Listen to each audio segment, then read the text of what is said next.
Dreamscape presents See How She Dies by Lisa Jackson, narrated by Catherine Fenton.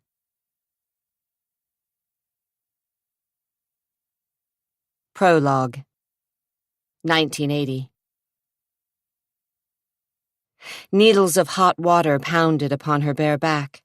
Steam filled the large, tiled stall, fogging the glass doors.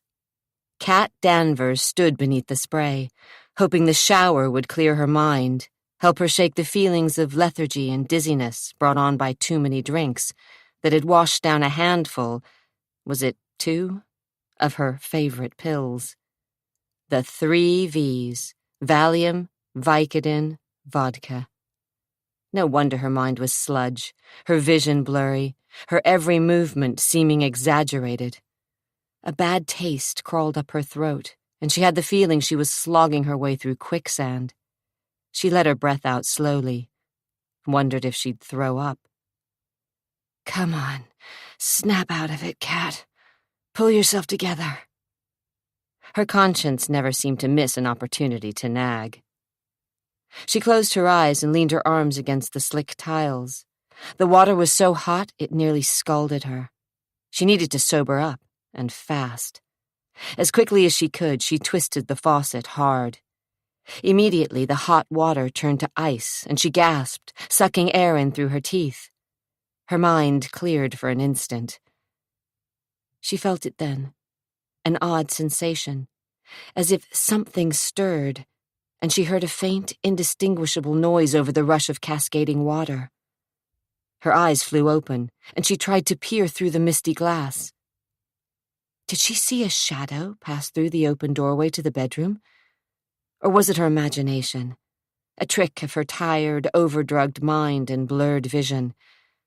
She needed her contacts, or her thick glasses. It was probably nothing. And yet her skin crawled beneath the frigid spray. Tiny goosebumps of fear pebbled her smooth, wet skin. "It's all in your mind," she muttered, but turned off the water anyway and stood, shivering and dripping, while her ears strained to hear anything out of the ordinary. There was nothing, just the steady drip of water from the shower head, the soft rumble of the heater, the strains of Christmas music drifting from hidden speakers, and farther away and muted, the quiet hum of traffic in the city. But nothing else. No sound of a shoe scuffing over the thick carpet of the presidential suite, no rattle of the room service cart, no click of keys in the lock. Nothing out of place. Sluggishly, she clicked open the glass door and reached for her robe. "Mama?" A tiny voice. A girl's voice. Kat's heart clutched. She froze. No, it couldn't be. She wouldn't believe it. No toddler's voice had spoken. Her mind was playing tricks on her again, that was it. The drugs and booze had combined to... "Mama?" Oh, God. Kat's knees nearly buckled. Frantically, she stepped out of the shower and nearly fell on the slick marble as the notes of Silent Night filled the room. "Baby?" she whispered.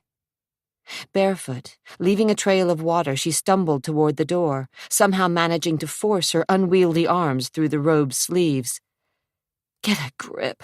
You're hallucinating again, and you know it. There is no baby. Your daughter is not in any of the other rooms. Grab hold of yourself." Grasping onto the door jamb, she peered into the bedroom. The king-sized bed was rumpled, a small impression visible on the comforter where she'd fallen asleep earlier. Her near-empty glass was sweating upon a bedside table near 2 empty bottles of pills. The closet door was ajar, giving her a view of her clothes neatly lined up on hotel hangers. "Mama?" The sound was distinct, clear, coming through the open French doors. "Oh, sweetheart!" Kat cried, her voice cracking as she turned quickly, too quickly, toward the living area and fell against the night table, scraping her arm and cheek. The antique lamp tumbled to the carpet, its bulb shattering. "Don't believe it, Kat. Don't think she's alive. Don't you dare trust your foolish heart." But she couldn't stop that tiny sliver of hope from burrowing into her heart as she climbed to her feet again. The room spun. Using one hand, she braced herself on the wall and chairs as she staggered into the living area. She blinked hard, tried vainly to focus. Nothing seemed disturbed, nothing out of place. Flowers and a fruit basket sat upon a glass-topped table. 2 Queen Anne chairs and a small love seat surrounded the antique fireplace where flames burned quietly. No boogeyman lurked in the shadows. Her daughter wasn't waiting for her. Of course not. Her imagination and paranoia were working overtime again. She was falling apart, unraveling. She caught a glimpse of herself in the mirror and cringed at the foggy image. Disheveled, wet hair, a gaunt body draped in a robe too large, no makeup on a face once beautiful and now ravaged by pain and guilt. Tears, unbidden, filled her eyes. She was losing her mind, bit by bit. Wiping her hand beneath her nose, she chided herself for being a fool. She, a woman who had always known what she'd wanted and gone after it. She, who had used her beauty and brains to snag the wealthiest man in Portland. She, who so recently had everything any woman could ever want. And now she was reduced to shards of harsh memories, sleepless nights, and long hours trying to dull the pain with prescriptions and alcohol. Cinching the robe around her thin body, she felt a draft, the tiniest breath of wind against the back of her neck. She looked over her shoulder, saw the curtains near the balcony doors move. But she'd locked the French doors just before her shower, right? She'd taken her drink onto the small veranda and stood overlooking the city, contemplating suicide, and finally discarding taking her life as too dramatic, too frightening, too self-defeating. So why was the door unlatched? Hadn't she come back inside and turned the deadbolt behind her? Yes, that was right. After securing the lock, she'd taken one last swallow of her drink, then left the glass on the bedside table before stripping and heading unsteadily for the shower. That was right, wasn't it? Or was she mixing things up? Why couldn't she remember? Why was everything so fuzzy? Maybe she'd imagined locking the door. Maybe she had heard someone prowling through these rooms while she'd stood under the shower's spray. Her throat turned to dust. Again, she sensed a presence, something eerily out of place. She started for the telephone. "Mama?" A scared little voice. Kat's heart nearly stopped. "London? Baby?" The sound was coming from the veranda, through the crack in the door. This was insane. She should reach for the phone hotel security, call the police. Like you did before? And have them all look at you like you're crazy? Have them exchange glances as they noticed the vials on the nightstand? Have them suggest you talk to someone?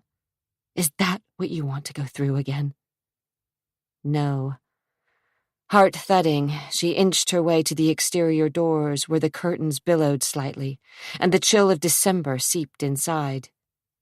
Through the shears, she saw a dark shadow, small, shivering. "London? Precious, precious child." Kat yanked open the door. A blast of winter hit her hard. A cacophony of street noise, traffic, music, voices rushed up 19 floors. The huddled little figure moved. "Oh, honey," Kat whispered, her throat suddenly tight. The interior light snapped off.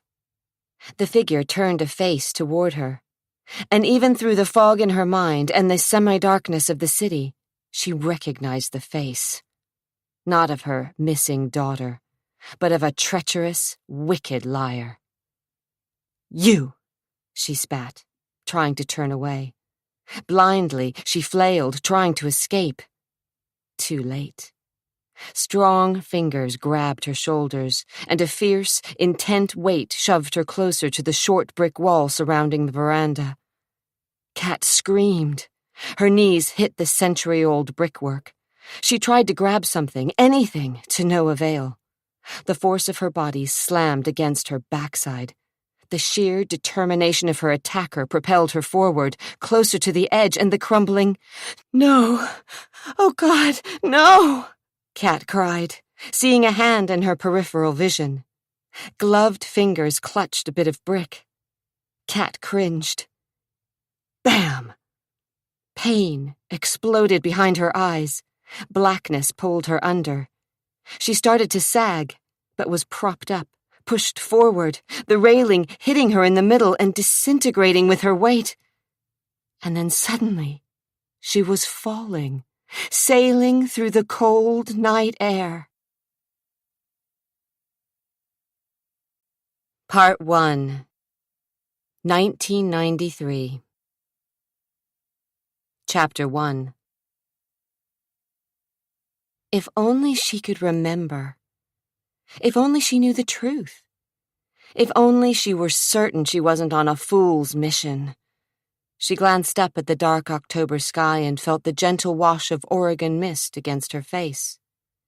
Had she ever tilted her head back and let the moistness linger on her lips and cheeks?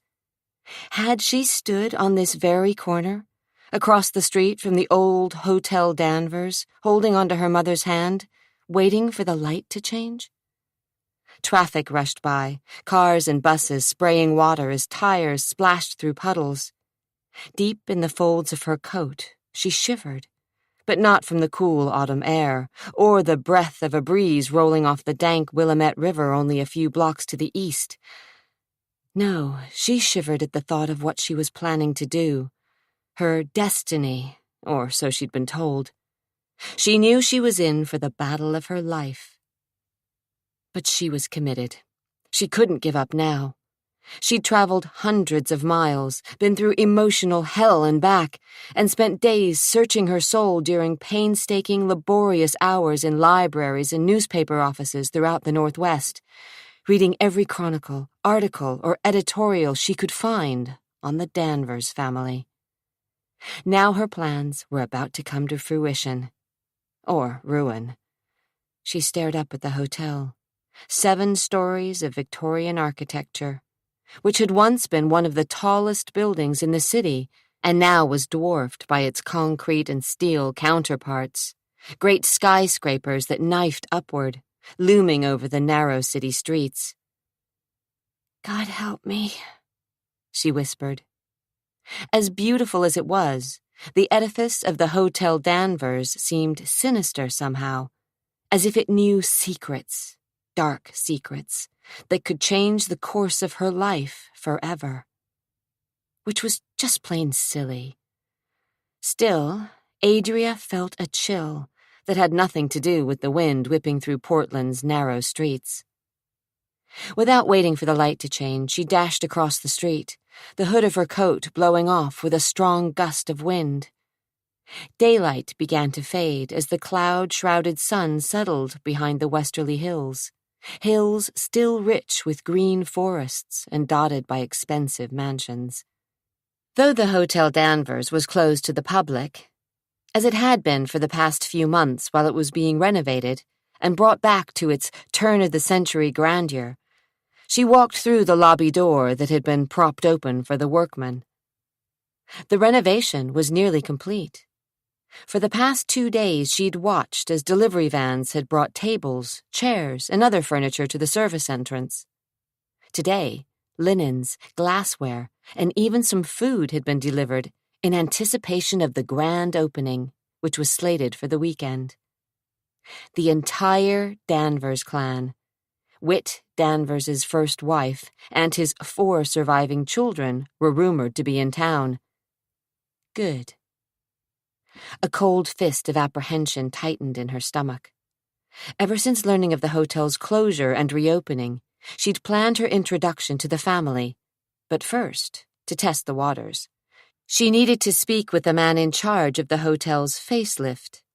Zachary Danvers, the rebel of the family and second son to wit. According to every article she'd read, Zachary had never quite fit in. The Danvers family resemblance, so evident in his brothers and sisters, had skipped over him. And during his youth, he'd had more than one brush with the law. Only the old man's money had kept Zachary out of serious trouble, and gossip had it that not only was he the least favorite of Whit's children, but was also nearly cut out of the old man's will. Yes, Zachary was the man she needed to see first. She'd studied his photographs so often. She knew she would recognize him. A little over 6 feet, with coal-black hair, olive skin, and deep-set gray eyes guarded by heavy brows, he was the one son of Whit Danvers who didn't resemble his father. Leaner than his brothers or the bear of a man who had sired him, his features were as chiseled as the cliffs overlooking the Pacific Ocean. He was a rugged man, rawhide tough with a hard mouth that was rarely photographed in a smile. He bore a scar over his right ear that interrupted his hairline, and his broken nose was testament to his violent temper.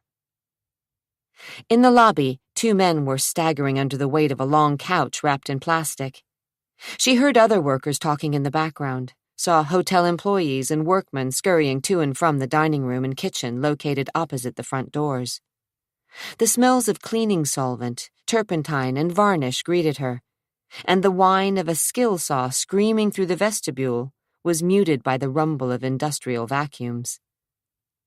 As the workman shoved the couch near a huge fireplace, she paused in the lobby and eyed the hotel that had once been the most opulent in Portland, a place for dignitaries and town fathers to gather, where decisions were made and the shape of the future had been planned.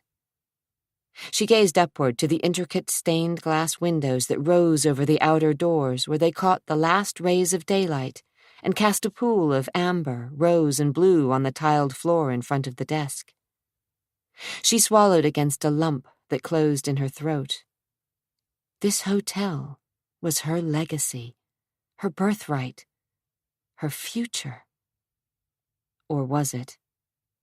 There was only one way to find out. She headed for the wide, curved staircase that swept upward to the balcony. "Hey, you! Lady! We're closed!" The voice, deep and male, was coming from a big, burly man poised on the top of a high scaffold positioned under the second-floor landing. He was fiddling with the chandelier situated over the lobby desk. Ignoring him, she started up the carpeted steps. "Hey! I'm talking to you!" She hesitated, her hand trailing on the banister. This wasn't going to be easy, but the electrician was only a small stumbling block, the first of many. With a determined smile meant to disarm him, she turned and squared her shoulders. "Are you Zachary Danvers?" she asked, knowing full well he wasn't. "No, but—" "Are you related to the Danvers family?" "What the hell?" Beneath the edge of his hard hat, he scowled at her.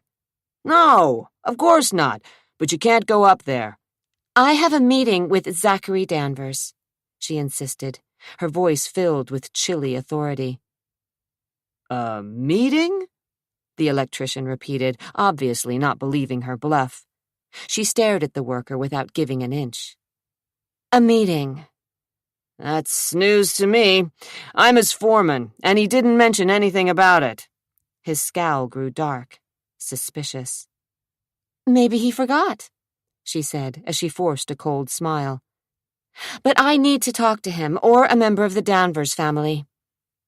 "He'll be back in a half hour or so," the man said reluctantly. "I'll wait for him. In the ballroom." "Hey, I don't think—" Without another glance in his direction, she hurried up the remaining stairs. Her boots were muffled on the thick carpet, and her breath was shallow, a sign of her case of nerves. "Shit," the man muttered under his breath, but stayed atop his perch and turned back to his work. "Damned women." Her heart was beating so fast she could hardly breathe, but at the top of the landing, she turned unerringly to the left and shouldered open the double doors. The room was dark. Her throat closed in on itself, and with her fingers she fumbled for the light switch. In a glorious blaze, the ballroom was suddenly lit by hundreds of miniature candles suspended in teardrop-shaped chandeliers. Her heart nearly stopped at the sight of the polished oak floor, the bank of tall, arched windows, the dizzying light from a million little bulbs that reflected in the cut crystal. Her throat clogged, and she blinked back tears. This was where it had all happened? Where the course of her young life had been thrown from its predestined path and into uncharted territory? Why? She chewed on her lower lip. Oh, God, why couldn't she remember? October rain slid down his hair and under the collar of his jacket. Dead leaves, already sodden, clung to the sidewalk and were beaten with the thick Oregon mist that seemed to rise from the wet streets and gather at the corners of the buildings. Cars, delivery vans, and trucks roared by, their headlights feeble against the watery illumination from the street lamps. Zachary Danvers was pissed. This job had lasted too long and wasted too much of his time. What little pride he had in the renovation was tarnished. Working here made him feel like a hypocrite, and he was thankful the project was just about over. Muttering oaths at himself, his brothers, and especially at his dead father, he pushed open the glass doors of the old hotel. He'd spent a year of his life here, a year, all because of a promise he'd made at his father's deathbed a couple of years ago. Because he'd been greedy. His stomach soured at the thought. Maybe he was more like the old man than he wanted to admit. The hotel manager, a newly hired nervous type with thinning hair and an Adam's apple that worked double time, was laying down the law with a new clerk behind a long mahogany desk, the pride of the lobby. Zachary had discovered the battered piece of dark wood in a century-old tavern located off Burnside in a decrepit building. The tavern had been scheduled to be razed, but Zach had decided to take the time to have the bar restored. Now, the once scarred mahogany gleamed under the lights. All the fixtures in the hotel had been replaced with antiques or damned close replicas, and now the hotel could boast an authentic 1890s charm with 1990s conveniences. The advertising people had loved that turn of phrase. Why'd he'd agreed to renovate the old hotel still eluded him, though he was beginning to suspect he had developed a latent sense of family pride. Son of a bitch, he grumbled under his breath. He was tired of the city, the noise, the bad air, the lights, and most of all, his family, or what was left of it. Hey, Danvers! His foreman, Frank Gillette, yelled from his position on the scaffold 20 feet above the lobby floor. He was tinkering with the wiring of a particularly bad-tempered chandelier. Been waiting for you. There's a woman here, in the ballroom. She's been here over an hour. Zach's eyes narrowed a fraction. What woman? Didn't give her name. Claimed she had a meeting with you. With me? That's what she said. Frank started down the ladder. She couldn't talk to me as I wasn't a, and I'm quoting here, member of the Danvers family. Frank hopped to the floor and dusted his hands. He drew a wrinkled handkerchief from his back pocket and rubbed it under the brim of his hard hat. From somewhere near the kitchen there was a crash and rattle of silverware that echoed through the hotel. Christ! Frank's head snapped up, and he narrowed his eyes at the kitchen. Damn that Casey! Is she a reporter? The woman? Frank fumbled in his pocket for his cigarettes. Hell if I know. As I said, I'm not a Danvers, so she wouldn't talk to me. Not that I wouldn't mind spending a little time with her. Good looking? Frank said. Beyond a 10. Sure. Look, all I know is that short of bodily hauling her out of here, we got a problem. No one's supposed to be on the premises. If she slips and falls and breaks her neck and OSHA finds out. You worry too much. You pay me to worry. Frank found his crumpled pack of Camels and shook out a cigarette. Just finish the job. I'll deal with the insurance people and the woman. Good. Smiling as he clicked his lighter, Frank inhaled deeply. Now, let's see if this mother works. Hey, Roy, turn on the juice. Reaching around the desk, he flipped a switch and stared at the chandelier. Lights shaped like candles blazed for a second before flickering and dying. Fucking wiring, Frank growled, his face turning red, his cigarette bobbing between his lips. I told that half-wit Jerry to use... Ah, hell. Exasperated, he shot out a stream of smoke. Roy, turn it off again, he roared. I'll go talk to the mystery lady. Do that, Frank growled as he finished his smoke, then started back up the scaffolding.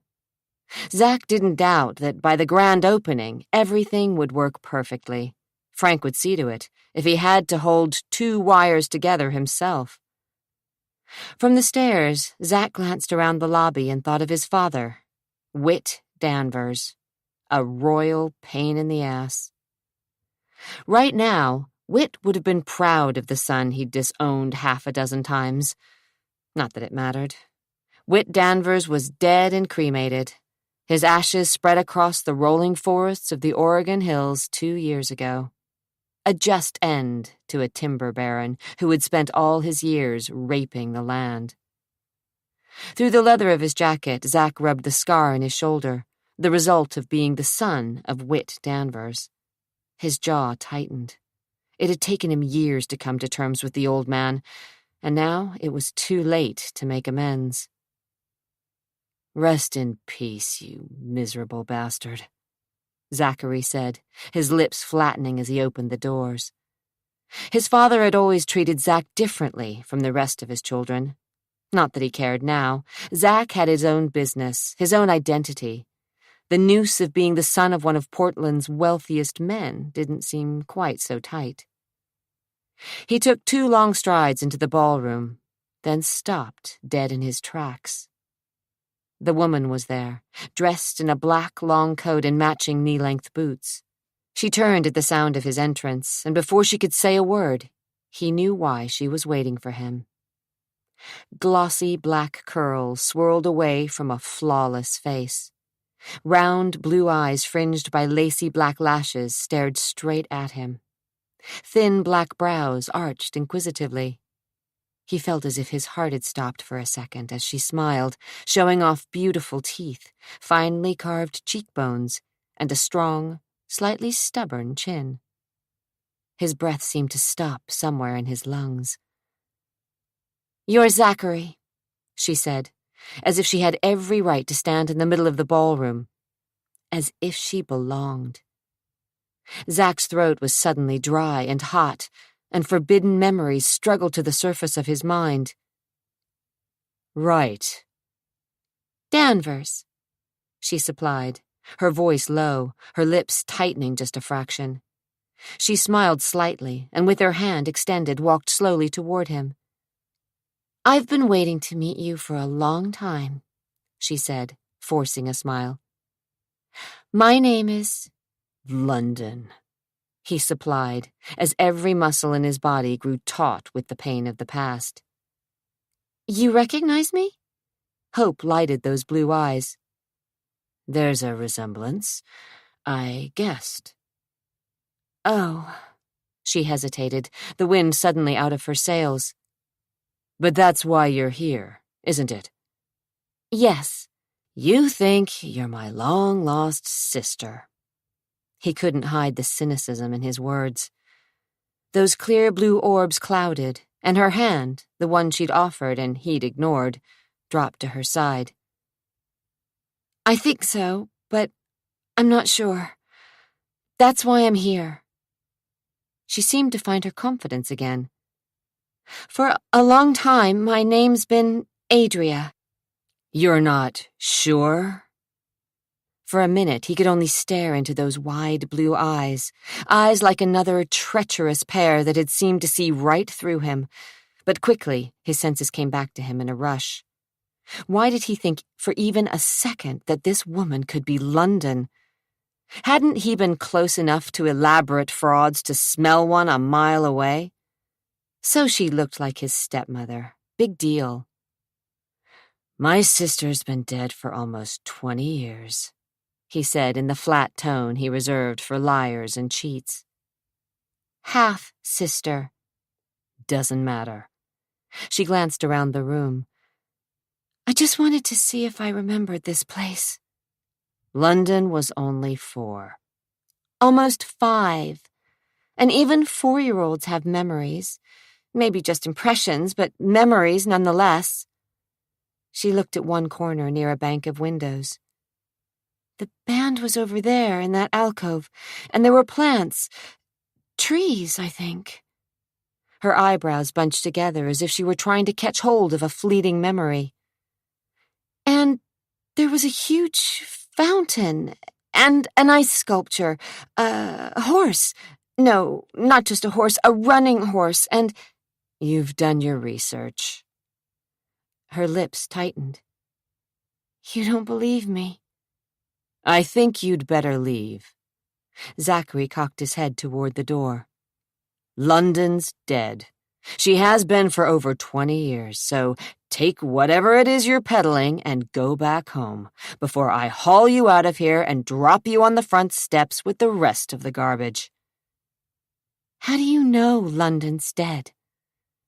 His throat closed, and he remembered, with gut-wrenching clarity, the accusations, the fingers thrust in his direction, the suspicious looks cast his way. I'm serious. You'd better leave.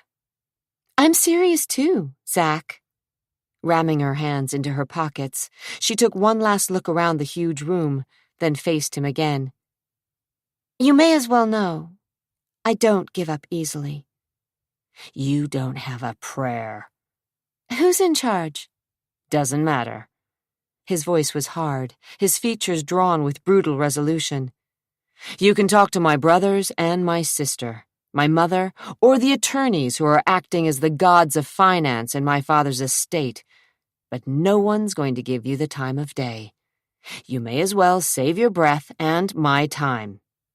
Take my advice and go home. This could be my home.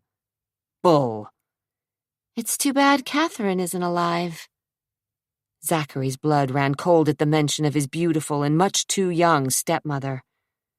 There was an unmistakable resemblance between the young woman standing so arrogantly before him and his father's second wife, Catherine, Cat, the woman who'd made his life a living hell for years. Is it really too bad? Or is it just convenient? He asked, keeping his expression bland. She blanched a bit. Get out. You're afraid of me. As I said, get out. She held his gaze for a heart-stopping second, then strode through the ballroom doors and down the stairs. Zachary moved to the windows and watched as she walked onto the street, her strides long and full of purpose, her head ducked against the thickening rain. She'd be back. They always came back. Until the power and money of the Danvers family drove them away, and they gave up their far-fetched dreams of stealing a little bit of the old man's money. Good riddance, he thought. But as she disappeared around the corner, he felt a premonition, like footsteps of the devil crawling up his spine. And he knew with absolute and bone-chilling certainty that this one, this imposter posing as London Danvers, was somehow different from all the others. Part 2, 1974. Chapter 2. Happy birthday, darling, Catherine Danvers whispered into her husband's ear as they danced across the polished floor of the ballroom. From the alcove near the corner, a small dance band played As Time Goes By, and the melody whispered through the crowd. "Surprised?" she asked, nuzzling him, her satin heels moving in perfect time to the music. "Nothing you do surprises me," he chuckled low in his throat. Of course he'd known that she'd reserved the ballroom of his hotel under the fictitious name of some sorority. He hadn't spent 60 years learning to be the shrewdest businessman in Portland without picking up a few tricks along the way. He gave his wife a playful squeeze and felt her breasts, beneath her black silk dress, press closer to him. A few years before, he would have become aroused just by the scent of her perfume and the knowledge that beneath the gown she wore, absolutely nothing. Just the dress and a pair of stiletto heels. She pouted prettily as the pianist played a solo. Her black hair gleamed under the muted lights from chandeliers suspended from the cove-shaped ceiling, and her eyes, a deep blue, glanced coyly at him through the sweep of thick, dark lashes.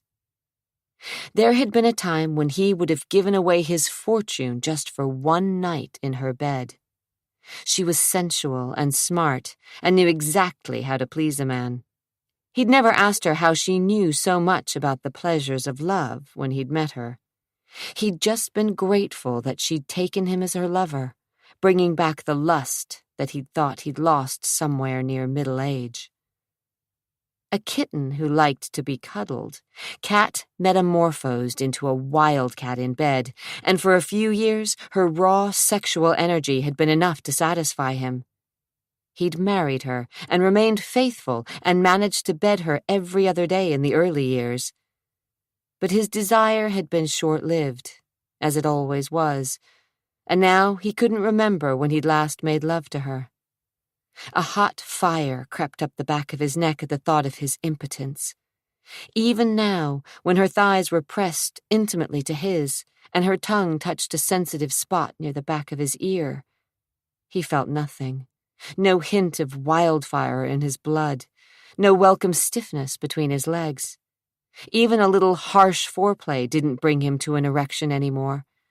It was a miracle that they'd managed to conceive a child. Suddenly angry, he swirled her roughly away from him, then jerked her back into his arms. She laughed, that throaty little laugh that bordered on nasty. He liked her laugh. He liked everything about her. He only wished that he could throw her on the dance floor and take her the way she wanted to be taken, like an animal, with 400 horrified eyes watching as he proved that he was still a man and could satisfy his wife. She'd tried all her tricks, flimsy negligées, peekaboo bras that outlined her nipples, and long black garters that flicked at her shapely thighs. She'd coaxed him with her tongue and dirty words, slapped playfully at his butt and balls, but nothing she did aroused him anymore, and the thought that he couldn't manage an erection, might never have sex for the rest of his life, cut a hole in him that burned like dry ice and scared the living hell out of him. The song ended, and he pressed forward, bending her spine in a low dip, so that she had to cling to him, her eyes staring up into his, her black hair sweeping the floor that had been littered with pink rose petals. Her breasts, heaving with exertion, threatened to spill out of the deep cleavage of her dress. In full view of the audience, he pressed a kiss to that glorious hollow between her breasts, as if he were so randy he couldn't stand it, then yanked her to her feet. Laughter and applause erupted around them. "You old dog, you!" one man shouted, and Cat blushed as if she were an innocent virgin. "Take her upstairs! What are you waiting for?" another middle-aged boy yelled. "Isn't it about time you two had a son?" "Later." Wit winked at the crowd, content that they didn't know his secret, and secure that Cat would never breathe a word of his shame. A son. If this crowd of friends, relatives, and business acquaintances only knew. There would be no more children. He'd sired 3 sons and a headstrong daughter from his first marriage to Eunice. With Catherine, there would only be London, his 4-year-old daughter and favorite child. He made no apologies for caring more about this little girl than he did all of his other children put together. The other kids, some of them adults now, had caused him so much heartache, and their mother, Christ, what had he ever seen in Eunice Prescott? A skinny woman with a sharp tongue who'd thought sex with him had been her duty, nothing more than a chore. He'd decided she was frigid until... Hell, he didn't want to think about Eunice cheating on him behind his back, laughing at him. Angered at the turn of his thoughts, Whit escorted his wife to the center of the room where, beneath the glimmering lights of the chandelier, an ice sculpture in the shape of a running horse was beginning to melt. Nearby, a tiered fountain of champagne gurgled and splashed. The band started playing In the Mood, and a few brave couples strayed onto the dance floor. Whit snagged a glass from a silver tray and drained the champagne in one long swallow. "Daddy?" He glanced up and found London, her black curls dancing around her face, her chubby arms outstretched. Dressed in a navy blue dress with white lace collar and cuffs, she ran up to him and threw herself into his waiting arms. He hugged her tightly, the velvet of her dress crushed against him, her legs, encased in white tights, clamped around his waist. "How do you like the party, Princess?" Her crystal blue eyes were round and wide, her cheeks flushed with the excitement of the festivities. "It's loud," he laughed. "That it is." "And there's too much smoke." "Don't tell your mother. She planned this as a special surprise, and we wouldn't want her to feel bad," Whit said, grinning as he winked at his daughter. She winked back, then snuggled her pert little nose into his neck, and he got a whiff of baby shampoo. She tugged at his bow tie, and he laughed again. Nothing could make him as happy as this dynamic whirl of precociousness. "Hey, that's my job," Kat said as she smiled and gently nudged London's fingers from Whit's neck. Kissing her daughter's crown, she said, "Leave Daddy's tie alone." "How about a dance?" Whit asked his young daughter, and those little lines between Kat's eyebrows, the ones that suggested silently that she disapproved, appeared. Whit didn't care. He drained another glass of champagne and twirled a laughing London onto the dance floor. The child, his princess, squealed in delight. "Sickening, isn't it?" Tricia observed from her position near the band. She leaned against the glossy top of the concert grand and petulantly sipped from a fluted glass. She was allowed, having just turned 21. Zachary lifted a shoulder. He was used to his old man's theatrics, and he really didn't care what Whit did anymore. He and his father had never gotten along, and things had only become worse when Whit had divorced his first wife and eventually married a woman only 7 years older than his oldest son, Jason, Zachary's brother. Truth be known, Zach didn't really want to be here, had only come because he was forced. He couldn't wait to escape the smoky, loud ballroom filled with boring old people, suck-ups, every last one of them. "Dad can't keep his hands off Kat," Tricia said, her voice slurring a little. "It's obscene." She took another swallow. "The lecherous old fart." "Careful, Tricia," Jason said as he joined his brother and sister. "Dad probably had this place bugged." "Very funny," Tricia said, tossing her long auburn hair over one shoulder. But she didn't laugh. Her blue eyes were flat and bored, and she continually scanned the crowd as if she were looking for something or someone. Jason's eyes narrowed. "You know half the people here would like to see the old man fall." "They're his friends," Tricia argued. "And enemies." Jason rested a hip against the piano as the band took a break. He watched his father, still holding London, playing the crowd, moving from one knot of bejeweled guests to the other, never once setting London on her feet. "Who gives a shit?" Zachary asked. "Always the rebel." Jason smiled beneath his mustache, that know-it-all smile that bugged the hell out of Zach. Jason acted as if he knew everything. At 23, Jason was already in law school and 6 years older than Zach, a point he never let his rebellious younger brother forget. Zach tugged at the tight collar of his tuxedo shirt. He couldn't stomach Jason any more than he could his sister Trisha. They both cared too much about the old man and his bank accounts. Leaving Jason and Trisha to worry and fret over Whit's affection for London, Zach walked to the edge of the crowd. He managed to grab a champagne glass from an unattended table, then sauntered over to the bank of tall, arched windows that overlooked the city and turned his back on the party. He felt a bit of satisfaction as he stared through the glass to the hot July night and swallowed champagne. Traffic flowed in a steady stream along the street.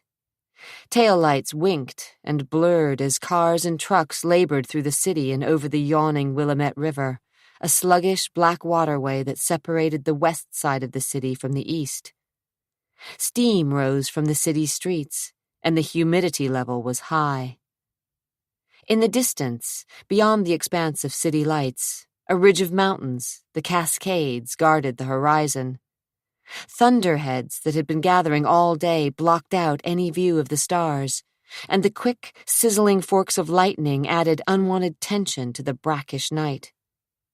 Zach finished his champagne and, hoping no one would notice, half buried his empty glass in the soil surrounding a potted tree. He felt out of place, as he always had with his family. This black tie affair thrown by Kat made him all the more aware that he was different from his brothers and sister. He didn't even look like the rest of the Danvers clan, all of whom were fair-skinned, blue-eyed, and were favored with varying hues of blonde to dark brown hair. He resembled his half-sister, London, more than anyone else in the family, which didn't win him any points with Jason, Trisha, and Nelson, his younger brother, all of whom on one occasion or another professed to hate their half-sister. With a snort, he considered London. He didn't care much about the kid one way or the other. Sure, she bothered him. Any 4-year-old was a pain in the ass, but she wasn't as bad as the others made out. In fact, Zach found it amusing that she was already showing some of the traits Kat had perfected over the years. It wasn't London's fault the old man treated her like some kind of priceless jewel. As if she'd read his mind, London pushed through the crowd and grabbed hold of his leg. He turned to tell her to get lost, but by that time she'd discovered his glass pushed deep into the potting soil. "Leave that alone," he whispered in a harsh voice. She glanced up sharply, a naughty twinkle in her eyes. God, if he could just step out on the balcony and grab a smoke. Another vice of which his father and stepmother disapproved, though Kat was never without her gold cigarette case, and Whit enjoyed his share of cigars smuggled in from Havana. She dropped the glass back into the dirt. "Hide me from Mommy." With a wicked little giggle, she ducked behind his legs. "Hey, don't get me involved in your stupid games." "Shh, she's coming," London hissed. Great. Just what he needed. "London?" Catherine's husky voice drifted over the slow strains of a ballad. Behind him, London tried to smother a giggle. "London, where are you? Come on now. It's time for bed. Oh, there you are." Catherine sidestepped a group of men, her practiced smile well in place. Waving her fingers as she passed, she tracked down her wayward daughter with the precision of a bloodhound. "No!" London cried as her mother approached. "Come on, sweetheart, it's nearly 10. "Don't care." "You'd better do what she says," Zachary offered. his gaze flicking slightly to his stepmother's. He knew what the old man saw in his young wife. Catherine Danvers was probably the sexiest woman Zachary had ever met. At 17, he understood about unbridled sexual desire. Hot and thundering, it could roar through a man's body and turn his brain to mush. "Come on." Catherine leaned down to pick up her daughter. The silk stretched across her shapely rump, and her breasts seemed to bulge a bit, as if they might fall out of her plunging neckline. "I'll get her into bed," another woman, London's nanny, Ginny something or other, offered. She was a small, plain woman in sensible shoes and a drab olive-green suit. Next to Catherine, she looked frumpy and old, a dowdy matron, though she was probably just over 30, not much older than Kat. "I don't want to go to bed," London insisted. "She's being a brat." Catherine looked up and noticed one of the waiters motioning toward her. With a sigh, she turned back to her daughter. "Listen, honey, it's almost time to bring out the birthday cake. You can stay up and watch Daddy blow out his candles, then you have to go upstairs." "Can I have some cake, too?" The corners around Catherine's mouth tightened, though she said, "Of course, darling, but then you go with Ginny upstairs. We've got a special room for you right by Daddy and Mommy's, and we'll be up later to tuck you in." Mollified somewhat, London headed back to the party, and Catherine straightened, smoothing her dress over her hips, as Ginny followed her wayward charge. Zach hoped that Catherine would hurry to the bandleader and order the musicians to strike up "Happy Birthday to You," but she inched her chin up a fraction and eyed her stepson. Zach was 3 inches taller than Kat. Nonetheless, she had a way of making him feel small. "Stay away from the booze." She plucked his empty champagne glass from the dirt and twirled the stem between her long, slim fingers. Even while reprimanding him, she was sexy as hell, as if she knew her power over him and any man who wasn't blind. She puckered her lips sweetly, then waggled the glass under his nose. "We wouldn't want anything to spoil this party for your daddy, now, would we? If you were to get caught with one of these, there could be trouble." "I won't get caught." "Don't think you're so smart, Zach. I saw you swilling champagne. And don't think I'm the only one who was looking in your direction. Anyone else could have seen you, including Jack Logan. You remember, he's with the police department. I think you two have met before." Zach's teeth clamped together. Hot embarrassment climbed up the back of his neck. "As I said, I won't get caught." "You'd better not, because if you land your cute little butt in jail or end up in the juvenile hall again, Whit won't bail you out. So," she smiled sweetly, "use your head." As she sauntered away, mingling with one group of guests after another, Zachary seethed. His blood boiled through his veins, and he fantasized about wrapping his fingers around her neck and shaking some sense into her. But he couldn't take his eyes off her ass and the way it shifted beneath the shimmering black silk of her dress. She moved slowly, as if each step were a deliberately sensual movement designed to make him squirm. The rose petals were crushed beneath her heels. Her smooth back, visible to the curve of her lower spine, was unblemished and supple, and he imagined it would arch perfectly beneath the right man. He felt an erection beginning and turned away from her image. Half the time he thought she put on a sexual show for him intentionally. Other times he told himself that it was his imagination, that he was finding sexual overtures in the most innocent of gestures.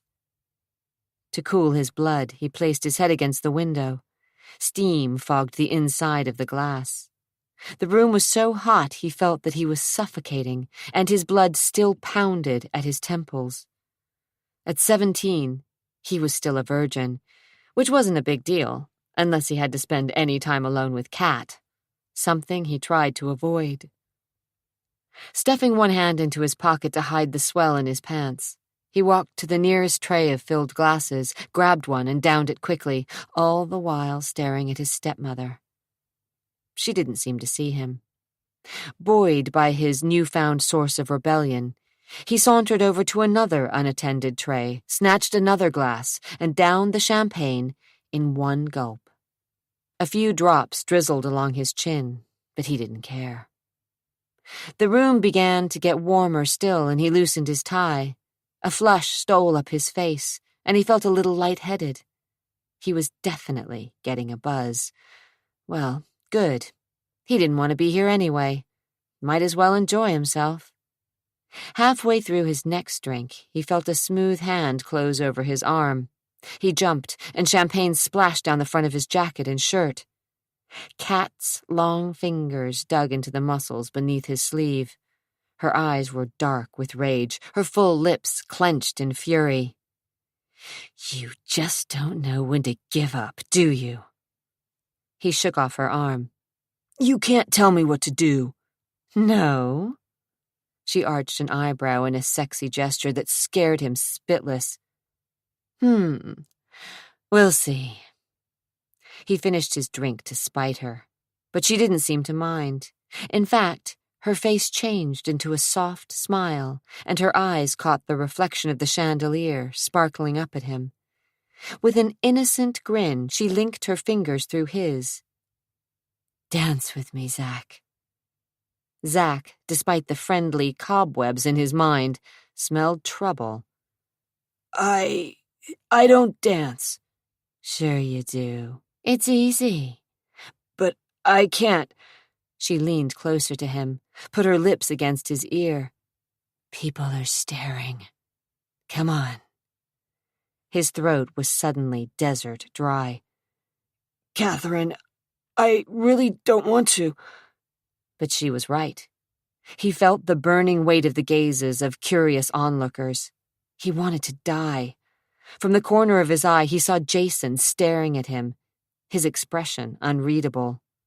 Tricia was downing champagne, and God only knew what else. She smiled drunkenly at Zach's discomfiture. Whit, his father, was still dancing with Little London, and too busy to notice that Zach was trapped. "Really, Catherine, I don't want to—" "Oh, you want Zach," she said, leaning to him, pressing her hip against his groin. "I can tell. And I'll let your father know if you don't give me just one little dance." Guiltily, Zach glanced at Whit, but the old man seemed oblivious to the fact that his son, the one who always gave him so much trouble, was being led to the dance floor like a lamb to slaughter. He couldn't imagine dancing with Catherine, feeling her body pressed close to his. His blood was already roaring through his system. As they reached the dance floor, she turned, molding her torso to his, beginning to sway in rhythm to the music. Her hips were pressed intimately to his, and her breasts seemed crushed against his chest. "Now, isn't this better?" she murmured in a husky drawl, and he closed his eyes, fighting the lust that burned through his body, feeling his stiffening erection even as he tried to deny it. "Let me go," he begged. "You don't want to go." She shifted slightly, so that her lower abdomen was hugging his. God, she had to know that he was hard. "I can tell." "Don't." Holy Christ, his right hand was on her bare back, feeling the silky texture of her skin, the sleek movement of her muscles. Was it his imagination, or did she make some low sort of wanting sound deep in her throat? "You lied," she whispered, her breath ruffling the hair covering the tops of his ears. He was dying inside, so hard he ached, he couldn't think straight. A part of him warned him to back off, but the other part, puffed up by male ego, champagne, and sexual desire, couldn't stop fantasizing. He wondered what she would do if he rubbed up against her, let his hand slip beneath the black fabric of her dress. What would happen if he slowly let his mouth and tongue wander down the delicate column of her throat, As if she understood his need, she lolled her head to one side, exposing more of her white skin, showing off just a little more of her gorgeous bosom. "Mind if I cut in?" Whit's voice seemed to reverberate through the ballroom, and Zachary started, dropping his hands guiltily. He tried to put some distance between his body and Kat's, but she held him close.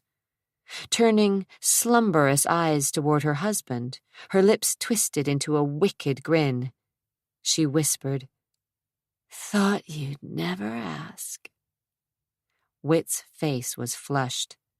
His eyes thinned on his rebellious son as Zachary took a step back, and London, who was still clinging to her father, was plopped into Zach's empty arms. "Stay away from the champagne," Whit said. "It would be a hell of an embarrassment if Jack had to arrest you here. Now, give London a spin on the floor and ask one of the Kramer girls to dance. They've been watching you all night."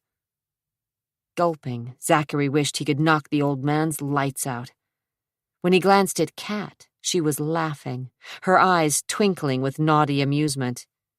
At his expense. His fingers clenched into fists, and if it wasn't for the fact that he was holding London, he might have made an already ugly situation worse. It was as if his father and stepmother had conspired together to make him look a fool. His shoulders tensed and heat surged up the back of his neck to spread through his face. Though several girls in expensive dresses were trying to capture his attention, Zach didn't even give them the time of day. He handed London to her nanny and wished he could hit something, anything. Ripping his tie from his neck, he wanted nothing more than to leave the goddamn hotel and cool off.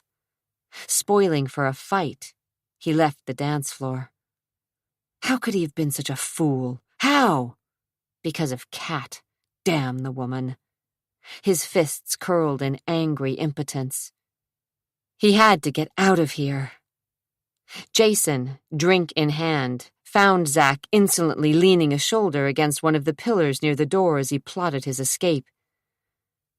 "Don't let her get to you," Jason advised. "Who?" "Kat." Sipping his drink, bourbon straight up, Jason smiled.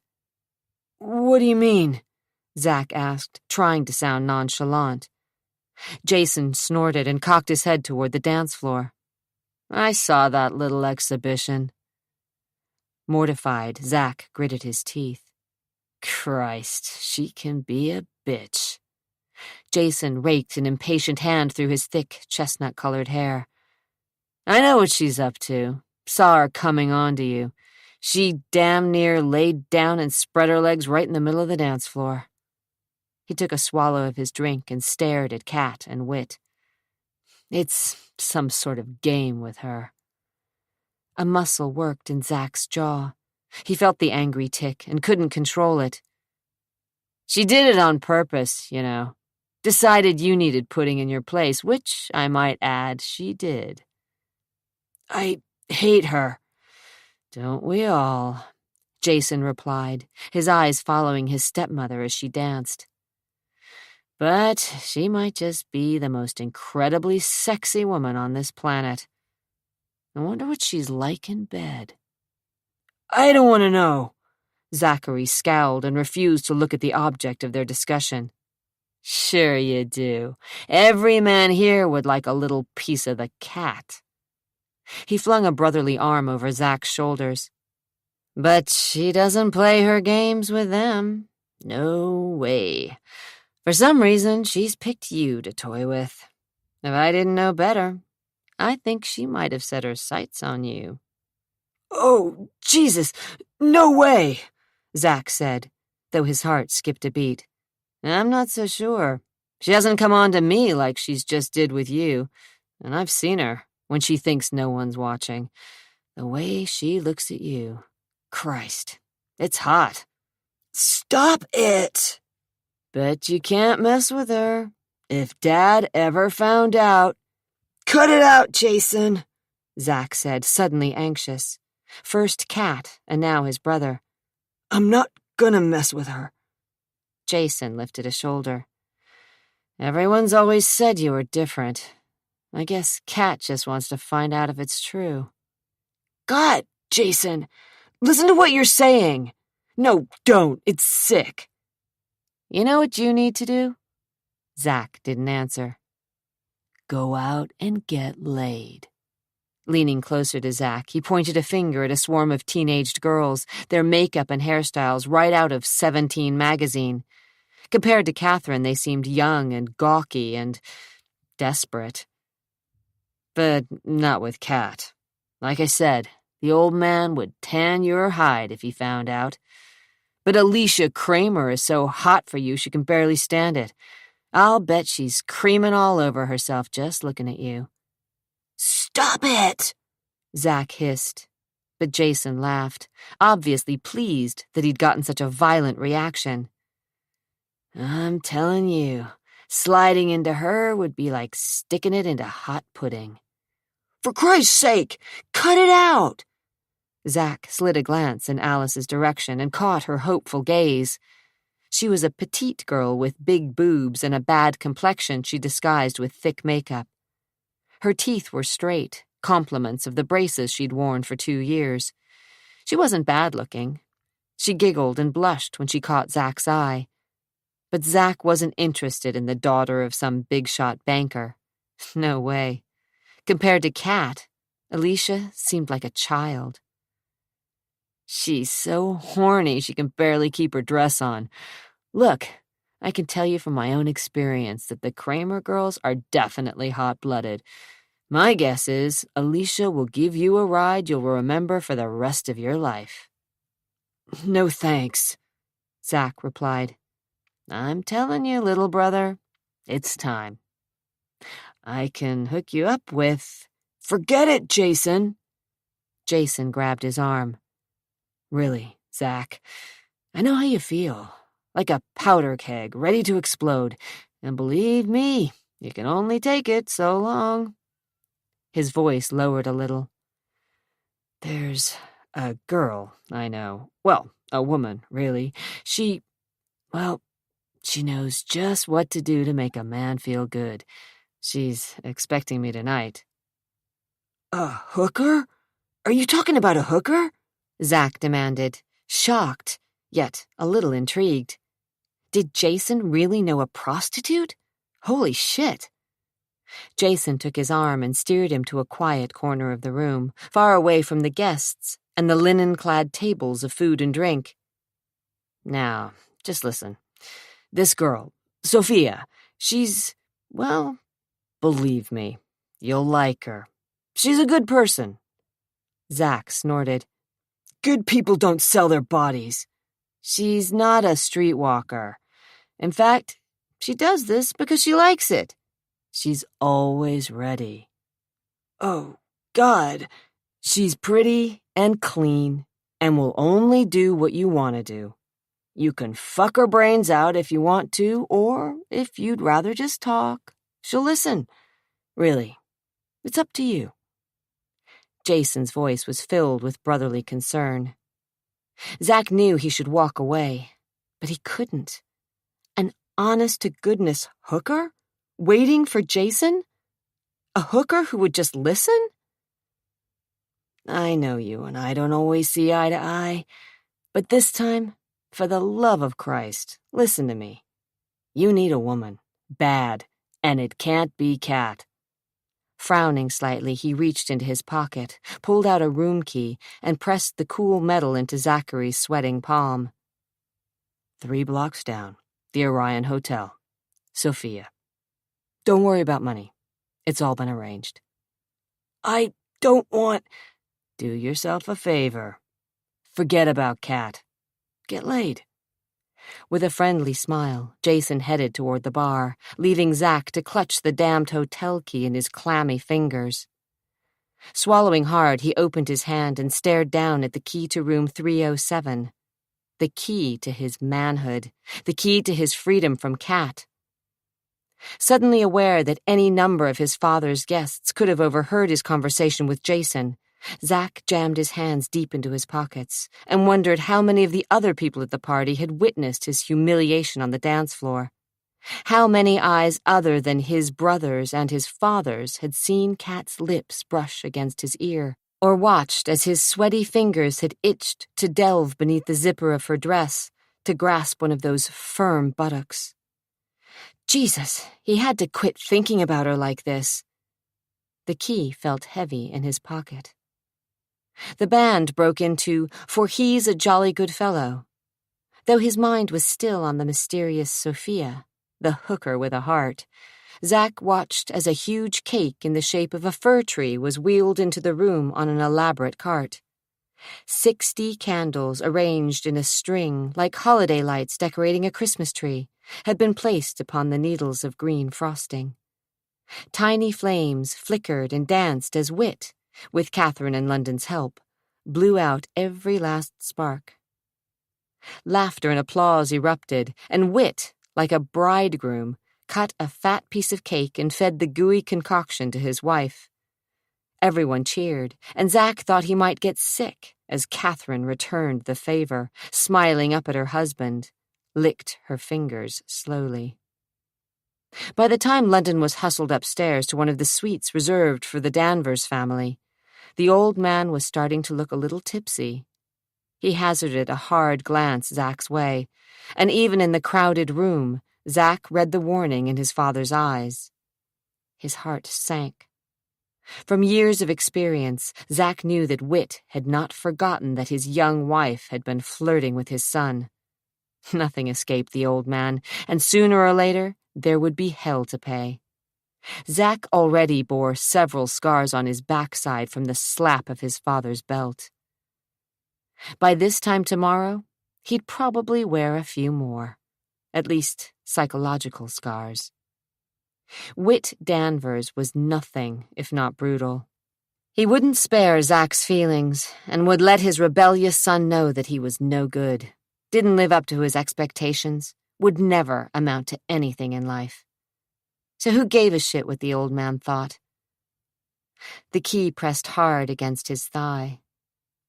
Wit and Catherine began dancing again, and his father's attention was diverted from his second son to his wife. Zack seized the opportunity for escape. Without a glance over his shoulder, he wended his way past loud groups of guests, slipped through ballroom doors to the landing, where he stopped to catch his breath and fight the dizziness in his brain from too much champagne. What was he doing? He couldn't just leave the party. The old man would come unhinged. Good. Maybe Wit Danvers might even worry a little. Before he changed his mind, Zack steadied himself against the rail and hurried down the wide staircase. "Hey, Zack! Where are you going?" Nelson, his younger brother, demanded.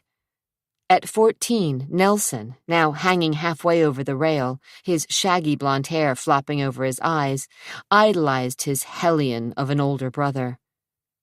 "Not now," Zack growled. He didn't need the kid's adoration any more than he needed Wit's disapproval. "But just keep quiet, Nelson, okay?" Refusing to acknowledge Nelson as the kid ran down the stairs, Zack strode through the front lobby where club chairs, brass lamps, and glossy dark tables were positioned around a massive fireplace. Past the main desk and a forest of potted palms, he walked quickly, trying not to think about the ramifications of his actions when Wit discovered him missing. Outside, the night was humid. The smell of the river drifted on air so still it seemed to cling to Zack's skin. He yanked off his jacket and began walking fast, heading north, trying to cool his blood and clear his head. What he was contemplating was crazy, and yet he'd consumed enough alcohol to feel bolder than usual. So what if the old man found out? What could he do? Kick Zack out of the Danvers family mansion? Force him to live with his mother? That thought was a bitter pill to swallow. Deep down, a part of him still cared for the woman who had borne him. But she didn't deserve that love, not after she'd abandoned them all and left them in the lonely house on the hill with Wit. Zack didn't know the full story, but the gist of it was that Wit had caught his wife in bed with his most hated rival, Anthony Polidori. She'd been carrying on with him for years, and rather than expose herself, or her lover, to the media, she'd had no choice but to accept Whit's terms for the divorce. He'd get the kids and most of the wealth. She'd receive a stipend and be spared the ugly scandal of testifying in divorce court that she was an adulteress. Her social position had been left unscathed. Her children's lives had not. As much as Zack professed to despise the old man, he did have a grudging respect for Whit Danvers and the power he seemed to possess over the people of this city. As for his mother, Zack felt little but loathing for Eunice. She had shamed his father with an affair that had ripped out the old man's soul. It had been Eunice who had wounded Whit Danvers' pride so badly that eventually, though it was years later, Whit had fallen into the open arms of Catherine LaRouche. He'd met Catherine at the Empress Hotel in Victoria, British Columbia. They had married within the week. Whit had explained to his children that Catherine was from a wealthy Ontario family. Though she was 30 years younger than he, she would become his children's new mother. The family had been in shock, the Danvers' lawyers nearly apoplectic, but the damage had already been done. Catherine LaRouche, whoever she was, had managed to become the bride of one of the wealthiest men in Portland. She'd seemed proper enough then, Zachary thought, remembering back, and the change in her attitude toward him had come subtly over the years. As he'd reached adolescence, he'd felt her watching him more closely, caught her eyeing him whenever his shirt was off, either when he was swimming in the pool in his cut-off jeans or riding one of the horses bareback. As his muscles had developed, so had Catherine's interest in her stepson. He'd told himself that he was imagining things, that it was only his newfound awareness of his own masculinity that had changed his perception, but now he wasn't so sure. And Jason had voiced the same suspicions. Sighing through his nose, he shook his head to clear it. With one hand, he felt the key in his pocket, and his stomach tightened into a hard ball of apprehension. What if he actually went into the Orion Hotel, took the elevator to the 3rd floor, rapped hard on the door, and it was opened by a withered old woman without teeth?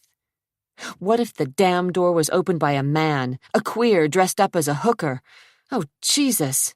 What if this whole arrangement was a setup, the result of Jason's twisted sense of humor? He gritted his teeth and glanced behind him as he reached the Orion. No one seemed to have followed him, and no one other than Jason would guess that he was here.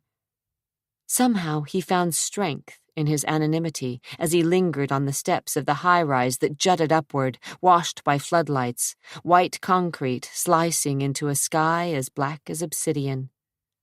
Hesitating a fraction of a second, Zachary locked his jaw, squared his shoulders, threw open the hotel's front door, and decided it was time he became a man.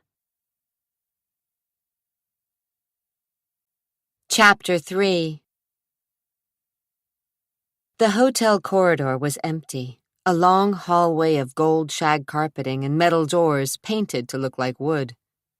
The Orion had none of the charm of the Hotel Danvers, but Zach didn't care. Swallowing back the urge to turn tail and run, Zachary let the stairwell door bang shut behind him and walked, heart knocking, toward room 307, to Sophia, his destiny.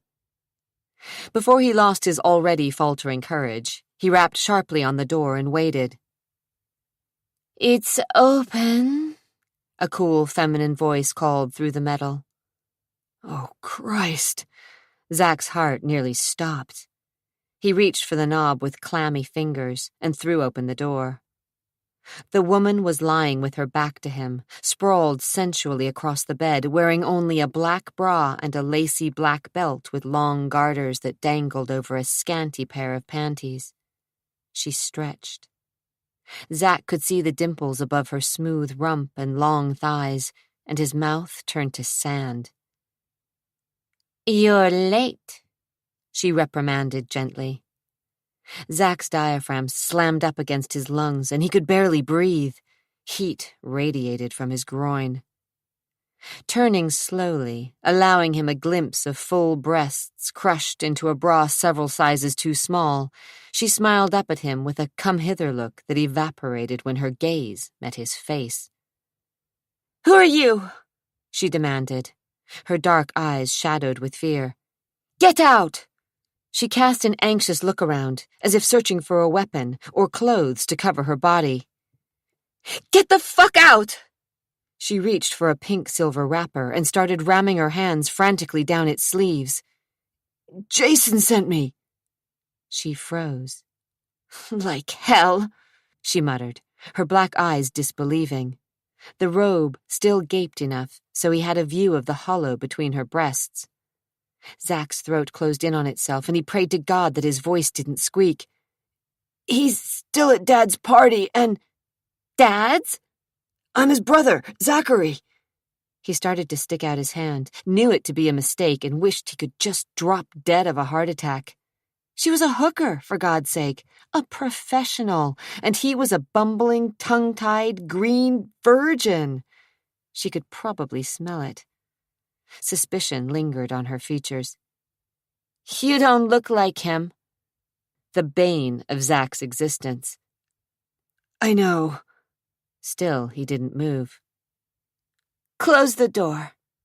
Zach kicked it closed but didn't bother with the bolt.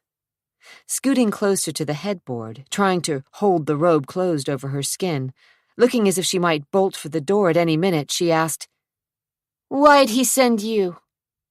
She tossed a thick rope of coal-black hair off her face.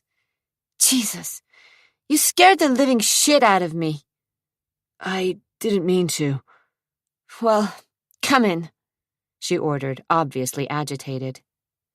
Carefully, afraid she might jump up and run down the hall screaming rape, he walked across the orange carpet and eased himself onto the foot of the bed. "Jason sent you?" she asked, reaching onto the nightstand for a crumpled pack of cigarettes propped against a half-finished drink. She shook out an unfiltered Pall Mall, and her hands only trembled a little as she struck a match and lit up. "Why?" He had to stick around. Dad wanted him there." She arched a fine black brow as she drew on her cigarette again, and finally lifted it from her lips. "But he didn't want you?" she asked skeptically. "Jason's the oldest," Zach said, as if it explained everything, which it did. Jason had been groomed from the day he was born to be the heir to the Danvers fortune.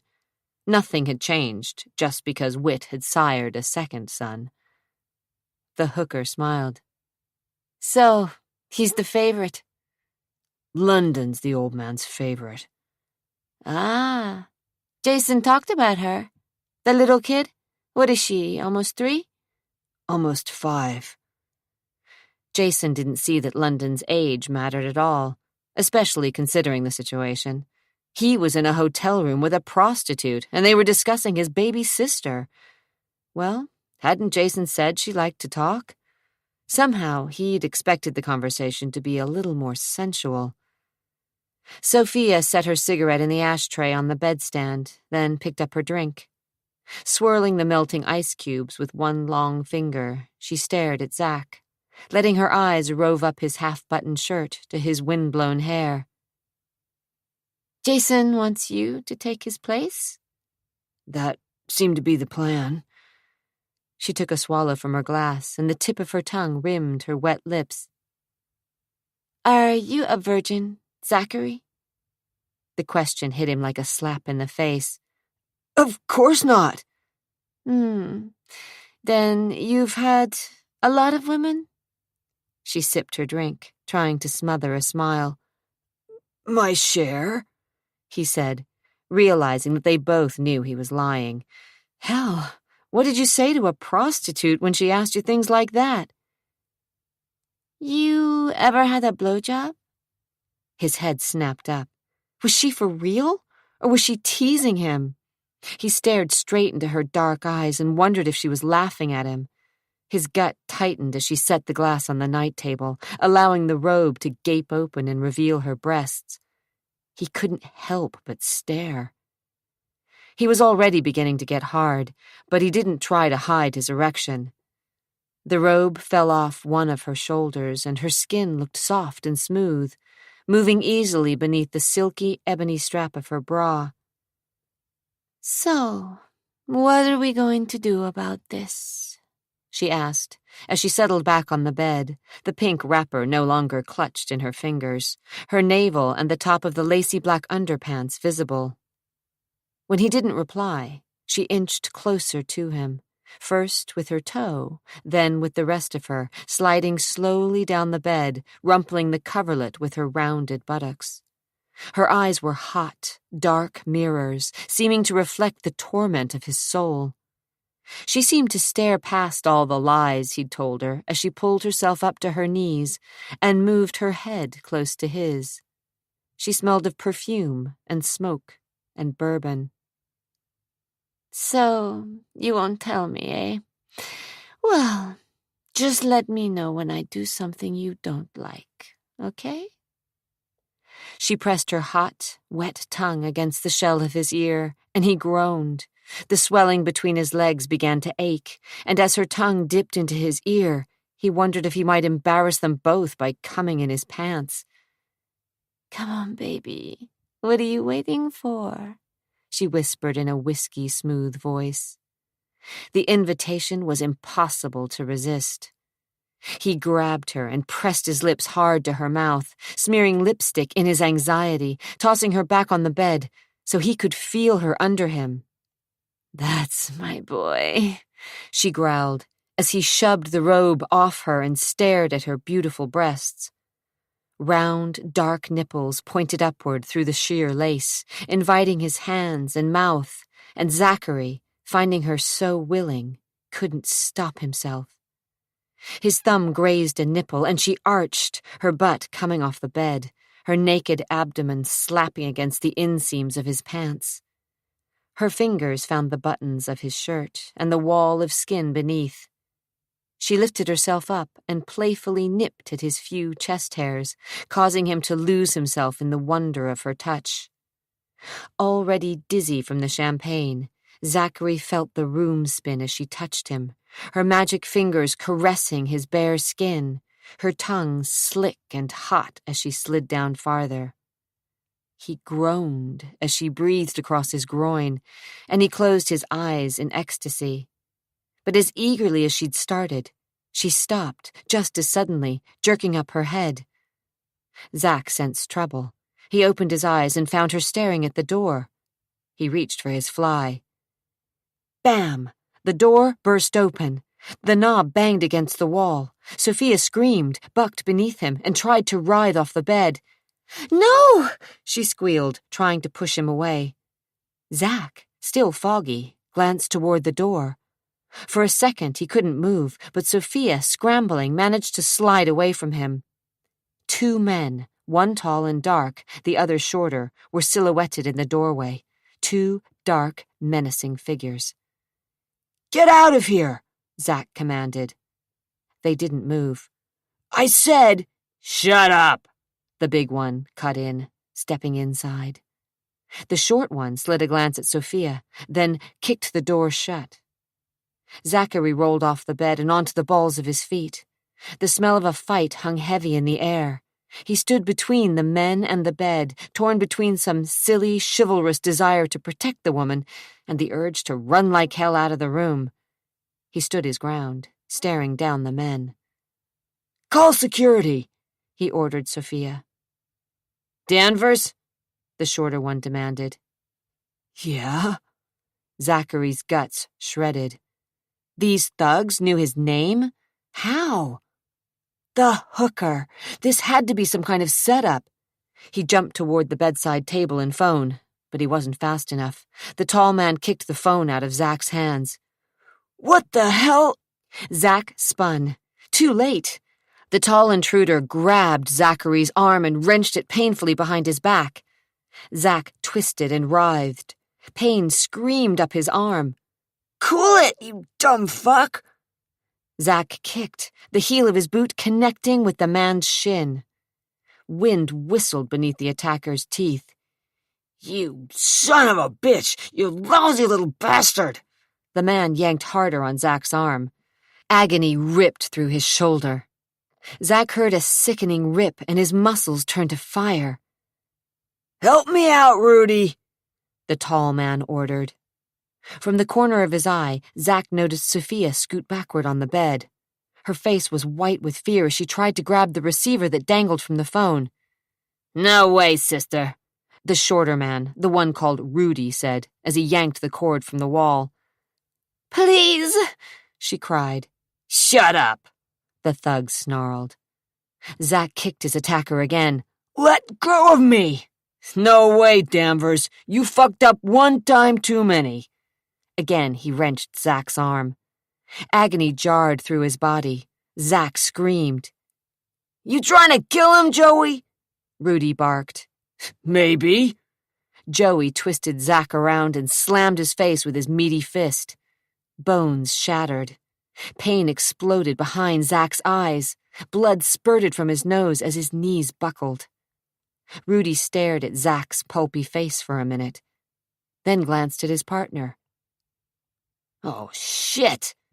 Hey, man, I don't think this is the right guy.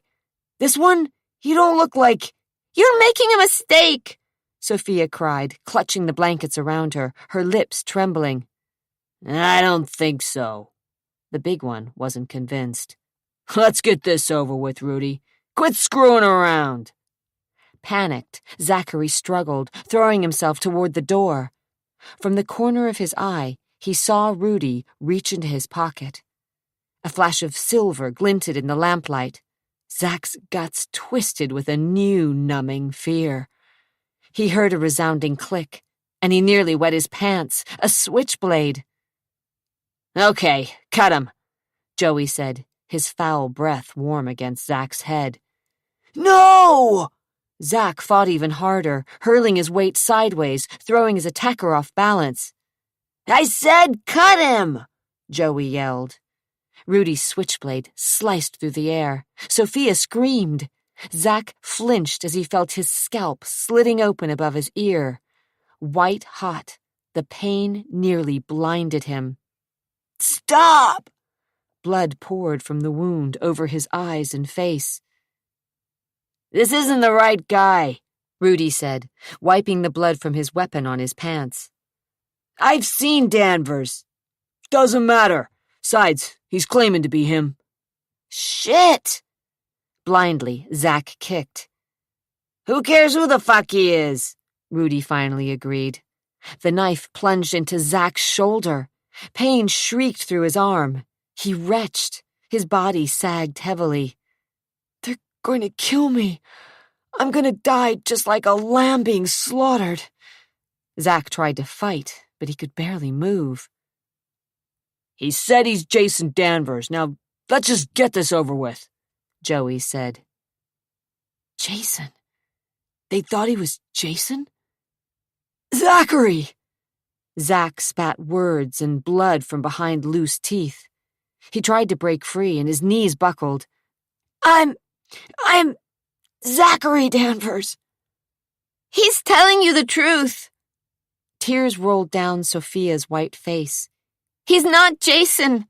For the love of God, just leave him alone." "Not Jason?" Rudy repeated. "I knew it." "Shit." Joey let go of Zach and jerked the knife out of his shoulder. The wound burned like acid. Zach dropped to the floor, banged his head, and couldn't move out of the sticky blood pooling beneath him. "I told you he was the wrong guy. Shit, man. Why didn't you ever listen?" Rudy hissed. He pointed at the bed where Sophia was still huddled in fear. "You, get some clothes on and get out of here." "But the boy—" "He'll live," Rudy snarled, casting a dark look toward Zach before eyeing the hooker again.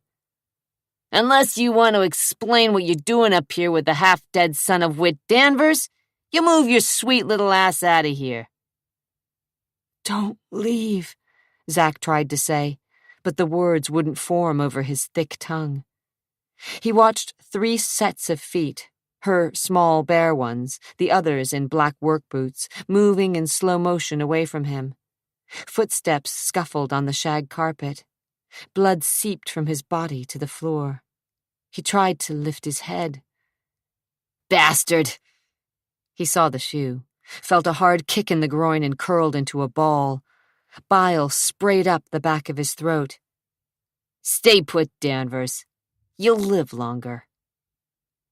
A tide of black swirled around his eyes, though he willed himself to stay conscious. He saw the door to room 307 open, then close, and he gave in to the warm, dark void that swallowed him.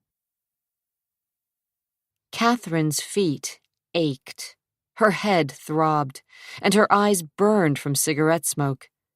The celebration had been a success, and Whit, if he hadn't been surprised, had put on a good show of acting astounded at his wife's carefully planned party. Seated on one of the chairs near the empty stage, she ignored the litter on the floor and took off one of her spiked heels to rub the bottom of her foot. Soon dawn would be streaking the eastern sky, and still a few guests lingered, talking, laughing, refusing to call it a night. "Come on upstairs," Kat suggested to her husband as she slipped her toes into her shoe again. "London will be up before we know it." She stood and stretched, aware that after hours on her feet, her hair tangled, her makeup all but gone, she was still beautiful and sexy. She caught more than one male gaze lingering on the swell of her bosom. Whit, having consumed champagne for hours, yawned and wrapped an arm around her shoulders. He was heavy, this big bear of a man, and she staggered under the combination of his sagging weight and too many glasses of champagne. Hours before, while she was getting ready for the party, she'd dressed with care and planned to seduce her husband, no matter how much work it was. But now she was tired, her feet ached, her head pounded, and she wasn't interested in anything but falling into the huge bed in their suite and sleeping for at least 1,000,000 hours. She helped Whit into the elevator. For a few hours, the guests, dressed in their finest clothes and jewelry, had forgotten about anything other than celebrating Whit Danvers's 60 years. With a groan, the elevator car moved upward, only to shudder to a stop on the 7th floor. "Come on, birthday boy," she said, still supporting him as they reached their suite with its panoramic view of the river. She didn't much care about the view as she unlocked the door, snapped on the lights, and helped him to the king-size bed that had already been turned down by the maid. Whit fell across the silk sheets like a heavy sack of potatoes. "Come here," he said thickly, reaching for his wife as she pulled the draperies shut. Catherine giggled. "Want me?" "Always," he assured her. "I love you, Catherine. Thanks." Tears stung the back of her eyes as the drapes snapped shut. She did care about him. "I love you too, honey." "I wish I could. Shh, it doesn't matter," she said, and meant it at that moment. Sex was important, but it wasn't as valuable as love. Kat could find sex anywhere, but she'd learned long ago how stingy people were with love. Leaning over, she rumpled his hair playfully and placed a kiss on his cheek. "I'll be back in a minute. I just want to check on London." "Me too," he said, his foggy eyes clearing a bit as he thought of his little girl. Kat sighed. As much as she adored London, a tiny part of her was jealous of the attention Whit lavished upon his youngest daughter, their only child. As Whit pushed himself upright in the bed, Kat cracked open the connecting door, allowing a thin shaft of light from their suite to pierce into the room occupied by London and her nanny. At first, she thought her tired eyes were playing tricks on her, that she'd drunk too much champagne and her cloudy mind wasn't focusing. But as she stepped into the smaller room, her heart began to hammer, thunder in her ears. She fumbled for the switch. Suddenly, the room was flooded with light. Both beds were empty. Neither had been mussed. The sheets were turned down, and 2 mints sat untouched on the pillows. Catherine's throat constricted in a mind-numbing fear. "London?" she said weakly. Sagging against the doorframe, Kat glanced at the closet standing open and noticed that there was nothing inside, no clothes, no bags, no shoes, as there had been earlier. There wasn't a trace of London or Ginny. Dear God, please let this be a horrible mistake. She stepped into the room and felt a chill as cold as November. Don't panic. London was here. She had to be. But something was wrong, and a black fear started crawling up her spine, clutching at her heart. "Whit," she called, surprised at the calm in her voice. After all, this was probably just a mistake. The nanny moved London to another room to make sure that Whit and Catherine had the privacy they needed. "Whit!" "What?" Whit weaved to the doorway and propped a shoulder against the frame. "What's going on?" he asked thickly, and Kat knew a moment of absolute desolation, as if her soul had been stripped from her. "Call security. There's something wrong here. London and Ginny are gone. Probably in another room, but call the security guards and the manager just in case."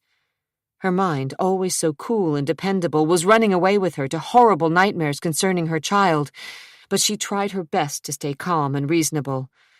There was just a mix-up, that was all. No reason to become hysterical. Not yet. Then why were her knees knocking? "Oh, God, please don't let anything happen to my baby." Whit strode into the room, knocked over the lamp, and swore. Suddenly comprehending that his daughter was truly missing, he began tearing the dresser and bed apart, as if he could find his precious child or some evidence of her in the room. "Leave it alone! For the police!" Kat threw herself at him.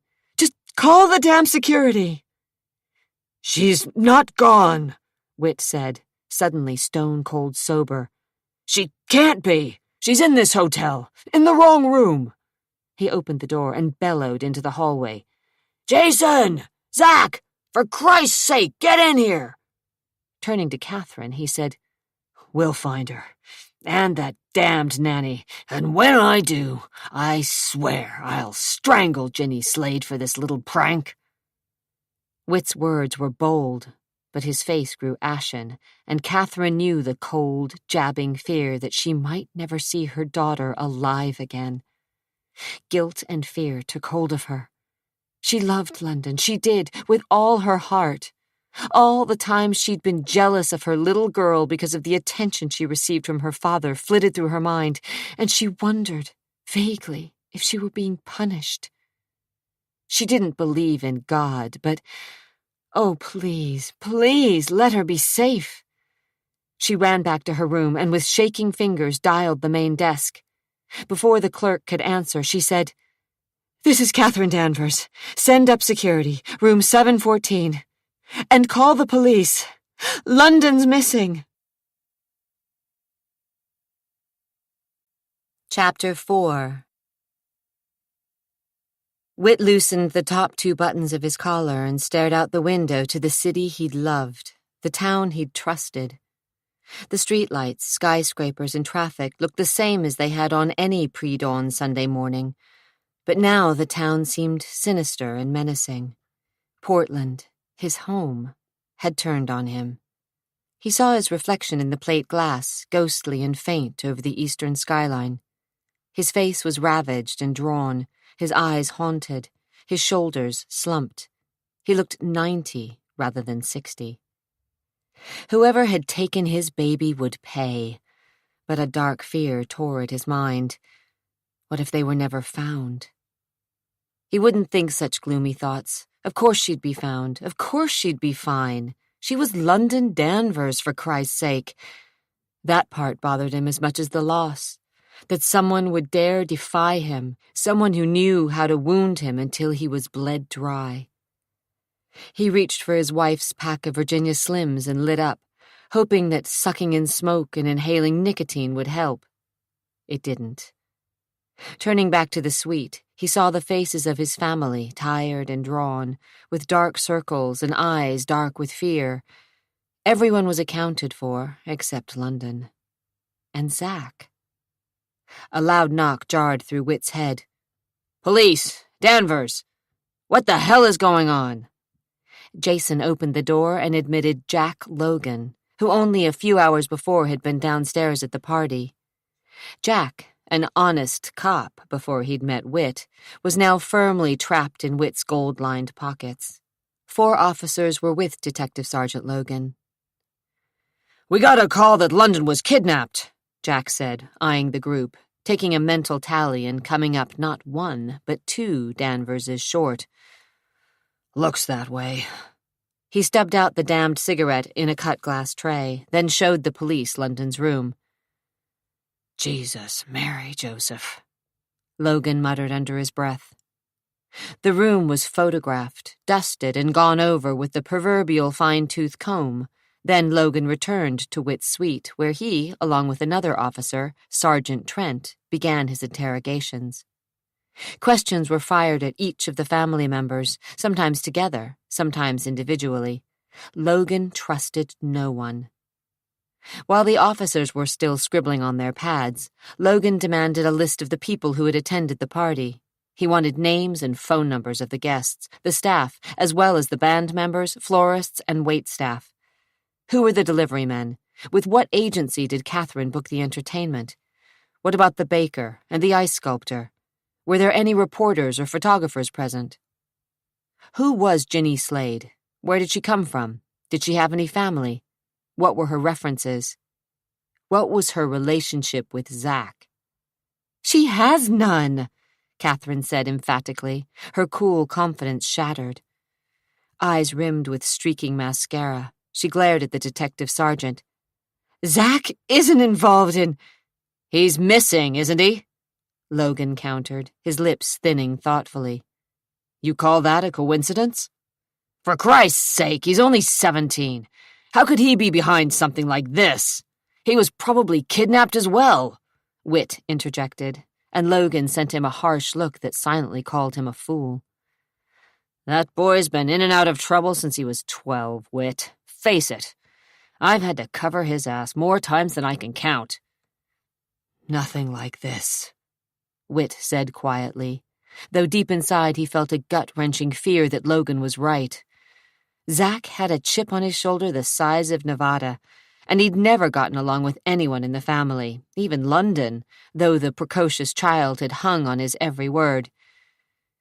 "You know who you've got to arrest, Logan. Polidori is behind this one." "You don't know that." "Like hell!" Whit growled, suddenly snapping. The tension in the room was getting to him, and he felt as if his nerves were strung as tight as winch cables. Logan, still staring at Whit as if he were a buffoon, ran a gnarled hand through his snow-white hair. Logan's face was lined and ruddy, weather-beaten by the winds that had blown incessantly down the Columbia River Gorge while he pounded a beat on the east side for 10 years. Tiny lines webbed beneath the skin of his nose, adding a reddish tone, created by a lifelong love affair with Irish whiskey. A no-nonsense man, Logan seldom threw any punches. It had taken years for Whit to get the goods on the man, make him bend the rules a bit, and take a simple bribe. Logan had fought him, but when push came to shove, and Logan had needed help with his drug-dependent daughter Risa, Whit had gotten the girl quietly into a private clinic and made sure that the story hadn't found its way to the news stations or been printed in any of the local papers. Logan had been a trusted friend and ally ever since. But he still spoke his mind. "If you ask me, Zack knows what happened to your little girl, Whit." The detective glanced at Kat, who had turned a paler shade of white and looked as if she might faint. "Any reason why he'd want to harm her?" Catherine let out a whimper. "He's just a boy." "Or at least scare the bejesus out of the both of you?" "No!" An uneasy feeling tightened in Whit's guts. He and Zack had never gotten along. They'd been oil and water for years. and the fact that Zack didn't seem to have one Danvers characteristic made Whit suspicious of the boy. There had always been rumors, ugly rumors, suggesting that Zack wasn't his son. Then there was the problem with Kat. Whit had seen her dancing with her stepson, leading him on, whispering in his ear, only to shut him down. Maybe out of vengeance. Hell no. Zack was the only one of his older children who seemed to like London. And he was 17, for crying out loud. 17! It's been known to happen, Logan was insisting. One kid gets jealous of another. No way! Zack's probably up to his butt in trouble, but he didn't take London. Think about it, Logan suggested, then started ordering some of his men to talk to everyone remotely associated with the Danvers family. Other officers were told to interrogate everyone staying at the hotel, then asked to check the records and contact guests who had stayed in the hotel for the last 3 months. While each family member was interrogated a second and third time, the detective sergeant kept track of the investigation via walkie-talkie. His men were situated throughout the building and checking every available space in the hotel, as well as working the grounds and spreading through the city, reporting anything remotely suspicious on the streets. Informants were contacted, and anyone with an arrest record for kidnapping was in for a shock, though Logan suspected that this case was different. This wasn't the work of penny ante crooks. This was different and deadly. Logan was a practical man, a cop who had fought his way through the ranks to make detective sergeant. He hadn't earned his position because of his education or his sophistication. He'd built his reputation by the simple fact that he always got the job done. Over the course of his 20-odd years with the force, he'd been called a mule, a terrier, and a self-centered bastard. But the bottom line was that he got results. Crusty and cantankerous, with 4-letter words being the essence of his vocabulary, he devoted his life to cleaning up the filthy streets of Portland. He called him as he saw him, and in his book, Zachary Danvers was a bad seed. Maybe not even Whit's son. Rumor had it that Zack was sired by Anthony Polidori, and though Logan didn't give much credit to most of the gossip he heard, he did believe that where there was smoke, there was fire. He'd caught more than one slippery criminal on the anonymous tip, the gossip of the streets. So maybe the grudge between Zack and Whit was stronger than the old man wanted to admit. Maybe Zack hated the man who had raised him. Considering the feud between the Polidori and Danvers families, anything was possible. The sooner Zack was located, Logan was convinced, the sooner he'd find London. And when he did, his score with Whit Danvers would be even. Members of the family, swathed in hotel robes, hair mussed, smoking cigarettes, sat in the chairs and whispered quietly, hoping not to set off Catherine, who, arms wrapped around her middle, stared sightlessly out the window, a neglected Virginia Slim dangling from her fingers. Tricia chewed at the corner of one fingernail. Jason paced from the window to a small table and back again. Nelson was wide-eyed and nervous, as if he was on speed, Whit thought with distaste. Everyone was there except London, her nanny Ginny, and Zack. Whit stared at the bleary-eyed faces of his children and prayed to God that little London was safe, just misplaced. He hoped that the child, upon being hauled away from the party, had protested by running away to some hidden corner of the hotel, and that Ginny, the idiot of a nanny, rather than lose face and admit that she'd lost his most precious possession, was tearing the hotel apart, searching for her missing charge. But he knew in his heart that he was wasting his time on empty hope. London was gone, abducted and kidnapped, and probably worse. His back teeth ground together in frustration as he wondered where she was, if she was still alive. He couldn't let his mind wander too far along that dark path, or he'd lose every bit of his sanity. The police, except for Jack Logan, left the room. Kat ran the fingers of one hand through her rumpled hair and glanced sightlessly at her husband.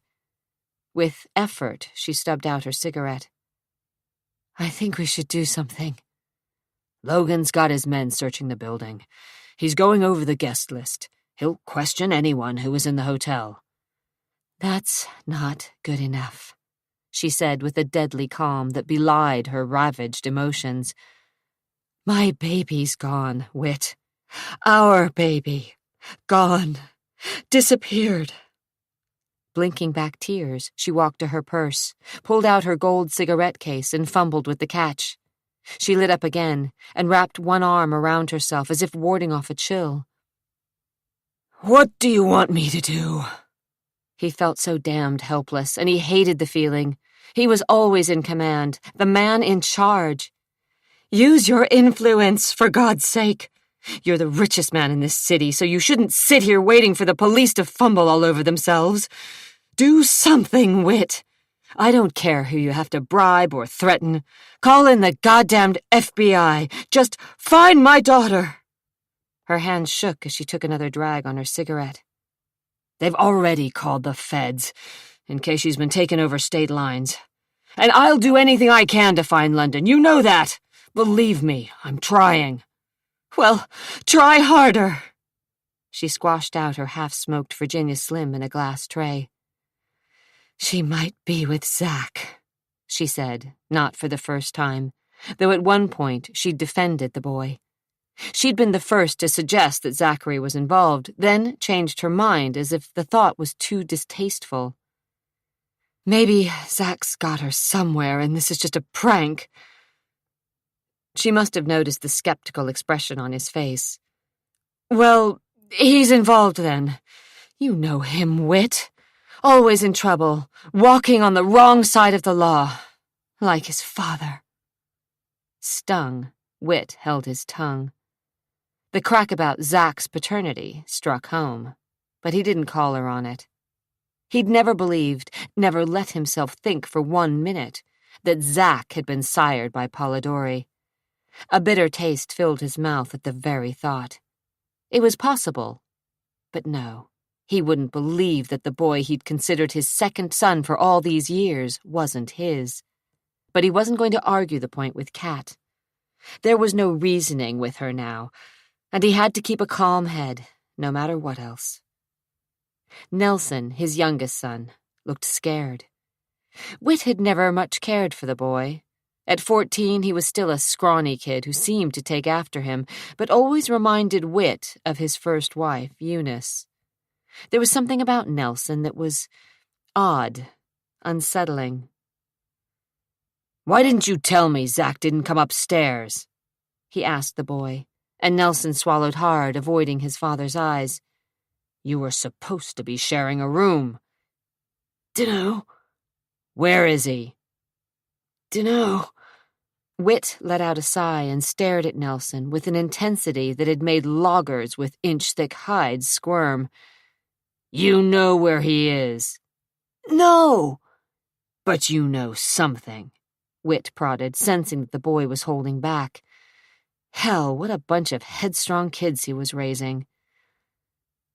I, saw him leave the party, Nelson admitted sullenly, looking as though he thought he was Benedict Arnold, for Christ's sake. Whit didn't move. Leave? When? Catherine walked over to Nelson. It must have been after Whit cut the cake, because I saw him earlier. Nelson nodded mutely. So Kat had kept her eye on Zach. Was London with him? Whit demanded, already knowing the answer. Nelson shook his head furiously, his long blonde hair brushing the back of his shoulders. He left alone. Didn't want to be bothered. Why didn't you tell us this earlier? Catherine seemed tense enough to slap the boy. I didn't want to get him in trouble. London's missing! She screamed. She was at the breaking point, nearly hysterical, not making a lot of sense. I don't give a damn about your brother getting his ass in trouble again. Whit stepped between his son and young wife. We don't know anything. Not yet. Let's not go jumping to conclusions. That kid's always had a mean streak, Catherine said. I didn't want to believe it, but I wouldn't put it past him to— Enough! Whit turned his attention on his oldest son, who had watched the exchange with a hint of amusement on his lips. You think this is funny? He roared. No. A muscle ticked in Whit's jaw. You act as if you know where your brother is. Probably meeting a girl, Jason replied, then shrugged indifferently. He's always horny. My guess is he's spending the night with someone he picked up. Catherine looked stricken. Come on, Dad. Don't pretend you don't remember how it was when you were 17 and horny as hell. Zach just wanted to get laid. Whit could barely remember, but he didn't give a damn. Not now. Not when London was missing. Sirens. Somewhere in the distance, sirens screamed through the night. Horns honked, people shouted, and the pounding in his head wouldn't fade. Slowly, Zach opened an eye.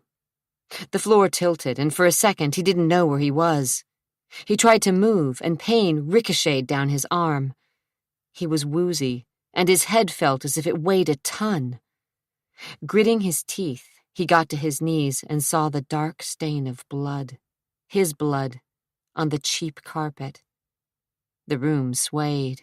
He was dizzy, his mind a blur, until he saw his bloody reflection in the mirror over the bureau. The Orion Hotel, room 307. Sophia. All at once, he remembered everything. The pretty girl, the hoodlums barging in and nearly killing him. Why? Because the thugs had thought he was Jason. That bastard. He'd been set up by his own brother. Zach pulled himself upright and staggered into the bathroom. His head throbbed, his gut ached from being kicked, and his shoulder felt as if it were aflame. But somehow he managed to twist on the faucets and splash some water onto what had once been his face. He looked like hell. His eyes were already beginning to blacken and swell shut. Blood crusted in his nostrils and clotted over his lips. One cheekbone was crushed, and a clean slice ran from the top of his head and down to his cheek. His monkey suit, the tuxedo Cat had bought for him, was torn and stained with blood. Shame and rage grappled with each other as he glared at his reflection. Jason had lured him with a hooker, a lousy hooker, and then let Zach take the fall. Jesus, he could have been killed. But he hadn't been. He was alive, and though he'd probably have to be stitched up at a hospital, he'd survive long enough to beat the living shit out of his brother. With a white terrycloth rag emblazoned with a black O, he cleaned his face, wincing when the warm water touched the knife wound. He didn't dare mess with his shoulder, couldn't afford to have it start bleeding again. Besides, he had to leave quickly. No way did he want to try and explain what had gone on here, or give the thugs another chance at him. He'd have to sneak back into the Hotel Danvers and up to his own room without being spotted by anyone. That shouldn't be too hard. According to his watch, it was almost 4:30, nearly dawn. Whit's party should have wound down to nothing. Anyone who was still awake would be too drunk to notice Zach slinking in. And then he'd hunt down his older brother and beat the piss out of him. Jason had a lot to answer for. He slipped out of the room unnoticed, took the stairs to the first floor, and while the desk clerk had his back turned, Zach crossed the lobby, hurried past the magazine stand where some old coot was hoping to sell the early edition of the newspaper, and was out the door. A summer storm had hit. Warm rain lashed from the sky, puddling on the sidewalk and drizzling down the back of Zach's neck. Ducking his head against the wind, he started back toward the Hotel Danvers. He hunched his shoulders. His legs felt as if they were made of rubber. As he rounded a corner, he noticed the police cars, 6 or 7 of them, parked in front of the hotel like vultures hovering over a dying sheep. Blue and red lights flashed against the side of the building, and a dozen uniformed officers milled around the grounds. Zack stopped dead in his tracks. His anger turned to fear as he realized what had happened. Joey and his pal had probably left Zack and attacked his older brother right in his father's hotel. Jason was dead. Oh, God! Without realizing what he was doing, Zack started running, forcing his heavy legs forward, unaware of the sight he made, unafraid of the police with their riot sticks and guns. His footsteps pounded on the wet cement, and he dashed across the cross streets, ignoring the early morning traffic, mindless of the brakes squealing and the horns honking as he flew toward the hotel. Jason! Oh, God!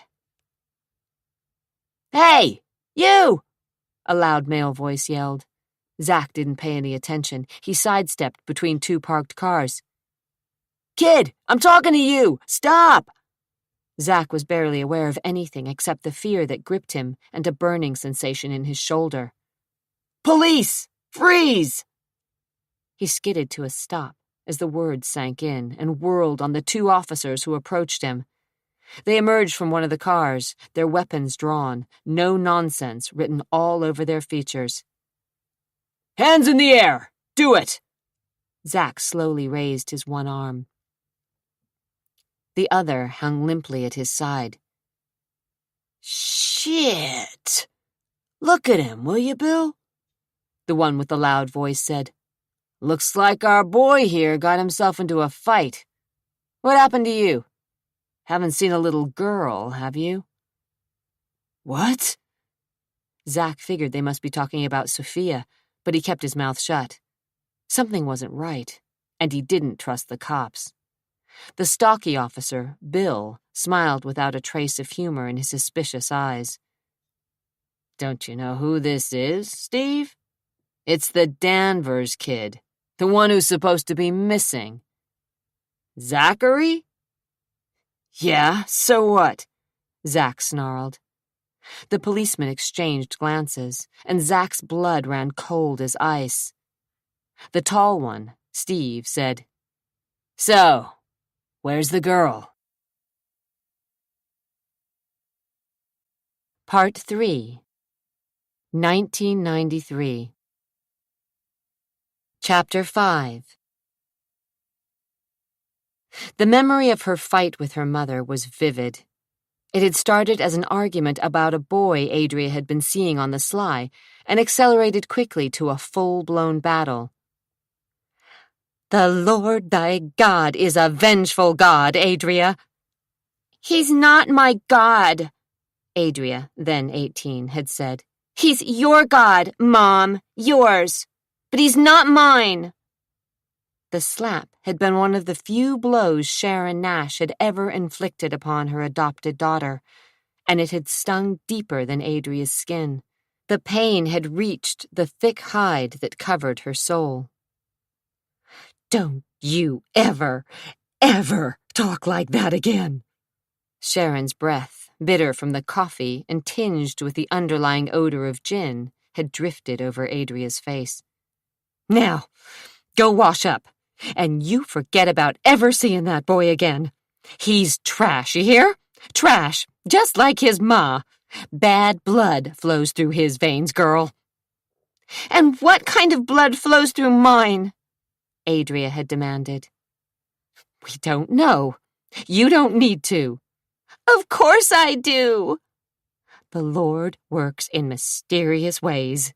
He brought you to us for a reason. You're not to question his wisdom, you hear?"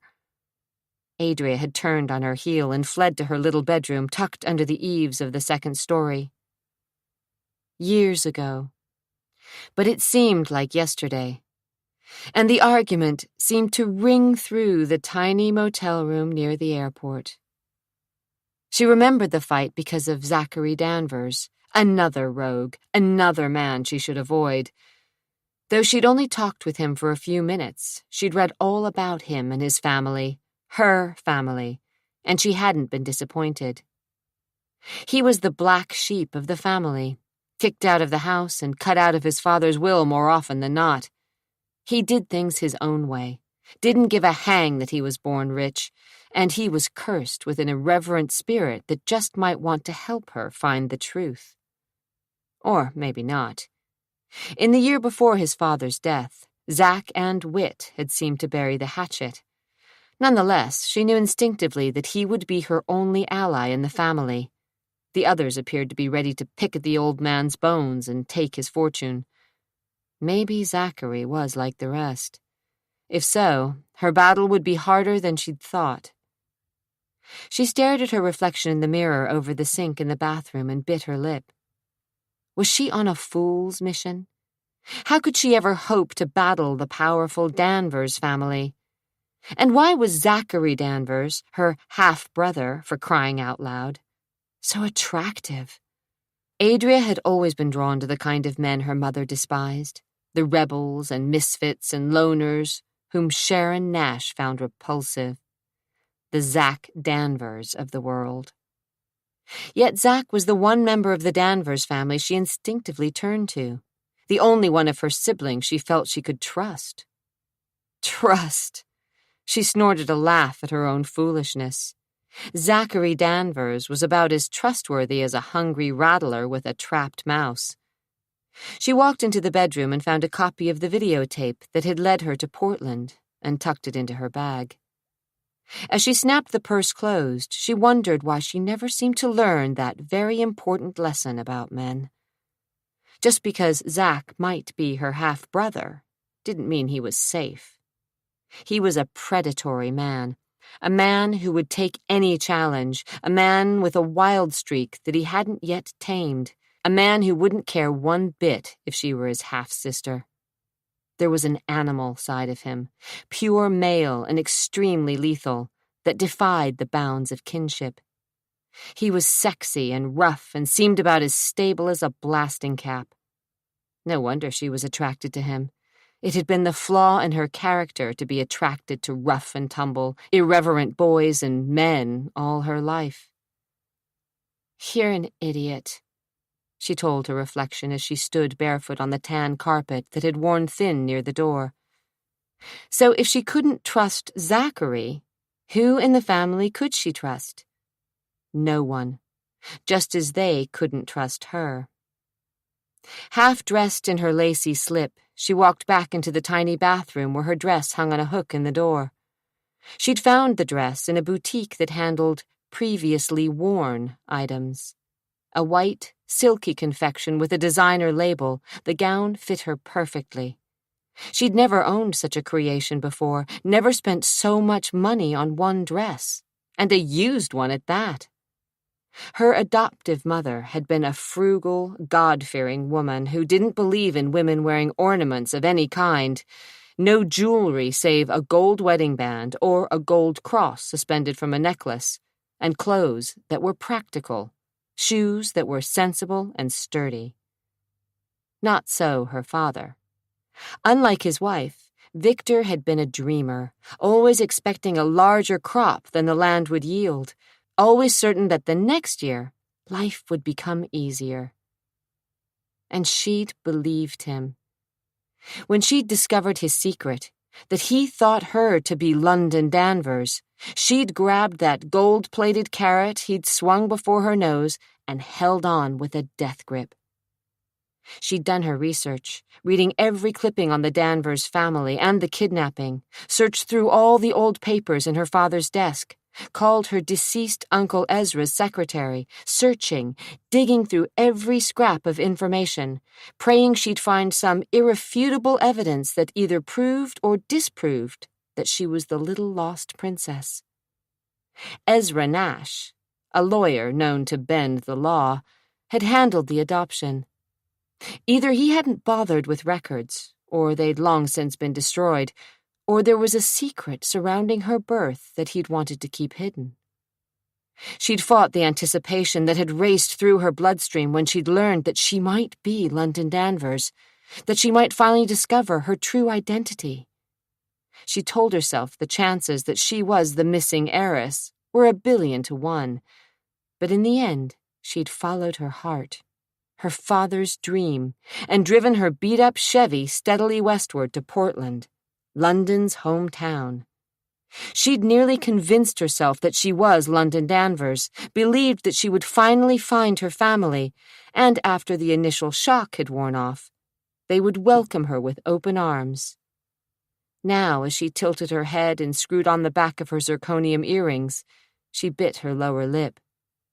The teardrop earrings sparkled in the light, as if they were diamonds, but they were fakes, made to look like expensive jewels, when they were really cheap and common. Like you. No, she wouldn't believe the speculation she'd heard all her life from the people in the small town where she'd grown up. Wouldn't. She ran a brush through her hair and started working with the long black curls. Wild, witchy hair, her adoptive mother had often called the long, riotous waves that Adria didn't bother taming. And she was right. She planned to crash the party celebrating the grand opening of the Hotel Danvers. It was time to face the family. She'd tried to call Zachary Danvers after their first meeting in the ballroom, but hadn't been able to get past the hotel reception desk, and though she'd left messages, Zachary hadn't seen fit to call her back. She hadn't bothered trying to reach anyone else in the family. She knew too much about them to try and trust any of them. Zachary was the one with the least to lose, the only one of Whit's children to make something of himself on his own. The others, Jason, Tricia, and Nelson, had, from what she'd read, been content to stay in Whit's shadow, doing his bidding, waiting, like vultures, for him to die. But Zach was different, and had been from the beginning when there had been speculation about his paternity. He'd been in trouble with the law, and he and the old man had been rumored to be at each other's throats. When Zach was still in school, there had been a major blow-up and rift, though she never found out why, and Zach had been thrown out of the house and disowned. Only recently, before Whit's death, had he been back with the family. Adria figured that someone who had been on the outside so long would be her most likely ally. So far, she'd been wrong. So tonight, she'd make public her claims, and, if nothing else, get the Danvers family's attention. She was a fraud. Zach could smell a fake a mile away. And this woman, this black-haired woman with the mysterious blue eyes and hint of irreverence in her smile when she claimed to be London, was as phony as the proverbial $3 bill. But he couldn't get her out of his mind. He'd tried, but she kept swimming to the surface of his consciousness, toying with his thoughts. Already in a foul mood because of the grand opening, he poured himself a drink from the bar in the suite he'd called home for the past few months, the very same set of rooms he was to have slept in on the night London had been kidnapped. The suite on the 7th floor looked different now, as the decor reflected the turn of the century rather than the 1970s, but it was still eerie remembering that night. Whit had raged. Kat had wept, and the rest of the children, the survivors, had cast suspicious glances at one another and the police. He ran a finger along the smooth surface of the window, then pocketed his hotel room key. He didn't have time to reminisce, and he resented Adria for bringing back the pain of his checkered past. Right now, Zach just wanted out. He'd held up his part of the bargain, which was to renovate the hotel, and now he wanted his due, the price he'd extracted from the old man before Whit had died. It had been a painful scene. His father had tried to break the ice and admit that he'd been wrong about his faithless wife, but the words had gotten all tangled up, and once again they'd ended up arguing. Zach had nearly walked out, but Whit had enticed him back. "The ranch is yours if you want it, boy," Whit had declared. Zach's hand rested on the doorknob of the den. "The ranch? When I die. Forget it. You want it, don't you?" Zach had turned and skewered his father with a stare intended to cut through steel.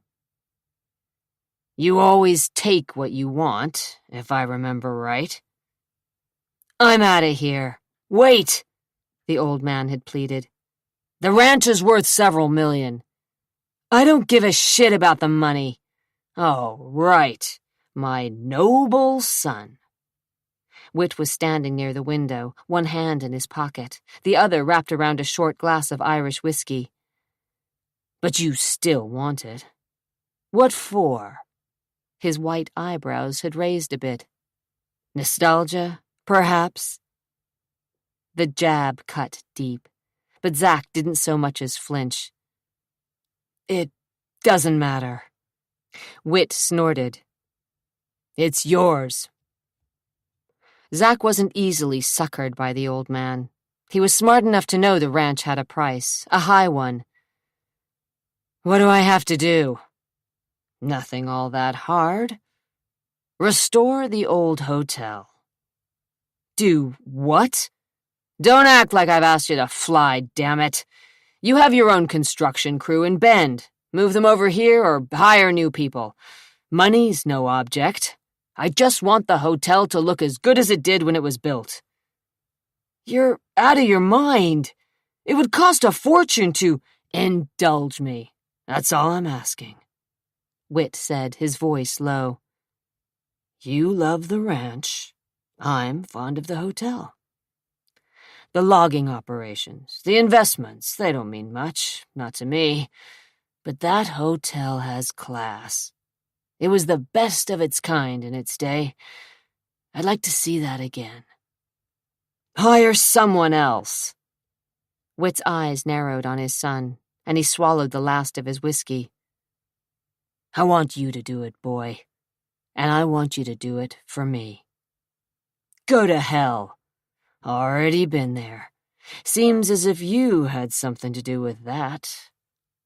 Zack's throat tightened. He'd never seen eye to eye with the old man, but knew an olive branch when it was thrust under his nose, and this particular branch was attached by a silver chain to the deed to the ranch.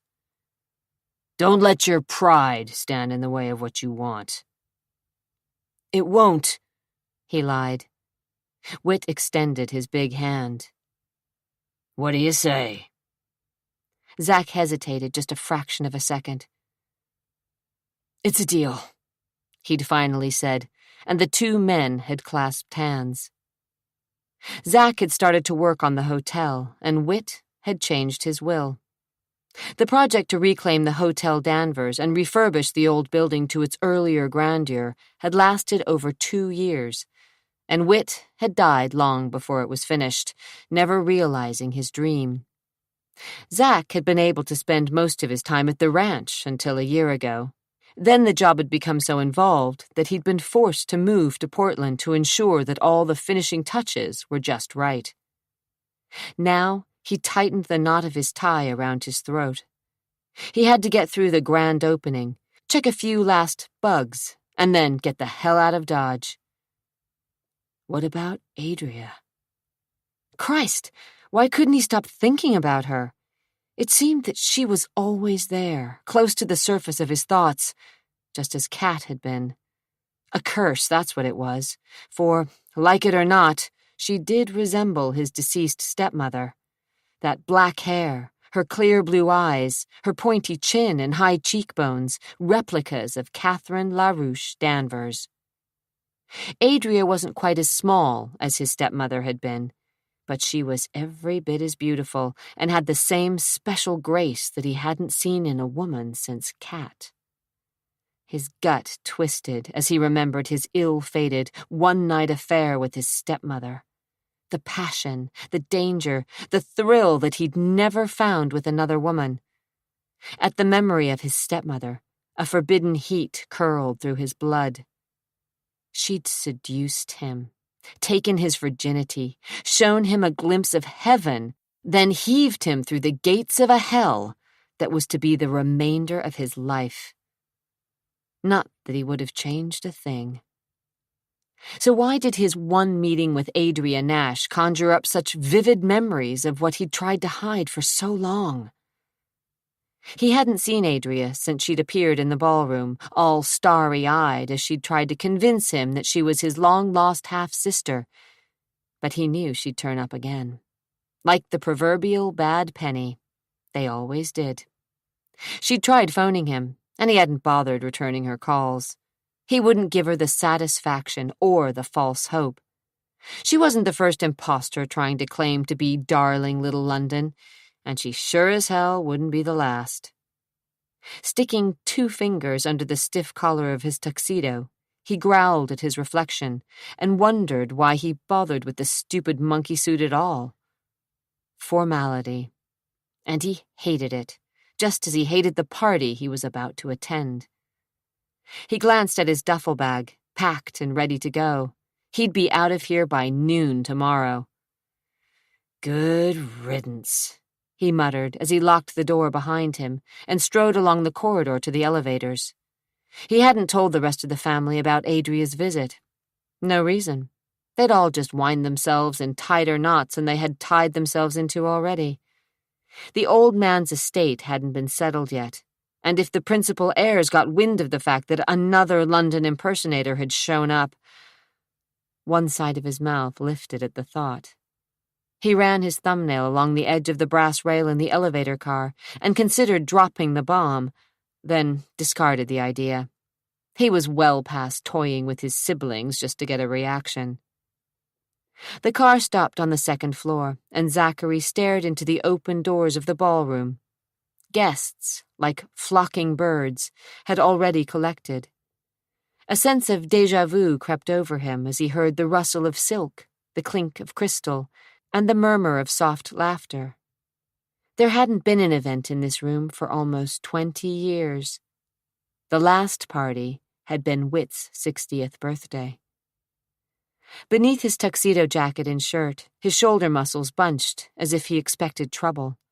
From the corner, a pianist in long tails was playing on a concert grand that gleamed like polished ebony. Zachary recognized the tune, the theme from a recent movie, but he didn't pay much attention. Champagne flowed from a fountain that gurgled to a pool at the base of an ice sculpture of a rearing horse, the symbol for the Hotel Danvers. Pink roses floated in crystal vases, and petals were strewn across linen tablecloths. A fist nodded in Zach's stomach. This was too much as it had been on that fateful night when London disappeared. He'd let Tricia handle the arrangements for the event, barely listening as she'd rattled off the guest list, the menu, the musicians, the artists, or anything else to do with the damned celebration. He'd told her to do what she wanted. He'd done his part in fixing up the old hotel, and he'd stick around for the party, but that was it. He had no interest in the grand opening itself. Now he wondered if he'd let loose a demon. This celebration was certain to evoke memories of the surprise party Cat had thrown for Whit on his 60th birthday. The twinkling white lights in the trees, the polished dance floor, the prestigious guest list, even the champagne, served in long-throated glasses, were reminiscent of the fated celebration. He swept past a table laden with hors d'oeuvres. Making a beeline toward the bar, he ignored his brother, who was waving for him to join a group of his friends. The men with him looked a lot like Jason. Neatly trimmed hair, impeccable and expensive tuxedos, polished shoes, bodies built at exclusive athletic clubs. Zachary was willing to bet they were all junior partners in some stuffy law firm in the city. Who needed them? Insolently, Zach leaned an elbow on the bar. The bartender, barely 21 and sporting a thin mustache, trimmed beard, and gold earring, smiled. "What'll it be?" "A beer." "Pardon?" "Henry's, Coors, Miller, on tap or in a bottle, I don't care. Anything you've got." The bartender offered a patronizing smile. "I'm sorry, sir. We don't have—" "Get some," Zachary growled, and the bartender, though perturbed, spoke quickly to a passing waiter who scurried off in the direction of the service elevators. "Hey, Zach! Great job! The place looks fabulous!" A female voice enthused from somewhere behind him. Zach didn't bother to respond. Another woman, someone from the press, he thought, caught hold of his arm. "Just a few questions, Mr. Danvers, about the hotel. I think my sister sent out a press release. I know, but I have some questions. Zach was barely civil. Speak to Trisha McKittrick. She's the interior decorator. But you were the general contractor. She handled all the interior design. Turning on his heel, Zach left the woman with her questions and glanced pointedly at his watch. Jason was going to make some sort of speech and be congratulated by the mayor, the governor, and someone from the Historical Society. Zach would stick around, get his face photographed a couple of times, then make good his escape. Still waiting for his beer, Zach paced to the windows, frowning, wishing the evening were over. He shouldn't have agreed to stay. Damn, he was getting soft. There was a time when he would have told Jason explicitly what he could do to himself if his brother had asked that Zach be a part of this farce. As it was, probably because of some sort of egotistical pride in what he'd accomplished here at the hotel, Zach had reluctantly agreed. You're as bad as the rest of them, Danvers. Always hoping for a little glory. Mr. Danvers? Zach blinked and found the waiter carrying a silver platter with a long-necked bottle of Henry Weinhardt's Private Reserve and a frosted glass. With a crooked smile, Zach grabbed the beer. Don't need that. He pointed to the glass as he twisted off the cap and dropped it onto the tray. But I will want more than just this one. At the bar, sir. When you're ready. Thanks. Zach took a long tug on his bottle and felt better. He glanced out the window and saw the stream of glossy white limousines waiting to pull up to the striped awning and deposit their guests, the elite of Portland, to the front doors. Men in dark tuxedos, women in jewels, furs, and silk emerged from their modern-day royal coaches and dashed into the hotel. It was a joke. He itched for a smoke and told himself to forget it. He'd given up that particular vice nearly 5 years ago. Leaning his shoulder against the window panes, he glared out at the night. Then he saw her. Like a ghost from his past, Adria Nash appeared on the opposite street corner. His insides twisted as he watched her weave through the clogged traffic, dashing among cabs, limos, and cars idling near the front door of the hotel. Wrapped in the same black coat she'd worn before, she sidestepped puddles and swept past the doorman. So she'd had the guts to show up here. With a final swallow, he finished his drink, left the empty bottle on the corner of the table, and moved quickly through the crowd. Several people tried to stop him. Women offered him encouraging smiles, and men looked up as he passed. He was probably the subject of more than one conversation, but he didn't really care that he was labeled the black sheep of the family, or that people thought he'd reconciled with the old man just before Whit had died to get himself back in the will. As he dashed through the double doors, he saw her, smiling at the hotel manager, assuring him she had an invitation. You said your name was Nash? The manager asked with a friendly smile as he scanned his list. Actually, it's Danvers. The manager's smile didn't waver. Danvers? Then you're related? Yes. It's all right, Rich. She's with me. Zachary grabbed hold of Adria's chilled fingers but didn't bother to smile. She looked at him with those clear blue eyes that seemed to cut straight to his soul. Thanks, Zach, she said, as if she'd known him all her life. The tightening in his chest warned him that he was making a colossal mistake. He could feel it in his bones, but he helped her leave the coat with an attendant guarding the closet and walked her into the ballroom. He felt almost as much a traitor as he had on the night he'd slept with his stepmother. That same sense of doom, of stepping onto a path that had no beginning or end, was with him, and yet he let her link her arm through his. More than one head turned in her direction. She was as beautiful as the woman whom she claimed was her mother. Her black hair gleamed as it brushed against the bare skin of her back. Her dress, white and shimmery, fell off one shoulder, draped across her breasts, nipped in at her waist, and flared again over her hips to sweep the floor. What are you doing here? he demanded when they were out of earshot of most of the guests. If you would have called me back, I would have explained. Sure. He didn't believe her. I belong here. Like hell. She smiled tightly. Why did you come to my rescue? I didn't. Sure you did. Otherwise, old Richard would have tossed me out on my ear. A waiter stopped to offer them each a drink, and Adria took a fluted glass from the silver tray. Zack shook his head, and the waiter disappeared through the crowd. Face it, Zack. You saved me.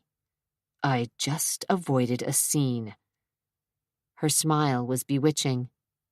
That's what you thought I'd do? Create a scene? I know it. You don't know anything about me. Except that you're a gold-digging fraud. You don't believe that. Sure I do.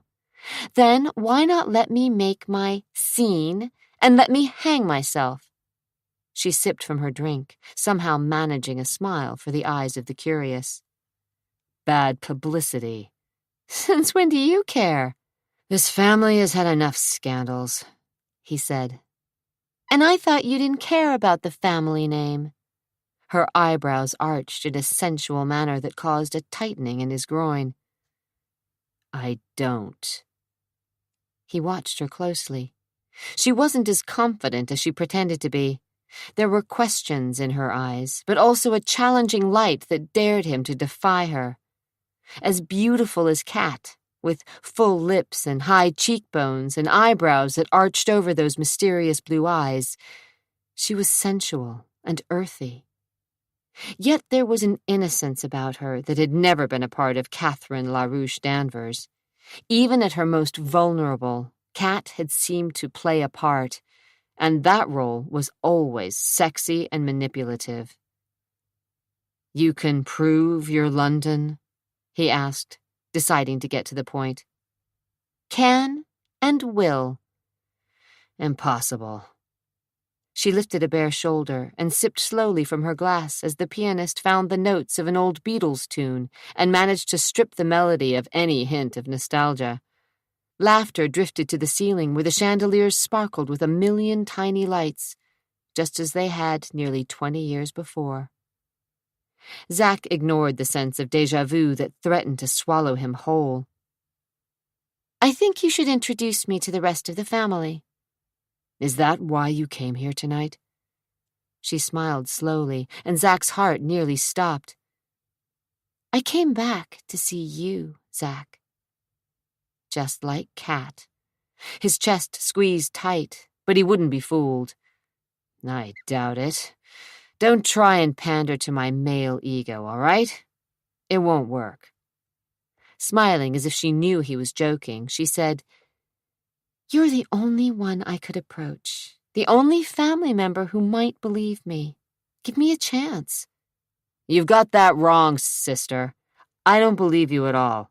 I don't care who you are or what your game is, but I don't believe that you're London. Now, you can sell your story to the press if you want to, and you can tell it to the rest of my family, but even if you turned out to be the Queen of England, I won't give a damn. You're a liar, Zachary, she said in a tone that chilled him a little, because she was at an advantage. Obviously, she'd done her homework, and she knew a hell of a lot more about him than he did about her. Fine. Meet the rest of the clan. They're charming. He grabbed her by the arm and pulled her through the knots of guests, raising eyebrows and causing whispers to follow in their wake. Much as it bothered her, Adria let Zack propel her through the crowd. She knew that showing up tonight would be the best way to capture every member of the Danvers family's attention. She held out a slim hope that she'd find an ally within the family, someone who would be honest with her. She'd thought that person might be Zachary because of everything she'd read about him, how, soon after his sister's kidnapping, he'd been disinherited, how he was always at odds with his father, how he'd struck out on his own and made a small fortune out of a bankrupt construction company that he'd managed to turn around. There was a time when he'd been thrown out of the family, but somehow he'd weaseled his way back in. Street smart, with a ruthless edge, Zack always seemed to land on his feet. She recognized Jason from the photographs she'd studied. He was tall and raw-boned, with red-brown hair flecked with gray. His expression was serious. Caught in conversation with a reed-thin woman about half his age, he glanced up at the commotion, took one look at Adria, and hesitated for just a second, his eyes narrowing as if to focus. The skin beneath his tan paled, and he swallowed with sudden difficulty before he recovered to look the part of a poised, successful attorney. Adria wasn't surprised by his reaction. She knew of her uncanny resemblance to the woman who was supposed to have been her mother, saw in the fear flashing through Jason's blue eyes that he recognized it too. "I think you might want to meet someone," Zack said as they approached. "Excuse me a minute," Jason whispered to his thin blonde friend. The girl's gaze slid to Adria, and small wrinkles appeared between her perfectly arched brows. "I'll just be a little while, I promise, Kim." With a thrust of her lower lip, Kim didn't move, obviously ready to meet Adria's challenge. Zack's fingers clenched around Adria's arm, as if he expected her to bolt. "This is Adria Nash, my brother, Jason." "Have we met?" Jason asked. "In another lifetime," Zack intervened. "Adria thinks she's London."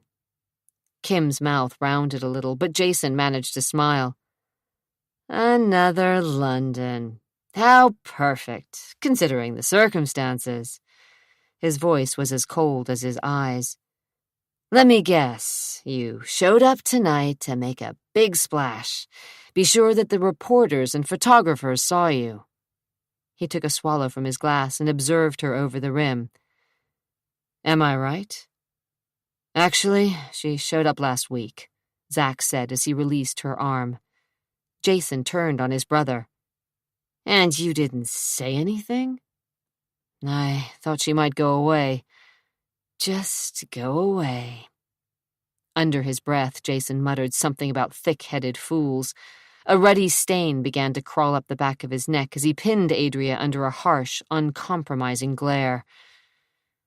"How'd you get in here?" "I said she was with me," Zack intervened. Jason's lips flattened over his perfect teeth. "You let her in, and you don't know what she plans to do? Or are you in on it too? Is that it?" Zack didn't bother to answer, just lifted a shoulder. "You just like to see the rest of the family squirm, don't you?" "She's a fake," Zack said flatly. "Let her do what she wants." "Not here, not now." Jason lowered his voice, suddenly aware of more than a few curious glances cast in his direction. "Don't you know what the law firm for the estate will do if—" His blue eyes suddenly sharpened on Adria, and it was all she could do to keep from shrinking away from that hate-filled glare. "Take her upstairs. To your suite. No, better yet, to my house. You've got a key." "No one's taking me anywhere," she said. "You started this," Zack reminded her. "Which means we'll do things my way," she countered, knowing she had to appear strong. Any sign of weakness in front of the Danvers clan would be suicide. One side of Zack's mouth lifted in a crooked, amused grin. "Maybe you are London after all. She was a stubborn thing, too." "Just get her out of here. I'll meet you at the house." "What about Nicole?" Zack asked, and watched his brother's mouth tighten at the mention of his wife. Theirs was a rocky marriage at best. "She's out of town, visiting relatives in Santa Fe." Zack didn't ask any questions. Why Jason's wife was away on one of the most important nights of her husband's life didn't concern him. "I'm not going anywhere," Adria stated. "And don't talk about me as if I'm not here. As far as I'm concerned, I have as much right to be here as the rest of you." "She has a point." "Get her out of here, Zack." "As I said, Jason, I'm not budging, Adria insisted, unmoved by the older Danvers brothers' anger. She hadn't grown up on the Montana range without learning a thing or two about arrogant, self-important men. She could be just as headstrong as any man when it came to something she believed in, and she was certain, well, nearly, that she was London Danvers. Adria noticed the glint in Zach's eyes, and she realized that he was enjoying watching his brother lose his cool. Jason, the attorney, Jason, who had married well, Jason, who seemed to be the one in charge of the family fortune. This is not the time or the place. Then name them, she said firmly, and caught a movement from the corner of her eye.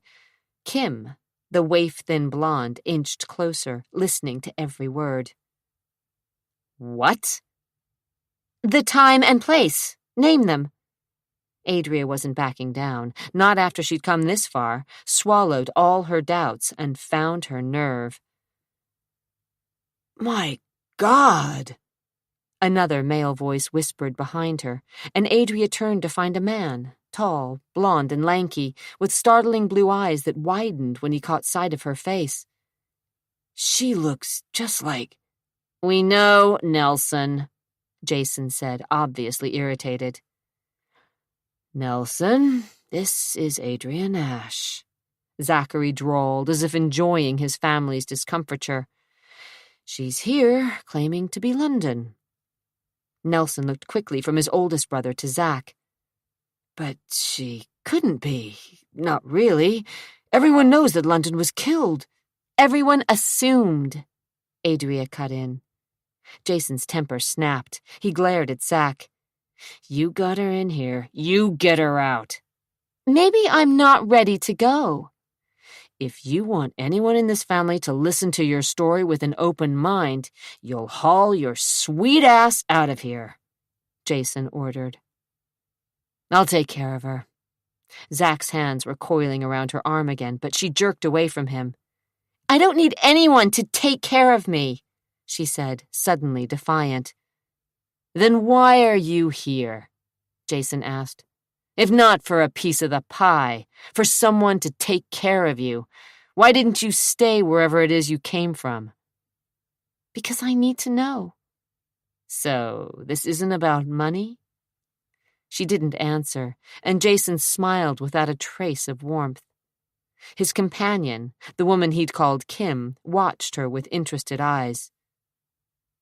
It's always about money, Adria, Jason said as the pianist took a break and the music suddenly stopped. No reason to lie about it. Before she could respond, Zach had grabbed her, and this time he didn't let go. No amount of wriggling could pull her arm free, and rather than make a scene, she allowed herself to be shepherded from the familiar ballroom. She knew she'd been here years before. Everything was nearly the same. The lights, the music. No, there had been a band instead of a solitary pianist, and the champagne glasses had been a different shape. And there were other changes as well. There had been a huge green cake ablaze with 60 candles, and the ice sculpture had been of a running horse rather than a rearing stallion. And the rose petals had been cast upon the floor, creating a fragrant pink carpet. Surely she was remembering Whit's 60th birthday, her last night with her parents. Or was she only dreaming, caught in the fantasy that was London Danvers? In the past few months, she'd read every newspaper article, studied every photograph, read every word she could find about the Danvers family. She recognized her half-brothers from the pictures she'd seen of them, and would have recognized her parents had they still lived. Whit had never given up believing that his favorite daughter would return to reclaim her heritage, and he'd left $1 million reward for anyone who could find her. He'd also provided for London in his will, and his estate was rumored to be valued at well over $100 million. The money wasn't important, she told herself as Zachary retrieved her coat, but she was determined to find out the truth, and damn the consequences. Gold digger, bitch, fraud. Watching from the shadows of a tiny alley, Catherine LaRouche Danvers's killer stared after the car that sped away. Rain drizzled relentlessly from the sky, gurgling in the gutters, dripping from the eaves, doing nothing to soothe the white-hot rage that was being experienced by Catherine's killer. Hadn't Catherine's death been enough? Why would this spawn of the she-devil show up now? If Adrian Ashe did prove to be the bitch's daughter, then everything would be ruined, the Danvers fortune splintered. But of course she was a fraud. She had to be. The fists of Catherine's killer were clenched so hard they ached. Near the curb there was the scratch of tiny claws, barely discernible over the gurgle of water in the gutters and downspouts. Glancing down, the killer spied a wet, half-crippled rat, long tail dragging behind, slide toward a crevice in the sidewalk. Tiny eyes caught in the reflection from the street lamps, and blood dripped from a wound near one motionless back leg. "Go away!" the killer hissed, rattled for a second before thoughts of Adrian Ashe and her outrageous claim returned. "Calm down. Collect yourself. You can handle this. Haven't you always? The family owes you a big debt, and they don't even know it." "She's not London." "Probably not. Most likely not. But you can't take a chance. You've worked too hard to let it fall apart now. You have to stop her." "She's not London." "Perhaps so. But she's the right age, isn't she? And she's the spitting image of Cat. You saw the features of her face. She has the same bone structure, identical cheekbones and eyes, and her hair. Could it be more like Cat's? She's a dead ringer." Rage curled white-hot at the thought of Catherine, beautiful, sexy, sleek. No wonder she'd turned so many heads. Women had found her strangely fascinating. Men had felt the eroticism that was so innately a part of her. A bad taste crawled up the throat of Catherine's killer. It couldn't happen. The Danvers fortune couldn't be destroyed. A pitiful squeak caught the killer's attention. The rat again! It was too large or wounded to squeeze through the crack in the curb. The frightened rodent was eyed as it hobbled quickly back and forth, searching anxiously for a way out of the alley. Its pinkish nose quivered in the darkness. Tiny teeth, ready to be bared if it were to be cornered. The rat scurried to the relative safety behind a parked van. With a new, deadly calm, the killer moved closer to the drenched beast, and it, sensing fear, panicked and slithered into the gutter, searching frantically for a way to escape. "You can't get away," the killer whispered, but wasn't thinking of this near-dead rat, but about the beautiful woman who had just slipped away into the night. But she would be back. It was inevitable. And one way or another, this new London, whether a fraud or the real thing, would have to be destroyed. If she wouldn't leave on her own, then she would simply have to die. So Adrian Ashe looked like Catherine Danvers. Enough that she could be considered a dead ringer? The trapped rat was eyed again. Exactly. Chapter 6. What makes you think you're London? Zachary shifted down for a light that reflected red on the rain-washed streets.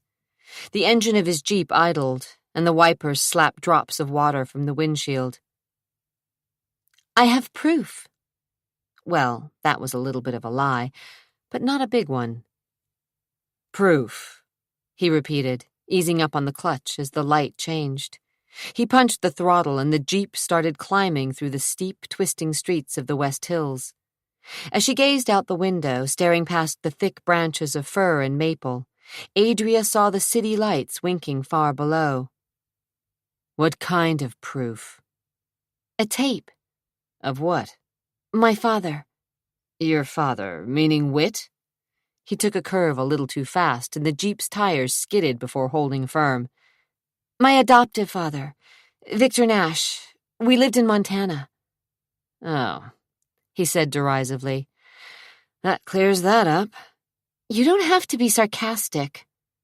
He slid her a glance that silently called her a fool as they crested a hill, and he turned sharply into a drive complete with electronic gates that whirred open when he pressed a numerical code into a keypad. He parked near the garage of a rambling Tudor home, 3 stories of stone and brick with dark crossbeams and a gabled roof. The house seemed to grow from the very ground on which it had been built. Exterior lamps, hidden in dripping azaleas, rhododendrons, and ferns, lined the drive and washed the stone and mortar walls with soft light. Ivy clung tenaciously to one of several chimneys, and tall fir trees rose above a stone fence that guarded the grounds. Come on, Zack instructed, leaning across her to open the door of the Jeep. He climbed out and led the way up a brick path and through a breezeway to the back door. Bring back any memories? He asked as he flipped on the lights of a huge kitchen. She shook her head, and he lifted a brow as if surprised that she would admit that she couldn't remember. This is it. Home, sweet home. Swallowing hard, she looked around, hoping for a trace of remembrance, but the gleaming tile floor meant nothing to her. The glass doors of the cabinets, the hallways that angled in different directions, the plush oriental carpets, nothing sparked any old, long-dead memories. We can wait in the den, Zachary said, watching her reaction. Jason will be here soon. Adria's stomach knotted at the thought of squaring off with the Danvers family, but she hid her uneasiness. The den, located in a back corner of the house, smelled of tobacco and smoke. Coals glowed from a stone fireplace, and Zack tossed a piece of mossy oak onto the embers before straightening and dusting his hands. He shed his jacket and dropped it over the back of a leather chair. What about this, Dad's private room? London used to play in here while Dad worked at the desk. His eyes were challenging, his chin thrust forward. I don't think so, she admitted, trailing fingers on the time-worn desk. Gee, isn't that a surprise? He mocked. The first of many, no doubt. He propped a foot on the edge of the raised hearth. Now, you want to get this over with and tell me your little story, or wait for the rest of the clan? Is there a reason you need to be so offensive? This is just the start. Believe me, I'm the prince of the family. That's not what I read, she said, holding her ground. Rebel son, black sheep, no good juvenile delinquent. He wasn't pulling any punches, so neither would she. That's right, the best of the lot, he admitted with a grin that lifted one side of his mouth. Now, what's it going to be, Miss Nash? I don't see any reason to repeat myself. We can wait for the rest of the family. Your choice. His gray eyes were glacial, as warm as an Arctic sky as he gave her a cursory glance, then walked to the bar. Drink? I don't think it would be such a good idea. Might take the edge off. He found a bottle of scotch and poured a stiff shot into a short crystal glass. Believe me, you'll need it before they're done with you. If you're trying to scare me, it's a waste of time. He shook his head as he raised the glass to his lips. Just warning you. Thanks, but I think I can handle whatever it is they have to say. You'll be the first. Good. Shrugging, he drained the drink and set the empty glass on the bar. Have a seat. Waving to a couch, he pulled off his tie, unbuttoned the top button of his shirt, and rolled up his sleeves. Dark hair dusted his forearms, and despite the season, his skin was tanned. Just for the sake of argument, he said, how much would it take to have you close your mouth and go home? Pardon? He rested his hands on the bar and pinned her with an uncompromising glare. I don't believe in bullshit, okay? It's a waste of time, so let's cut right to the chase. You plan on making a big stink, start talking to the press and lawyers and claim that you're London, right? He poured another drink, but let it sit untouched on the bar. I am London. At least, I think I am. And so far, I'd like to keep lawyers out of it. Of course you're London, he said, his voice dripping with sarcasm. You don't need to patronize me. All right, then we're back to square one. How much money would it cost to change your mind and decide that you are, after all, just Adria Nash? I am Adria. So you want it both ways? For now. Until we accept you as London. The fire popped loudly. I didn't expect you to believe me, she said, refusing to leap at his bait. Her stomach was jumping. Sweat collected at the base of her neck and dampened her palms, but she told herself to remain outwardly calm. Don't let him get to you. That's exactly what he wants. I wouldn't have come all this way if I didn't think I am your sister. Half-sister, he said with a smile that didn't touch his eyes. Get it right. If you're going to do this thing, Adria, get all the facts and do it right. Rankled, she said. I have the facts, and I know all about your family. So you decided to take advantage of your resemblance to my stepmother. Maybe you should just see the tape. The tape? He challenged. Yes, the videotape that brought me here.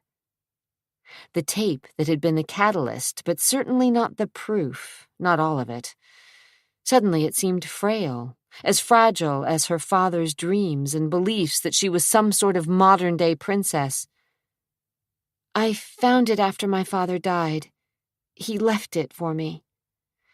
Can't wait, he muttered sarcastically. Glancing at her for a moment, he poured a second glass. But we'll wait to start the show.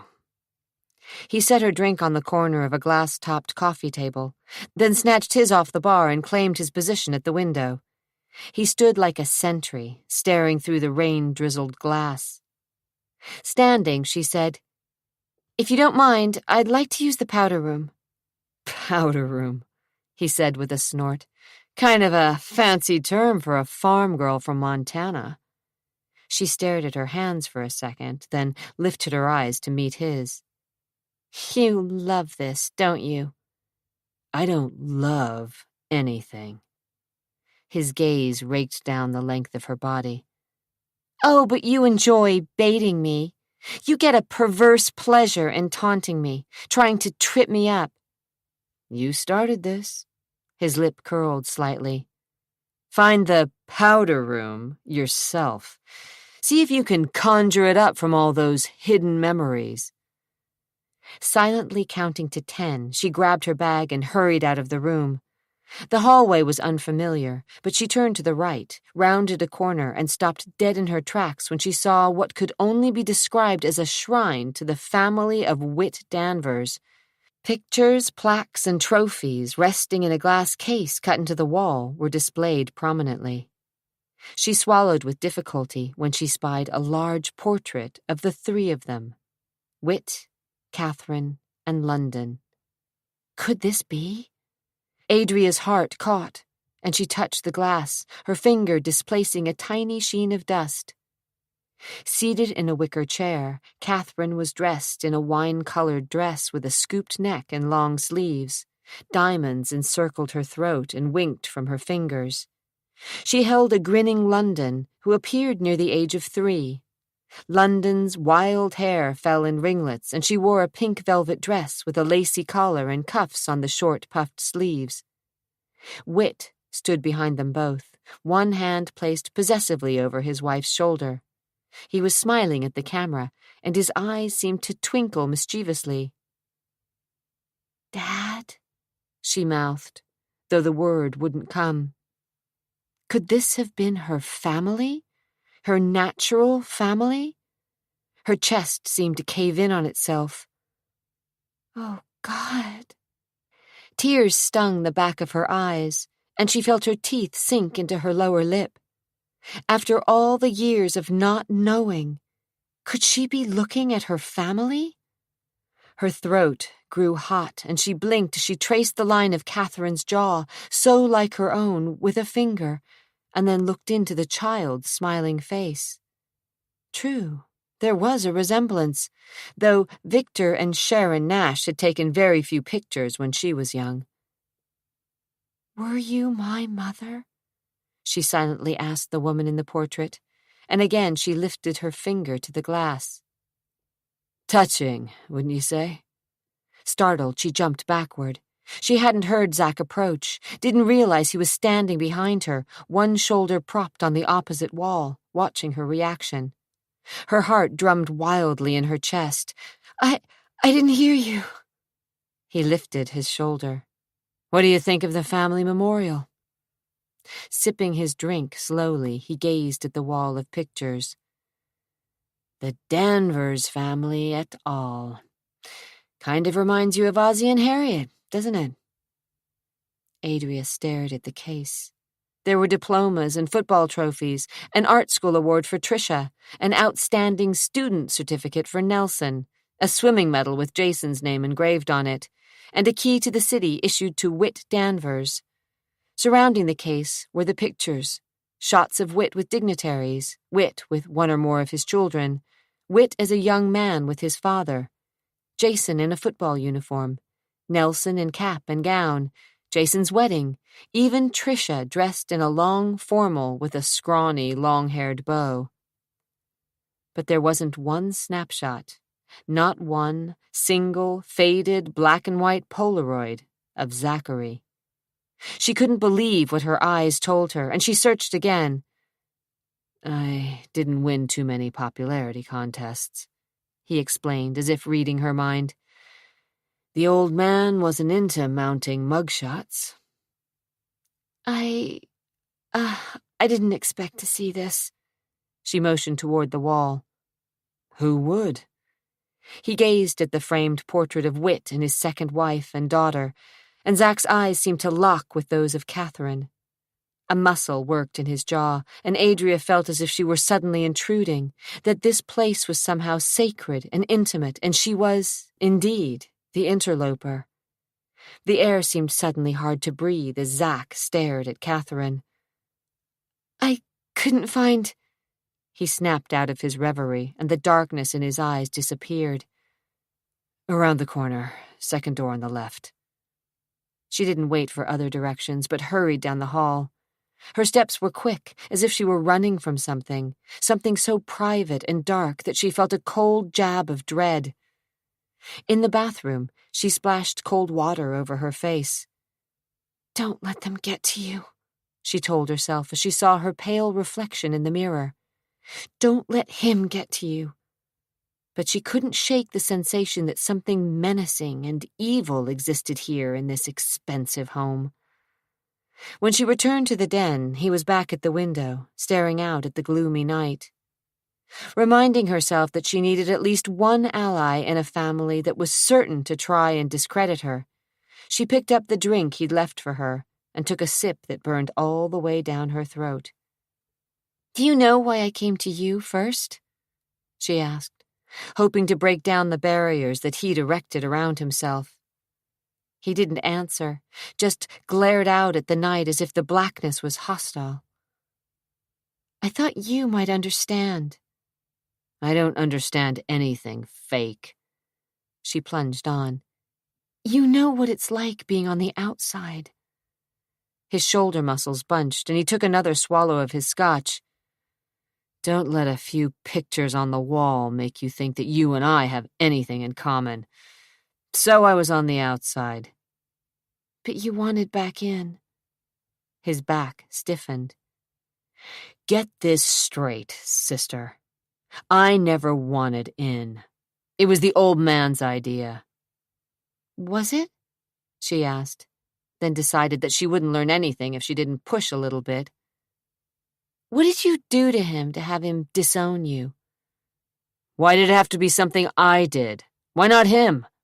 He slid her a cold glance that cut to her bone, then looked back through the window. "I'm just guessing," she admitted, but her hands were shaking a little, and she gripped the glass more tightly. Just being around him was unnerving, Sitting calmly under his harsh stare was nearly impossible. Then figure it out yourself. What happened, Zack? He turned on her then, and his eyes, once so cold, had shifted subtly, and she felt as if the temperature in the room had suddenly elevated. From the fire, the flames reflected on the hard contours of his face, the flickering shadows making the angles and planes appear harsher, rougher. But she felt another sensation as well, one that started deep within her and caused her heart to pound, a sensation she didn't want to analyze too closely. She licked her lips. It's really none of your business. Despite the knots in her stomach, she said, I tried to find out what happened between you and Whit, but couldn't dig up anything substantial. I thought it was because you were considered a suspect in the kidnapping, that somehow what had happened to you that night was confirmation that you were involved. He snorted. That was probably part of it. And the other? Zack's jaw tightened, and for a second she thought he might confide in her. Instead, he turned back to the window and continued to glower. Doesn't matter. Of course it does. Leave it alone, Adria. She heard the warning in his voice and decided it was better to back off. For now. But she was determined to find out Zack's secret. More than ever, she wanted to find out what made Whit's rebellious son tick. Maybe there was some truth to the rumors that he wasn't really Whit's boy, that his father was Anthony Polidori. And maybe there was more. The way he had stared at Catherine's portrait had been chilling. There were far more secrets in this house than she'd guessed. She took another drink and slowly settled back into the cushions of the couch to wait. Jason Danvers threw caution to the wind as he put his Jaguar through its paces. Speeding up the narrow, rain-slickened streets of the West Hills, he tried to think rationally. He'd left the celebration early, after giving his well-rehearsed speech and spending enough time to dance with the mayor, a woman recently elected and surprisingly popular. He'd made small talk, accepted congratulations from the president of the Historical Society for refurbishing the old building, smiled at the appropriate times, and even managed a clever quote or two for the reporters of the Oregonian and Willamette Week. Finally, after 2 hours, he managed to stuff Kim into a cab and leave the celebration behind. He felt sweat beading along his collar line and remembered Adria's beautiful face, so much like Kat's.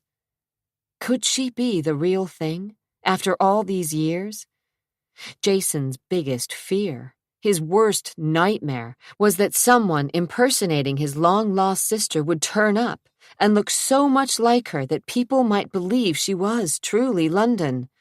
For nearly 20 years he'd sweated it out, suspecting that someday the impostor would waltz into Danvers Manor, calmly say she was the little lost princess, make a statement to the press, and start a legal battle over the fortune that would be tied up in court for decades.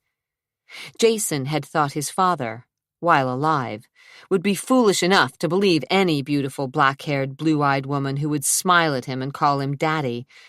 But Whit had proved to be made of tougher stuff than Jason had given him credit for.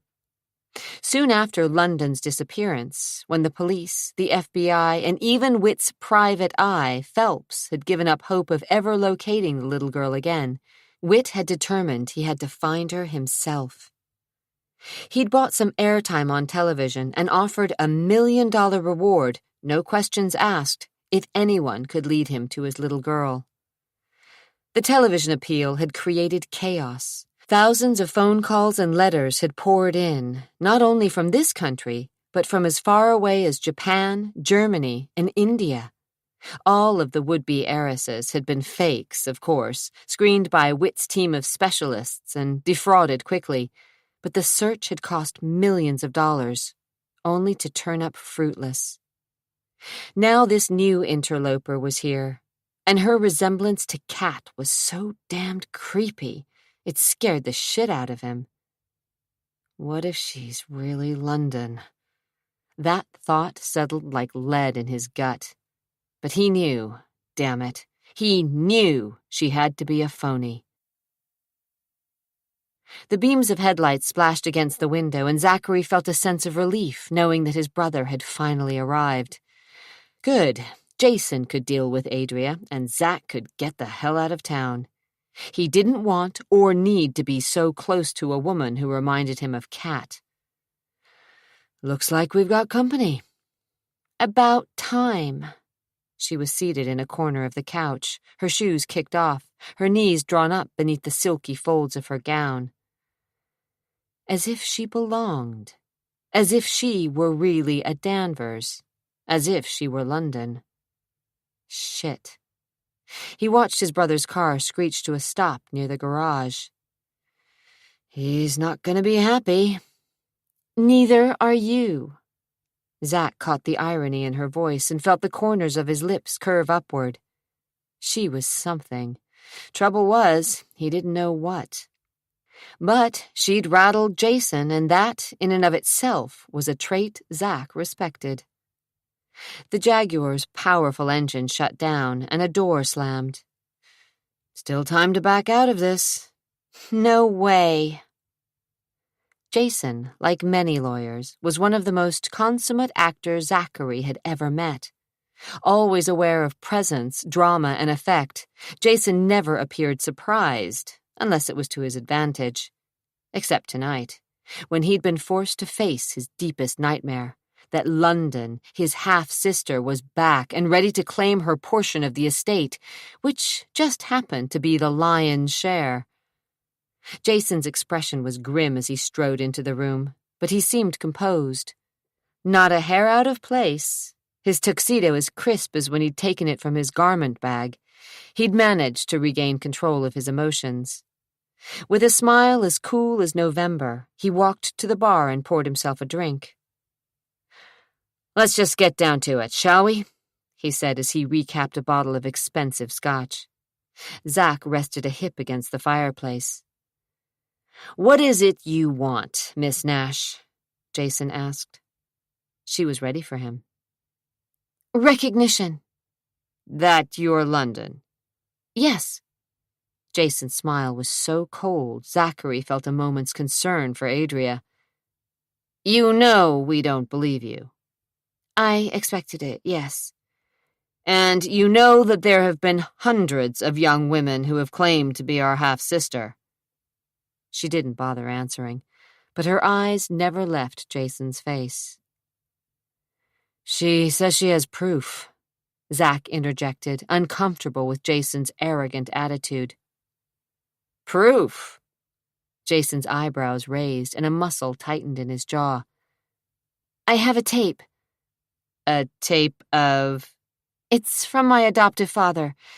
It explains what happened." Jason looked at his brother. "You've seen it?" "Not yet." "Well, what are we waiting for? I assume you have it with you, Miss Nash?" "In my purse." She reached for the purse near her feet. Zach stuffed his hands in his pockets.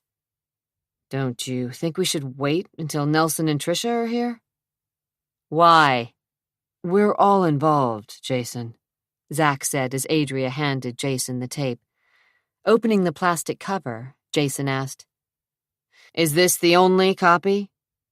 Adria slanted him a glance that told him to quit acting as if she didn't have a brain in her head. "Of course not." "Didn't think so." Jason stared at the videocassette, flipped it over, and slipped it onto the corner of the desk. "Everything on this tape can be verified, right? If there's any question of legality, there would be documents to back it up." "Such as?" "Adoption papers, that sort of thing." "The papers were destroyed." Jason's lips twitched. "Destroyed?" "By a fire." "Convenient." "I don't think so." For a reason he couldn't explain, Zach stepped in. "There must be copies filed with the start." Adria shook her head. "I think the adoption was illegal." Jason's mouth swept into a grin. "This just gets better and better." Zach felt his stomach curl at the way Jason stepped closer to Adria, moving in for the kill. Back off, he warned his brother. Oh no, she started this. Jason was suddenly enjoying the evening. But Adria didn't back down. Look, she said, getting to her feet and staring the brothers down. I know you're going to do everything you can to disprove me. I expect you to put me through hell. I did a lot of soul-searching before I came here because, to put it frankly, I'm not sure I'm London Danvers. Jason looked smug, as if he thought she was already hedging her bets. You've changed your mind. No, she said emphatically and stepped toward him. I just want you to know where I stand. My father thought I was London. Your father? Victor Nash. He died last year. I didn't find out the truth until I discovered the tape. That makes things easy, doesn't it? Jason asked. Your father, and I presume your mother as well, aren't around to be questioned, but happily for you, he leaves you a mystery tape telling you that you're going to inherit millions. Have I got it right so far? Dad thought I should know, she said, a slight defensive edge to her voice. So he gave you some sort of deathbed swan song about you being the lost princess of the Danvers kingdom. Is that it? She pinned him with eyes that darkened with the pain of her past. That's it. And you must believe it, or you wouldn't be here. Of course, but I'm not sure. How much would it cost to convince you that you're no blood relation? As I said before, it's not a matter of money. If I find out I'm not London, I'll leave. And you won't go running to the press? Suddenly she crossed the short distance between Jason and the couch so quickly Zach's breath caught. Without the added inches of her heels, she was a full head shorter than Jason, yet she craned her neck upward and glared at him. 2 spots of color stained her cheek. You may find this impossible to believe, she said in a voice so low it was nearly inaudible over the hiss of the fire. But I don't really care about money. I've seen what it's done to your family as well as a few others. But it is important to me to find out the truth. Her lips flattened in distaste, and her eyes narrowed just a fraction. Be honest, Jason. Wouldn't you like to know if I'm really London? I already know, Zach said. Jason glanced at his brother. She's a fake. Zach finished his drink. So like Zach to make a snap judgment, Jason thought. He was so damned cocksure. To Zach, everything was black or white, right or wrong, good or bad.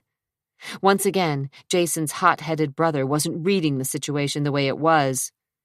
The reason this woman worried Jason wasn't because of her incredible resemblance to Kat. Hell, any decent plastic surgeon could alter her face. Her black hair could come out of a bottle, and she could be wearing sky-blue contact lenses for all he knew. Her looks weren't the real problem, though they did worry him more than a little. But it was her attitude that bothered him. Adria was the first person to claim she wasn't sure of her birthright, whereas every other imposter, the pretenders to the Danvers crown, were sure of themselves and threatening lawsuits, adverse publicity, and stories in newspapers coast to coast. Adria was different, chillingly so.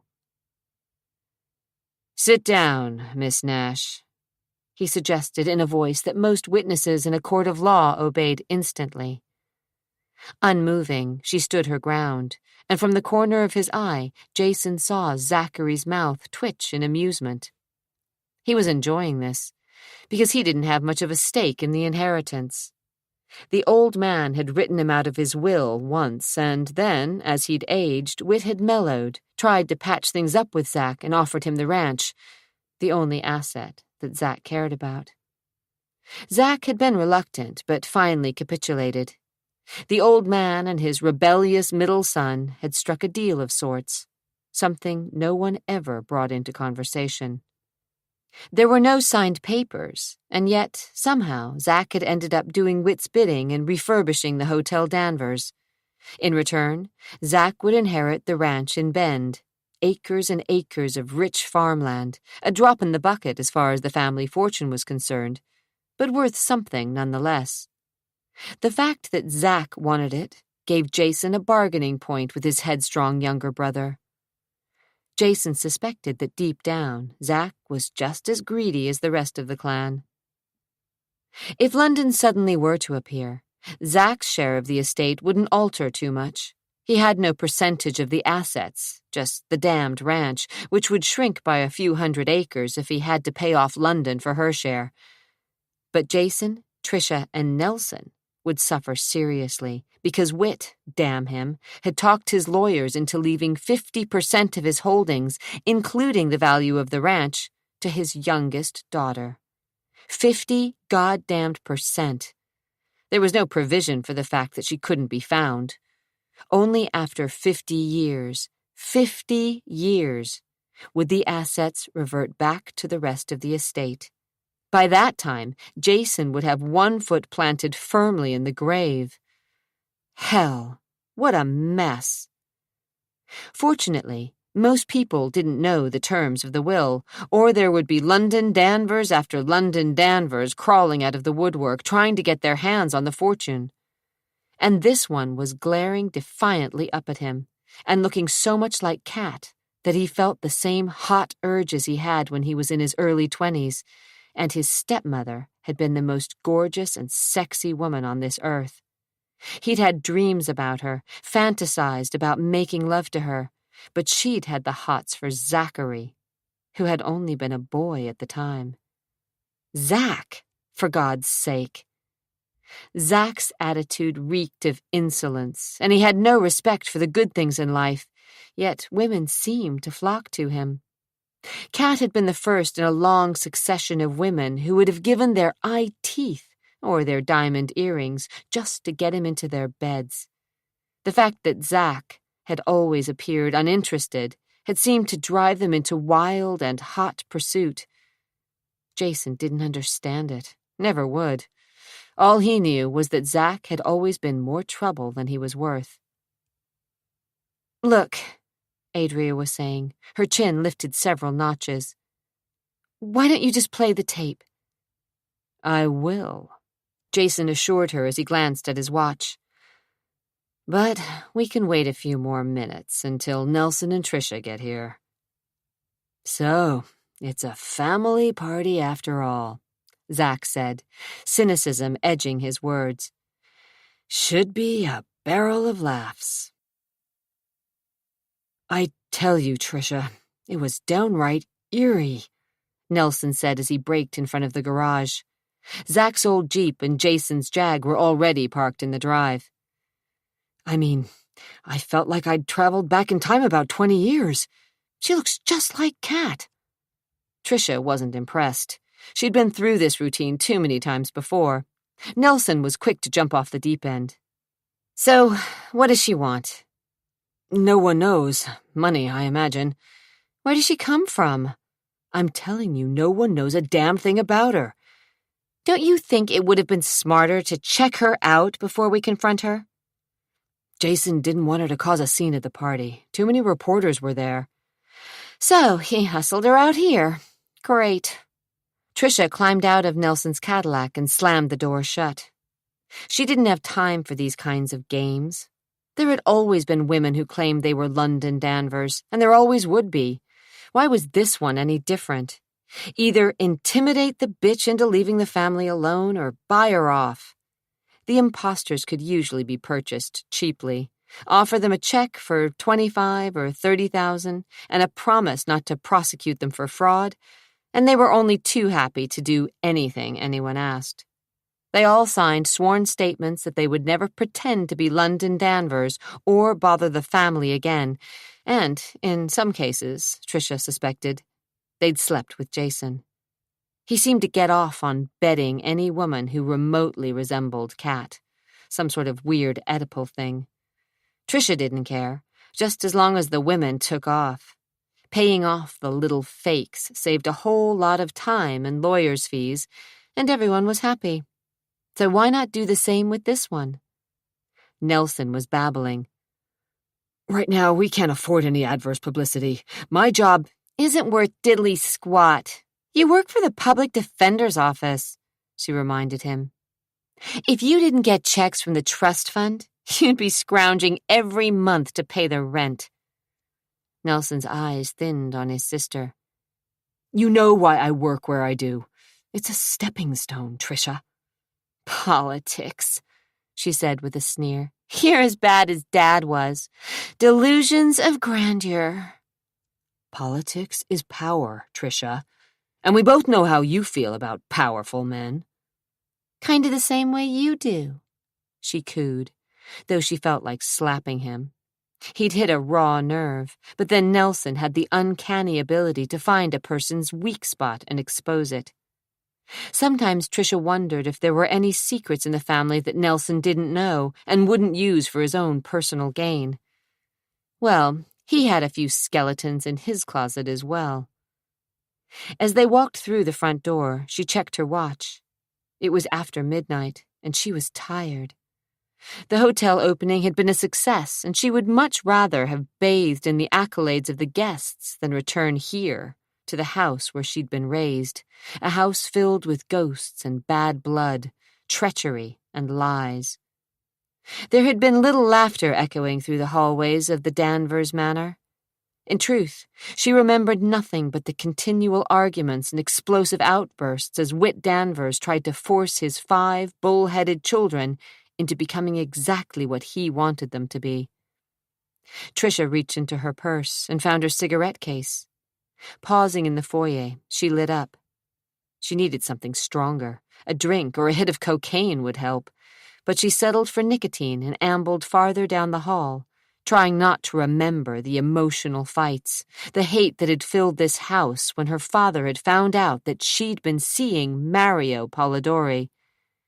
You did this to spite me, Whit had screamed, his face flushed scarlet, the veins in his temples throbbing. No, Daddy, I love him. Love? Whit had cried, his blue eyes electrified with disgust. Love? I want to marry him. For the love of Jesus, you're not gonna marry him. Don't you know what the Polidoris are? What they've done to this family? I love him, she said firmly, tears standing in her eyes. Then you're a fool, Tricia. And of all the things I've ever thought about you, I never thought you were stupid. She began to shake inside, but she squared her shoulders. You hate Mario because of Mom, because she slept with Anthony. The slap sent her reeling backward, and she fell against the wall of Whit's den, her head bouncing off the corner of the mantel. Don't you ever speak of that woman again, do you hear me? She left me as well as every one of you kids so she could carry on her affair with Polidori. So don't you be lecturing me about how you're in love with that bastard's son. You don't understand. No, Tricia, you don't understand. You're never to see him again. Got it? Cowering against the wall, faced with her father's horrid rage, she refused to agree. She loved Mario, she did. Her fists had curled into tight balls, and tears rained from her eyes, and it became blindingly clear that her father was an ogre, an ugly, ruthless monster who cared about only one thing, his precious daughter London. Tricia rubbed the welt on the side of her cheek and bit her lip to keep from crying. At that moment, she hated Whit Danvers, and she'd do anything she could to hurt him. Now, years later, she still felt the shame. Her father had been a bastard while alive, and he was still controlling his children from the grave, putting reins on his money, making them jump through hoops. Angrily, she walked down the hall. Her father had never loved her, not at all. He only loved his youngest daughter, and now she, or more probably some imposter, was back, trying to get her greedy little fingers into the old man's fortune. Well, Tricia was bound and determined to fight the gold digger tooth and nail. London had escaped when the rest of them had been forced to suffer and face their father day after day, to cower and shudder and kiss the old man's ass so he wouldn't cut them out of his will. Except for Zack. He'd managed to tell his father to go to hell and then slip back into Whit's good graces. Much as she hated to admit it, Tricia admired her brother for his grit. As for Adria Nash, even if she could prove that she was London, Tricia silently vowed she'd never get a penny of the Danvers fortune. She hadn't paid her dues, hadn't lived with the heartless tyrant who was Whit Danvers. London didn't deserve half the old man's estate, and besides, this woman was probably just another fortune hunter. "What are you thinking about?" Nelson asked, his eyebrows pulled together anxiously as he glanced at his sister. Nothing. He didn't believe her. "Just be on your best behavior, Tricia, and hear what she has to say. Brace yourself. She looks like our dear departed stepmother did 20 years ago." They entered the den, and Tricia nearly missed a step as her gaze fastened on the woman. A beautiful woman. The resemblance was uncanny, and although this girl didn't have the innate feline sensuality of the woman she claimed was her mother, she was nearly a dead ringer for Kat. Someone, Nelson probably, thrust a drink in Tricia's hand, and she took a sip. Zack made introductions, but Tricia didn't pay much attention. She was too wrapped up in memories of her stepmother. Her throat tightened. God, could it be? Was this woman really her half-sister? She took another calming drink and stubbed out her cigarette. Jason was talking. "So, we waited for you two before we looked it over. Adria assures us this is the proof we'll need." He slapped a black video into the VCR and turned on the power, and Tricia pulled her attention away from the woman with the uncanny resemblance to Kat and watched the screen. Zachary took his position at the window. The room was tense, but he found a grain of amusement in the tight smiles of his brothers and sister. Adria had gotten to them, all of them. They were worried, for the first time in nearly 20 years. He heard a voice and turned his attention to the television screen where an emaciated, bald man was lying on a hospital bed and speaking with obvious difficulty. "I suppose I should have told you this before, but for reasons I'll get to later. Selfish reasons, Adria. I kept the story of your birth a secret. When you asked me about it, I swear to God I didn't know the truth, and later, well, I couldn't bear to tell you. Your mother and I, rest her soul, always wanted children, but as you know, Sharon couldn't conceive. This was a constant torment to her, and she somehow thought that God was punishing her, though why I'll never understand. So when we found you, when you were handed to us, it was the blessing she'd been praying for. We adopted you through my brother Ezra. You probably don't remember him much, as he died in 77, but he was the one who brought you to us. He was a lawyer, practicing out of Bozeman. He knew that your mother and I were desperate for children. Already in our 50s and with debts that were burying us and the farm, we were considered too old and too poor to adopt through the usual legal means. The man paused, took a sip of water from a glass on a nearby table, then cleared his throat and looked at the camera again. Ezra told me that one of our distant cousin's daughters had herself in a fix. The girl, Virginia Watson, was divorced and penniless and had a 5-year-old daughter whom she couldn't care for decently. All she wanted was to see that Adria, her girl, was placed with a loving family. Ezra was a bachelor. He didn't want a child, but he knew that Sharon and I would do anything for a baby. And we did. The adoption was secret, and the papers, well, there weren't many, let me tell you. We didn't want the state involved, you see. So anyway, Virginia came with you and dropped you off, and from that day forward, we thought of you as our own." He paused, the next words difficult. "I suspected everything wasn't on the up and up, but I didn't care. Your mom, she was happy for the first time in years, and I had no idea who you really were. I told myself someone didn't want you, and we did, and that was that. Only years later, after Sharon had passed, did I start to figure it out. I swear, until that time, I didn't have a clue that you could be someone's missing daughter. Hell, Adria, truth to tell, even if I had known, I'm not sure I could have given you up.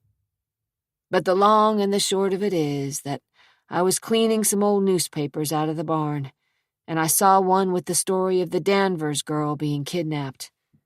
The police were searching for her nursemaid, a woman by the name of Ginny Slade. That didn't mean anything to me either, but about 2 weeks later, I sat down in my chair by the fire to read a little from the Bible, and the page opened up to the family tree. And right there I see the name, big as life, Virginia Watson Slade. According to the tree, at one time Ginny Watson was married to Bobby Slade from Memphis. He licked his lips nervously. I'm not a stupid person, and even I can put 2 and 2 together and come up with 4. It looked like you could be the missing Danvers girl, but I wanted to be sure, so I tried to contact Virginia, but no one had heard of her for years. From the time she dropped you off at the house, she seemed to have disappeared. No phone calls, no letters, no address. Her parents didn't know if she was dead or alive, and had no idea where Bobby Slade was. It was almost as if she'd fallen off the face of the earth, and I hate to admit it, but I was relieved. I didn't want to lose you." Victor blinked rapidly and took another sip of water. The man sounded and looked sincere, as if he were really a dying father. But Zack wasn't going to let this dog and pony show get to him. In his mind, Adria was a fake. "I know this sounds callous," Victor said in a hoarse whisper, "but I couldn't stand the thought of losing you, Adria. You were all I had in the world. As for the Danvers family, I figured the damage was already done. I couldn't undo the kidnapping, and I had to consider the adoption. At the time we'd taken you in, we knew that all the proper papers weren't filed, that the adoption wasn't by the book. Hell, it was probably illegal. I was afraid that somehow I'd be implicated in the crime, even though I had no idea where you'd come from. So, I've decided to die with this secret intact, and leave this video in the safe by my bed. If anyone questions the tape's authenticity, so be it. Saul Anders lent me his equipment, set up the tripod, and saw to it that I had some privacy. He has no idea what's on this tape, and has sworn to me that he wouldn't view it." The old eyes turned glassy for a second. "Okay, kiddo. That's all I know. I hope it helps. I guess maybe I just loved you too much to tell you the truth. I'll miss you, baby." He forced a smile, and the tape went blank. Nelson whistled low under his breath. Jason scowled into his empty glass. Tricia clapped her hands as if she were at a theater production. Well, if that wasn't an all-time low in the history of videotaping. Did you really think we'd believe that schmaltzy story? I don't know, Adria said huskily, and her eyes shone a little brighter than they had before. But it's the truth.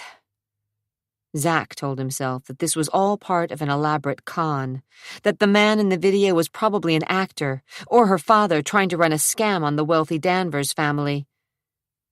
The truth.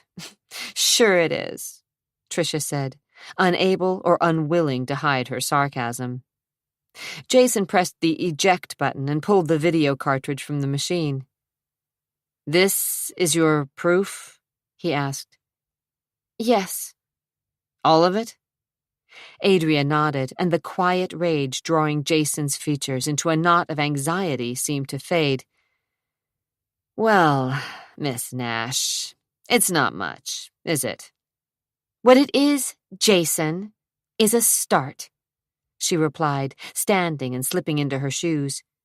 "You don't have to believe me. God knows I didn't expect you to, but take this as a warning. I'm going to find out who I really am. If I'm not London Danvers, trust me, I'll walk. But if I am," she said, her small chin thrust in determination, "I'll fight you and every lawyer you sick on me to prove it." She grabbed her purse and slung her coat over her arm. "It's late, and I know you have a lot to discuss, so I'll just call a cab and—" "I'll drive you," Zachary said, unwilling to let her leave just yet, though why, he couldn't say. He was better off without her. But there was a part of him that was intrigued by her story. Who was she, really? "Don't bother." "I want to." "It's not necessary." "Sure it is." He caught a speculative glance from Tricia and a harder-edged, more pointed glare from Jason. "Danvers hospitality," he drawled. "Look, Zach, don't do me any favors, okay?" She started out of the room, and he caught her by the elbow. "I thought you said you needed a friend." His fingers clamped over her arm, and she felt his breath, warm and smelling faintly of scotch, brushing the nape of her neck. She reminded herself that this was the man like her, the man who had no past if the family portraits could be believed. "Maybe I changed my mind," she said, and her voice sounded ragged. "Wouldn't be wise, lady. Looks like you need all the friends you can get."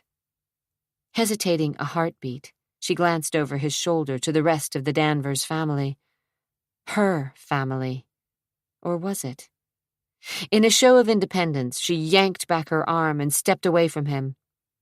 "Thanks, anyway." Obviously, Zach wasn't about to let her make a fool of him. He followed her out of the den and through the kitchen where she reached for the phone, and he deftly plucked the receiver out of her fingers. "I'd think you'd jump at the chance to be alone with me." "Don't flatter yourself." His lips twisted into a self-deprecating grin. "No, I mean to get more information on the family. That is what you want, isn't it?" A little wrinkle of contention formed between her eyebrows. "Whose side are you on?" "No sides," he said, opening the back door. The night seeped into the room. "I only look out for myself." A solitary man. A man who needed no one. Or so he wanted her to believe. "Humble of you." "I didn't think you were looking for humility, just the truth." "I am."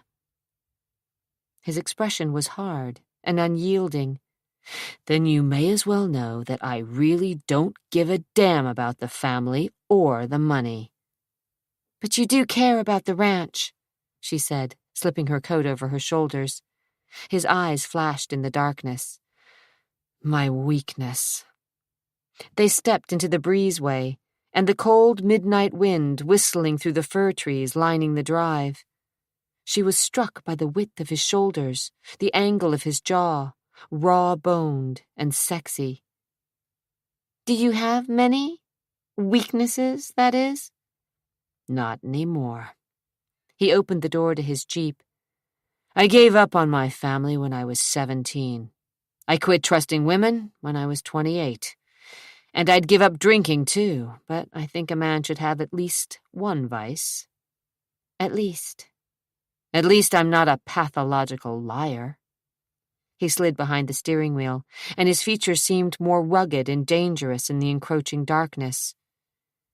"So why would you want anything to do with me?" He switched on the ignition and flipped on the headlights. "Let's get one thing straight, okay? I don't want anything from you." Pumping the accelerator, he jammed the Jeep into reverse. "But I have a feeling you're going to shake things up a little, Miss Nash." That doesn't worry you? "Nope." He cranked on the wheel, and the Jeep turned easily on the slick asphalt. His eyes were dark as obsidian. "Because I still believe you're a fake. A good one, maybe, but still just a cheap fake." Chapter 7. What the hell was he going to do with her? He drove through the gates and shot a quick glance in her direction. She was huddled against the door, staring through the windshield, and her profile was so like Kat's it caused his gut to clench into a painful fist. If she wasn't London Danvers, she was one hell of a look-alike, a dead ringer for London's mother. The curve of her jaw, the thick black hair, even the way she slid a glance through the fringe of curling lashes, half seductive, half innocent. So much like Kat. He clutched the wheel in a vise-like grip, his knuckles showing white. He didn't need to be reminded of his self-destructive, sexy stepmother. It had taken years to purge Kat from his system. Then, just when he'd convinced himself he was over her, she'd taken an overdose of pills, and all the demons of his guilt had awakened and screamed through his mind. Now, this woman, this mirror image of Kat, had appeared like a ghost and had come back to haunt him. He should run like hell. But he couldn't. And there was a magnetism about Adria that pulled at him and seeped under his skin, burning like dry ice, promising heat, but searing with a frigid intensity that scarred deep, just like Kat. "Tell me about my mother," she said, as if reading his thoughts. "If she was your mother." Zack flipped on the wipers. Adria ignored the jab. "What was she like?" Squinting into the darkness, Zack asked, "What do you want to know about her?" "Why she committed suicide." A tic developed under his eye. "No one knows if she tried to kill herself or she just took too many pills and fell." "What do you think about it?" "I don't. Won't do any good. Won't bring her back." His jaw was hard as granite. "Would you want that? Her alive?" He flicked her a disdainful glance. "Let's get something straight, okay? I didn't like Kat. In my book, she was a manipulative bitch." He slowed for a corner and added, "But I didn't wish her dead." She'd obviously hit a nerve, but she didn't believe he was being completely honest with her. Too much tension coiled in his muscles, too much anger grooved in the lines of his face. There was more he wasn't telling her. "What about the rest of your family? How did they feel?" He snorted. "You'll have to ask them." The Jeep reached the bottom of the hill, and Zack merged into the traffic heading east. "Where are you staying?" She was ready with her lie. "The Benson." He lifted an interested brow, and Adria knew why. The Benson, like the Hotel Danvers, was one of Portland's oldest and most prestigious hotels. Its lobby was reminiscent of an English club with warm wood walls, a huge fireplace, and sweeping stairs to an upper floor. Visiting dignitaries, ambassadors, Hollywood stars, and politicians stayed at the Benson as well as the Hotel Danvers. The price of a room wasn't cheap. Yet she needed some privacy, a little space away from the watchful eyes of the Danvers family, so she lied. What did it matter if she was really spending her time in a flea bag on 82nd? None of the Danvers clan needed to know anything more about her, at least not yet, until she was ready. She wasn't going to fabricate her life. She would tell them all the truth when she deemed it necessary, but right now she was tired. The fight was out of her, and she wasn't ready for round 2 of the battle. "Where do you live, when you're not staying at the Benson?" Fair enough question. A smile touched her lips. His cynical humor touched her. Montana. I already told you. I grew up in a small town near the Bitterroots called Bellamy. Never heard of it. Not many people have. Lived there all your life? She eyed him carefully. For as long as I can remember. With your folks? Yes. His questions put her on edge. He was looking for lies. She stuck close to the truth. Though she'd never been really close to her mother, Victor had been kind and loving to her, and she was beginning to suspect that he was a far more patient parent than Whit Danvers had ever thought of being. Did your mother think you were London as well? Adria shook her head. I don't think so. Accelerating through a yellow light, he asked, Don't you remember the first time you met your folks? If you were London, you would have been around 5. As you pointed out, even 5-year-olds have memories. She watched as the skyscrapers fingered upward into the night-black sky. I don't have memories, not real ones, just images. Images? Of what? He nosed the Jeep into a side street near the Benson. Of the party. It was loud and exciting and... You read about it. I remember Whit, with his silvery hair. He reminded me of a polar bear, so huge. Again, the newspapers. He pulled into the lane reserved for guests of the Benson, and she turned her startling blue eyes at him. You're right, of course, she said, reaching for the door handle. But there's something that doesn't quite fit. In all the faded images that I have stored in my mind, there's one that's so clear, it's frightening. What's that? He scoffed, though he felt as if a vice had clamped over his chest, and his heart began to thud. She stared at him. I remember you, Zach. I doubt it. The clamp twisted tighter. As clearly as if it were yesterday. I remember a sullen, dark-haired boy whom I adored. She pushed open the door and stepped onto the curb. Zach reached for her, but she was gone. Like a faint puff of white smoke, she disappeared into the hotel. He considered chasing her down, calling after her, and making her explain herself. What did she remember about him? But he didn't move. The last throwaway line was obviously planned, a comment intended to get under his skin. A horn blasted behind him, and he stepped on the gas. But he didn't leave her words behind. They hung on the air and followed him all the way back to the Hotel Danvers where, to avoid any guests still lingering in the bar after the party had wound down, he took the service elevator to the 7th floor and walked into his room. A red message light on his phone was flashing. He wasn't surprised to learn Jason had called. Great. Zachary looked at his bags. They were packed and ready to go, but he knew with sudden clarity that he wasn't going anywhere. At least not tonight. Kicking off his shoes, he sat on the edge of the bed and dialed. Jason picked it up on the second ring. About time. Where were you? I dropped her off at the Benson. That's where she's staying? Jason sounded suspicious. A nice touch, don't you think? Claims she's the long-lost Danvers heir and stays at the competition. Jason's voice was muffled, but Zach heard him ordering Nelson to call the Benson on the other line, talk to Bob Everhart, who had once worked for Whit, and find out Adria's room number.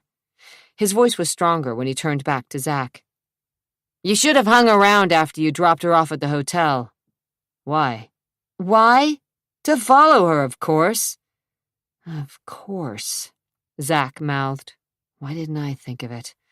She represents a threat, Zach. I don't think so. Flopping back on the bed, he wondered why he was even bothering with the conversation. Look, it's late. I'm taking off. Now? You're leaving now? Soon. When we're in the middle of a fucking family crisis? I don't give a shit. Sure you do, Jason said, and Zach stared up at the ceiling. He was lying a little. He did care, about the ranch. and he was curious about Adria. Just what was her game? Jason wasn't giving up. You think your ranch is protected, right? Because it was a specific bequest? Well, things change if this woman proves she's London. A lot of extra acres were bought after the will was originally signed, and all those wouldn't be considered part of the ranch, per se. And if anyone else has to cough up to make sure she gets her 50%, you will too. Zach frowned into the receiver. You've been busy. Now listen, Adria seems to trust you. She came to you first. Get close to her. Find out what makes her tick. What? His voice faded as he turned his head and the words were muffled, but Zach heard them all. I knew it. Okay, so start calling cab companies. I don't know. Just do it. The police do it all the time. Right, call Logan. He's still on our payroll, and he has connections, even though he's retired. Oh, for Christ's sake, don't give me that conflict of interest crap.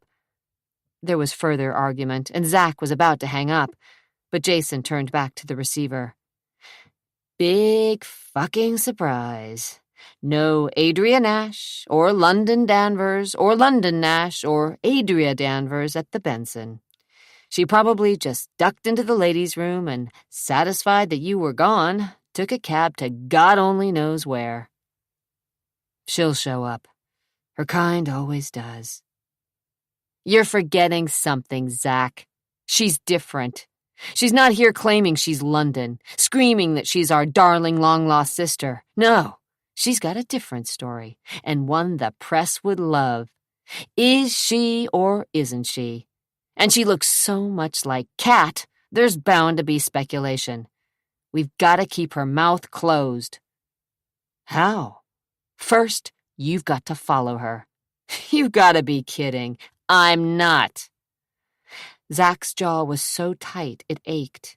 He didn't like being manipulated, and for as long as he could remember, someone in his family, Whit or Kat or Jason, was trying to pull his strings. My guess is that she's working with an accomplice. Come on. Why not? We're talking a lot of money here. A lot. People would do just about anything to get their hands on it, even impersonate a dead girl. Think about it, Zach. Our biggest worry has been that someone would show up now, after Whit and Kat are both dead, claiming to be an heir, and there's no way to take DNA tests or anything of the sort. I'm not worried about it. You should be. Whether you like it or not, you're a member of this family, and— Hang on a minute. His voice was muffled for a second, then clear again. Look, Logan's checking with the cab companies. I'll call you when we hear something. Don't bother. Zach slammed the phone back in its cradle. He was tired of Portland, tired of his family, tired of all the mess.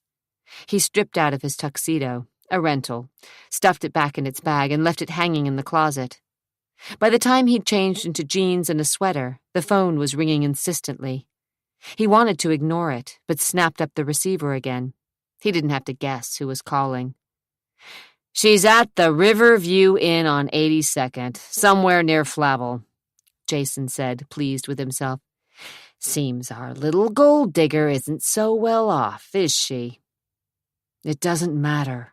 Of course it does. She can't afford the best lawyers if she can't even pay for a decent room. Why don't you go out there, Zach? Check out what the situation is. If she's working alone, take her to the ranch with you. No way. She'd be safe there. Isolated.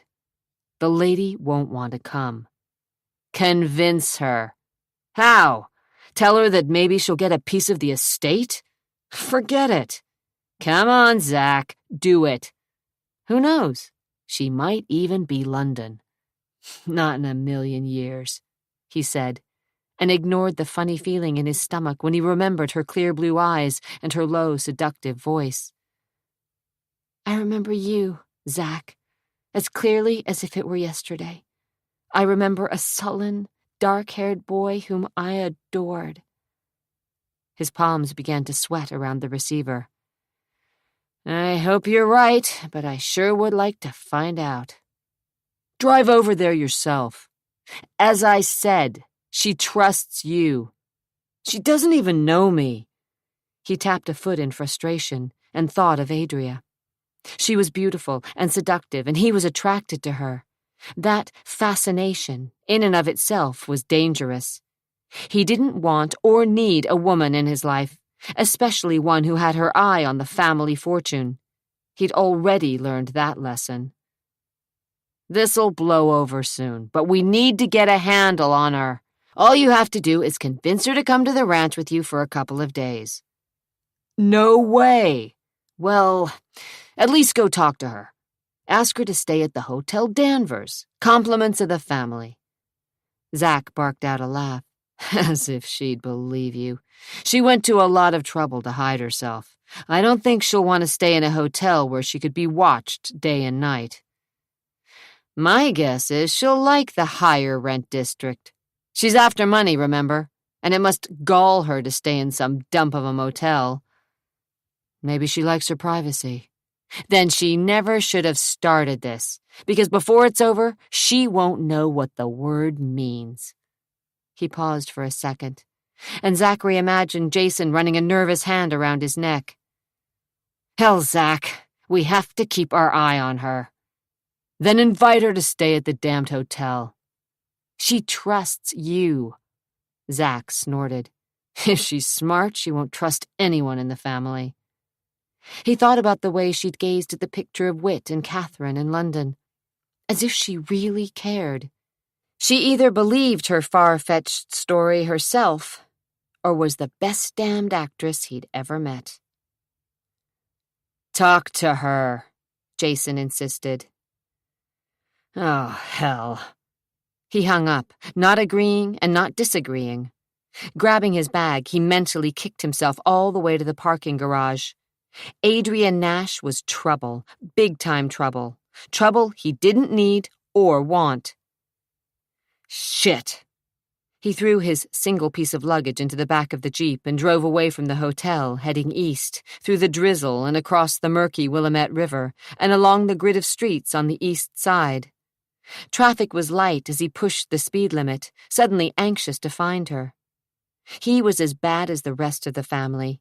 He'd never heard of the Riverview Inn, but found it easily. A low-rent cinder block building painted stark white. The flickering lighted sign advertised free cable television. All the units were connected in a U shape. The panoramic view from the windows of the units was a pockmarked asphalt lot and an all-night bar across the street. Riverview stretched the imagination. No river, no view, but cheap daily rates. Zach studied the cars in the lot and spied a battered Chevy Nova with Montana plates parked in front of Unit 8. "So, you are here," he said, backing the Jeep into an unmarked spot near a solitary oak tree. He turned off the ignition and stared at the bank of rooms facing each other.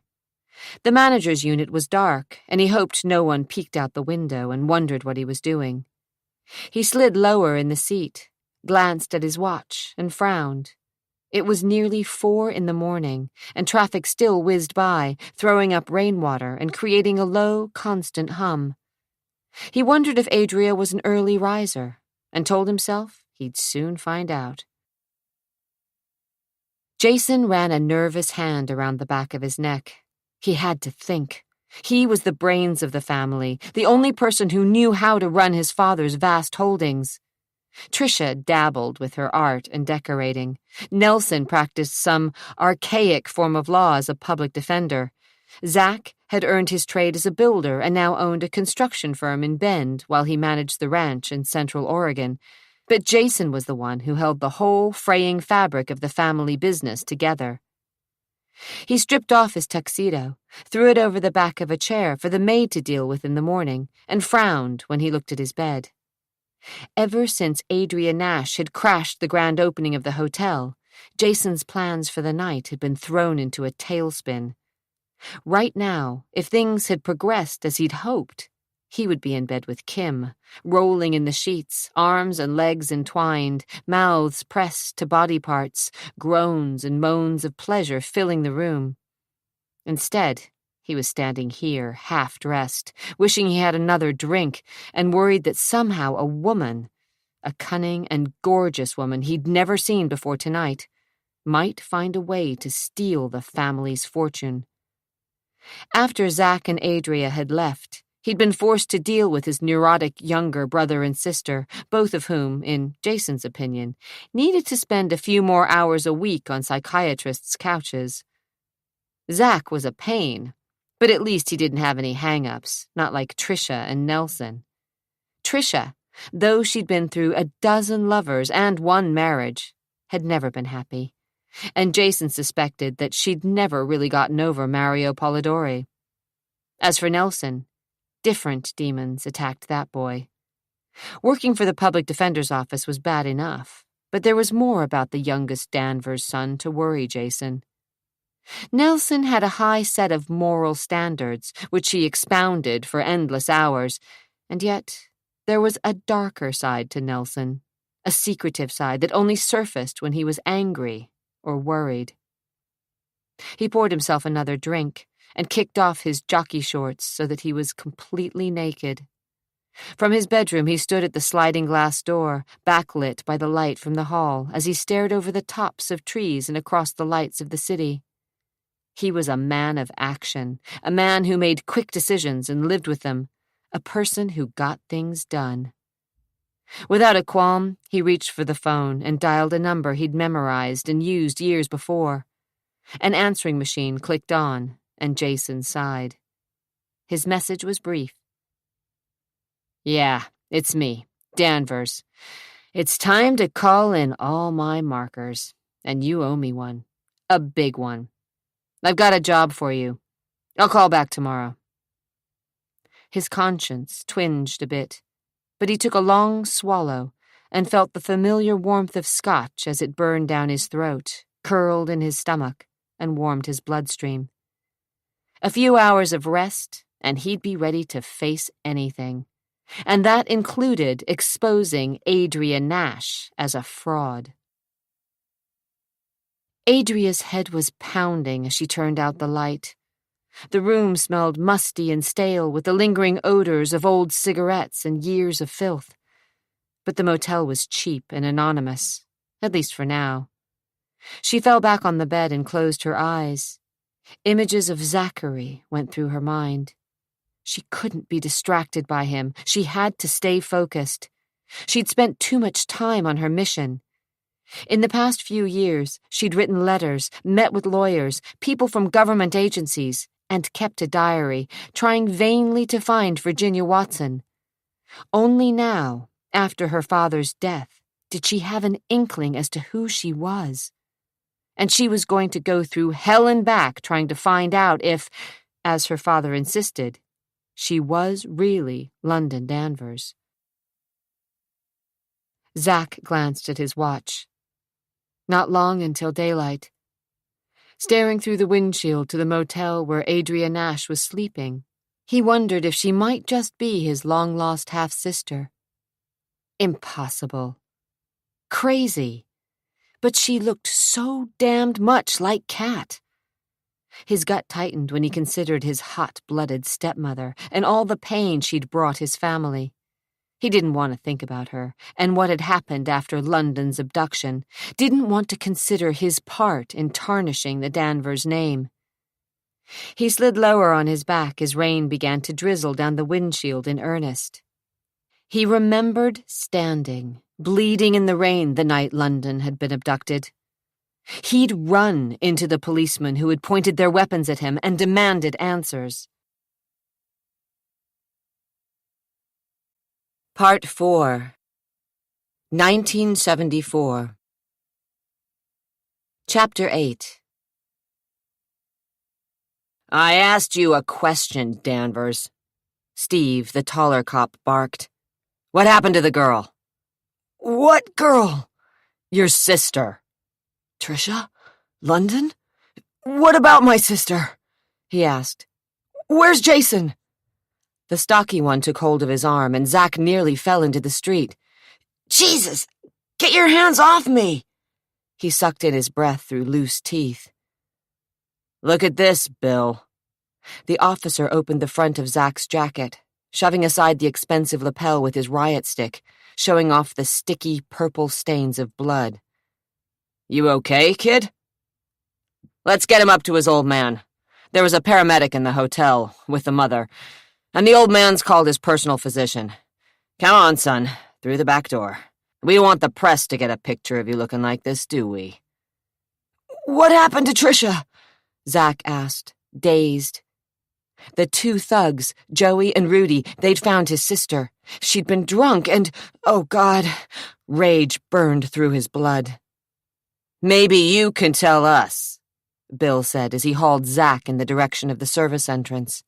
My guess is you've got one hell of a story. I don't give a good goddamn what time it is, Whit yelled, his patience worn thin. London was missing, his precious little girl gone without a trace. His heart had nearly stopped at the news, and he'd been foggy, but after 6 cups of coffee he was clear-headed, and he knew who the bastard was behind the kidnapping. I want you to send a car over to Polidori's house. You wake up that goddamn son of a bitch and find out what he knows about this, Whit yelled at Logan. Back off, Whit. We'll question Mr. Polidori after the search of the hotel is complete. You bet your ass you will, Whit said, reaching for the humidor of cigars he kept on the desk of his office on the main floor of the hotel. Catherine was sleeping, thanks to Dr. McHenry and several sleeping pills. Whit lit up and stalked around his massive desk. You've checked all the rooms? Twice, Logan snapped. He had no patience for Whit's inference that he and his men weren't capable of doing their jobs. And the service elevator? And the boiler room, the linen closets, the conference rooms, the restrooms, even the air shafts, elevator shafts, maintenance rooms, and freezers. We also checked out the parking lot, restaurant, bellboy's closet, wine cellar, and every nook and cranny this old hotel has. It's been renovated 6 times, and my men have gone over every set of blueprints hoping to find some secret room that everyone here's forgotten about. Take my word for it, Whit. She's not on the premises. Then what are you waiting for? I still haven't heard from the men outside. We're covering a 10-square-block area, talking to people on the street, checking other buildings nearby, and literally beating the bushes.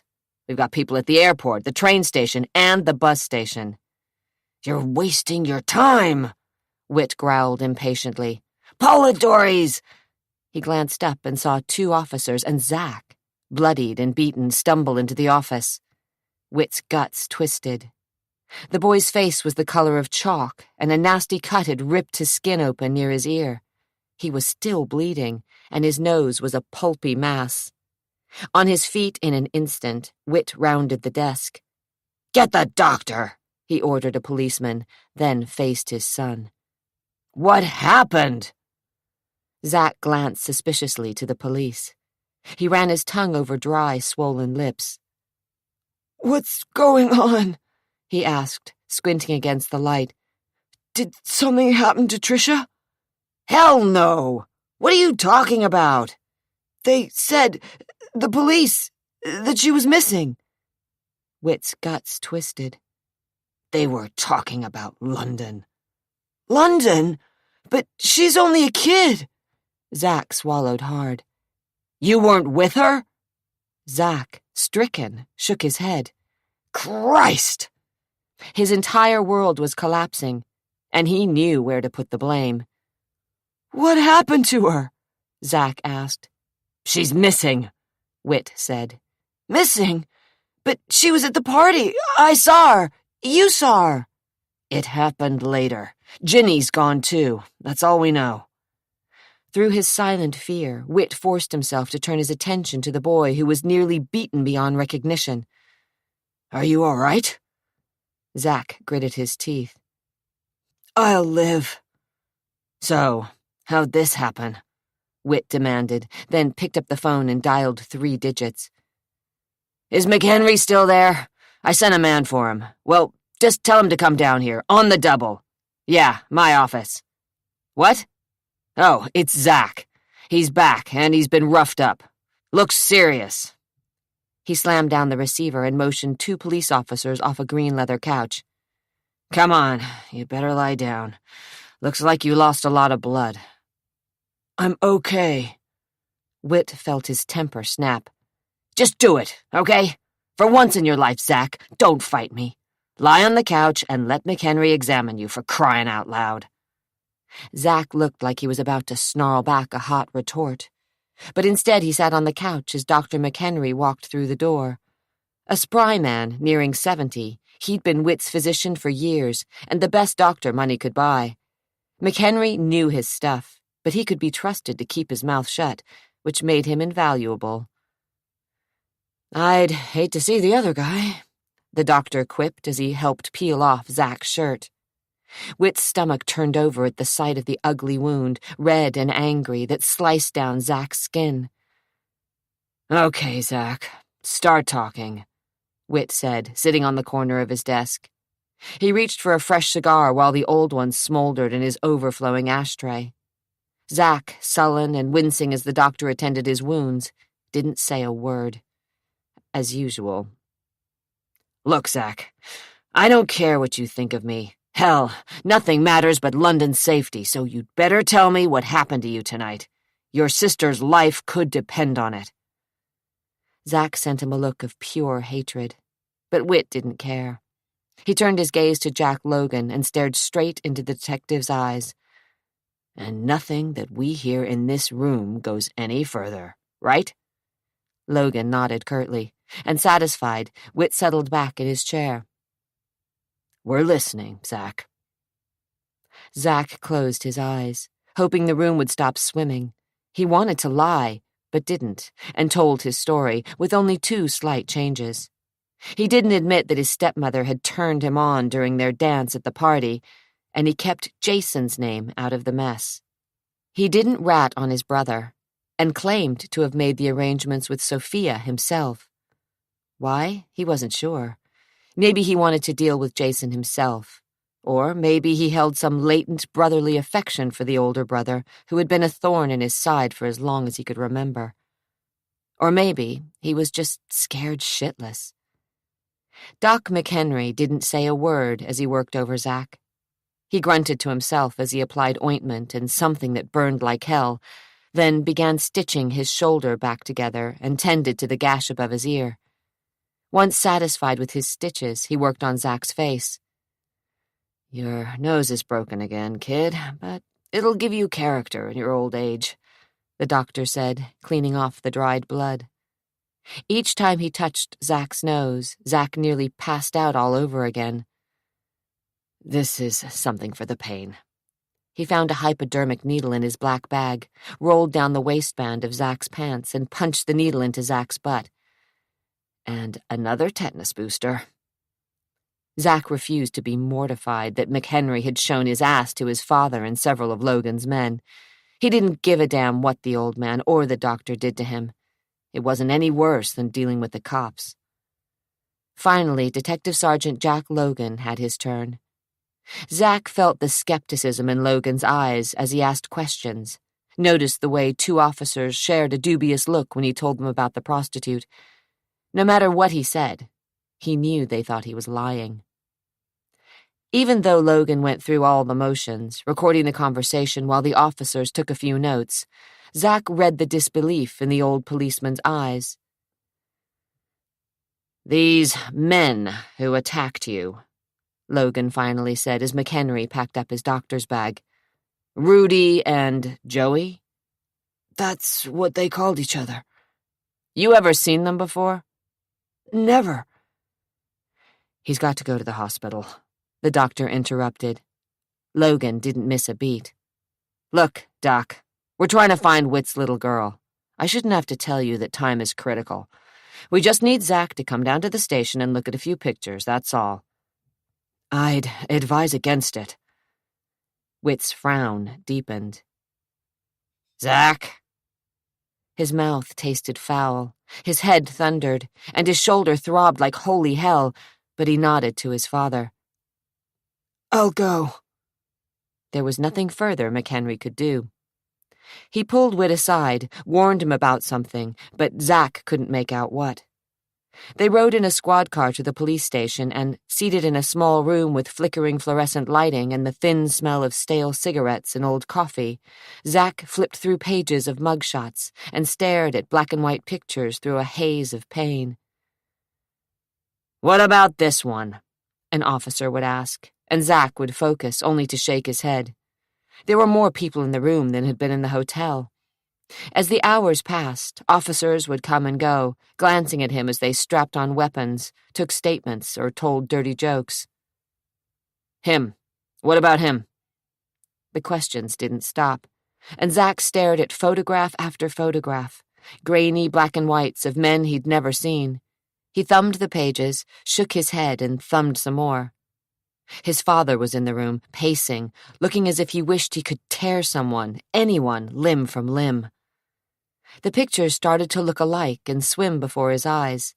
His back ached, and he felt as if he hadn't slept for 100 years.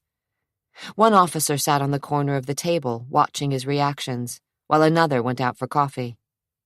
Zack slumped in his chair and craved a cigarette. The coffee didn't help. "That's it. Nothing," a burly officer said over a yawn as another, a slim woman who had just come on duty, started gathering the books. "I guess Rudy and Joey weren't processed here," Officer Ralph O'Donnelly said, as he squashed out the butt of his cigarette in his empty coffee cup. "Rudy?" The woman glanced from Logan to Whit. "Yeah, the kid here heard their names." Officer O'Donnelly stood and stretched. His back popped loudly. "Why didn't you say so?" she asked, searching through the books again and flipping one open. She shoved the open pages under Zack's nose. "Look again." Every eye in the room was on Zack, as, aching, he ran his finger under the pictures and forced his eyes to each face. They blurred for a second, but he kept looking, and he felt the air in the room charge. "I don't think—" "Look again. Imagine your man clean-shaven or with different-colored hair or whatever," Logan muttered angrily. "Let's get an artist in here." Zack gritted his teeth, eyeing the mugshots, knowing that there wasn't a clue on the page, when he stopped at a shot on the bottom row. The hair was different, longer now, and a beard and mustache in the photo covered what appeared to be a pock-marked jaw, but the eyes, the malicious eyes, were the same. His throat barely worked as he laid a finger on the incriminating shot. "I think—" "Rudolfo Giannotti," the woman officer said with a satisfied grin. Zack got the impression she liked beating the men at their own game. "A speedhead who hangs out with Joseph Seary." "Hell!" Whit ground out. He strode across the room and glared at the mugshots. Red in the face, he trembled. "I bet they're connected with Polidori." "Bingo," the woman said. "The Vice Squad is checking them out. Drugs and prostitution. Maybe even some penny-ante gambling." "I told you," Whit growled, kicking at the leg of the table. "When I get my hands on Polidori, there's gonna be hell to pay. Let's go." "Whoa," the woman officer said.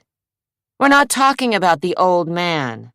These guys," she tapped a short-clipped nail on Rudy Giannotti's mugshot, "are involved with the kid, Mario." Whit's eyes darkened to the color of midnight. He hated the son as much as the old man. "Bring him in, Jack. Let's talk to him." "We will," Logan assured him. "But first, let's find Giannotti and Seary, see what they have to say, what they know. Then we'll round up Mario Polidori. And his old man." "Maybe." Whit's face twisted in ugly rage. "He's behind it, Jack. I told you that from the beginning. He took my little girl, and God only knows what's happened to her." "Don't worry, Whit. We'll find her." Logan's voice lowered, and Zack didn't really care what was said. The room was spinning. His head reeled, and his bones seemed to melt. He blinked to stay awake, but blackness enveloped him. With a moan, he slid from the chair and lost consciousness. 2 days later, Zack woke up in a hospital room, his shoulder on fire, his mouth tasting like puke.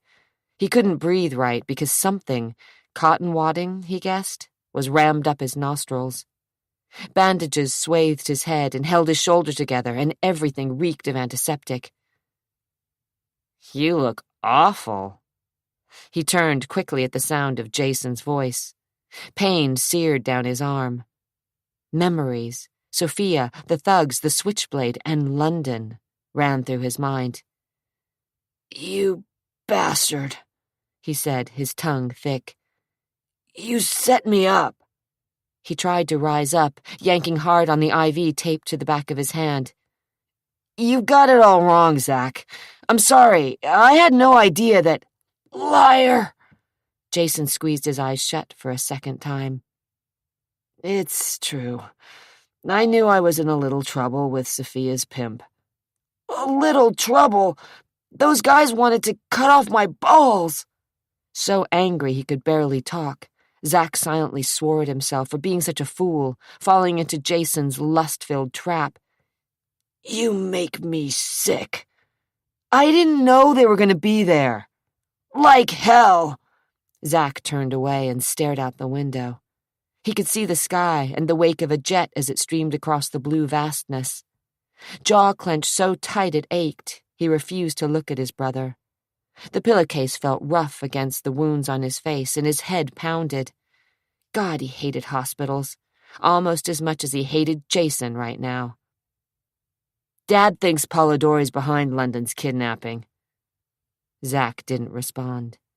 The feud between the Polidoris and the Danverses had existed for generations. Anything that went wrong in Whit's life was quickly laid at the feet of Anthony Polidori, deserved or not. "We haven't heard anything new. Not even the FBI has an answer. No one's asked for ransom, and Jack Logan's afraid that London may have been taken by some terrorist group." "Logan's a prick." "But he has a point." Jason walked around the end of the bed, forcing himself squarely in the middle of Zach's line of vision. "Look, I know this all looks bad, Zach, and I feel—" His face screwed up as he searched for the right word. Shaking his head, he said, "Well, I feel responsible, I guess." "You should." "But I really didn't think they'd come after you." "You knew they'd be there." "No way, man, I swear. I only knew that Sophia was waiting for me. I had no idea that her pimp would be pissed off enough to send some goons with switchblades." He tugged anxiously at the corner of his mustache. "You gotta believe me, Zach. If I'd had a clue, I wouldn't have sent you to the Orion." Zach let out a sound of disgust. Jason sighed loudly. "I don't blame you for not believing me, 'cause the truth of the matter is, I'd already decided not to meet with Sophia. I would have avoided the place like the plague, but I didn't think you'd get cut. I thought you'd get laid, that's all. I swear it. You gotta believe me." Zach didn't. He'd been a fool to trust Jason the first time, and he wouldn't make that mistake again. He shifted his gaze to the metal bureau near the bed. "If I could change things, man, I would." Jason thrust one hand into his pocket and rested the other on the bureau. "You may as well know, things are bad at home. Dad's on the warpath against Polidori. Kat's usually either drunk or on sleeping pills and Valium. And Trisha, well, she's a basket case, but what else is new?" Jason moved into Zach's limited field of vision, but Zach wouldn't give him the satisfaction of looking up at his eyes. "As for Nelson, you're a hero in his eyes." Zach gritted his teeth. "Yep," Jason said, grabbing the jacket he draped over the back of the one chair in the room. "Nelson thinks that anyone who makes it with a whore, then gets cut by a switchblade, is some kind of hero." "Zach?" Her voice was familiar and brought back warm memories from a long, long time ago.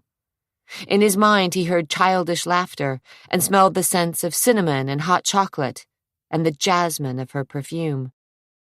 Somewhere, maybe on the back porch, a dog barked. But it had been so long ago. "I came as soon as I heard." Groggily, Zach opened an eye.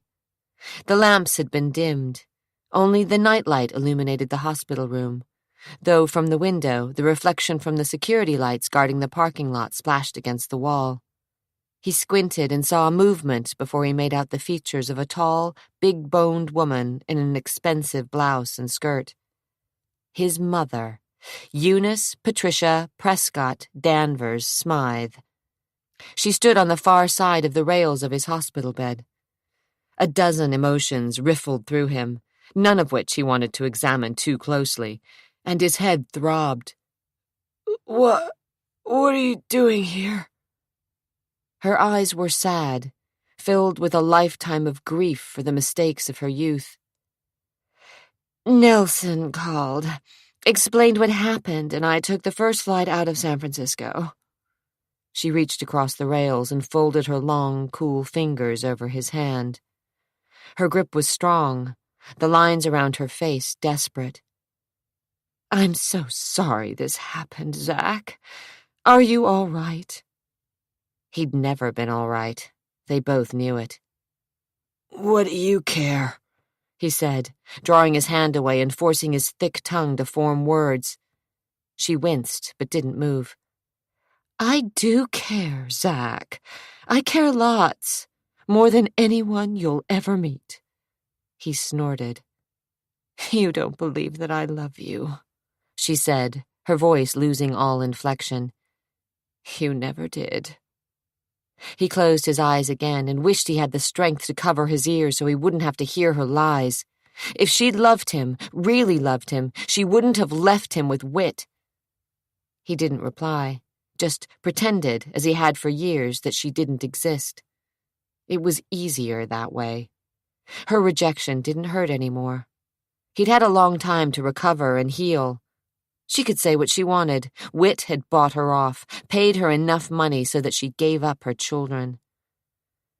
I thought you and I shared something special, she said on a tremulous sigh. He felt, rather than saw, her move to the window. How long had it been since he'd trusted her? 8 years? 9? Maybe never. I hate to admit it. Lord knows a mother shouldn't, but you've always been my favorite. Of all my children, you were the one closest to my heart. Don't lie to me, Mom. We both know you've never had a heart. Her intake of breath was swift. Zachary, don't you ever... As quickly as her anger had come, it disappeared. I suppose I deserved that. What a bunch of crap. Why didn't she just shut up? Yet he couldn't stop listening. I would never have left you, but, well, your father made sure I couldn't get near you kids. You probably don't believe this, but it was a horrible price to pay. I've regretted it. He closed his eyes. He wouldn't trust her. She'd carried on her affair with Polidori for years, knowing the inevitable consequences. In Zach's mind, she'd turned her back on her children, on her husband, on her life, for a fling with a man who used her just to get even with Whit. Zach didn't believe for a minute that there had ever been any love between Anthony Polidori and his mother. No, what they'd shared was sex, pure and simple, and that thought turned his stomach. Polidori had chosen Eunice to best his opponent, and Eunice had slept with her husband's sworn enemy for a quick thrill in a life devoid of any kind of excitement. She'd had the affair to prove that she was still attractive to a man, and to show her neglectful husband that she could still make her own decisions. Zach had heard her rationalizations, and deep in his heart he knew that she and Whit had never been happy.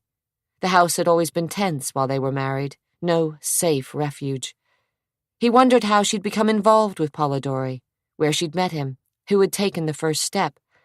But those were things children weren't supposed to know, and he figured he was better off left to his imagination. You judge me too quickly, Zach, she said, her voice barely a whisper. You don't know what it's like to be lonely and ignored, to have your life sorted out and planned for you, to have to pretend to be happy when you're not, to smile when you feel like crying your eyes out. He cracked a lid and saw that she'd rested her forehead on the window, her chin nearly touching her neck, her breath fogging the glass. She looked weary, and he wondered if that aura of exhaustion was from her stormy marriage to Whit, or her guilt over choosing her lover over her children, or because of her new marriage to one of the most well-recognized heart specialists in the country.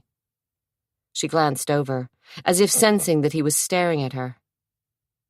"Don't hate me, Zach," she said, blinking and dabbing the tips of her fingers at the corners of her eyes. "Don't hate me for loving you." You don't know what love is. "Oh, yes, I do. I know love and the pain it causes. Unfortunately, so will you. No one, not even you, will get through life without it." She wrapped her arms around her middle section and rocked back on her heels. "You want to hate me, Zach, because it's easy. I hurt you because I cheated on your father." I don't want to hear this. "Well, I had to. Do you understand? Whit was so inconsiderate. And he had other women, plenty of them, before. Anyway, I met Anthony at a fundraiser. He was charming and attentive, and even though I knew I shouldn't, well, that's what started it," she admitted. "So now you know. I suppose you still want to strike back at me. That's understandable." I don't really give a shit. "Sure you do. Does it make any difference if I tell you I'm sorry?" He didn't bother responding. "I'd do anything for you, Zach." She sounded so sincere that he was tempted to trust her, but only for a second. What about sticking around? Was that too much to ask? "You don't understand." I don't want to. His head was beginning to throb again. She opened her mouth, then snapped it shut. When she spoke again, her tone was icy. "You know where to reach me, Zach. You can pretend all you want, but I know that life with your father isn't easy for you. If you want to come to San Francisco and live with Lyle and me for a while, I'd—" No thanks. He didn't need this. If Eunice had some latent maternal feelings, fine, but he didn't want to hear about them. As far as he was concerned, she came up to see him only because her guilt was gnawing away at her again, the same as it did during each Christmas and some birthdays. She was a part-time mother at best, and content to be no better. "You might change your mind." She was gathering up her purse and a navy jacket that she slung over one arm. I won't. "Whatever you say, Zach, but I only came here because I love you." She walked out of the room, the scent of the same expensive perfume that he remembered from his earliest days trailing after her. Pain and loneliness engulfed him, but he fought it. He didn't belong with anyone. His father didn't trust him. His mother, despite her protests, didn't love him, and he felt little kinship with his brothers and sisters. He thought of his stepmother in indecent terms, and he didn't have many friends, didn't want them. And now London was missing. He was surprised how much it bothered him, thinking that she was small and scared and alone. He blinked rapidly and refused to cry, not for his mother, not for London, not for himself. He'd shed enough tears when Eunice had walked out all those years ago. He wouldn't be foolish enough to do it again. He decided it was time to move on. As soon as he was well enough, he'd sell his car and— God, quit dreaming. He couldn't leave. Not yet. Not until this thing with London was straightened out. Otherwise, he'd look guilty as hell, and half the cops in the state would be after him. But maybe, hopefully, by the time he was released, London would be found, and home safely. Then no one would notice if he left. He'd have to be patient, which wasn't going to be easy. Patience had never been his strong suit. But right now, he was stuck. There was just no damned way out.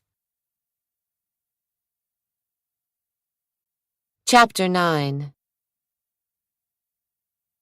Jack Logan didn't like the Polidoris, especially Anthony. Never had, never would. He snapped in the cigarette lighter of his pride and joy, a 1969 Ford Galaxy two-door, cherry red with an ivory top and horsepower that wouldn't quit. The car was a gift from Whit Danvers, an expensive gift. Logan didn't want to think of it as a bribe. Frowning as he caught a glimpse of his weathered face in the rearview mirror, he tried not to dwell on the fact that he, who was basically an honest cop, had been bought by Whit Danvers. Idling at a light near 17th, he slid out a Marlboro from the pack he kept on the dash and stuck it between his lips. Truth to tell, he didn't like Danvers much more than he did Polidori. The lighter clicked, and he lit up as the light changed.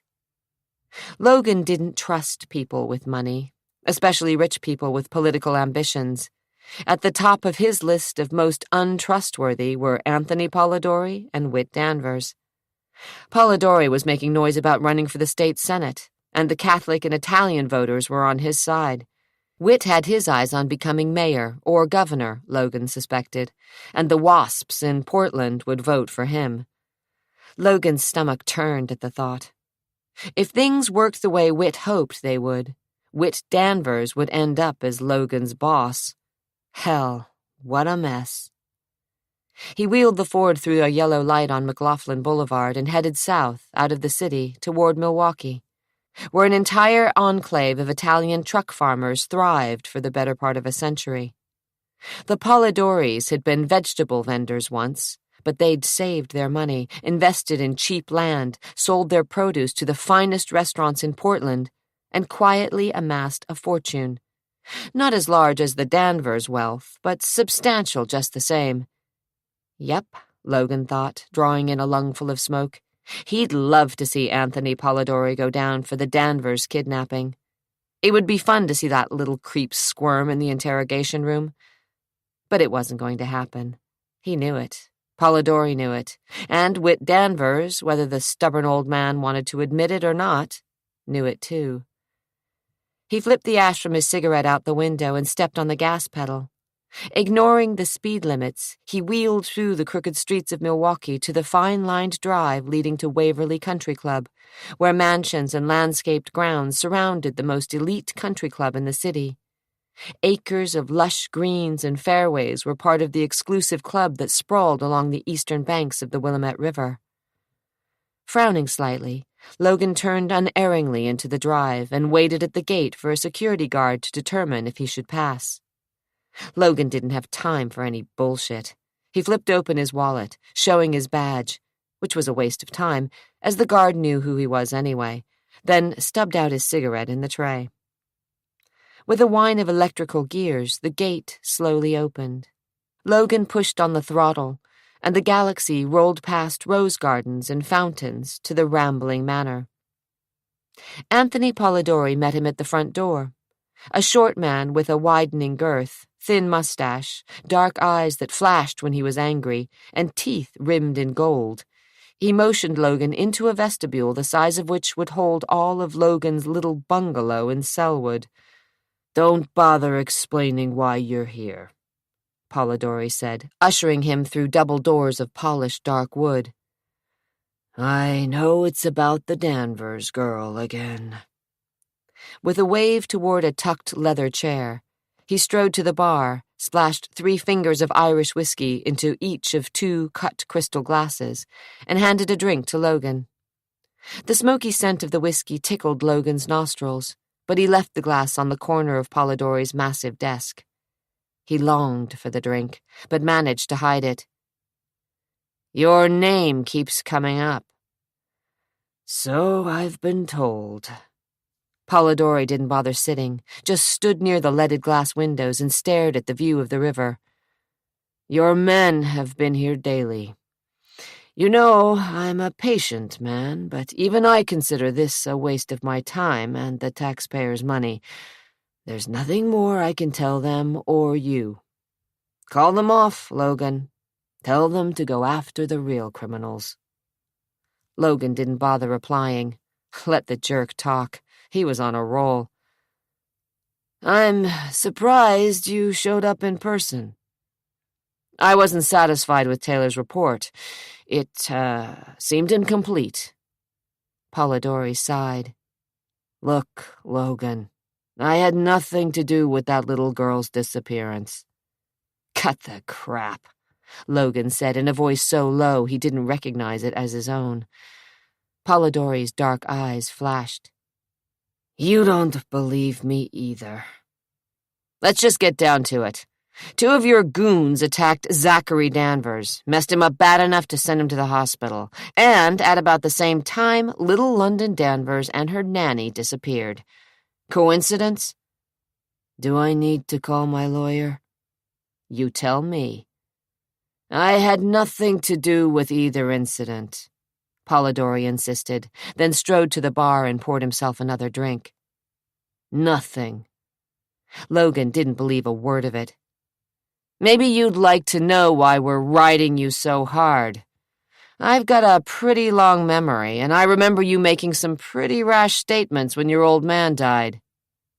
That was years ago. Without blinking, Logan stared him down. You made no bones about the fact that you blamed Julius Danvers, Whit's father, for that accident at the restaurant. Anthony's face flushed. You swore vengeance on the whole Danvers clan.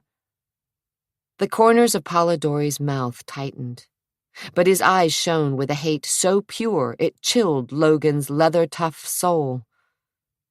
That was years ago. Julius Danvers is dead. Was a murdering bastard. He killed my father, Logan. You and I and all of Portland know it. He hired one of his thugs to pour some kerosene in the hotel, and the whole damn thing went up in flames. His nostrils flared as he leaned closer to the detective. That inferno killed 7 people. The only reason more didn't lose their lives is because the hotel was closed that weekend. Someone who knew my father would be there gambled. And won. Or your old man said it himself to collect the insurance. Logan loved playing devil's advocate. Polidori's jaw clenched. He was killed, Logan. He was knocked over the head and left in his office in the hotel while kerosene was poured all around and over his body. And then someone just struck a match and dropped it. I'll never know if my father died unconscious or if he was awake, screaming and writhing, feeling the agony of hot flames eating away his flesh. There isn't a day that goes by that I don't wonder. He sipped his drink and caught Logan's gaze in the mirror over the bar. Stefano was a decent man, a faithful husband, a good father, and he was turned into a human torch by Julius Danvers. Whit knew all about it. Conjecture. Polidori's smile turned deadly. How much is he paying you to keep you in his corner, Jack? Whatever it isn't enough. A muscle ticked in Logan's jaw. He thought about reaching for his drink, but settled back in the chair, hoping to appear unruffled. Let's get back to Whit's little girl. Where is she? I don't know. As I said before, there's nothing I can tell you. You didn't decide to finally extract your revenge by stealing the kid? Get serious, Polidori snorted, but his knuckles whitened as he gripped his glass. What better way to make Whit twist in the wind than by stealing his daughter? You couldn't do anything that would hurt him more. Trust me, I didn't do it. Now, if you're gonna continue to badger me, I'm calling my lawyer. He walked to his desk and reached for the phone. I don't believe you. Logan's voice was flat, and he stared at Polidori so hard he noticed the tiny beads of sweat collecting at the old man's graying sideburns. He was guilty as hell. But of what? Doesn't matter what you believe, Jack. It's what you can prove. Now, either you're here for a social visit, and if you are, mind your manners and drink the whiskey I so graciously offered you. If you're here on police business, you'd better charge me with something, or get the hell out of my house." Jack didn't budge. Now he was getting somewhere. Polidori had lost his cool. "Joey Siri and Rudy Giannotti worked for you." "Not recently." "Then they worked for your boy." Polidori's calm face flushed red, and he leaned across the desk. "Leave Mario out of this," he ordered, his lips barely moving beneath his neatly trimmed mustache. "He could be in it up to his eyeballs," Logan replied. "Rumor has it, he was involved with the Danvers girl, the older one, a few years back. She was underage at the time, 16, if memory serves, when the romance went sour." Polidori's nostrils flared. "My boy was in Hawaii when the little girl turned up missing." "Convenient." "He knows nothing about the kidnapping." "Everyone in town knows about it, Tony. It's been in all the papers, even hit national television. I'll bet it even made it into the news on Waikiki." He pinned Polidori with one of his hard-ass, bad cop stares. "The way I see it, someone just wanted to fuck with Danvers. So I've been checking into things, digging up people who have a grudge against the guy, and guess whose name keeps showing up at the top of the list?" "I don't need to listen to this." Polidori reached for the phone. "Is Mario around? I'd like to talk to him." Logan finally felt that he had the upper hand. He reached for his drink. So he was on duty. What the hell? "You have nothing to say to Mario." "I can talk to him here," Logan said, rimming his glass with his finger. "Or I can cuff him and haul him down to the station." He frowned thoughtfully, as if considering. "Still, a lot of reporters hanging around there. Hungry guys, looking for a story, but it's your choice." "You're a pig, Logan." "And you're a liar." He leveled his gaze at the shorter man in the expensive suit. "So what else is new?" Polidori dropped the receiver and straightened his jacket. Logan could almost see the wheels turning in his mind. God, it felt good to make the bastard sweat a little. "If Mario cooperates here, I probably won't have to run him in. If not..." Logan lifted his huge shoulders and watched Polidori over the rim of his glass. The whiskey was expensive, smooth and warm. It burned a familiar and welcome path to his stomach. "Well, it wouldn't look too good in the society papers if all that old trash about your son was brought up again." He smiled into his glass. "Scandals have a way of raising their ugly heads time and time again. People in this town have long memories." Polidori's eyes narrowed just a fraction. "You'll keep this quiet?" "I might be a pig, but I don't lie." With a snort of disbelief, Polidori dropped into an oxblood chair, pressed a buzzer hidden in the drawer of his desk, and a guard appeared.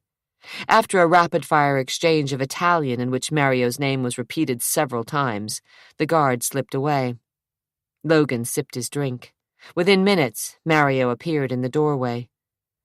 About 26, he was taller than his father by a full head, and his eyes were a lighter shade of brown.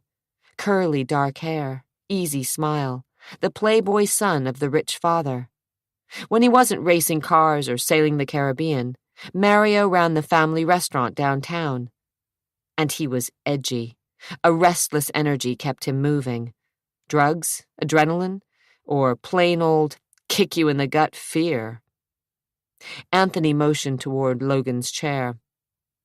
"You know Detective Sergeant Logan?" "We've met," Mario said, his gaze flicking toward Logan for only a second. Logan didn't bother to get up. "He thinks you might know something about the Danvers kidnapping." "In your dreams, Jack," Mario said, resting a jean-encased hip against the edge of the desk. His foot never stopped bouncing nervously. "I was in Hawaii." "You know Joey Siri and Rudy Giannotti. They used to work for me." "Doing what?" "Whatever I asked." Mario said with a charming smile of even white teeth. Mainly odd jobs down at the restaurant. I fired Rudy 6 months ago. He was into drugs, uppers and downers. Caught him dealing and cut him loose. Joey had a fit, claimed he wouldn't stick around if I let Rudy go, so I fired him too. He shoved away from the desk, moved to the window, avoided the policeman's gaze. That was it? You've never seen them again? Logan finished his drink. Mario lifted a shoulder. I've seen them around. Some of the guys who work for me know 'em, but Rudy and Joey stay clear, and I like it that way. You know Zach Danvers claimed they attacked him. Mario's shoulders bunched. Zach Danvers lies. Not this time. Logan pretended interest in his empty glass. Rumor had it that you and Tricia Danvers were, well, involved. Almost imperceptibly, the corners around the younger Polidori's mouth tightened. I know her. The way I heard it, you knocked her up. What's your point, Logan? Mario's eyes snapped with an inner fury as dark as hell. Despite all his wealth, the boy carried one hell of a chip on his muscular shoulders. Somehow, Danvers put a stop to it. Wouldn't let his daughter be seen with a Polidori. Made sure she never had the kid. Logan set his empty glass on the desk. Is that so? I don't know all the details, but I'm looking into them. My guess is you've got plenty of motive to get back at Whit Danvers. A lot of people in this town would like to see Danvers go down, Anthony said from his position behind the desk. Logan lifted a bushy eyebrow. Some more than others. I was in Hawaii, on business, at the time of the attack on Zach Danvers. I know, sipping Mai Tais on the beach in Waikiki. Logan set his glass on the desk. But somehow Joey and Rudy messed up Zach Danvers, and at the same time his kid's sister and nanny were abducted. My money's still on Zachary. Mario's smile had turned cold. He shifted on the desk. It's no secret that Zach hates Whit. If you ask me, he staged the whole thing about the attack against him to get back at his father. If you want to find out what happened to London, talk to Zach. You think Dad would go to this much trouble if anyone else had been abducted? Tricia demanded, her blue eyes cloudy with anger. No way. He's in a state because it's London. Zach didn't want to hear it. Stretched out on a chaise near the pool, he closed his eyes behind the lenses of his sunglasses and wished Tricia would just go away. No such luck. She set up her easel in the shade from the old-growth fir trees that towered along the brick wall rimming the grounds. Sunlight dappled the grass and reflected off the water as Tricia adjusted a three-legged stool, trying to catch the right light. The day was sweltering. Heat rose in waves that shimmered off the concrete near the pool house. Zach's head throbbed, and his shoulder ached. He was recovering, but slowly. He grabbed his can of Coke and smiled to himself because he'd had the foresight to pour the real thing out of the can and fill it with Colt 45 malt liquor from a bottle he'd taken from the refrigerator. He'd probably get caught, but he really didn't care. He took a long swallow of the ale and felt it cool against the back of his throat. In a few minutes, he'd relax. In the meantime, he'd ignore his sister. Dad's fit to be tied because the police and the FBI can't find out who's behind it, she said, smudging her charcoal drawing with the tip of her finger. He wants to blame the Polidoris just because those two guys who attacked you worked for them once. Why was she bothering him? Zach had only been home from the hospital for 4 days, and this was the first time he'd ventured out of his room. He'd decided to rest by the pool because the 4 walls were closing in on him, and he was going out of his mind staring at posters of Jimi Hendrix and Ally McGraw. Mom called the other day to see how you were doing, but you were sleeping or something. He didn't want to think about his mother, Eunice, some mother she'd turned out to be. A mother shouldn't admit this, Zach, but you've always been my favorite. Her words still echoed in his mind. His chest was suddenly tight, and he had trouble saying, "She stopped by the hospital." "And you wouldn't talk to her?" "Nothing to say." "Christ, Zach, you can be such a prick," Tricia said, frowning at the image on her easel. "Family trait." "Be serious." "I am." If she only knew. He reached onto the table and flipped on his transistor radio, hoping that music, hard rock, would drive her away. The radio crackled with static before he found a station blasting an old Rolling Stones hit.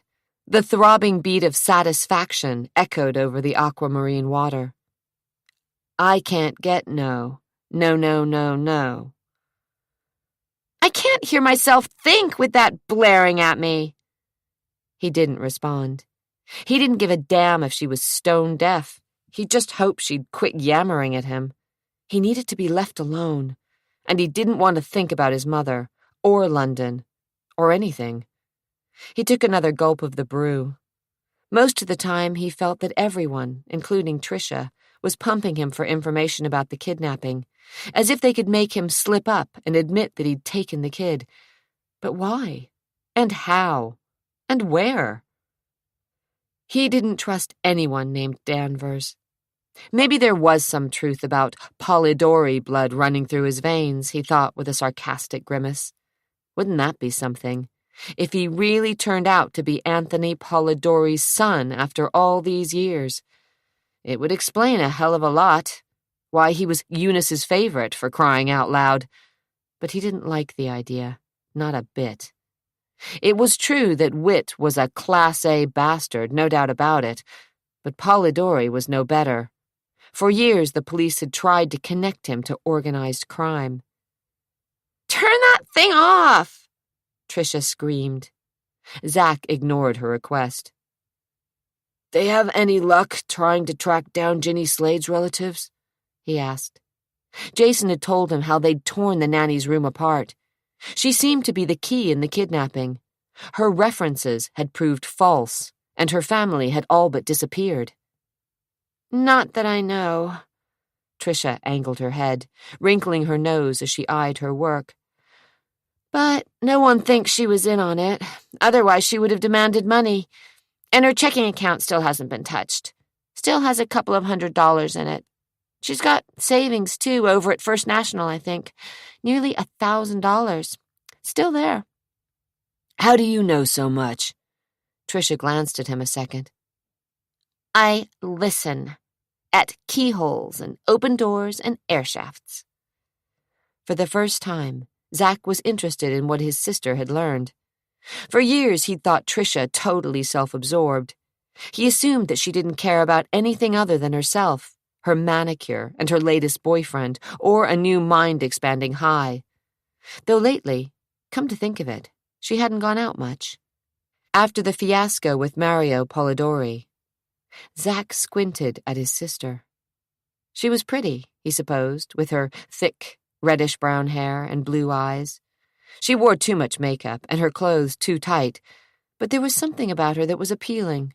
For the most part, though, she was a pain in the ass. At 20, she was still taking art classes, had moved out of the house 3 or 4 times, and had always returned with a broken heart, busted for drugs, or flat broke, sometimes all 3. The drug busts, mainly marijuana and once in a while a little hash, were handled discreetly and without arrest by good old Detective Jack of the Portland Police. And Witt had always covered her bad checks and escalating credit card balances. The broken hearts weren't so easily mended. Tricia had a long track record of picking losers, including Mario Polidori. No matter what the circumstances of her latest source of rebellion, Tricia always returned, tail between her legs, fingers stretched toward Daddy's wallet. Zach figured it was because the world, with its demand of rent and electricity payments, was too difficult for his sister. She was better off having Daddy pay the bills. He leaned back in the chaise and regarded her. Already, she had a pinched set to her mouth that reminded him of his mother. In the past few years, ever since the Polidori mess, Tricia had changed. Zach didn't know exactly what had happened between Mario and her, but he'd heard arguments that had reverberated through the timbers of the old house, and Zach had guessed that Mario Polidori had used his sister to get back at Whit. Tricia had been an innocent, but more than willing, accomplice in the war of hate that had existed between the families for nearly a century. The feud didn't seem to be stopping any time soon. Not that Zach cared. "You know, Zach," Tricia said, spinning her easel around so he could see her work, a caricature of him as a laid-up, unshaven, generally slovenly teenager lying on a chaise longue and swilling coke. A blaring radio and a can of Colt 45 were propped on a nearby table. "You'd better be careful." "Very funny," he remarked, pointing at her picture. "I'm not the only one who can see through you, you know." She stuffed her charcoal back in its box. "Cat and Dad, they're on to you. There's a lot of talk about boarding school or sending you off to the ranch to, and I quote, work his butt off and keep him out of trouble." "No way," he responded. He gazed up at the thin clouds moving in from the west. "Any way you look at it, boarding school or shoveling shit at the Lazy M beats McLaren," she said, mentioning the Oregon School for Underage Male Criminals. "Is that where they think I'll end up?" "I don't know what they think, but it's my guess, Zach. You haven't exactly been easy to live with since you got out of the hospital, and that stunt with the reporters—" He grinned, rubbing the swollen knuckles of his fist with his other hand. "You're not winning friends." "The guy deserved it."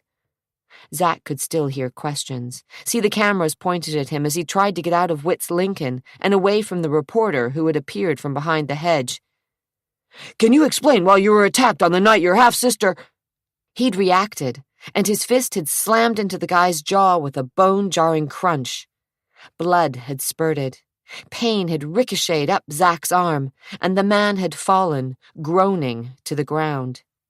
There was already talk of a lawsuit. Now, as if reading her brother's thoughts, Tricia sighed and gathered up her easel. "You think I kidnapped London?" he asked, telling himself he didn't care one way or the other. Shaking her head and staring pointedly at the scar that still edged his face, she said, "I don't know what you did that night, but you're not telling the truth. Not all of it. And you're going to end up taking the blame for this one unless you come clean."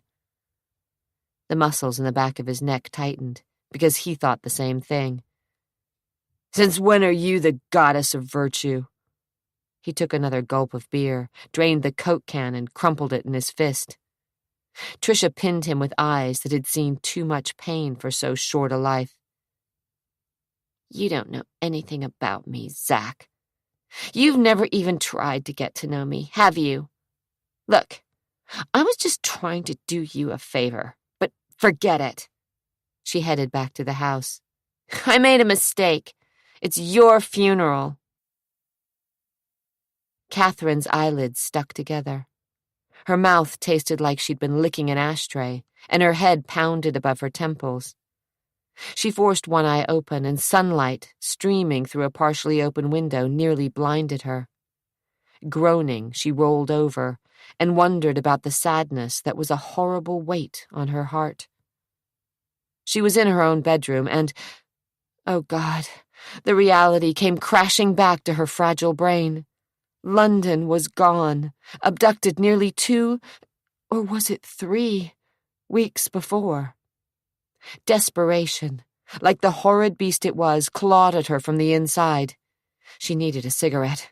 With numb fingers, she reached to the bed table and found an empty pack of Virginia Slims, which she flung onto the floor.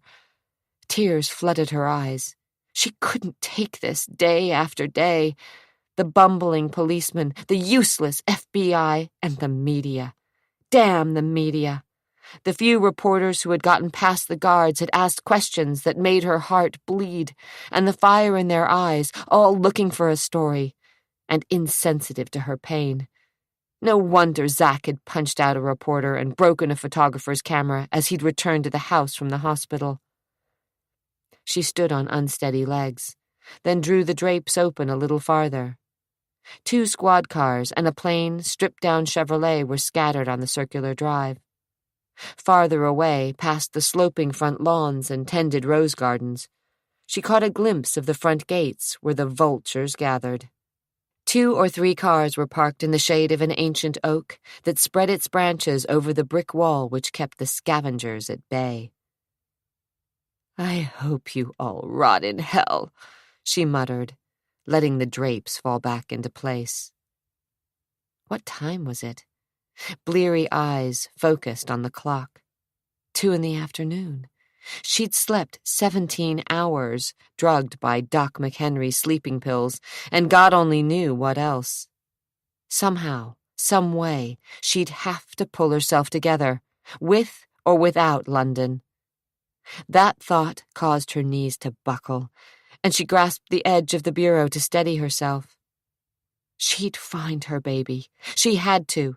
She couldn't trust the federal government or the police, and Whit, well, he hadn't been much help.